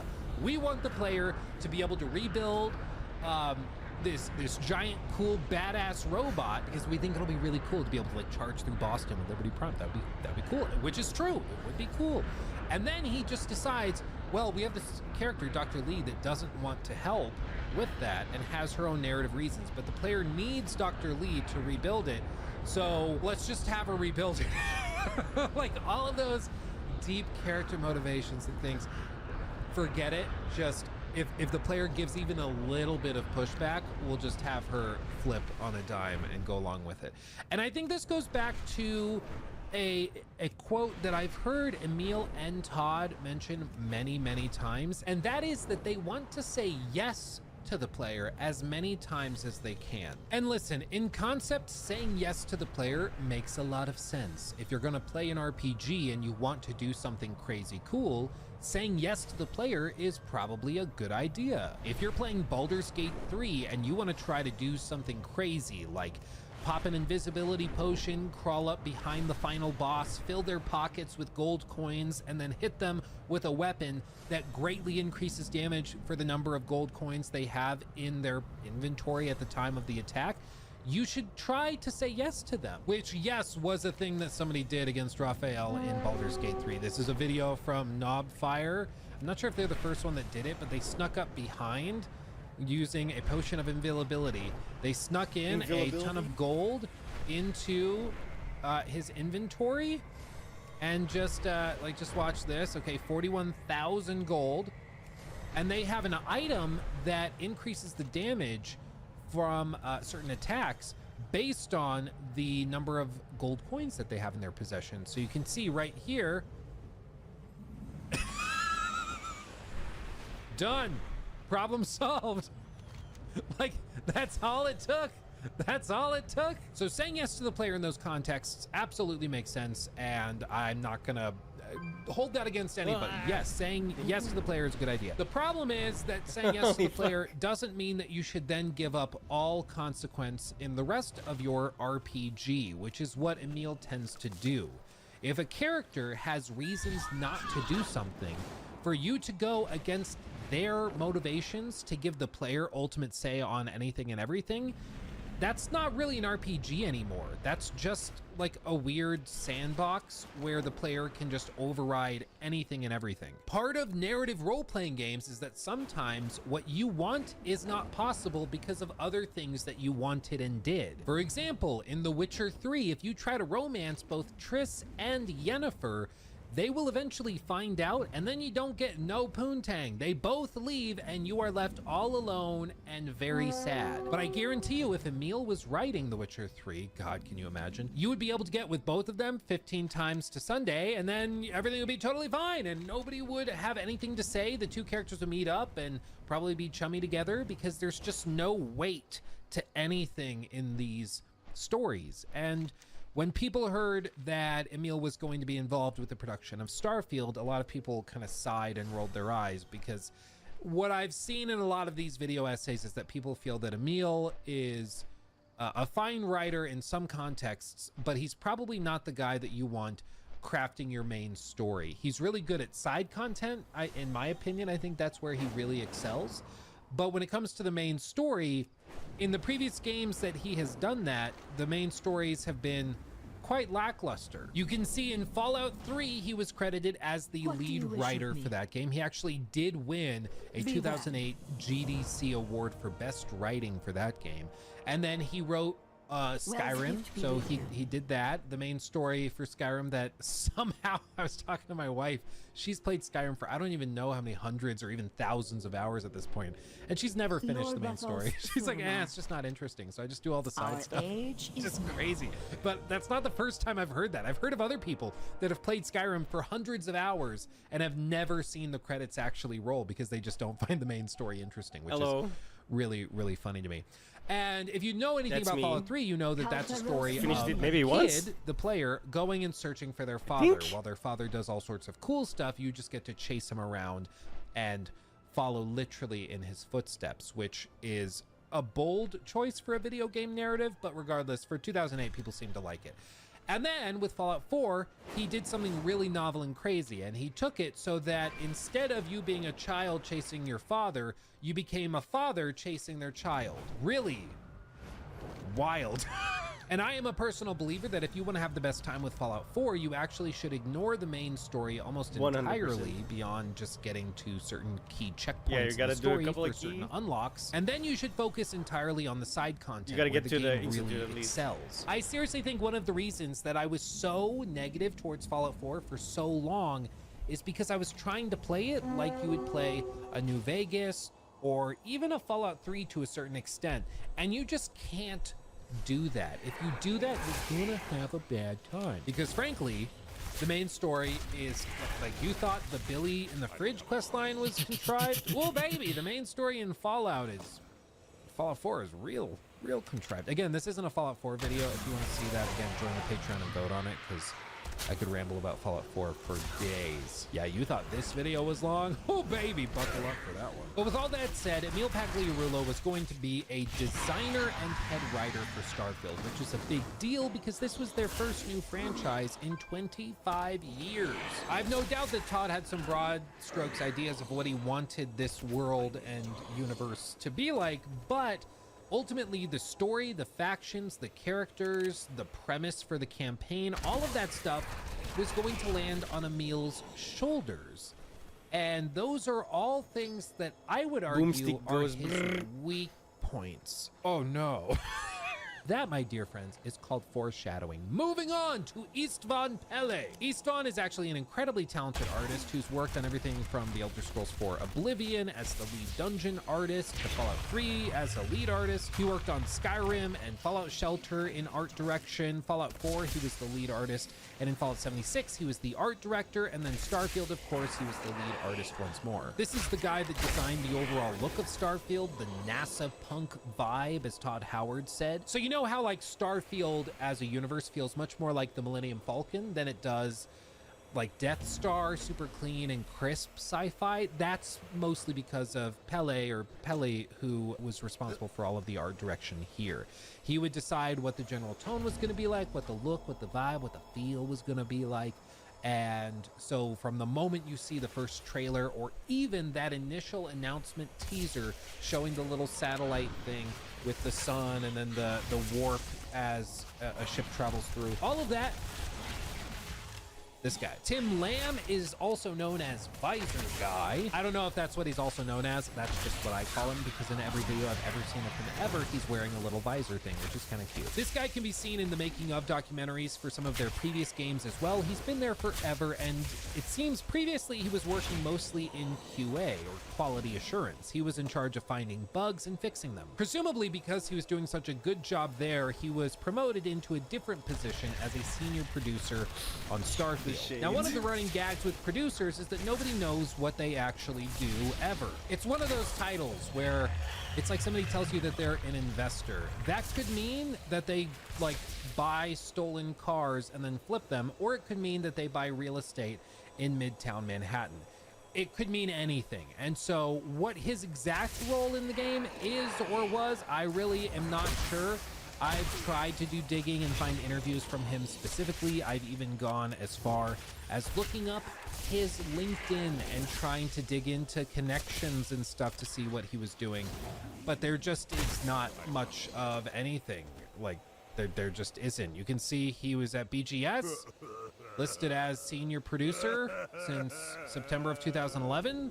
Prior to that, he was at Bethesda Softworks as a QA team lead. I don't know what he does, but apparently he was very involved, and so involved that he was featured in a lot of the marketing materials for Starfield. And then Angela Browder is the studio director over at Bethesda Game Studios. She started her career at Bethesda in 1998 and has worked in several roles, including producer, just like Tim, and also project manager. This is most likely what producer means, is it just means like juggling all of the tasks within the studio. So for example, if Todd says, hey, I think that we should have a mission on the actual moon, like Earth's moon, players should be able to go there and there should be a mission there. So then they come up with the idea, Emil writes something up that he thinks could work for it. He hands it off to somebody like Tim or Angela, and they figure out which teams to assign it to. They set deadlines and schedules, and they schedule meetings for Todd to review it and all of that stuff. As I said, she's been there for a quarter century. She worked on major titles like Morrowind, Oblivion, Skyrim, Fallout 3, Fallout 4, Fallout 76, and of course Starfield, so she seems to be an OG. And that's true for all of these head honchos within Starfield's production. Of course, there's a lot of other people involved on like a secondary level and then third level in terms of direction and management, and all of those people certainly had a hand in Starfield taking the form that it eventually did. But these OGs are the ones that would make the biggest and broadest decisions that would turn Starfield into the game that it would become. Furthermore, a lot of these guys, especially Istvan Pele, are specifically known for their work on Fallout games, specifically Fallout 3 and Fallout 4. And I think this is why so many people said that this game looked like Fallout in space, which was always interesting because Todd never, as far as I've been able to find, described Starfield as Fallout in space. He preferred to call it Skyrim in space. When people would say Fallout in space around him, he would reframe it around Skyrim in space. And initially I was like, well, that's kind of odd because like there's guns and stuff in Starfield. Why would he care about that distinction? What's the point of it? And it got me thinking, what's the key difference between those games? And I think honestly it's tone. Fallout is sort of irreverent and dark and nasty. The world is really hanging on by a thread. It's hard to feel that the world of Fallout really deserves to be saved. You know, a lot of the time you run into people that are doing and saying things where you're like, maybe you deserve to live in a post-apocalyptic nightmare, you know? And occasionally that's the whole there point will of the be a game. spark Yeah. of life and Congratulations. hope that you come across. Welcome to But old generally, Fallout. Fallout is just kind of a depressing trudge a lot of the time. It's still fun, and the vibe that some people have, you know, going through life, still doing their hair, even though everything has gone to absolute hell. That tone and vibe is very uniquely Fallout, which is why it stands out so well against the crowd. That's why, in my opinion, the Amazon show did so well, because it appeals to so many people to just see something so different. But Skyrim That I can is agree with. much more of It a shot all over the Lord, sandbox. Skyrim is much less serious. It doesn't take itself as seriously. It's more about open, unfettered exploration where you can Am I kind of supposed to ignore this loot this quest line shit? and Oh, it no, I doesn't gotta really go matter read. that much. Yeah, you I'm can such a steal moron. 5 blocks of cheese from this guy and you'll go to jail and pay whatever gold piece. It's fine. It's not really a big deal. And then you move over here, you do this and you do that. And it's all pretty casual. It's just escapist entertainment in its purest form, where nothing really matters. Like, the rules are made up, the points don't matter. It's just to go in there and have fun. It's why I've called Get that Skyrim a reference? junk food game, because there's no real sustenance there. There's no substance to get any nutrients Whose out of. line is it anyway? But you still enjoy it, just like you enjoy, you know, chomping down some popcorn at the movie theater. Even though there's really no reason you really should be eating it, other than that it just scratches that little itch in that moment for something salty and buttery and fatty and delicious. Now I want popcorn, damn it. It's okay, I'm almost done filming this chunk of the video and then I could go make a big bag of popcorn. I'm not food motivated. What are you talking about? What? Can you tell? Dad bod? But anyway, a lot of the people... 5 minutes. Gib's mir 5 Minuten. Dankeschön, bitte sehr.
So, when you subbing,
We are eternal.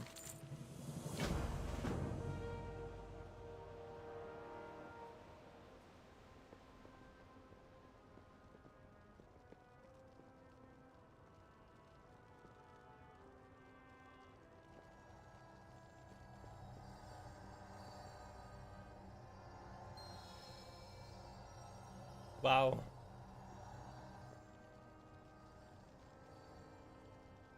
Ow.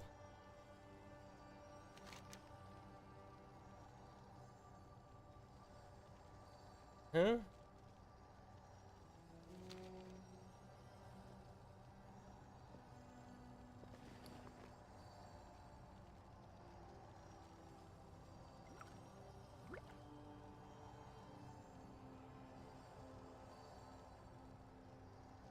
What? What am I doing? Greetings.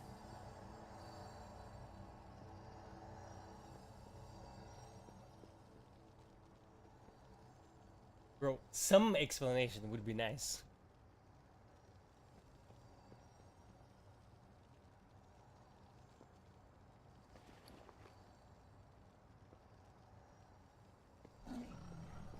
Oh.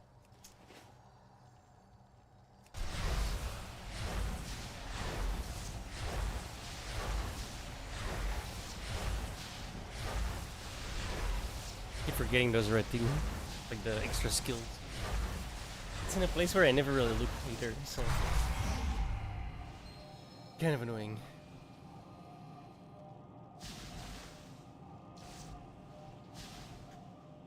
Yeah, well, that's not my fault or problem.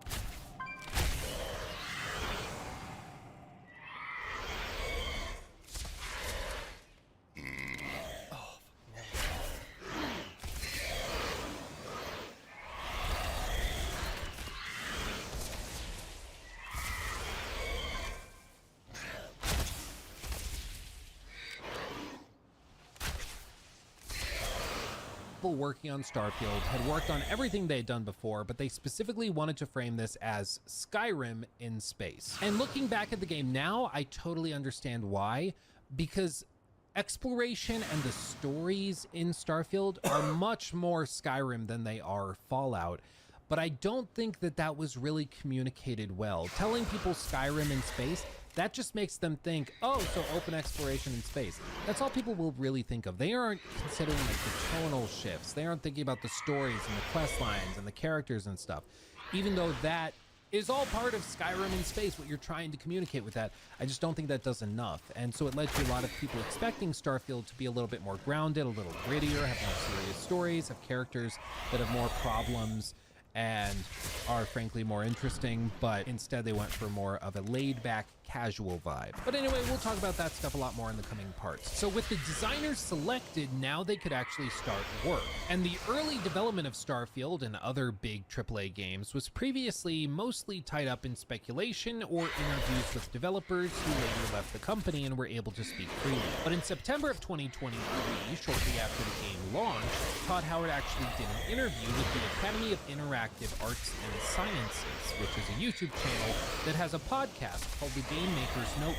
And in that interview, Todd spoke with Ted Price from Insomniac Games, and they shared some ideas and discussed how Starfield actually started. They even go through the first year of Starfield's development and discuss what the high-level design looked like. I also really like the point you just made about comparing how in some ways we're driven by games that are, as you said, more mature. They've been out for a long time. They've added a lot of content, and sometimes making that comparison between a game that's been out for years and years with a brand new game that's just at the beginning of its journey can be sort of apples and oranges. And I know it creates a lot of stress for developers, but it's good that you shared that.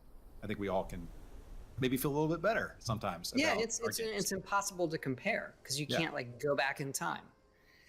And, like, let me go find the launch version of the following thing and look at it. It doesn't exist. Right. We just have to kind of rely on maybe early playthroughs that were posted on video, and that's about it. So you mentioned filling up the game as you are proceeding beyond launch, and one thing I've noticed about all your games that I really love is how you fill up the lore throughout your games. And it's such a big part of the games that you make. And already for me in Starfield, there's a ton of entertaining reading material that really helps me understand what the setting is. So I just wanted to ask from a producer's perspective and a designer's perspective, what's your process for building that lore from scratch and keeping it consistent across the game? What do you do? Well, that's, hats off to our design team led by Emil Pagliarulo, who I've worked with for, that's got to be over 20 years.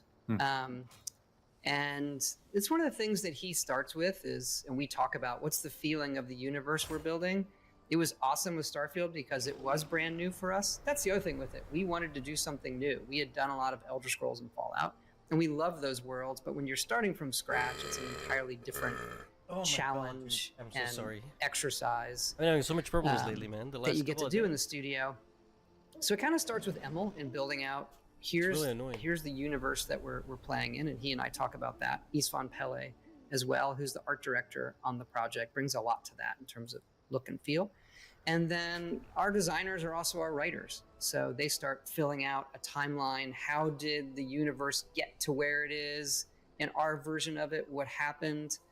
I did get really excited. I kind of like astrophysics and those things. And I've been excited for a while about things that could happen to Earth or space-time or gravity and those kind of things.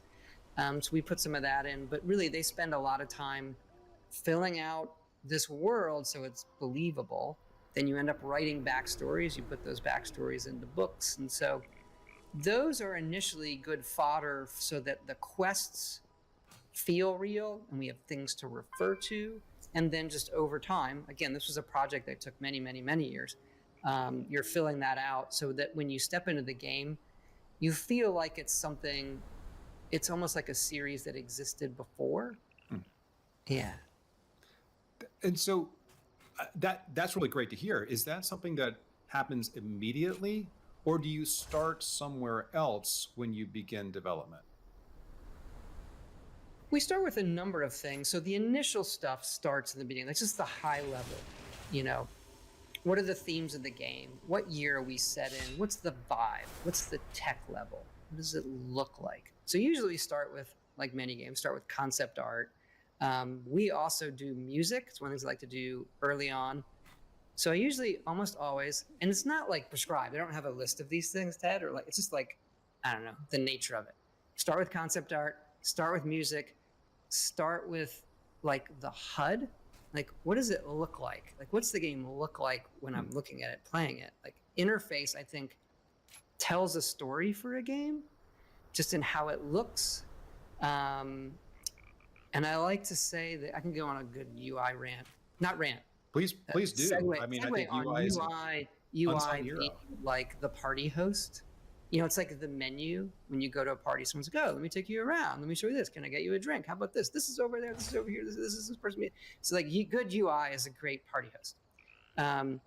We start with UI, and then define the experience. You know what? So for us, it was this is what the game feels like to be the space explorer. Okay, then what's that tech level? We want to keep it more grounded. We want to keep it a little clunky. We want it to feel lived in, and then.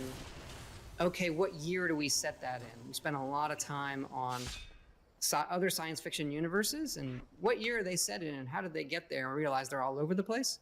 So let's just figure out what our backstory is. How did humanity get to this point? And then begin filling it out. But that very long answer to that happened, all of it happens organically over the course of the project. The deep lore stuff. It's not like designers go away, write it all down, and then we start developing. That totally makes sense. I'm actually going back to a similar question. What does your first year of development look like?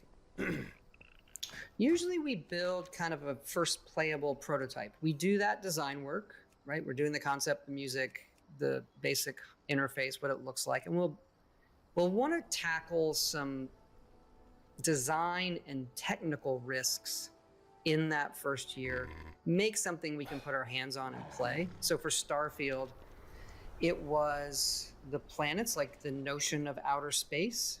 Can we make a planet at all? How are we doing this? We know we're going to go to some procedural generation. What does that look like? How does that feel? Even can we draw it? Can we render something that looks believable at scale?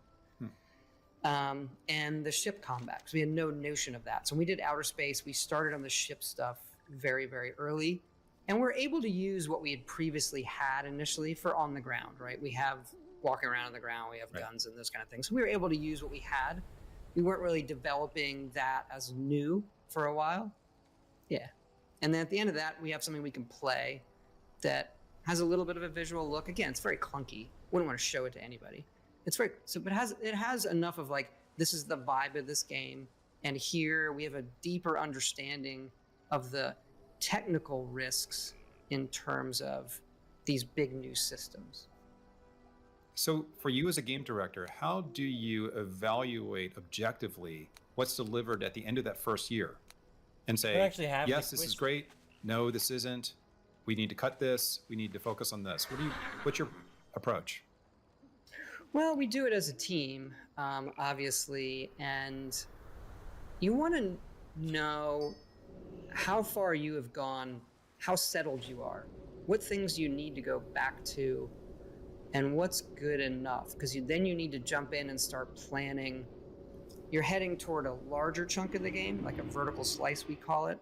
Yeah, so look, at the end of a first playable, you want something that is playable. It's, you found some fun in that. Yep. And the technical part is probably the hardest one to understand. This is how far a prototype's going to get us. What does it look like technically to do what we need to do? And that's one where, admittedly, on Starfield, we came out of that like we're going to need to rewrite the basics of our engine in terms of how the renderer talks to the game loop completely and that sort of inner parts of it. And then I have a rule I use sometimes.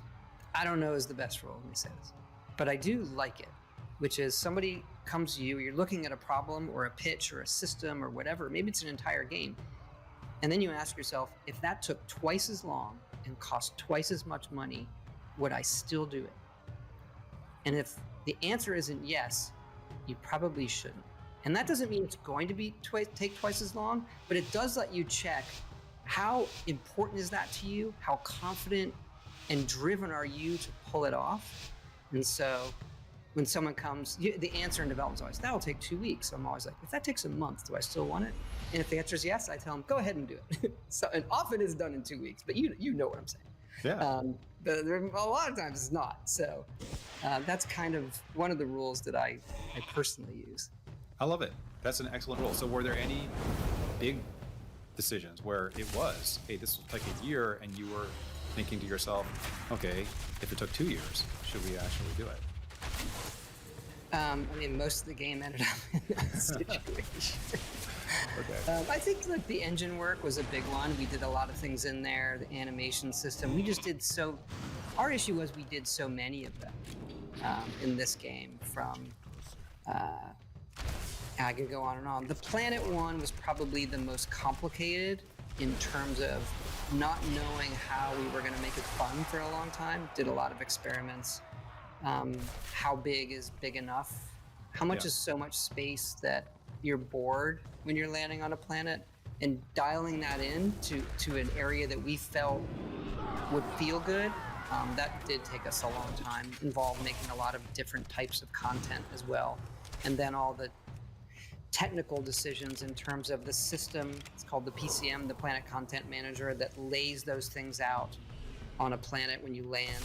So I love that. That's a great designer talk someday, because it's one of those things that I think a lot of us who make games that are 3D have to take into consideration.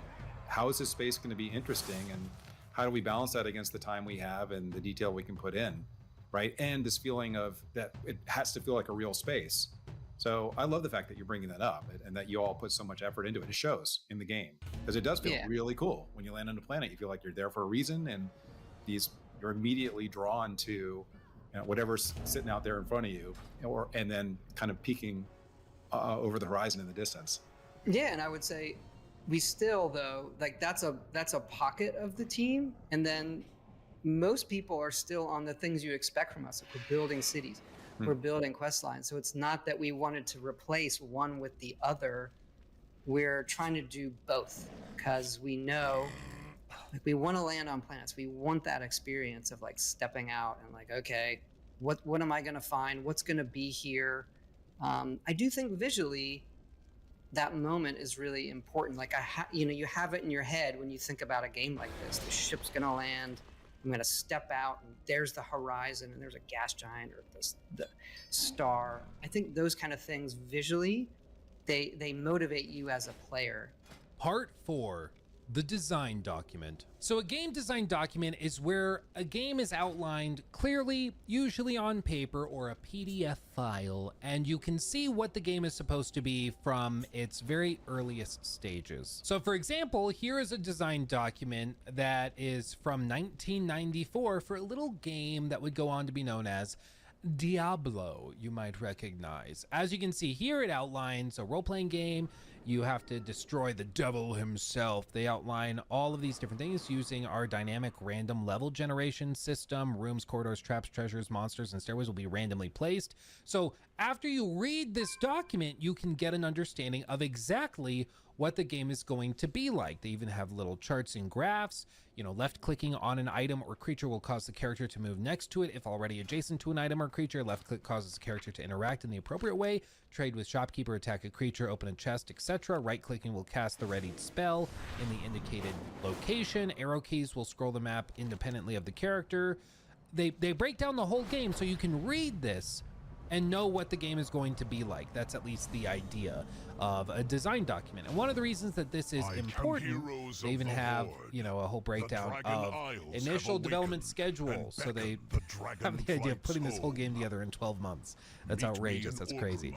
But you can see they have it broken down by design department, art team, programming, and then music and sound working all the way through. But this is why design documents are nice, is because you can hand this to a new hire or anybody on the team. They read through it in 20 minutes and they has accepted their invitation. The Dragon Isles hold great wonders and many perils. Those who answer the call will face whatever challenges may come. The strength of the Horde has always been its people. I am heartened to hear it. But know that the Dragon Queen will not abide conflict on her shores. The Horde honors its truce with the Alliance. To that end, the Reliquary will work together with the Explorers League on an expedition of discovery. I expect we will learn much from one another. Do not forget, Abyssian. that the Dragon Isles are home to the Drakthir as well. We intend to rediscover our past and lay claim to our future. Then let our peoples make this journey together, Cindrathresh. Agreed. Along the way, we can hone your combat skills, despite your obvious lack of wings. I see there is much work ahead of us. Come then, the Dragon Isles await. Understand what the game is going to be. They get it. They understand what they're making. So even as they're developing stuff in the coming months and years, they can always refer back to this and see what the tone is like. And these documents can be updated and changed, and maybe you have a centralized platform where you have the current design document for Starfield or for Diablo, whatever. And members of the team, if they ever have a question about something, they can just refer back to that document. That's why it's important. A simple example would be something like a late game ability or tool that you don't have early in the game. So think of a tool you would unlock 20 hours into a 30-hour game. If a designer is creating side content for that item that the player will only find early in the game before they've unlocked it, it wouldn't feel good to play, since you would just be finding a quest that you would have to abandon until you got the tool necessary later. And to be clear, this is different from like Metroidvania type games where you run into a door that you can't break open until you've gotten the necessary tool to break it open. That is intentionally designed that way. What we're talking about are just missions and quests that can't be completed at this point because they were put somewhere in the game where they can't be completed since you don't have the tools necessary. Imagine in Arkham Asylum with the line launcher that you get for the Croc fight. If it's not communicated to the dev team that the launcher will only be given to the player late in the game, there may be encounters using that line launcher at times when the player will have nothing to do except leave it either forever or until later. But they won't know that they're missing a tool since you know they don't have it yet, so they'll just feel all the more frustrated and PO'd since they got to a quest in the game, didn't do anything wrong, but can't complete it. You can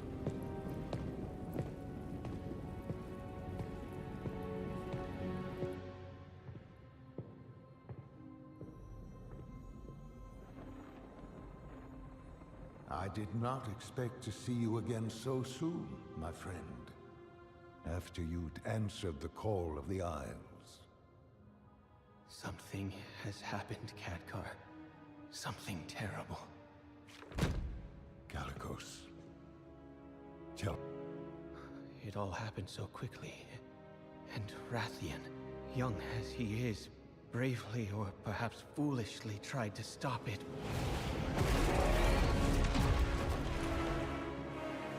But he was too late. The Tempest had already been unleashed.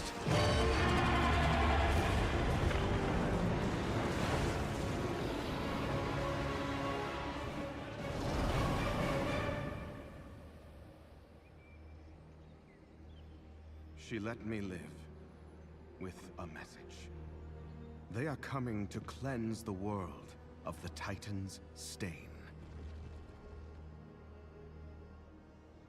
Alexstrasza, who is she? What is she? She is Razagath, youngest of the primal incarnates. Incarnates?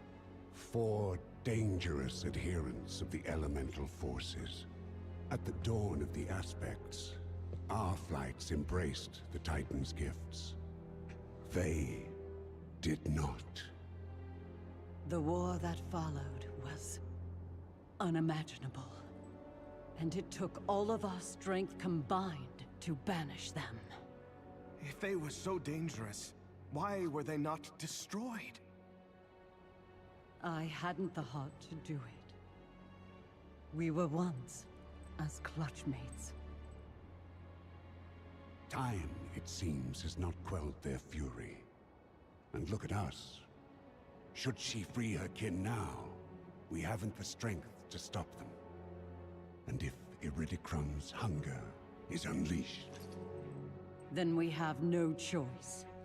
If we are to be protectors once more, the aspects of our dragonflights, must be made anew.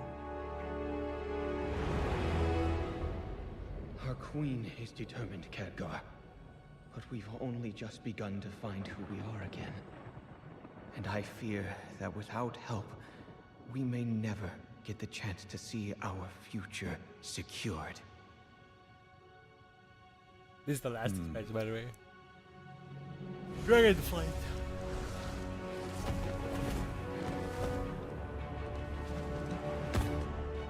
Then it seems the mortal races too must answer the call and face the storms ahead.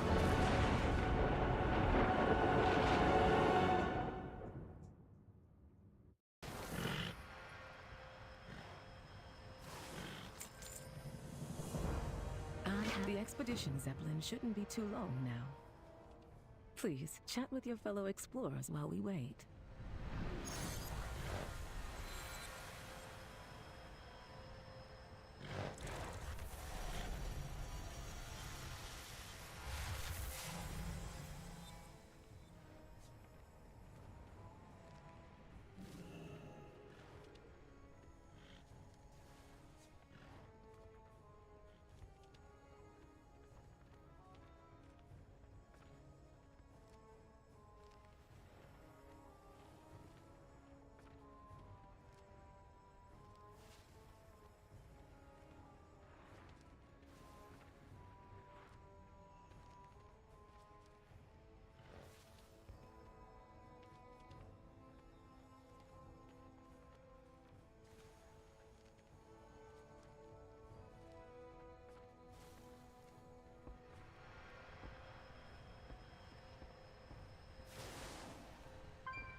This totally reminds me, the playing Orc reminds me of Warcraft, bro.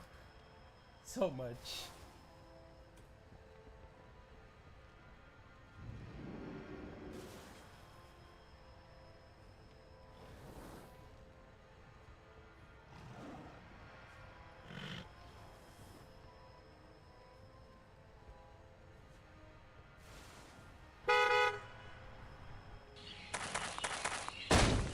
Ready to work.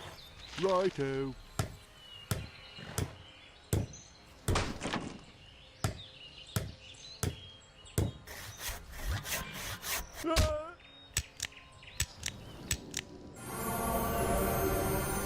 Job's done. All right.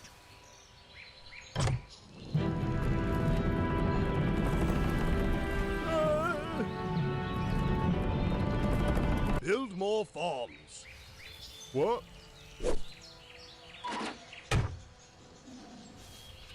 No! Help! Help! I'm being repressed!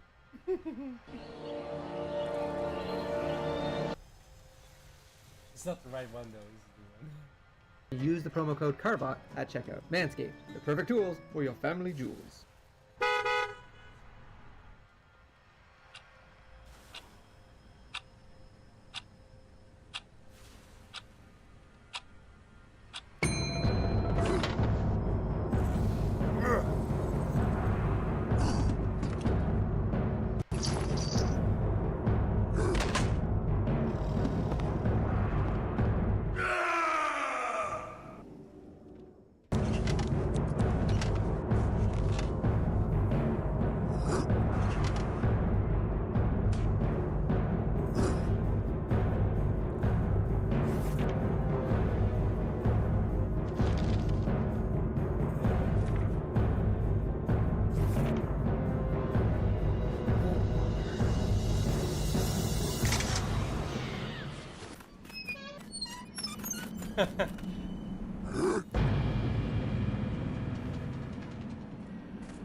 Goblin products are built to blast.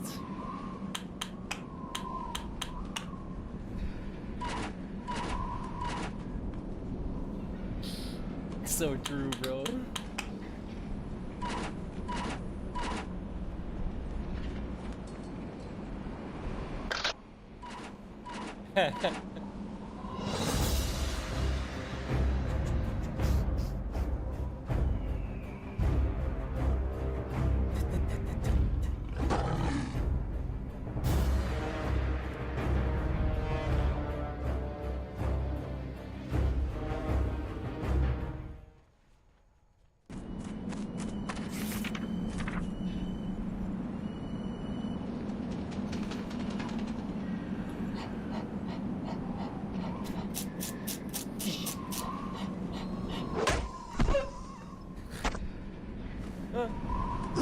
So sad.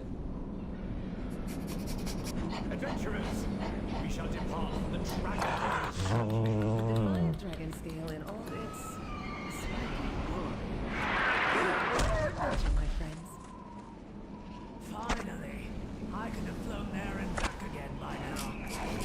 I did not mind at all. While waiting, I captured some vital images of the coastal wildlife.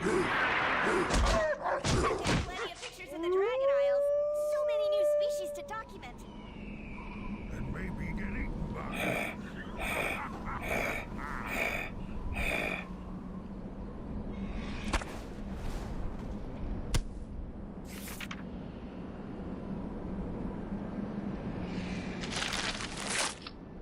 Destroy them.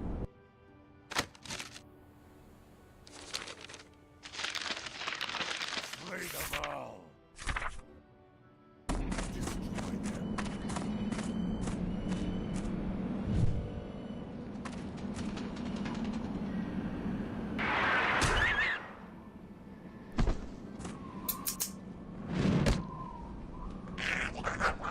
Captained hundreds of small operations, launched right under Renaissance nose. If anyone understands something in navigation, it is I.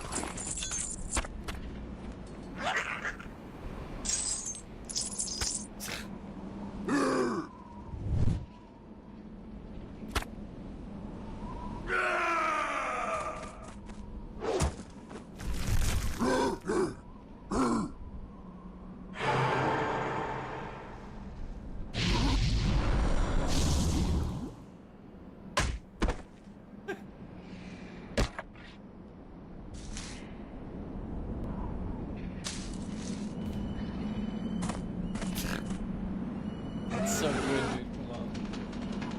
It's all so true, too, man.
To the Dragon Isles, adventurers. Good.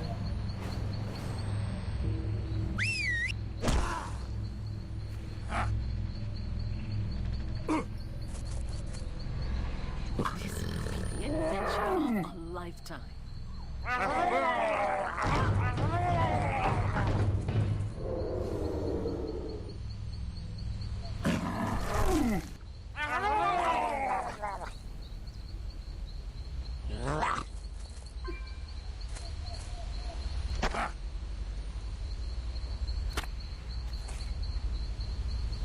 It's getting him to turbo. What have you learned? It's all so fucking true, bro. It's like, for real. So true.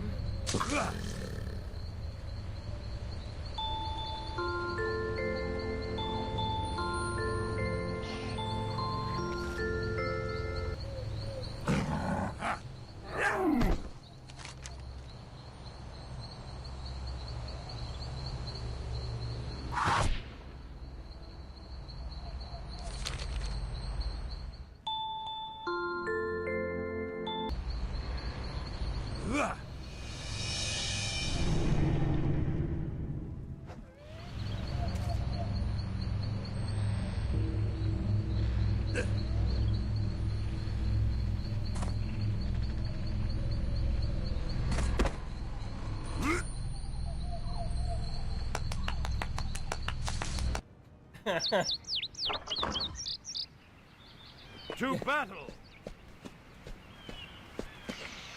The orcs hiding. You can see like so fucking obvious. It's so good, dude. This guy is amazing. Like this guy has genius cartoons. I am ready. What do you need? I suggest we keep moving. Ibisian said that Rathian will be waiting for us at the embassy atop the hill. Hopefully it's under attack. I could use a good bite.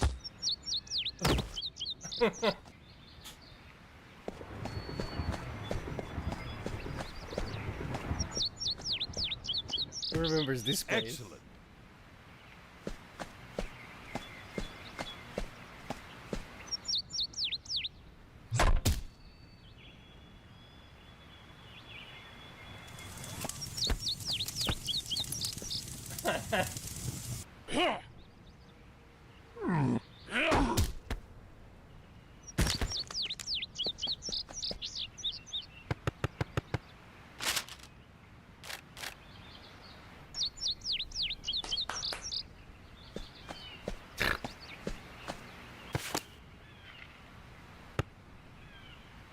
Congratulations.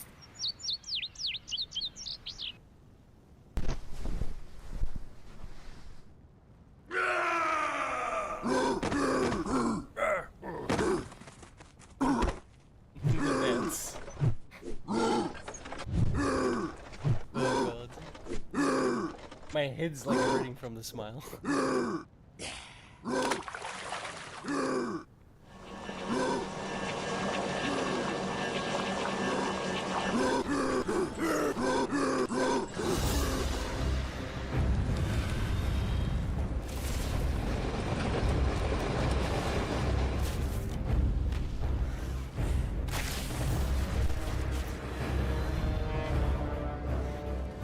You are ignorant. My goods are crafted with great care.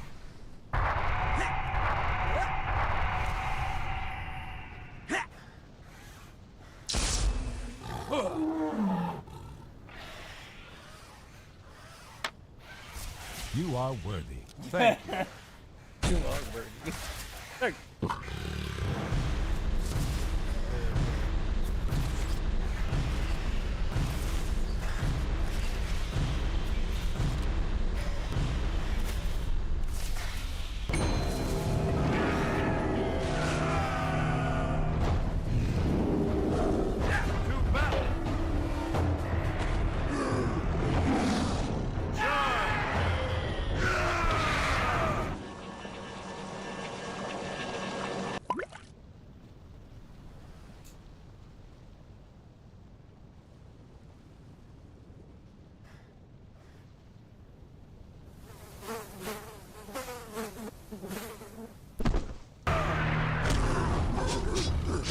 Sit down when you're going with AFK.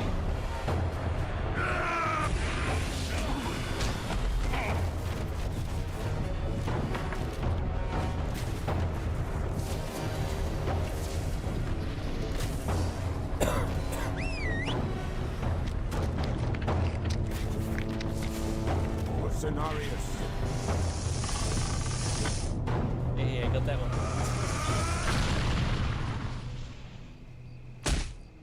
It's literally what it is, by the way. An arrow with a fucking dynamite strapped to it. Hell no. Where is it?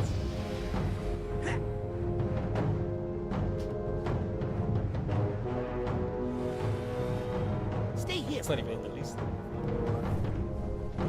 Welcome to the Dragon Isles, adventurers. That's not in the list. Oh, there it is. It's been fun.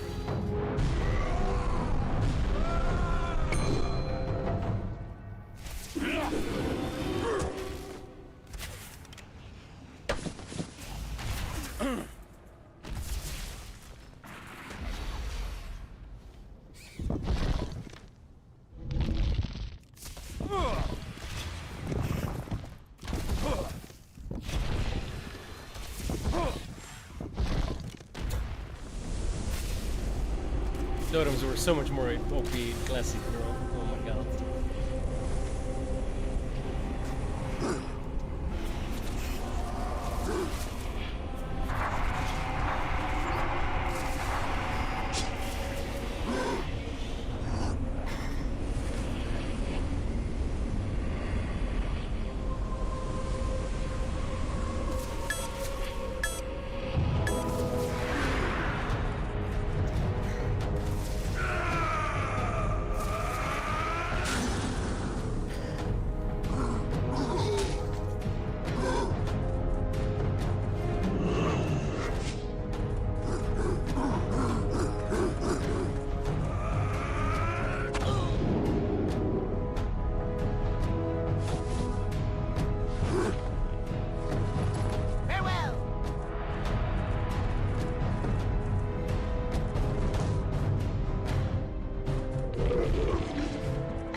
Speaking of PvP.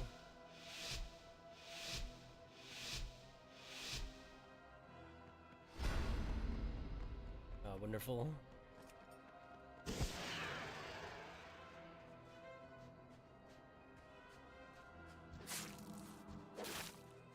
On me, bro.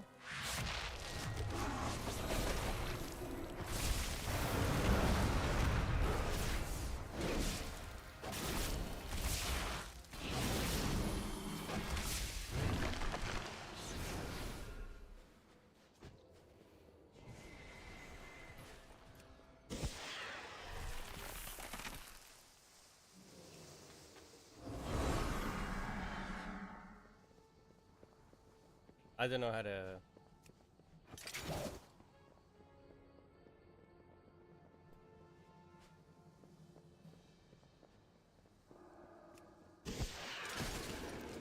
Surprise, motherfucker! It's only one guy.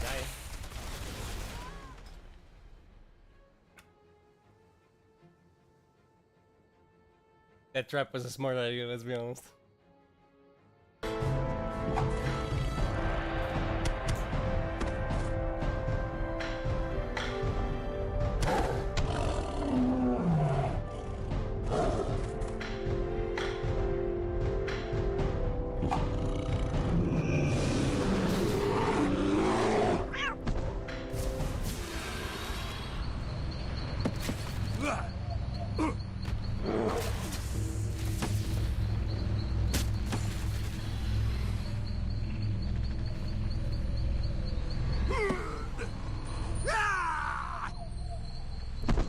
Offended.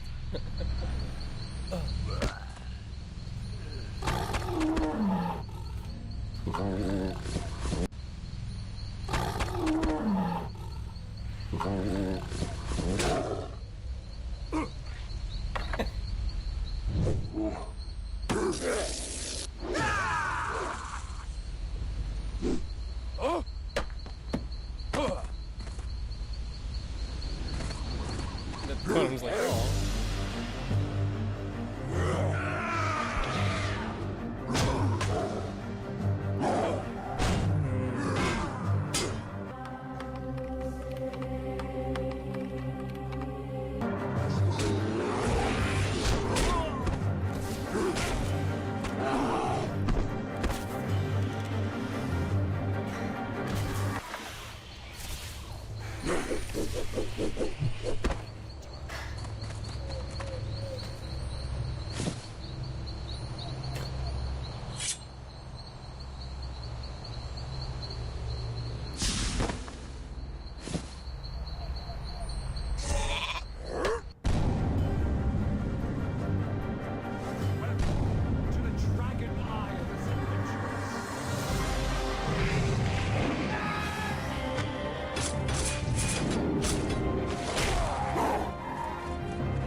Ready to serve.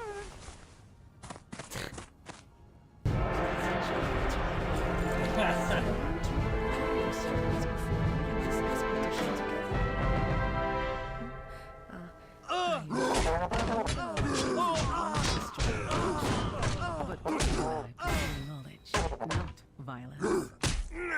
Adventure! Knowledge is only half the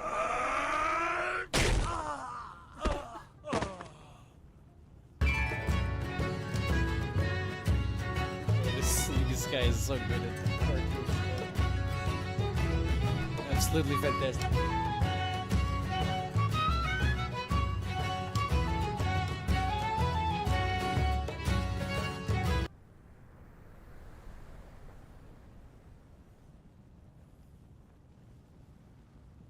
Oh shit, all of it.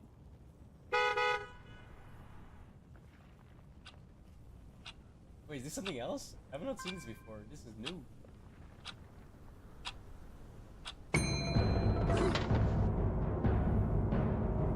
Oh no, it is all of this.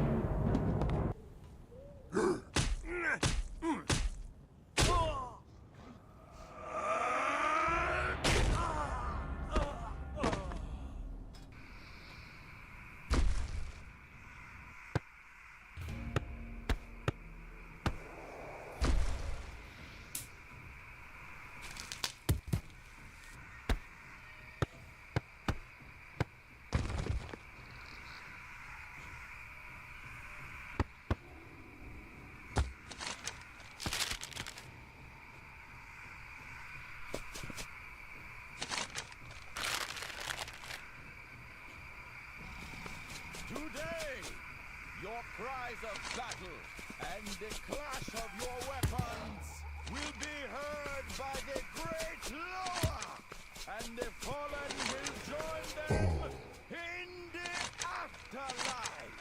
Ooh.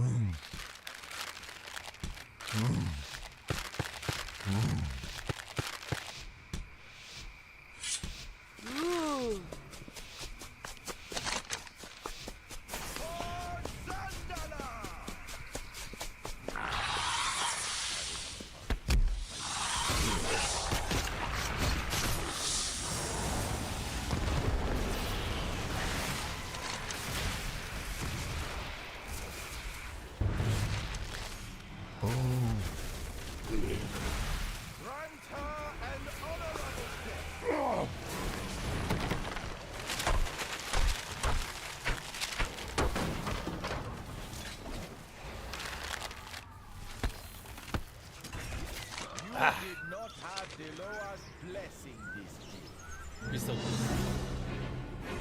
I don't do that much.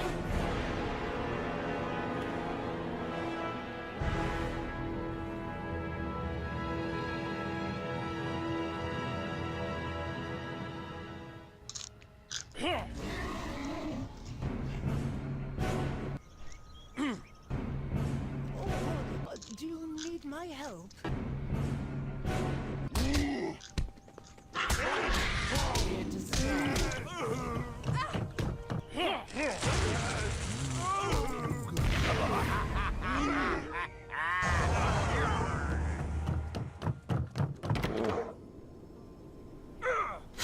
This is what was this? What's the fucking thing called? Fistfall?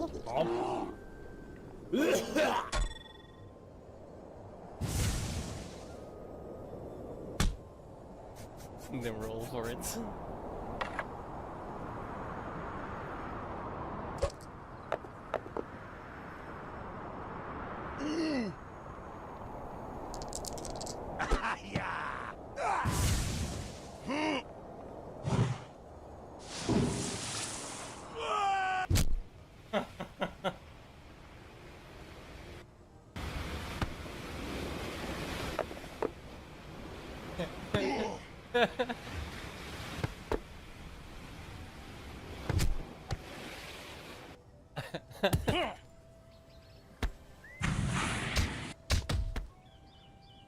Game looks very old. It is very old. It's good old. Ha!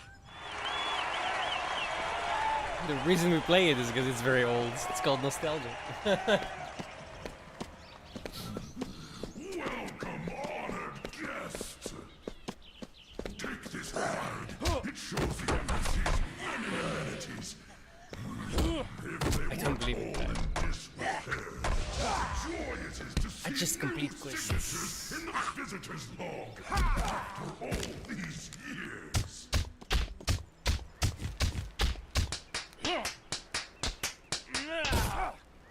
Huh.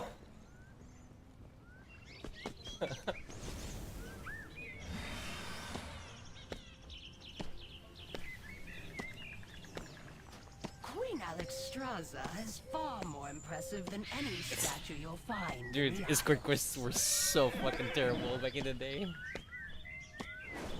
They still are, to be honest.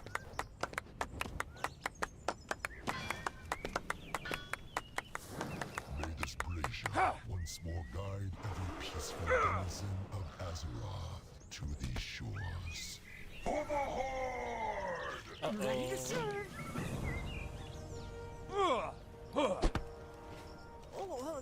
Do you need my help? We were trained to only use the signal flares if the situation is dire. But I suppose this is a type of emergency.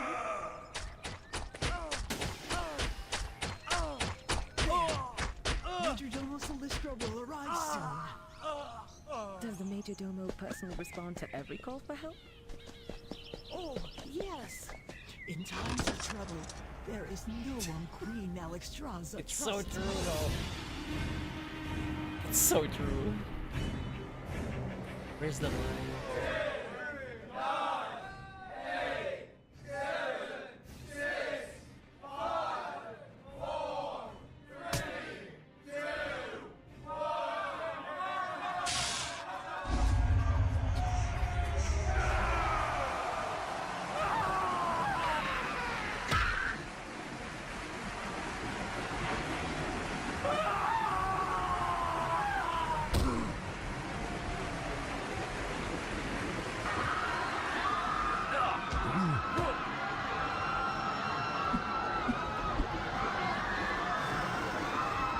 I gotta use Hunter's Mark way more, dude.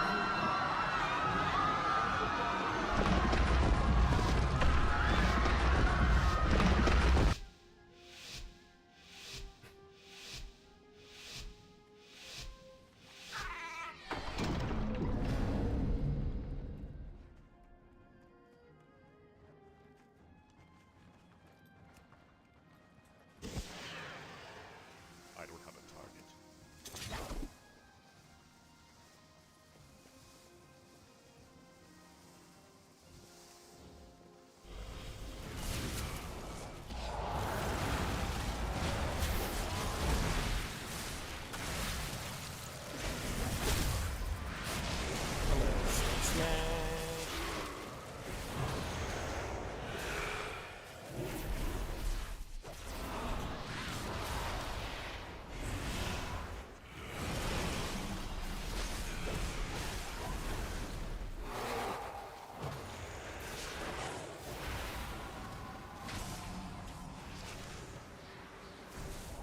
Yo, is this guy? Oh my god, what an amazing... My man. Single-handedly won the game.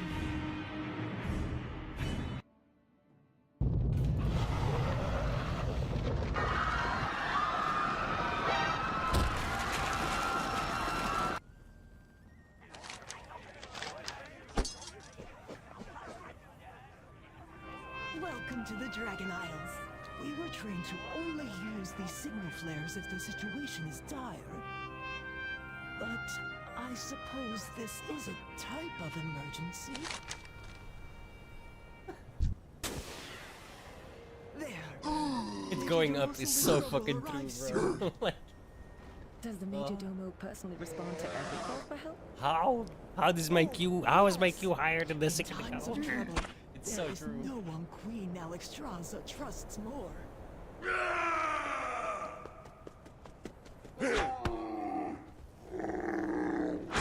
Here they come! Incredible.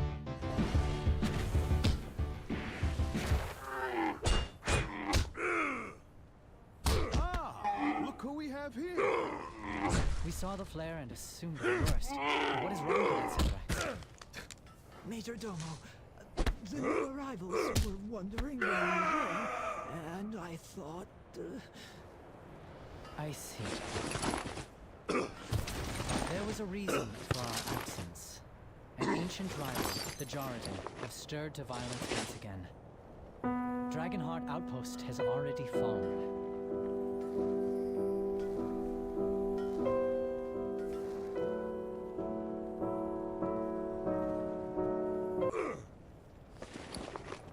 do you trust me? I can help you thrive here, mortal. I will await you. Cadet Sendrax, escort the adventurer to Commander Leffen outside Dragonheart Outpost. Assist with the evacuation of the whelplings and wounded. Yes, Major Domo. Rathian and I will take to the swamps and keep the Jarradin contained inside Skinwalker Keep. Do hurry along, champion. After all, we wouldn't want the battle to be over before you even arrive. Engage only when the whelplings and wounded are secure. The rest of the visitors must remain here until it is safe to leave the embassy. I'm gonna miss all the fun. There's plenty to study here before we move on, Toddy. We each have a duty before us. By wing or by talon, see it done.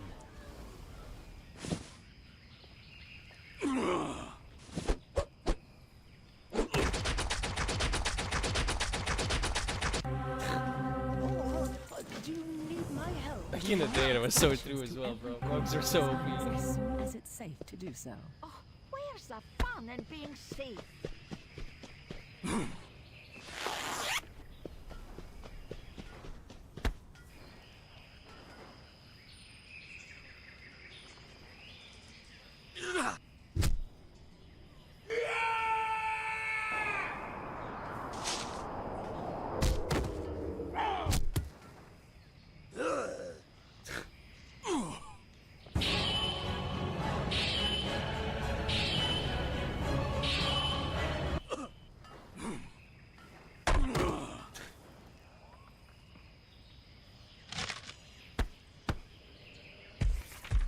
So true. All of this is so fucking true. I love it. We'll move swiftly. Dragonheart Outpost isn't far.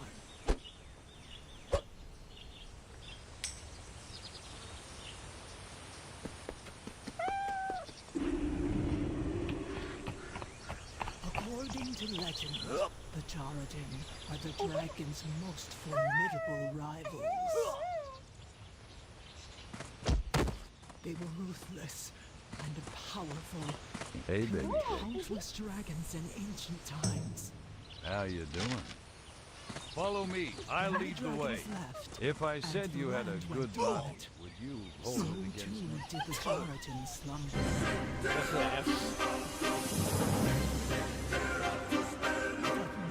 Sign my guild. Land itself reawakens with glorious life. May we never tire of its beauty. What you want about? We dragonids have stood vigilant as we safeguarded the Oath Stones. All right, sign Symbols here. of the Dragonflight's power. The return of the Joradin will test us to the limit. May we prove worthy of the challenge. Commander Lethenak, Sendrak's an ally reporting on the Major Domo's orders.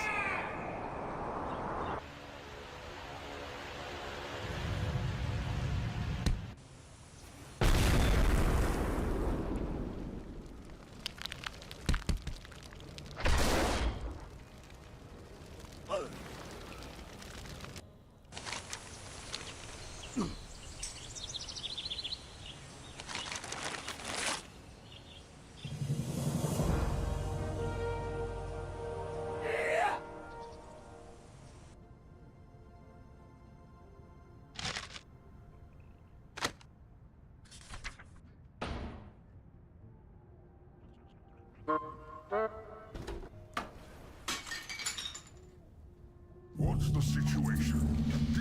I am trusting you with the lives of my brethren. This never gets old, man. These are so good. They're so accurate as well. Oh my god.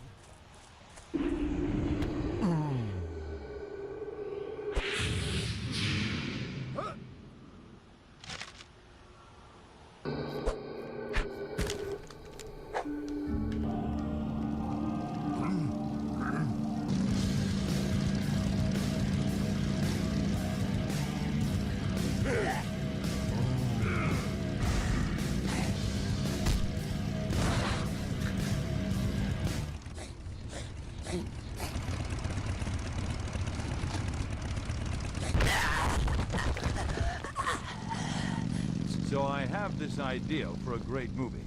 It's about two gnomes who find a bracelet of power, and they have to take it to the burning steps and cast it into the cauldron. They form the Brotherhood of the Bracelet. Along the way, they're trained by a Murloc named Gotham, who's obsessed with the bracelet, and 9 bracelet boogeymen. It could be a 3-parter called Ruler of the Bracelet. The first part would be called Brotherhood, followed by a couple of towers, with a climactic ending called Hey, the King's Back.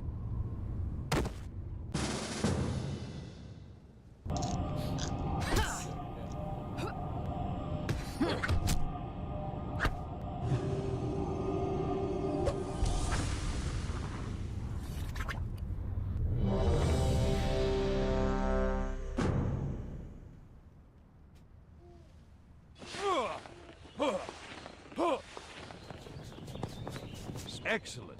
A little moonwalk, bro. These guys are genius.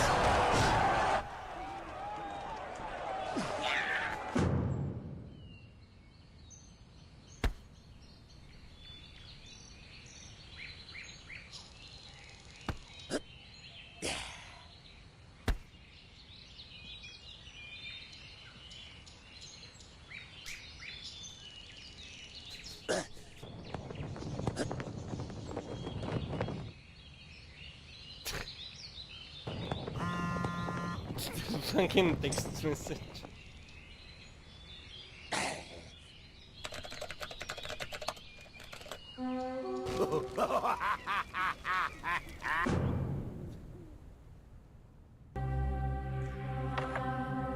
The way he incorporates all the sounds is fantastic. Sure.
feel so bad for the Well orc in this one. deserved.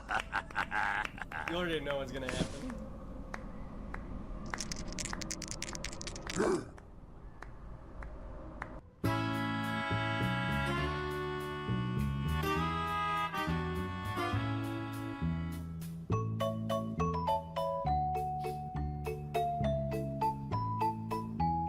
Fucking the way it drawn the orc, man.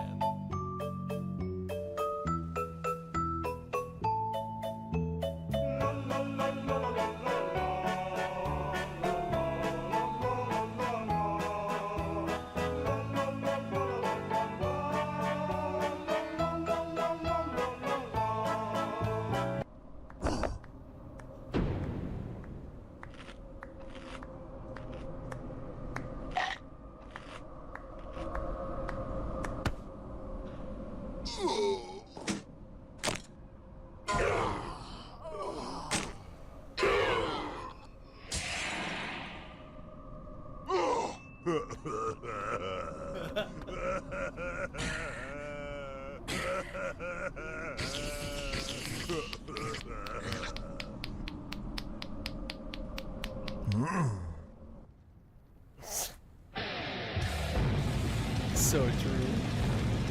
Oh.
Really just get.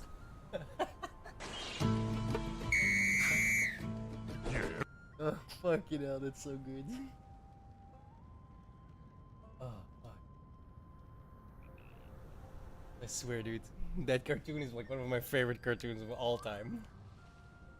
That guy is amazing. He's so good.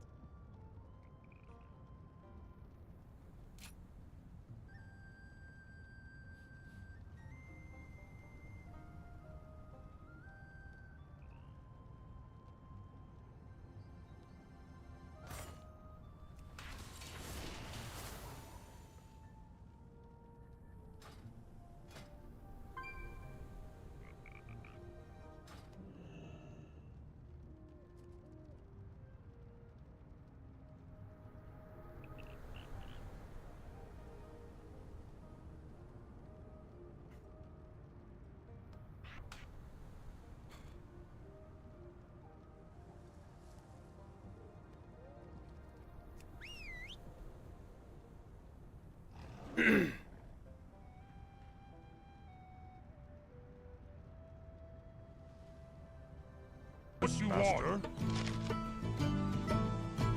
Ooh.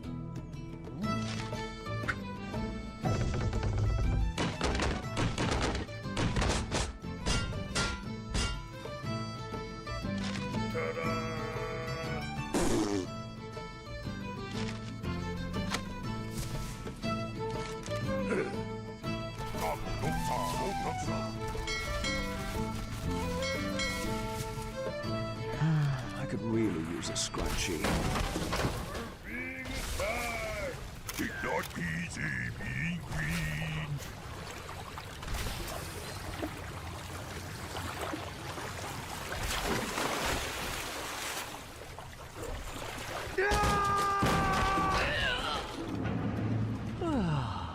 I am grateful. You have my thanks.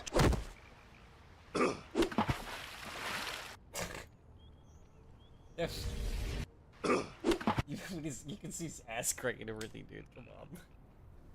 Just that don't. I am grateful. You have my thanks.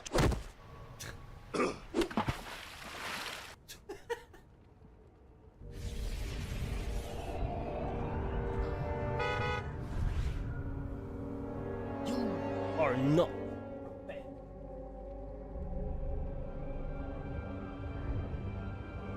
Imprisoned for 10,000 years.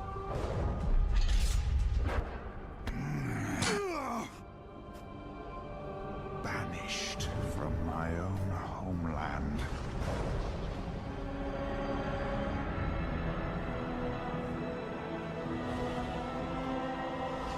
And now you dare enter my realm.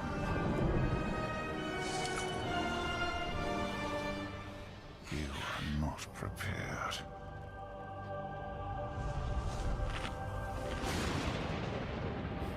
Nearly done.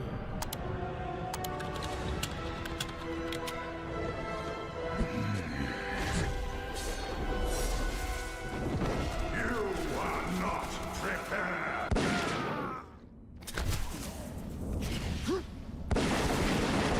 Level 100.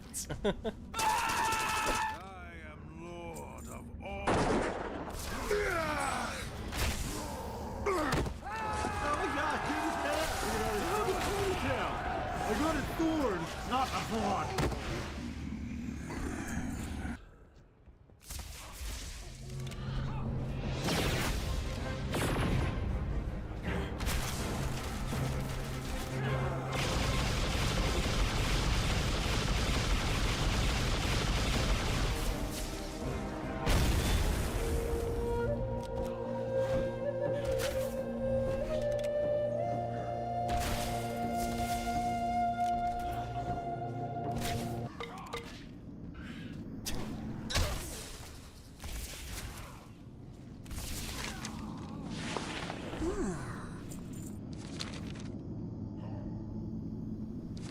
Please. What's that sticking in my side?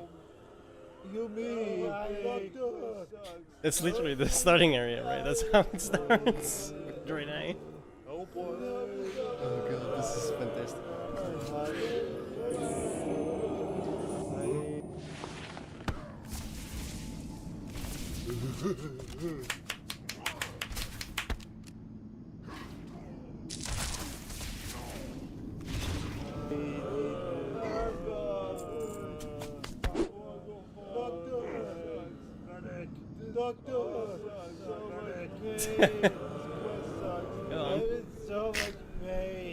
I'm in so much pain.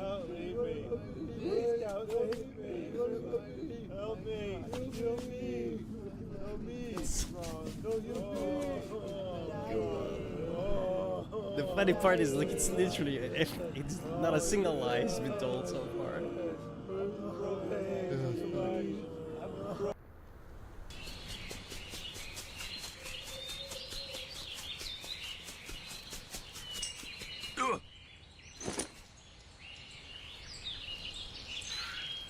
I literally thought that was me for a second. It was the game, or the...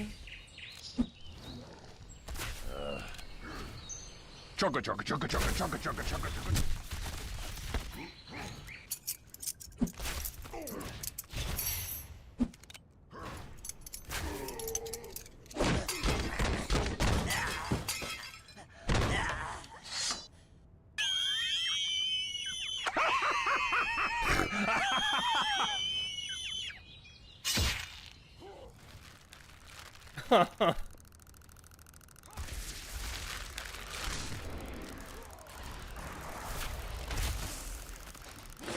My humble appreciation.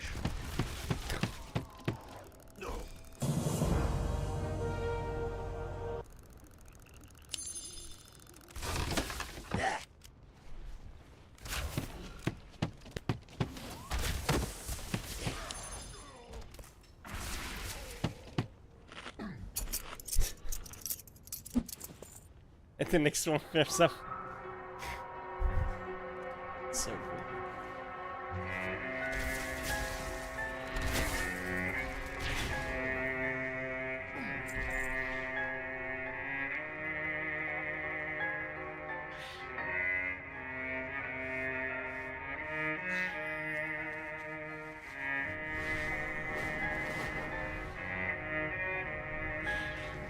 the Shrine God protect. The wagon is ready to go. Wait, I need you for another vital task, Cadet.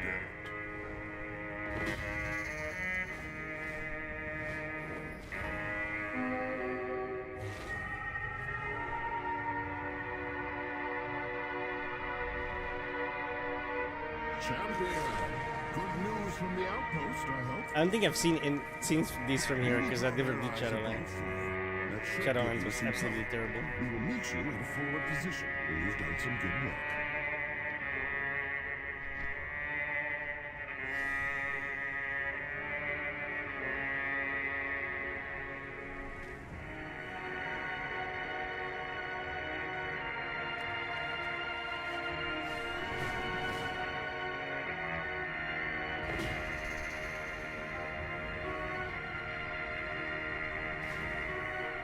If you're here for him, you'll find Jarden consider the outpost a well-earned victory against their ancient foes.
The Jarden are ancient foes of the dragons for a good reason.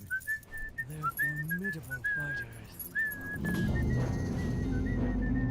Anything interesting? The Red Dragonflight wasn't ready for the surprise attack. The Jarden seemed to be hoping for a tougher fate.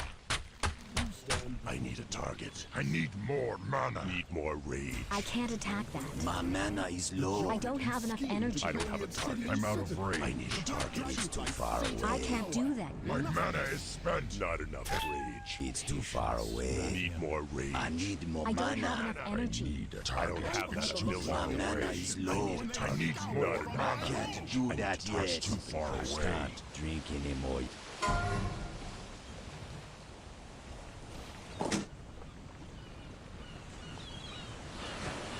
I can't equip that. I can't use that yet. I can't afford that. I can't equip that. That bag is full. I can't equip that. My skill level isn't high enough to equip that. It's too expensive.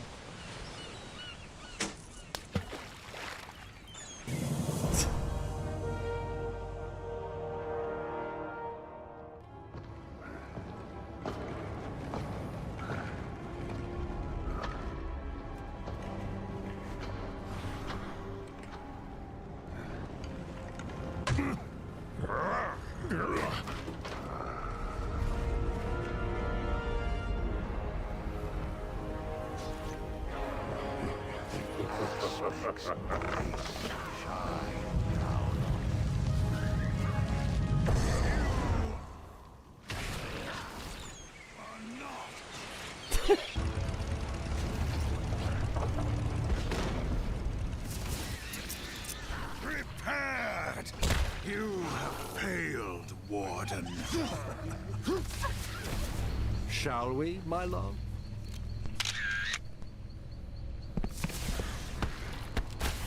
You are not prepared! Nature abhors the fell. Feel the hatred of 10,000 years!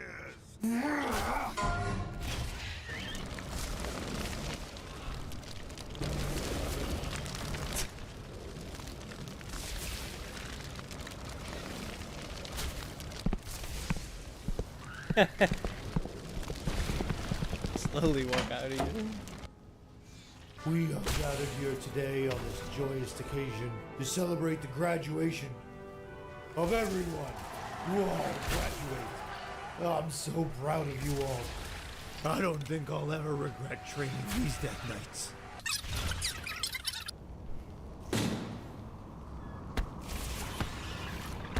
Oh, hey kids. Who are you new friends? Father, am I going to hell? Nor, my son. You are going into a much worse place.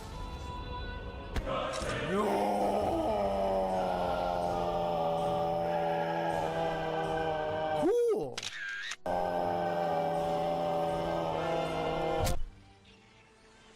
Well done, hero.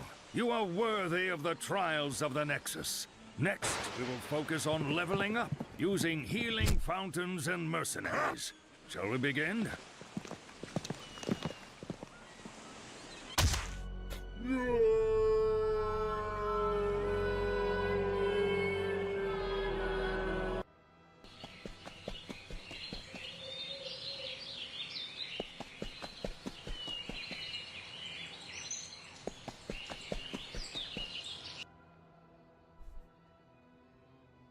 Priorities.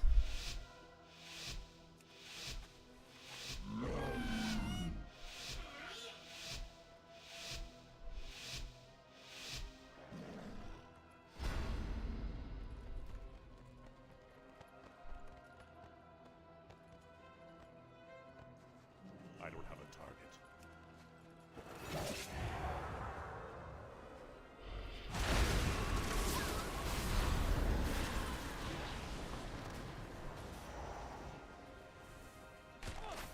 Oh, what? There's 3 of these guys? That's not fair.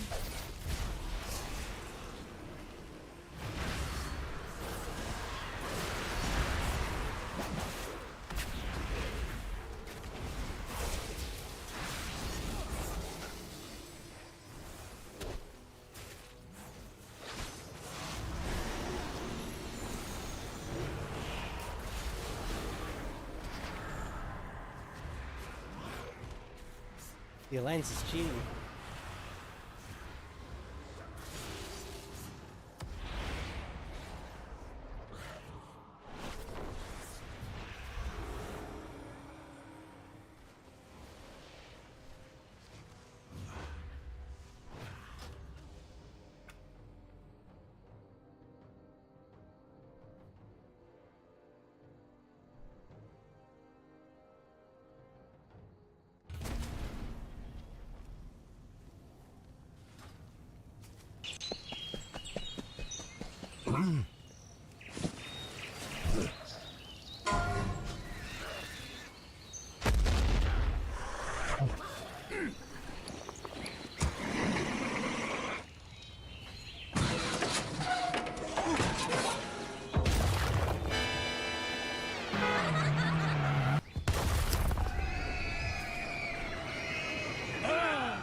Kaso kumain kang gusto.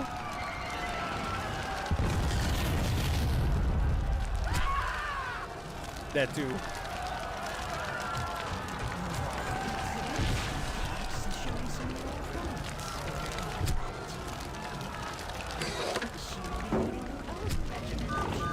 This way?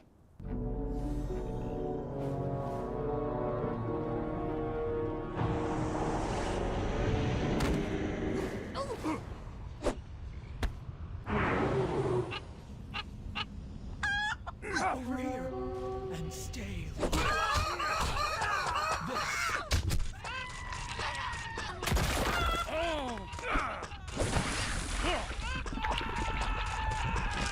These eggs are our future. A single dragon egg is in danger. We cannot remain in the shadows.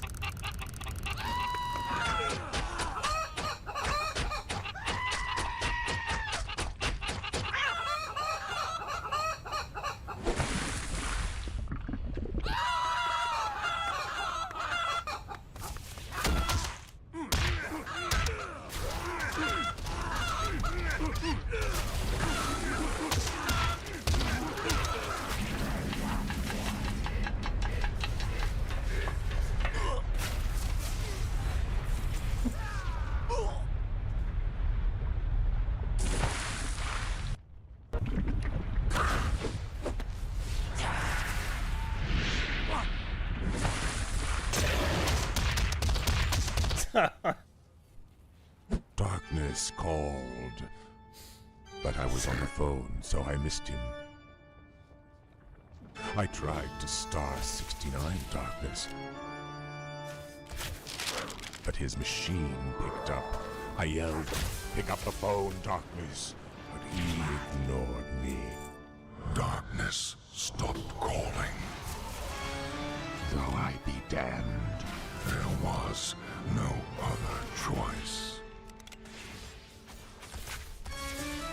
Where I tread, death follows. The time has come. Hail to the king, baby. My retribution is at hand. There must always be a Lich King. Death comes for you. Rise and serve your king. Hold on. Darkness just texted me. Excellent. Without question. Today and forever, I am your better Arthas. The Lich King? Lich King, not Lick King.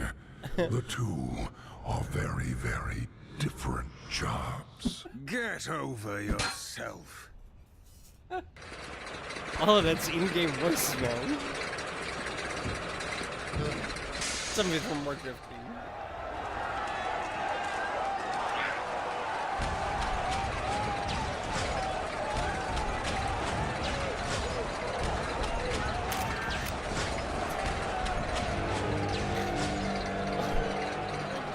That is so fucking real.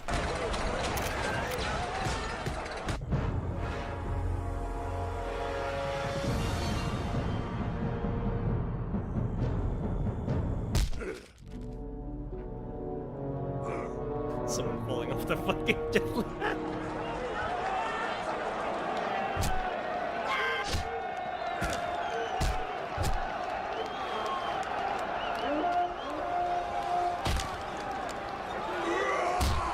This is all so fucking accurate, bro. Good lord.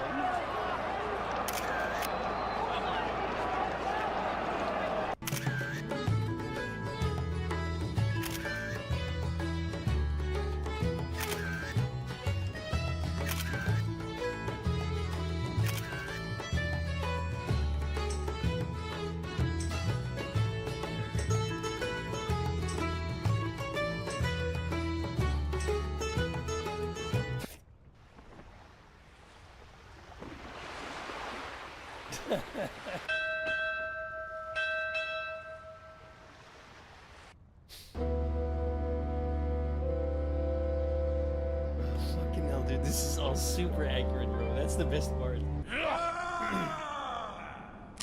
Oh, that's by far the best part.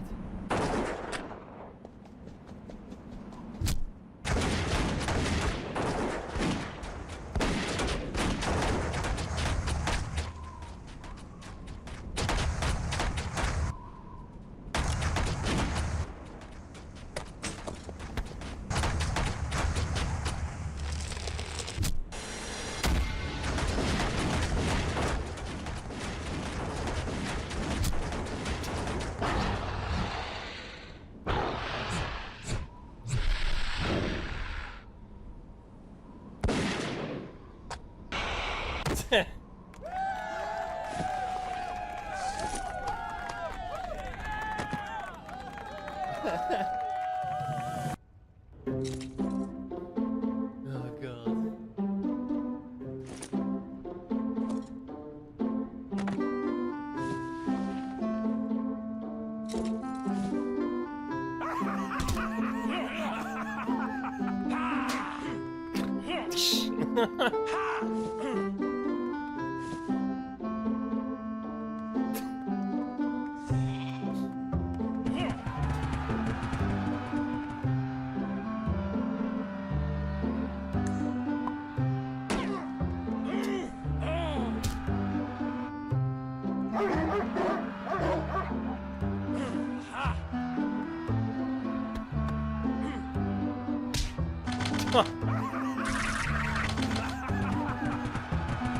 It's funny because we just did this like a million times in this exact way.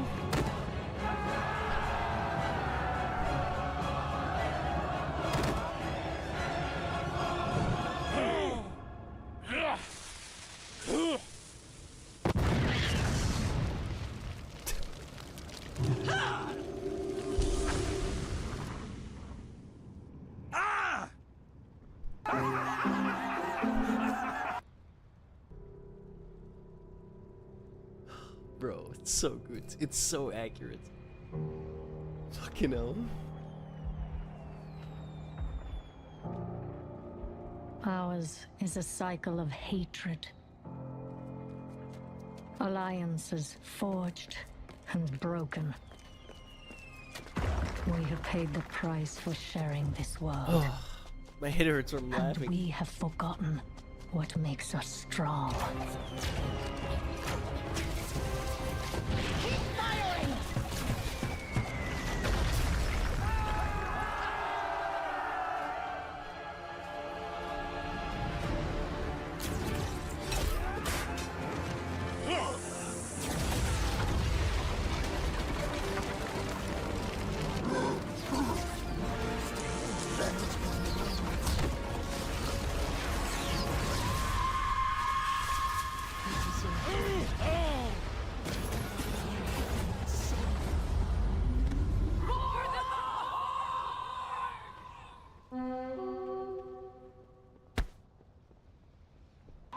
That's Andy when I say something. Hell no.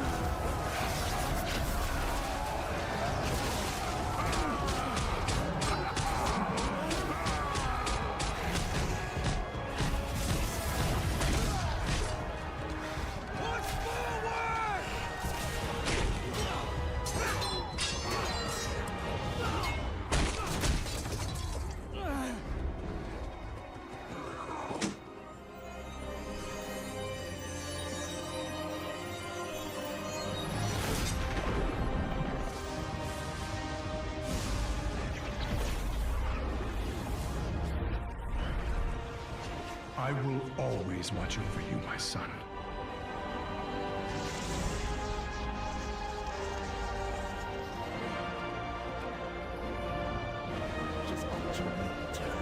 I truly miss World of Warcraft Vanilla, I'm not gonna lie.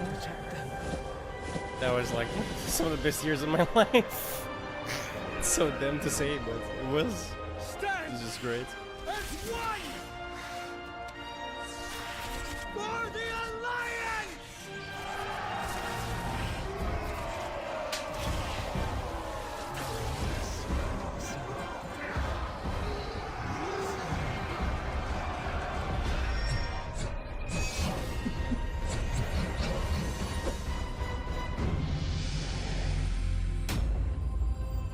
was an actual trailer, or the actual intro video for BFA. You just carbonified it. You did that for StarCraft, Heart of the Swarm as well. It's fantastic. Agony. My hatred burns through the cavernous deeps. Same diff but Cataclysm.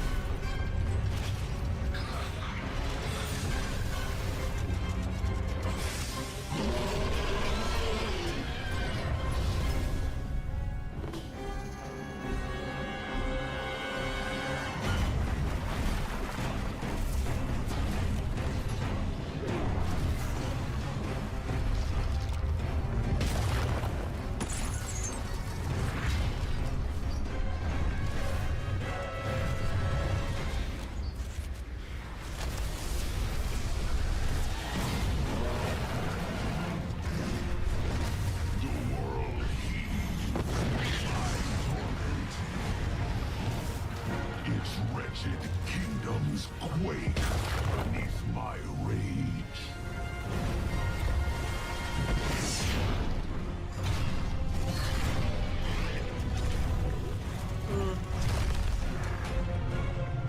It's alright.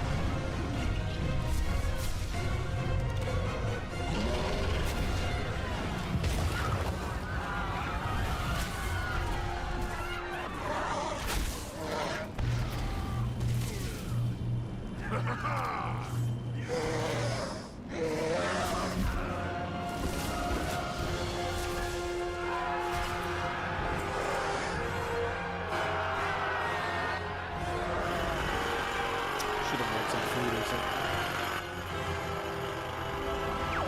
Do a barrel roll.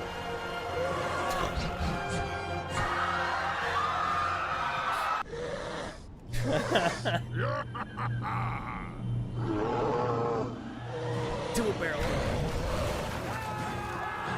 Hello.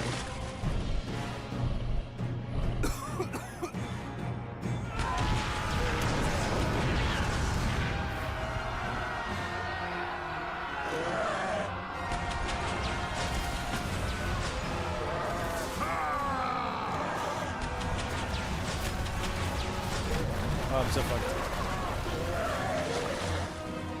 End it! Did he actually kill me? No, no, okay. We're good.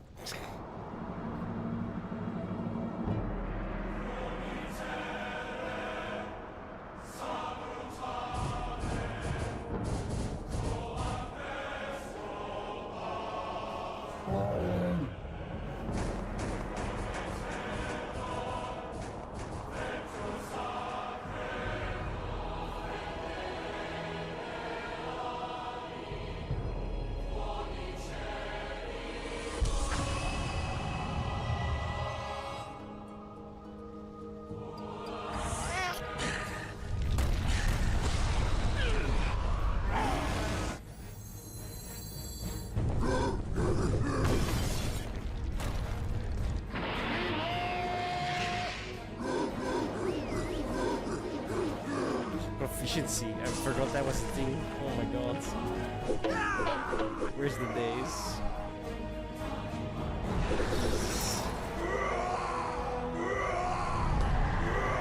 Feeling quite nostalgic right now.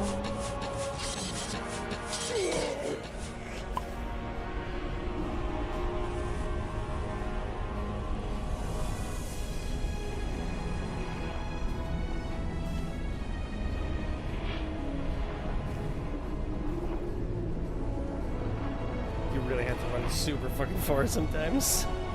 Oh.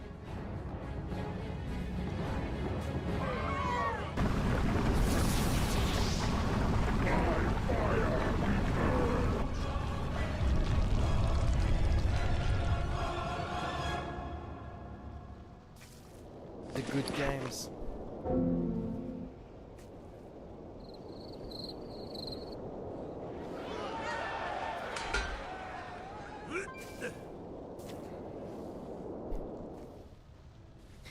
Alliance didn't have shamans back then, as a horde only class.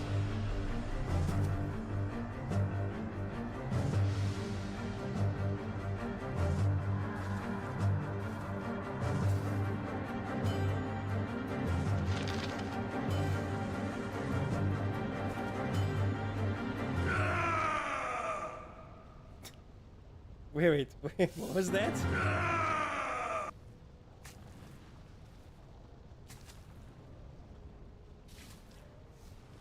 You think you want it, but you don't. Yeah, I kinda agree.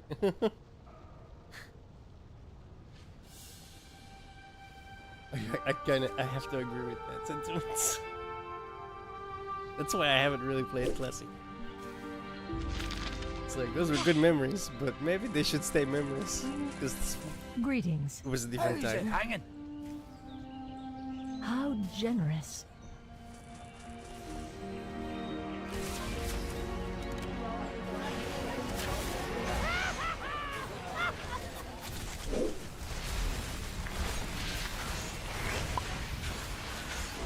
I am in your debt. Till we meet again.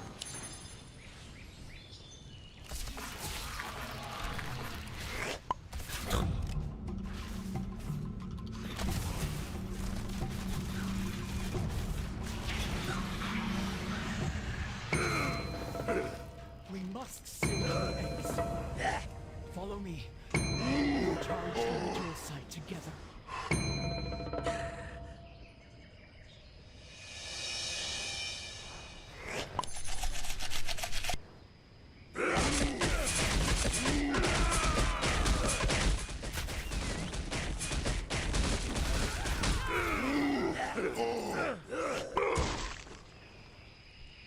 It is up to me to help. Stay behind me. I will enjoy the conduit's flame while you grab the egg. Oh! For the life binder!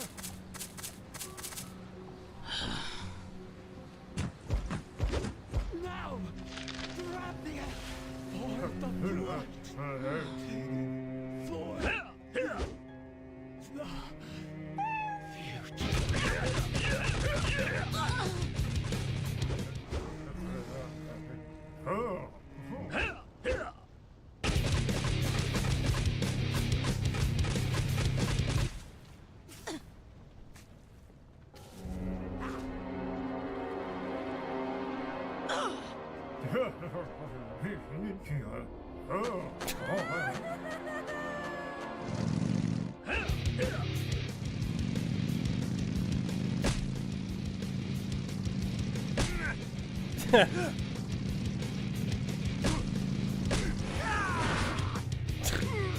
So true. Guards are always nuts. And then that's so true.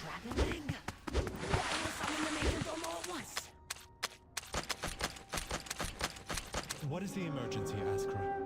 Has It's- the enemy by the life All of this is so fucking accurate. Oh my god. How do you thrive here, mortal? Very well.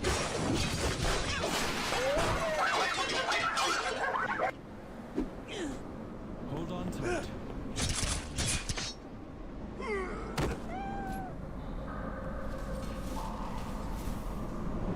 The tenders alerted me as soon as a couple of eggs were missing. But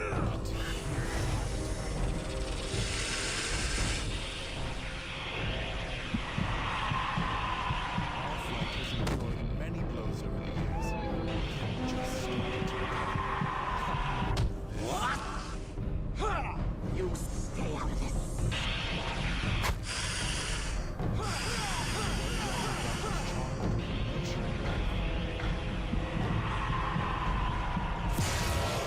Outstanding! We must stop them from this. We must stop the proto-dragons.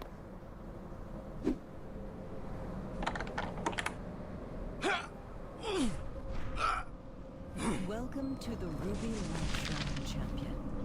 I am You're glad just that like- Major Domo has brought you to me safely. But what brings you here so urgently? You already know it's gonna be giant. Oh no, okay. Impervious. Fighting champion! Attention! New anchor point acquired. What are you waiting for?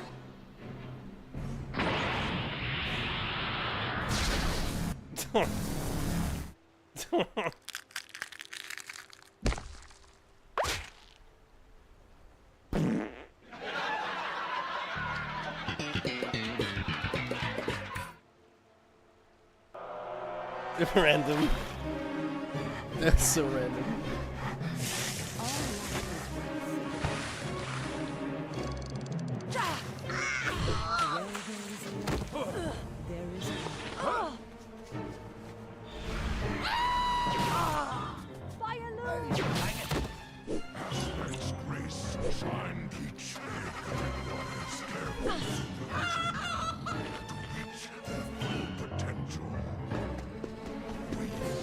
Hail to the night.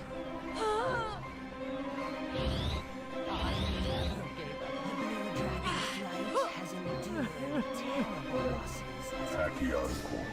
We must help him recover.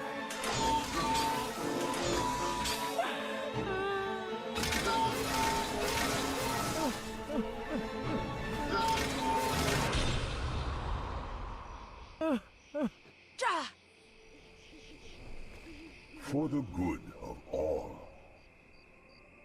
The light shines upon you. Good tidings.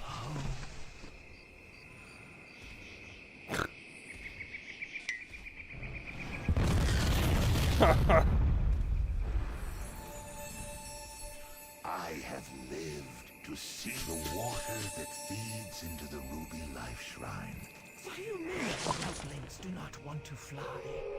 This should be second nature to them.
This young one well, adventurer. As they grow and prosper, so shall the shrine.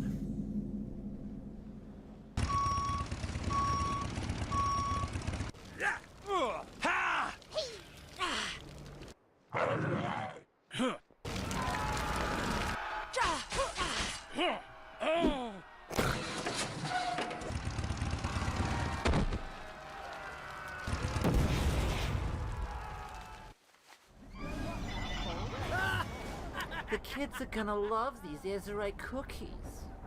See, Magni? They're shaped like the heart of Azeroth. Oh, hey, honey, how was your day? Oh, my! You're filthy! You're covered in corruption. Stop! Don't move. Don't move an inch.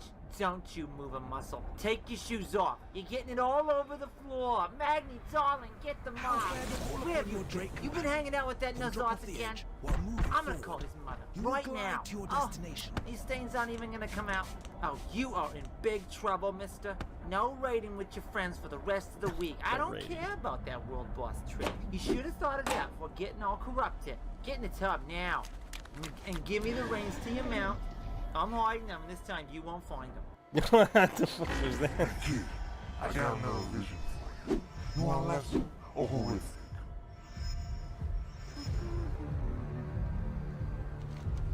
Good choice. I respect it.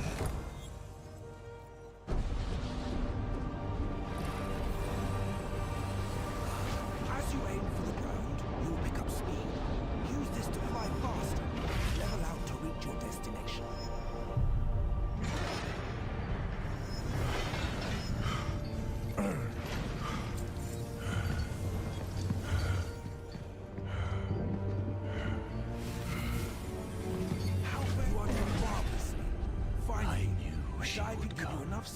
To rise up and over to a higher spot. To seize this power for herself. Instead, she has done the unthinkable. Now, she will come for them all. To finish what she started.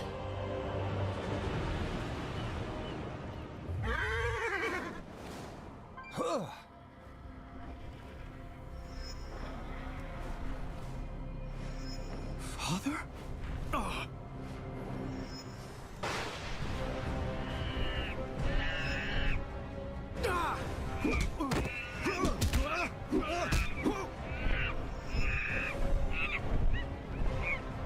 Underworld, you shackle undead!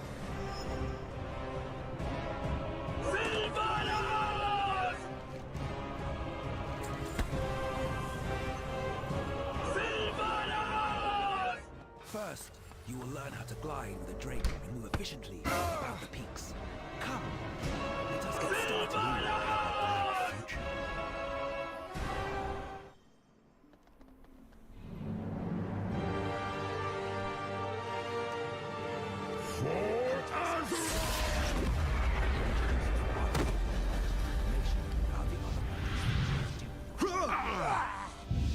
The horde is nothing.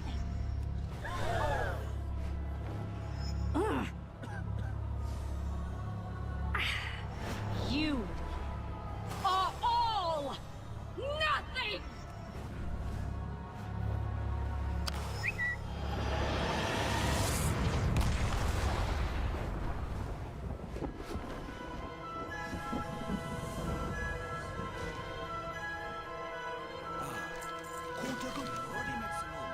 Ice Crown.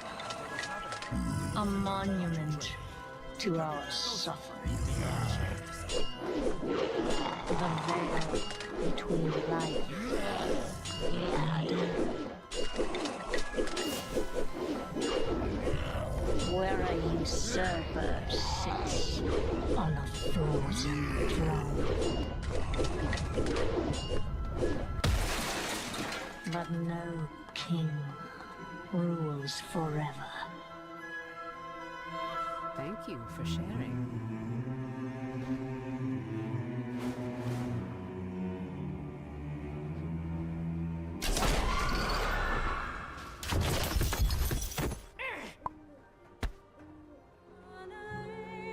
To wield so much power. That power will be your prison. This world How fare the winds? is a prison. They are all over the Dragon Isles. As you explore, we will be there to aid you in your dragon journey. For now, farewell, and discover all. Keep your feet off the ground. Fair skies and strong winds. See you.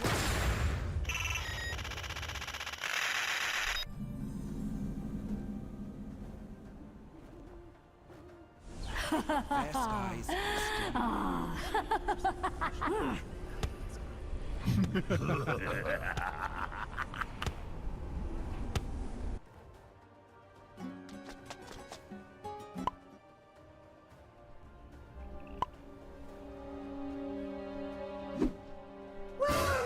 Bad stuff is happening. We must hurry. This is also super accurate.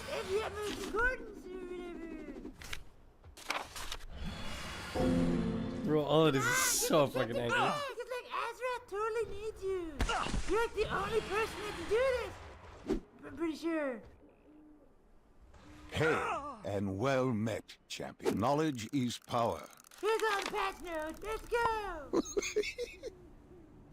Like I knew you were the chosen one. Give me that crap. Here, take one of these. It's way better than anything you're using. Not both, just one. Not that special. Now hurry to battle.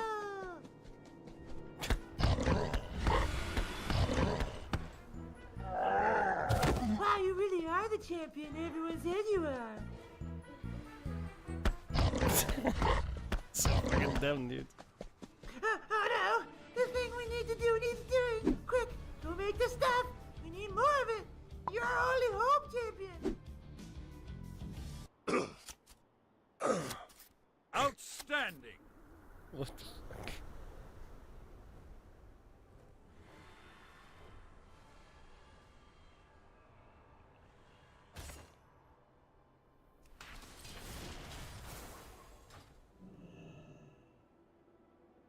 Usually.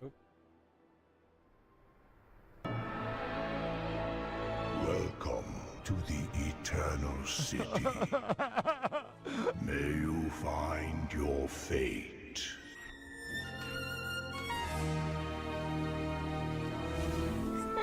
Hello there.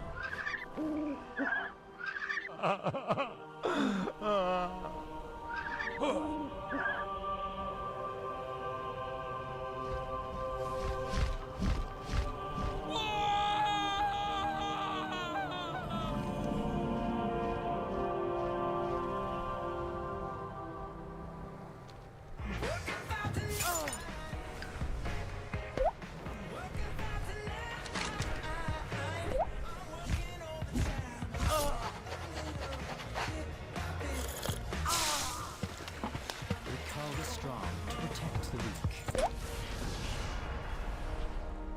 Is the land shifting?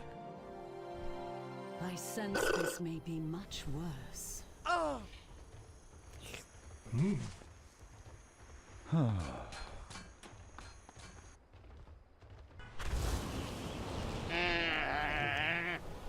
Domo, protect the eggs below while I distract Elizabeth.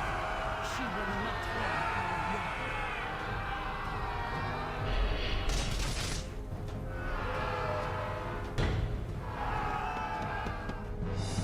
Dare strike at our home, our queen. Commander. Bro, it's 2:30 all of a sudden. What the fuck? We've made some progress, Major Domo, but there's a lot of killing to be done yet. Yes.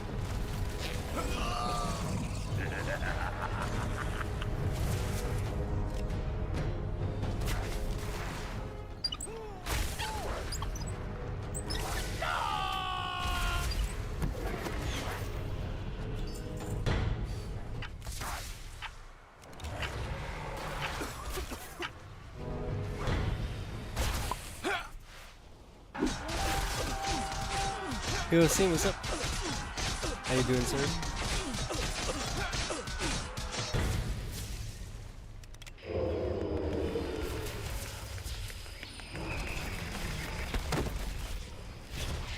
Started a couple of horde characters. This one's almost 70 now. I'll have 3 level 70 hordes and 1 level 35-ish horde. Alongside my 14 alliance level 70s. I've been going a little nuts. Power gaming. Yeah, but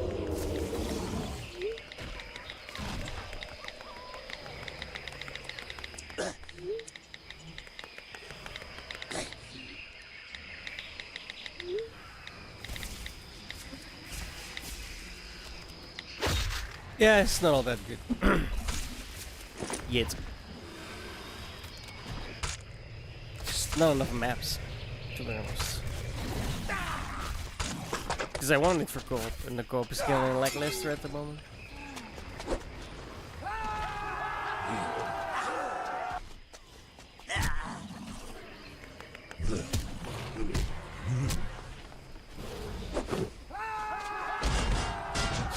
Don't even let me get it.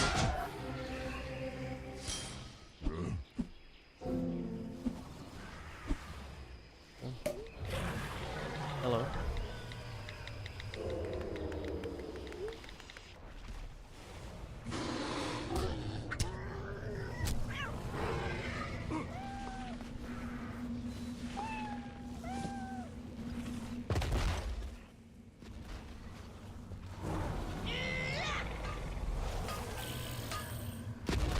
It'll be more fun if I actually have someone to go up with, right?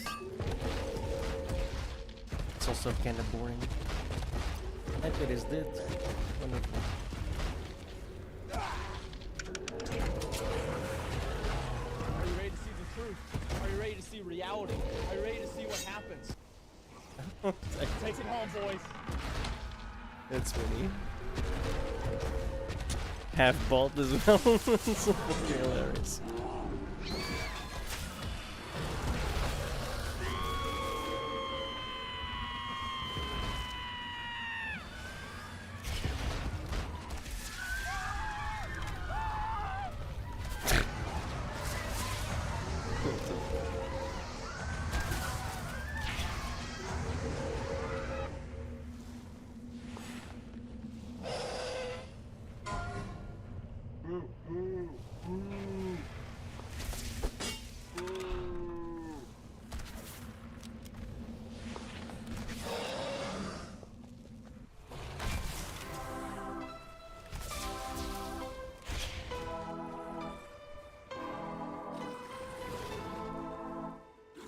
I miss those days, bro.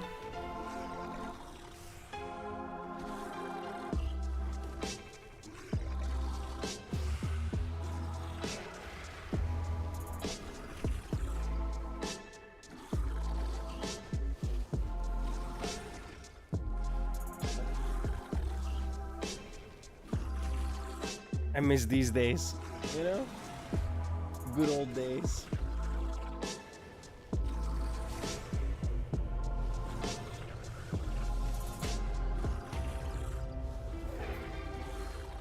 When games were still special.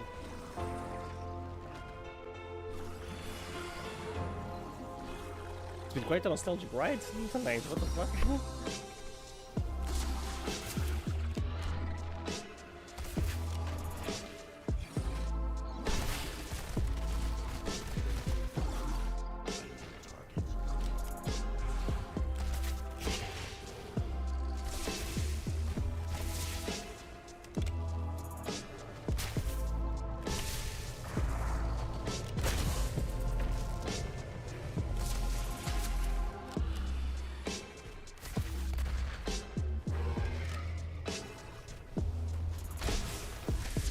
It's been a wild ride.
Yep.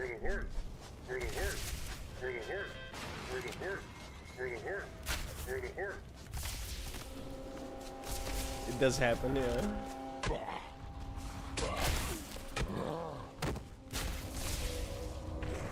Mostly the cosmetics you can buy, you can't find in game though. Like, it's even worse than you think.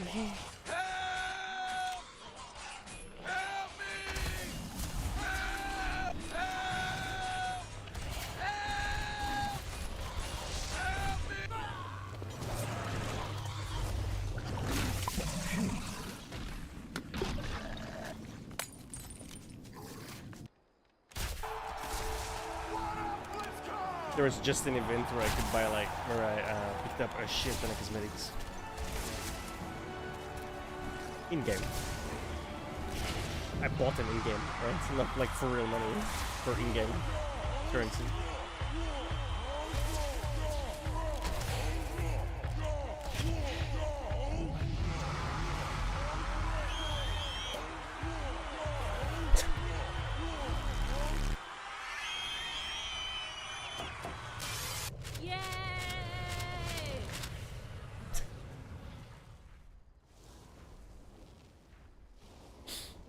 That changed quickly.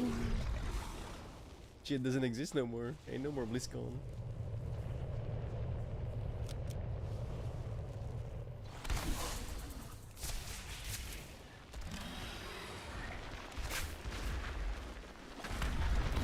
Oh, my cats did it again. I didn't notice. Yeet.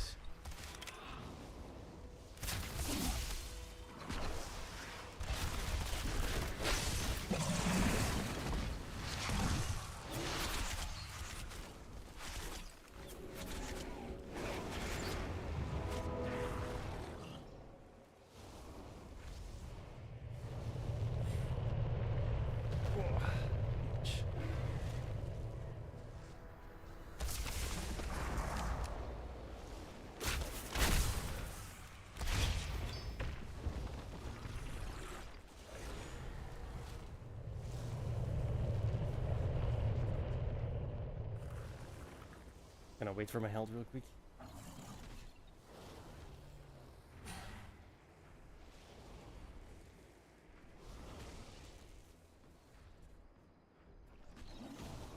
I miss those days though, like early vanilla. Oh my god, just after beta, it's literal release. Oh, it was so good, dude. It was a totally different game. You actually had social aspects. Imagine that.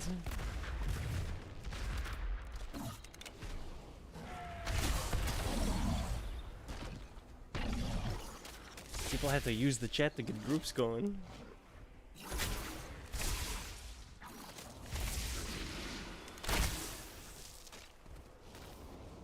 That's better now, don't get me wrong. Looking for groups super fucking handy. Like group finder, oh my god, yes please. But still, like I said, different game, different times.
Really? 98%? Fuck off.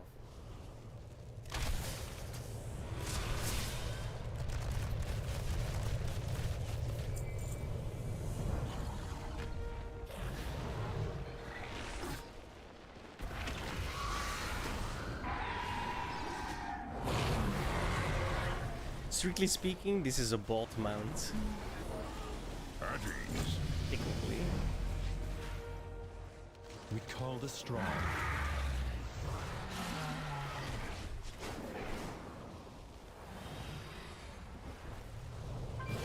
You will not harm the eggs. I protect the life pools. Pathetic tool of the Titans. You are no true dragon. Do I look like a dragon? I'm an orc, lady. It ain't easy being green.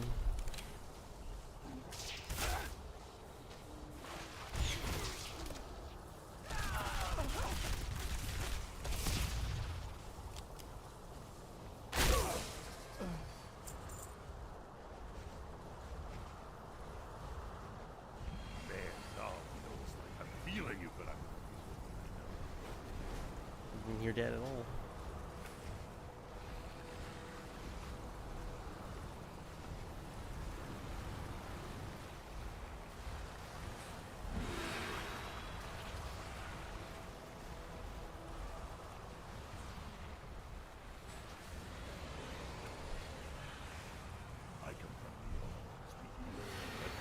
voices are way too quiet, bro. What the fuck? Is it because I'm so far away from him? It's not easy being No, they just suck.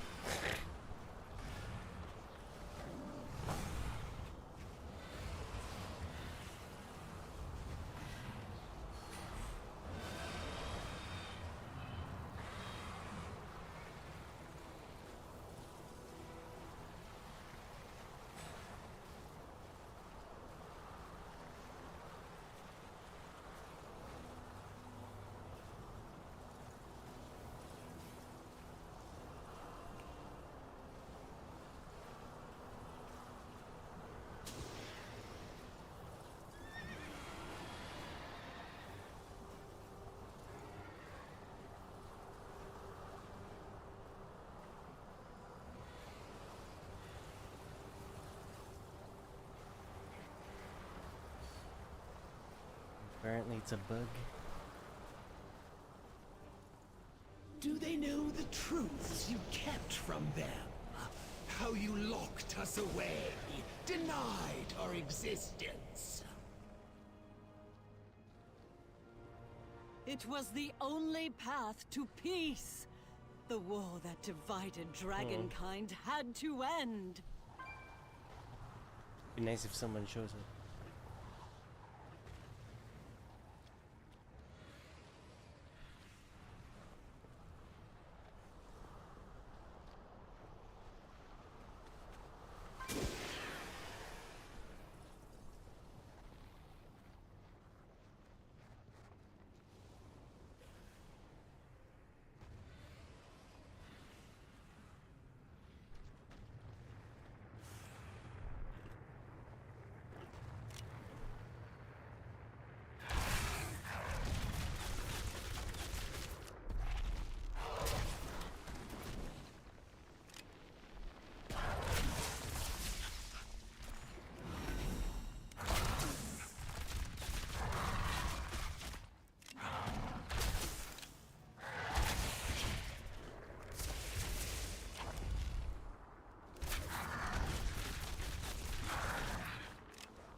You did not die in vain.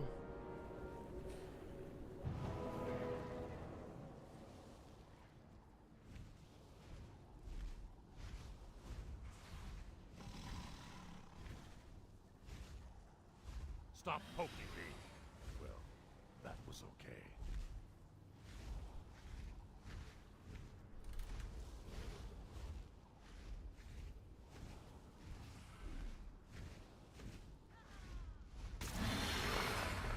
It's not easy being green. Is that going higher? I'm not sure if it is.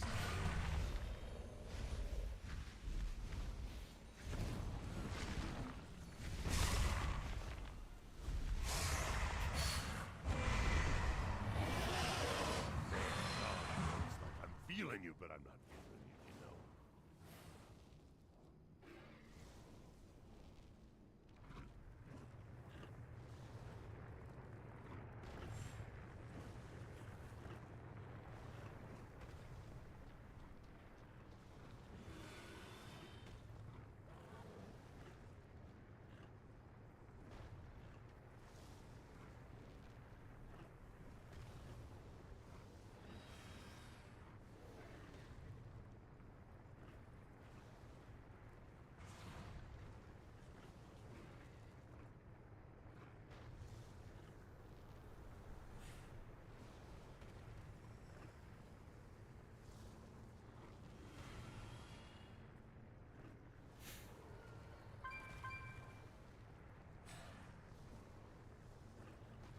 They've got more expensive? Really? Wait, civilization?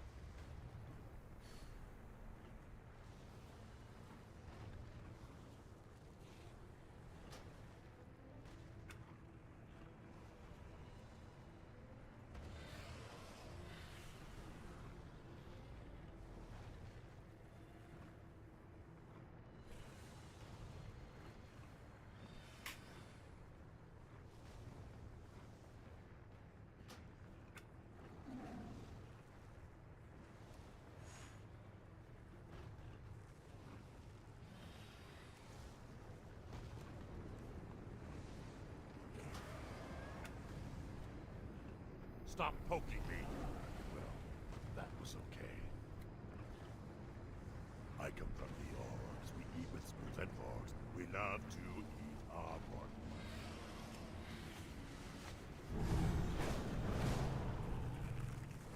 We were meant to be the guardians of Azeroth. The forces you seek to unleash will imperil us all. False queen. It is your blind allegiance to the Titans that threatens this world.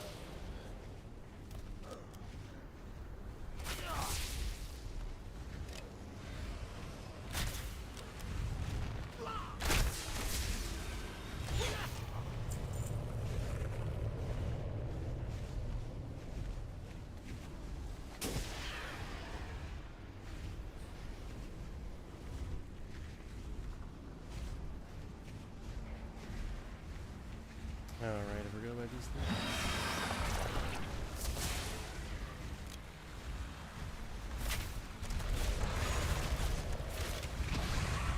Completely forgot.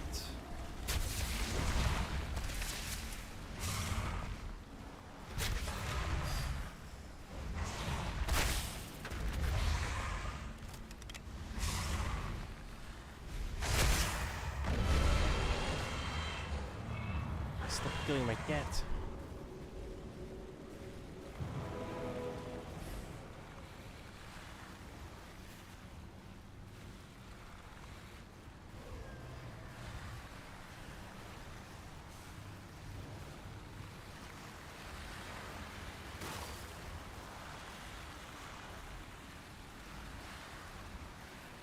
What? No, it's $6. Wait, what are you talking about? It's $6.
What was that?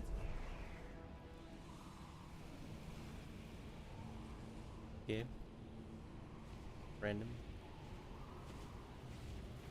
It's just slow fall.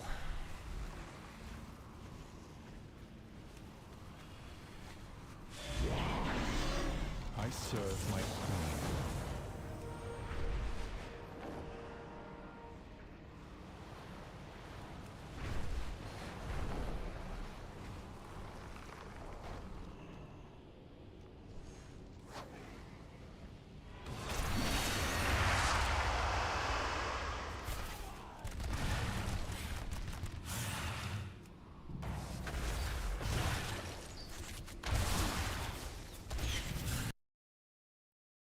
Oh, okay.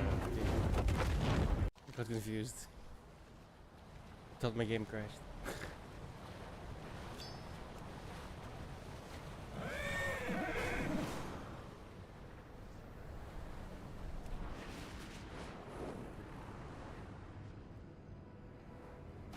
What is your... Our queen awaits.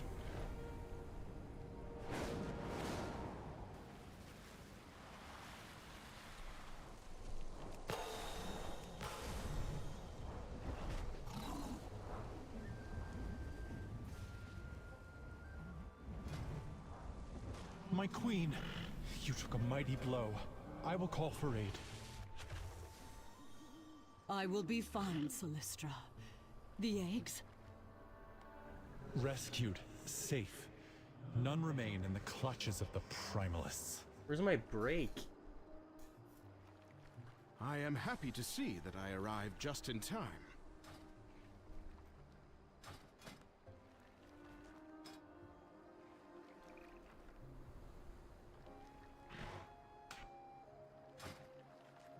What? Where's my break?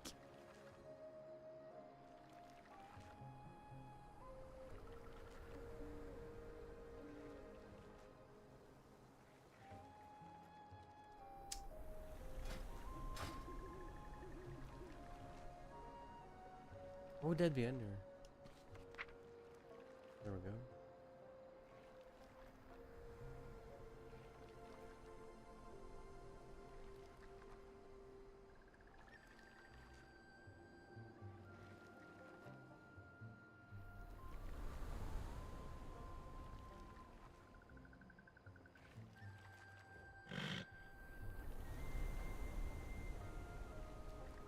What the fuck?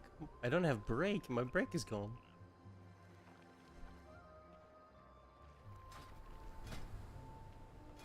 But I have it.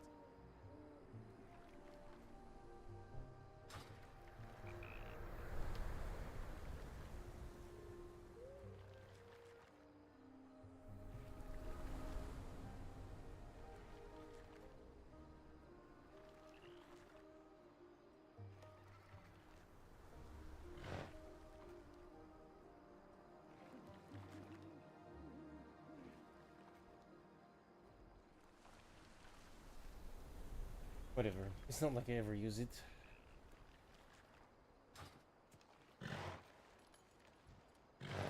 I serve my queen.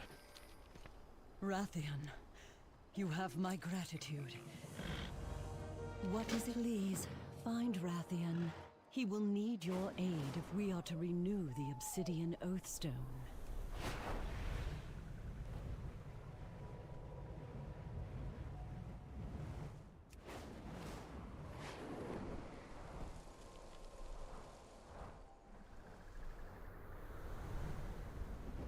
I have gathered the Black Talon and we are preparing to take back the Obsidian Citadel. Your presence on this mission is most welcome. The Drakthir are formidable soldiers. The Obsidian Citadel may hold secrets of my people's past. I would not miss a chance to reclaim it. Let us begin. We meet again, champion. Years of searching, and there it stands. My legacy. There is no hope. Once you've finished your assessment, we'll begin the assault. Fao is right. The plan is sound, but I fear we lack the forces to execute it successfully.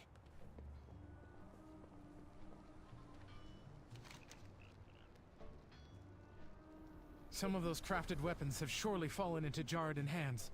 They can be used against us. It is an honor to be in the presence of such an esteemed ally of the Black Prince. The walls of the Obsidian Citadel have stood strong for thousands of years. With that kind of strength, there is no way the Jarradin could have attacked it head-on. I suspect the Jordan have instead used their elemental magic to crack the earth beneath the Citadel, entering from within Neltharis, the Obsidian Fortress. If the walls of the Citadel are built to withstand the Jordan, they'll surely prove a challenge for us as well. This will only aid the Jordan defending there.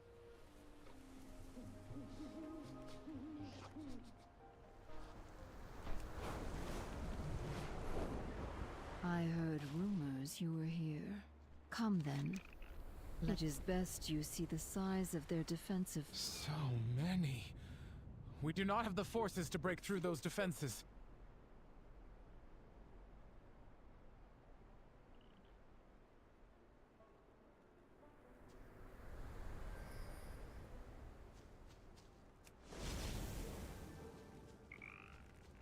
Ahoy! Storm's coming. I can feel it in me waters. Star Wars reference.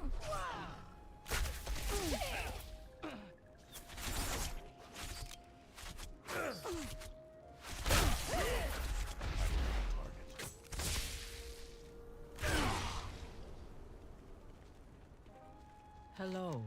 May your deeds live on in story.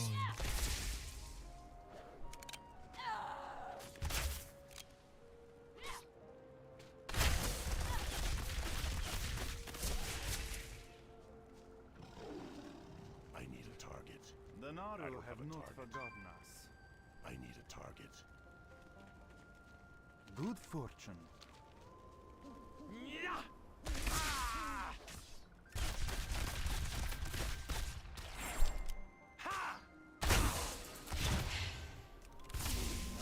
I don't have a target.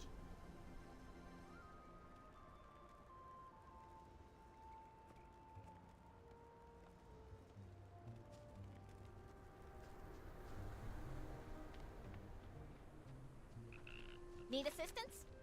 Be seeing you.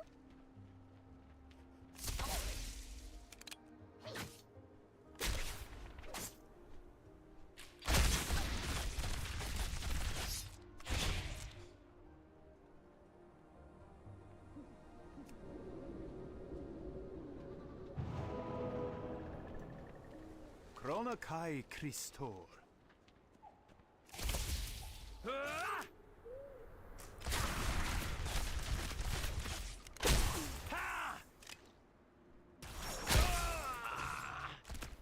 I need a target.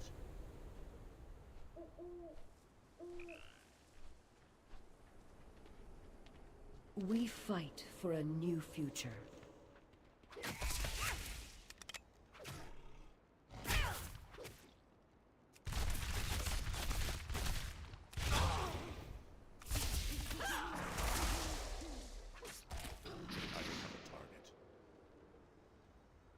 I need a target. What is your hurry? I don't have a target.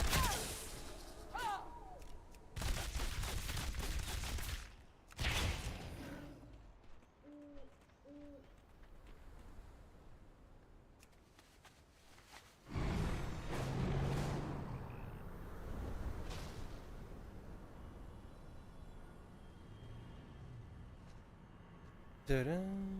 What do you have to report? Fair skies, and I will consider your advice. Server shutdown in 6 minutes. I value your judgment. You are correct. Right, Our right on time. forces are few in number. But you forget, we also have myself. I am an incalculable advantage, and I will not be denied my legacy.